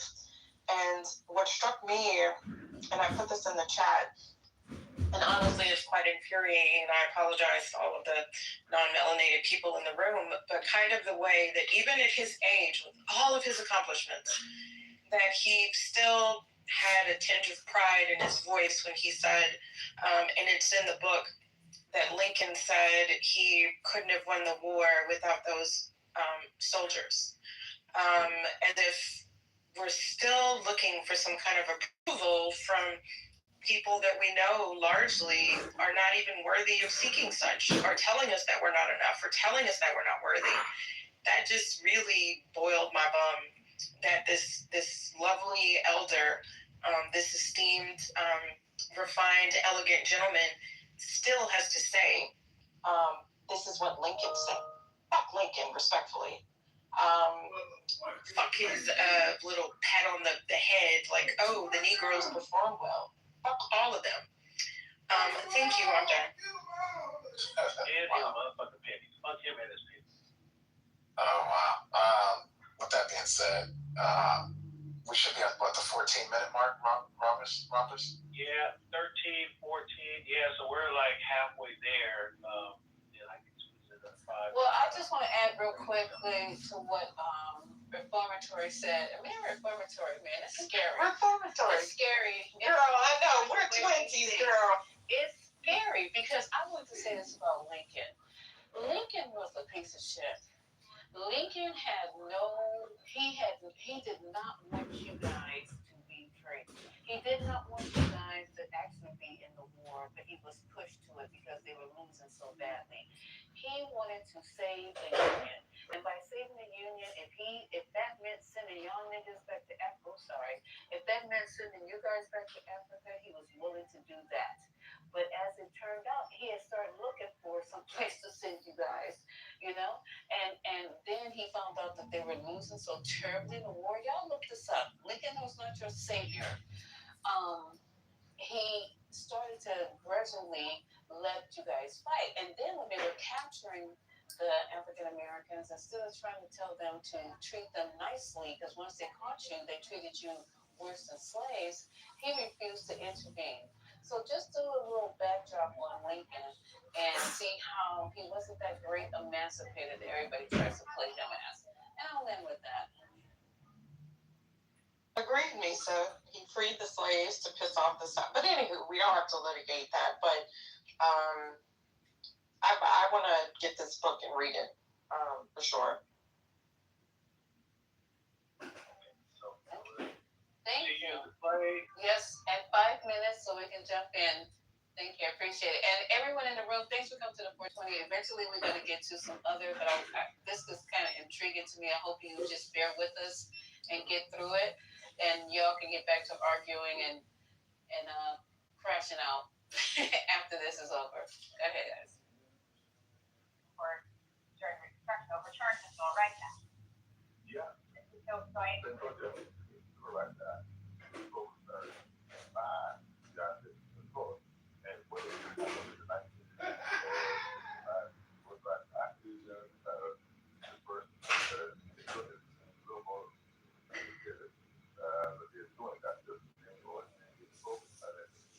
what is now, and it is legal to use political assault. And that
Lincoln, it was the Party of Emancipation. In 1990, you participated in a debate on the original firing line with William F. Buckley Jr. And the question of the debate was, should Black Americans come back to the Republican Party? In explaining why they should not, you invoked the Voting Rights Act of 1965. Here's what you said then. Take a look. And so it seems to me that it's the Democratic Party that has come forward with those group remedies such as the Voting Rights Act. The Voting Rights Act is not individually applied. It's applied to the group because it was a group that was denied the right to vote. Do you remember that debate? Yes, I do. The constitutionality of whether race can be considered when drawing congressional lines is coming before the Supreme Court this term. You write that you would not have been elected if it hadn't been for the Voting Rights Act. Absolutely. What is at stake 60 years later if it is not upheld? If you'll rest, I mean, that's what happened. In the 1870s, South Carolina was allocated 5 Congress people, 4 were blind.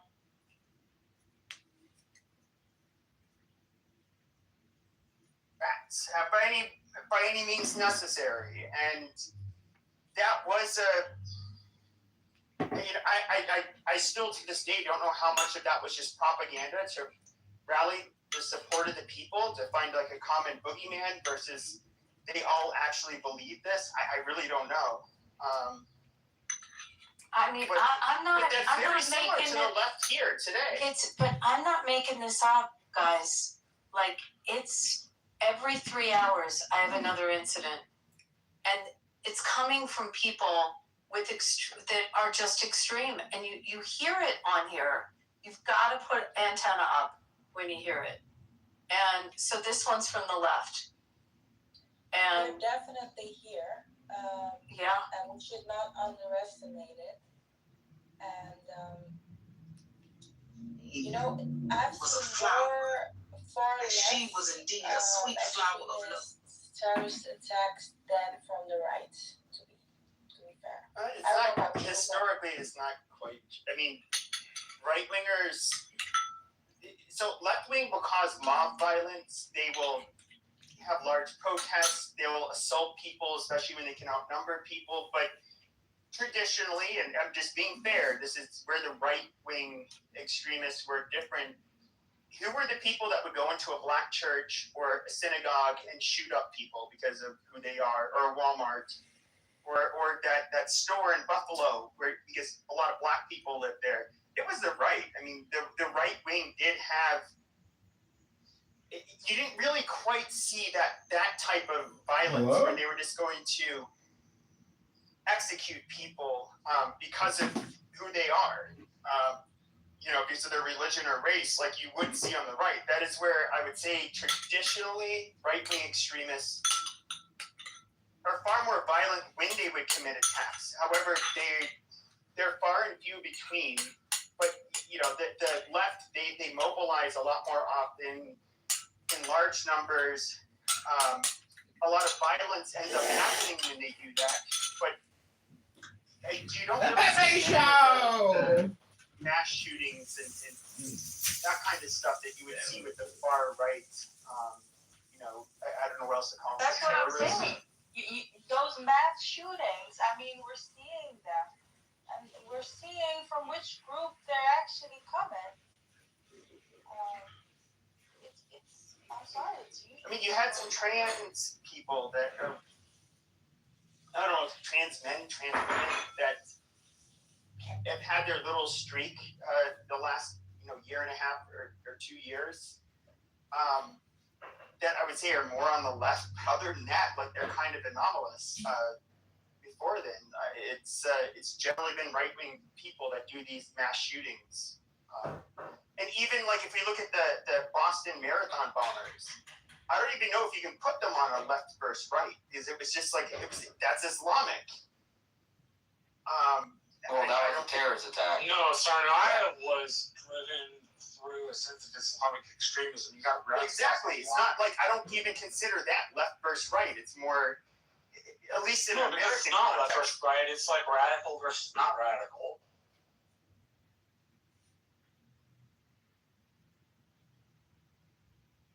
Pepe, you got any brown berets where you live, or maroon berets?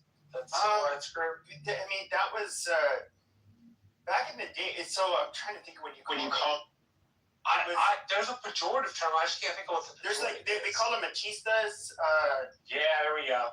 So there were people, even that I was friends with in college, that were part of Mecha. And if any of you don't know, it's kind of like a far left, ethnocentric.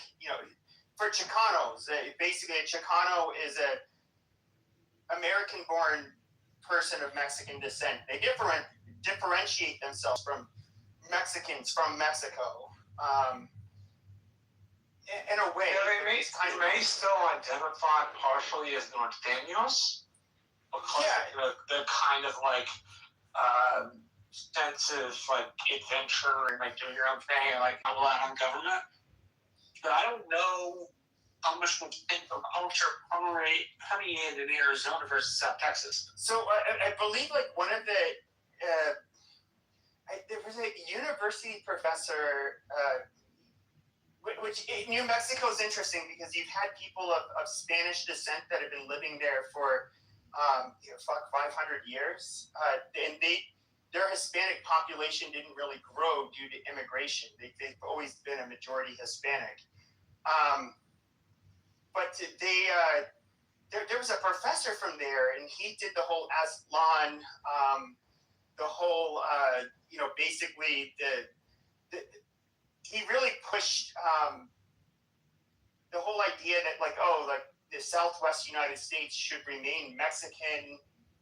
It's our inheritance, and you had this big like in the 60s, you got a lot of these different movements that came about. And I forget that fucker's name, but even the mayor of LA, he was a former mayor of LA. Garcetti? No, he was a Mexican guy. He was the one who forget what he did to Rush Limbaugh's girlfriend. Phil Diegos.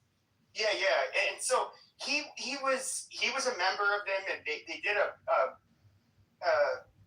they sabotaged some train tracks in LA or near LA and caused a terrorist attack. I mean, they were kind of militant, like a lot of groups back in like the Black Guerrilla Family or militancy went kind of hand in hand in the 60s with political groups. I mean, the 60s were a super violent time in America. Like, if we think now it's violent, that was a lot. You remember the Weathermen?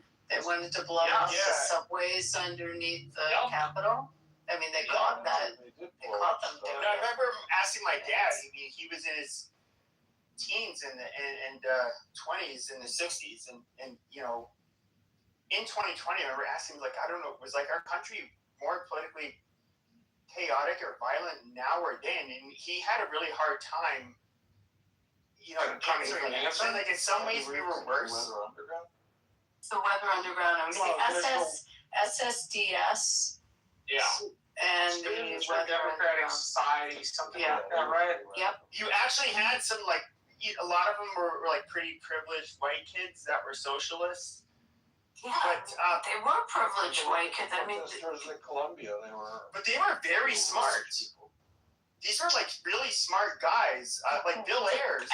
Hey, Jerry Rubin and Abby Hoffman and Dave Dillinger and Tom Hayden. I'm trying to remember if I can get all seven.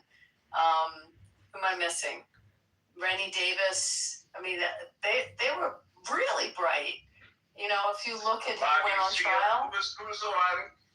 Chicago 8 became the Chicago 7. Bobby Seale, right? Right. Who we left out? Wait, Dave Dillinger, Rennie Davis, Abby Hoffman, Jerry Rubin, Tom Hayden.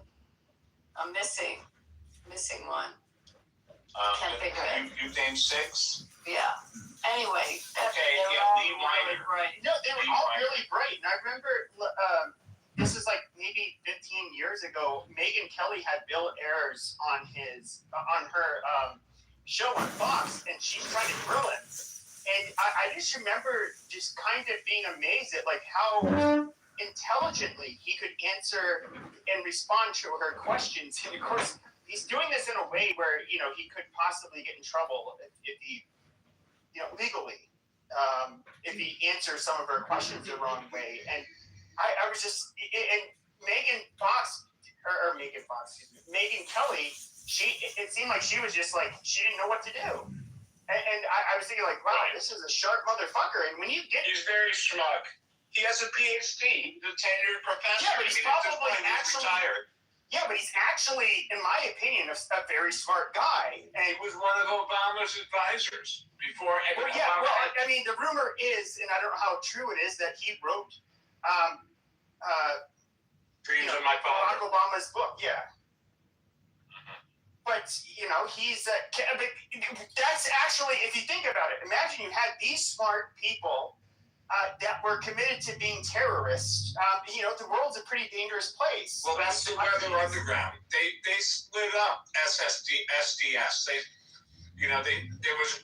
were part of SDS, but then they split it up and they created the Weather Underground. They destroyed that organization, SDS, in order to form the Weather Underground, which was about bombing. There's still people to this day, if you go on the FBI's website, that have not been found. And I'm dumbfounded. Like after decades, they have not been able to track these people that have been involved in some of those attacks. They've not been. Nobody believes they ended up. I didn't know that actually. I thought they all came above ground.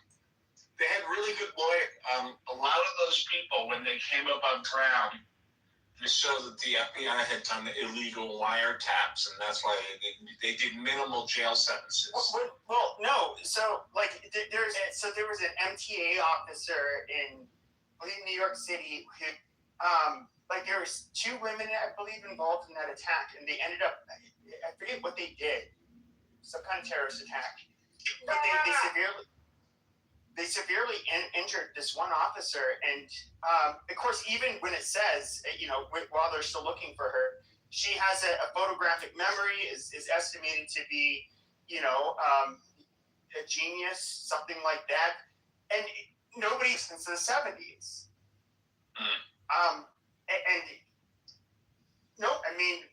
Usually these people pop up, because they were found in exile in Cuba, and of course, Cuba will use them domestically as a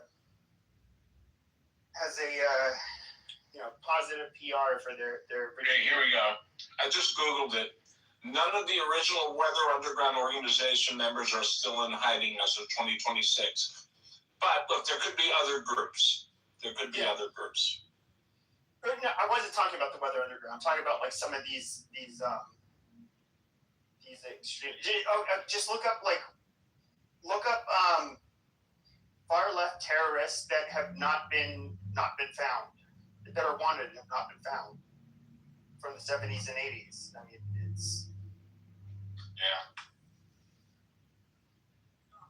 What are you saying? You're talking about from the SSDS, from those groups? I don't know. It was the SGS, by the way, not the SSDS. I don't know. SS students for the Democratic Society. SDS, you're saying? Yeah. Now, Antifa, I don't know. Antifa is not from the 60s. No, it is not. No. But even into the early 80s, what was it? Was her last name Rosenberg? I forget her first name. Those people were caught. Yeah, they were caught. This was in the early 80s, and they were still doing the shit. Right. Kathy Boudin. I know a lot about that stuff.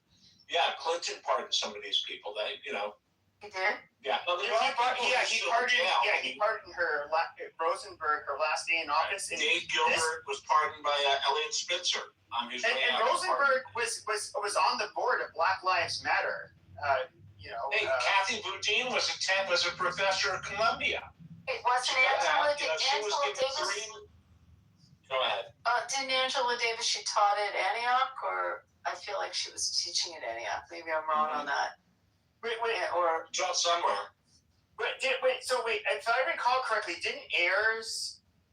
Bill Ayers is a a tenured professor. He was no. I know that, but didn't he raise? I forget the name of that dude. He was the local prosecutor there in San Francisco. Yeah, he raised Jason Boudin. Yeah, and that was her son, and Jason Boudin is the son of two left-wing terrorists, Dave Gilbert and Kathy Boudin. He went to Yale undergrad and Yale Law. He won an election to be DA of San Francisco, and then there was, when his parents were in jail, Bill Ayers and Bernadine Doran raised him. He calls them dad. He calls his real parents by their first name. He calls them dad and mom. It's a fucked up world. And then there was a repeal. He was voted out. If I recall correctly, in that election, they have a large Asian population, and it was, I get it. It's like a liberal and progressive place, but it did turn into a fucking cesspool, and I don't know how it happened. I don't know how you do a repeal. They've done it in California. They repealed the governor, for God's sake. Remember when Arnold Schwarzenegger, he was voted in on a repeal election. Whoever the governor was, Gray Davis, I forgot his name. They repealed him, and Arnold was voted in. We don't have that in New York. I can't remember any other repeals in my lifetime. Can't think of any repeals other than that one. Yeah. Oh, wait, the DA in San Francisco. That's who we've been talking about. That was the son. Right, those two, repeals right? we can think of are in California. So that was a terrorist. That was the son of two terrorists, and that was raised by their terrorist friends. Yeah, the incredible thing about him is that he went to Yale undergrad and Yale Law. I really believe that. But these are smart people. I mean, like these are not dumb people, and that's what they're very smart. Yeah. But academia is where the liberal world, those are the people that still sympathize with the Weather Underground. That's where they are. The universities and professors, those are the people who feel like chicken shit. I was too chicken to join the SDS or to join the Weather Underground, but I do sympathize with them. And so they get a kick out of promoting the children of these people. They get a kick out of the fact that Jason Boudin is at Yale Law. I would say that his parents are doing like life bids, and he's at Yale Law. Isn't that cool? And I think that's one of the differences between the left and the right in the United States is when it comes to like domestic terrorism, you don't have this legacy of the right wing doing this, the terrorism stuff. Whereas if you look at aside from Timothy McVeigh, but that's few and far between. No. I said legacies. I misunderstood you, man. That's my bad. Yeah, I mean Timothy McVeigh's kids are not going to Harvard. So, but you do have people with left-wing grievances and people that so happen to be left that have ethnic or racial or religious grievances on the left that were kind of brought into the fold of I'll just say like this Marxist violent ideology where you can you're fighting the good fight. Yeah, just go ahead and blood should run in the streets. You're doing what you need to do to liberate your people. Whereas the right doesn't have anything even remotely similar to that.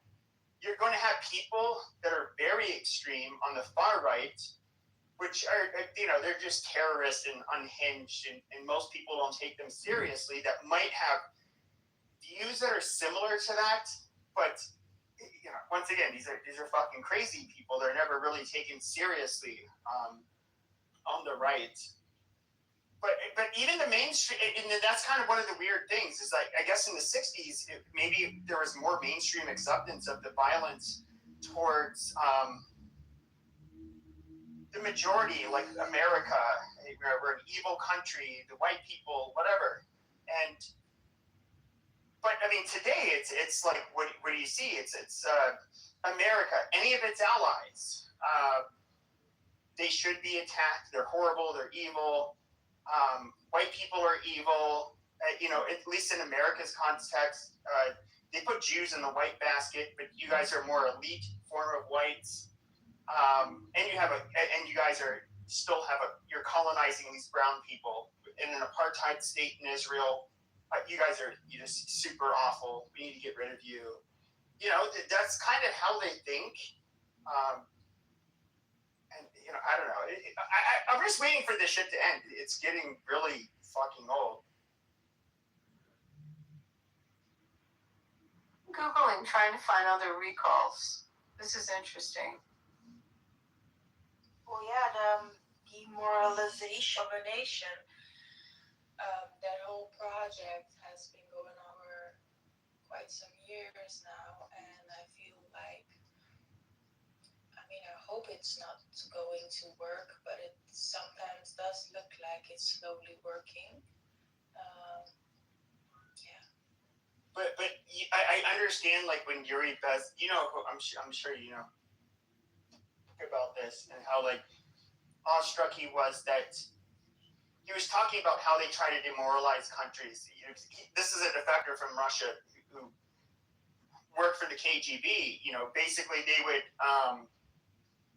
whether it was gay rights, the support or the rights of different marginalized communities. They try to draw or create rifts every way they could. But that was only a strategy to cause the downfall and social collapse of a country so they could take over. It wasn't an ideology they actually cared about. It was just these ideologies were only designed to destroy societies, not build them. But who today would really be trying to benefit from that, except for the people who are like, I don't know, the useful idiots that are still believed in their propaganda and the offshoots of it that are maybe professors today. I don't know that the alliance. But who's going to come in and take over? That's the hard part. Yeah, you never know who's going to be the end victor, but you do know that there is an alliance between several parties, actually.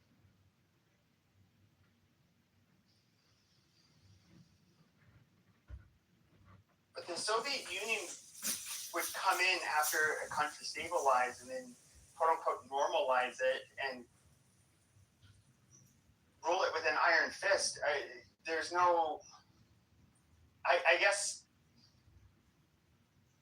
today I can see how the propaganda is still alive, and people, there's true believers, but I don't, perhaps, China and Russia, which, it's my understanding that with Russian disinformation campaigns, with them trying to, a lot of the shit that they do, it's not to, their main goal is, at least today, their main goal is to get people to be so disgusted, basically, with the system and both sides that they are just not willing to participate. And I don't, but even then, it's like Russia's not going to take over us. But of course, if they can weaken our resolve and our willingness to elect people that will push back against Russia, that makes their lives easier. I don't quite know what the end goal is with people, with every group of people and all of their grievances and their ideologies. I don't even know if they're all like connected. That's where it becomes kind of complicated.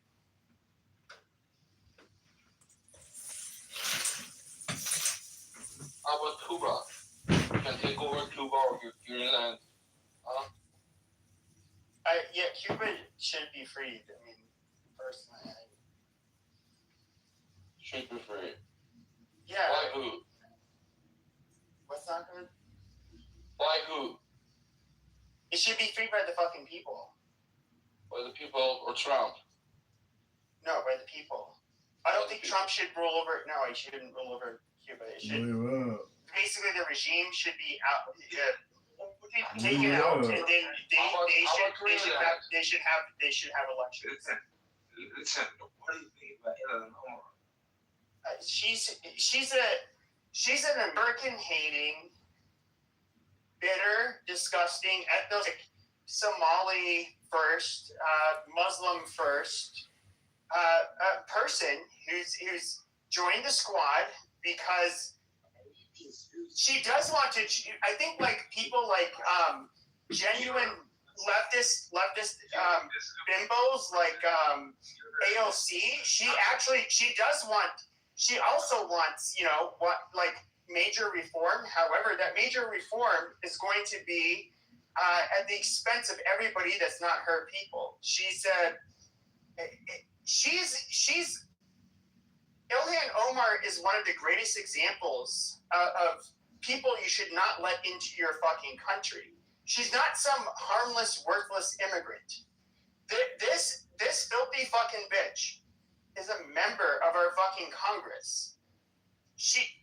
And she's openly hostile to the United States and the majority of the population in the United States. She sucks. Filthy bitch is being kind. My language would be much more extreme than filthy bitch. Yeah, I mean, yeah. She's dangerous and diabolical. It needs to be censored. Needs to be censored. Bibi is not dangerous. Trump is not dangerous, huh? She needs to be censored. Should have been censored. Just like Tlaib, who was censored. Incredible. And needs to be investigated. She's another. There was a mayor of Dearborn, Michigan. This was funny. This was after October 7th. And I remember because after October 7th. Incredible. Oh my god. Did I miss it? Did I miss it? I'm gonna try, but I'll try. Johnny, do you want to sing? Yeah. Johnny? Yeah, I actually bought a. Oh yeah, I'd like to sing you a Yiddish song. Alright, I'm working out. Okay, pick a magic number 1 through 100. 30. Okay, you are getting Was Teug mit der Schöne Wingarten.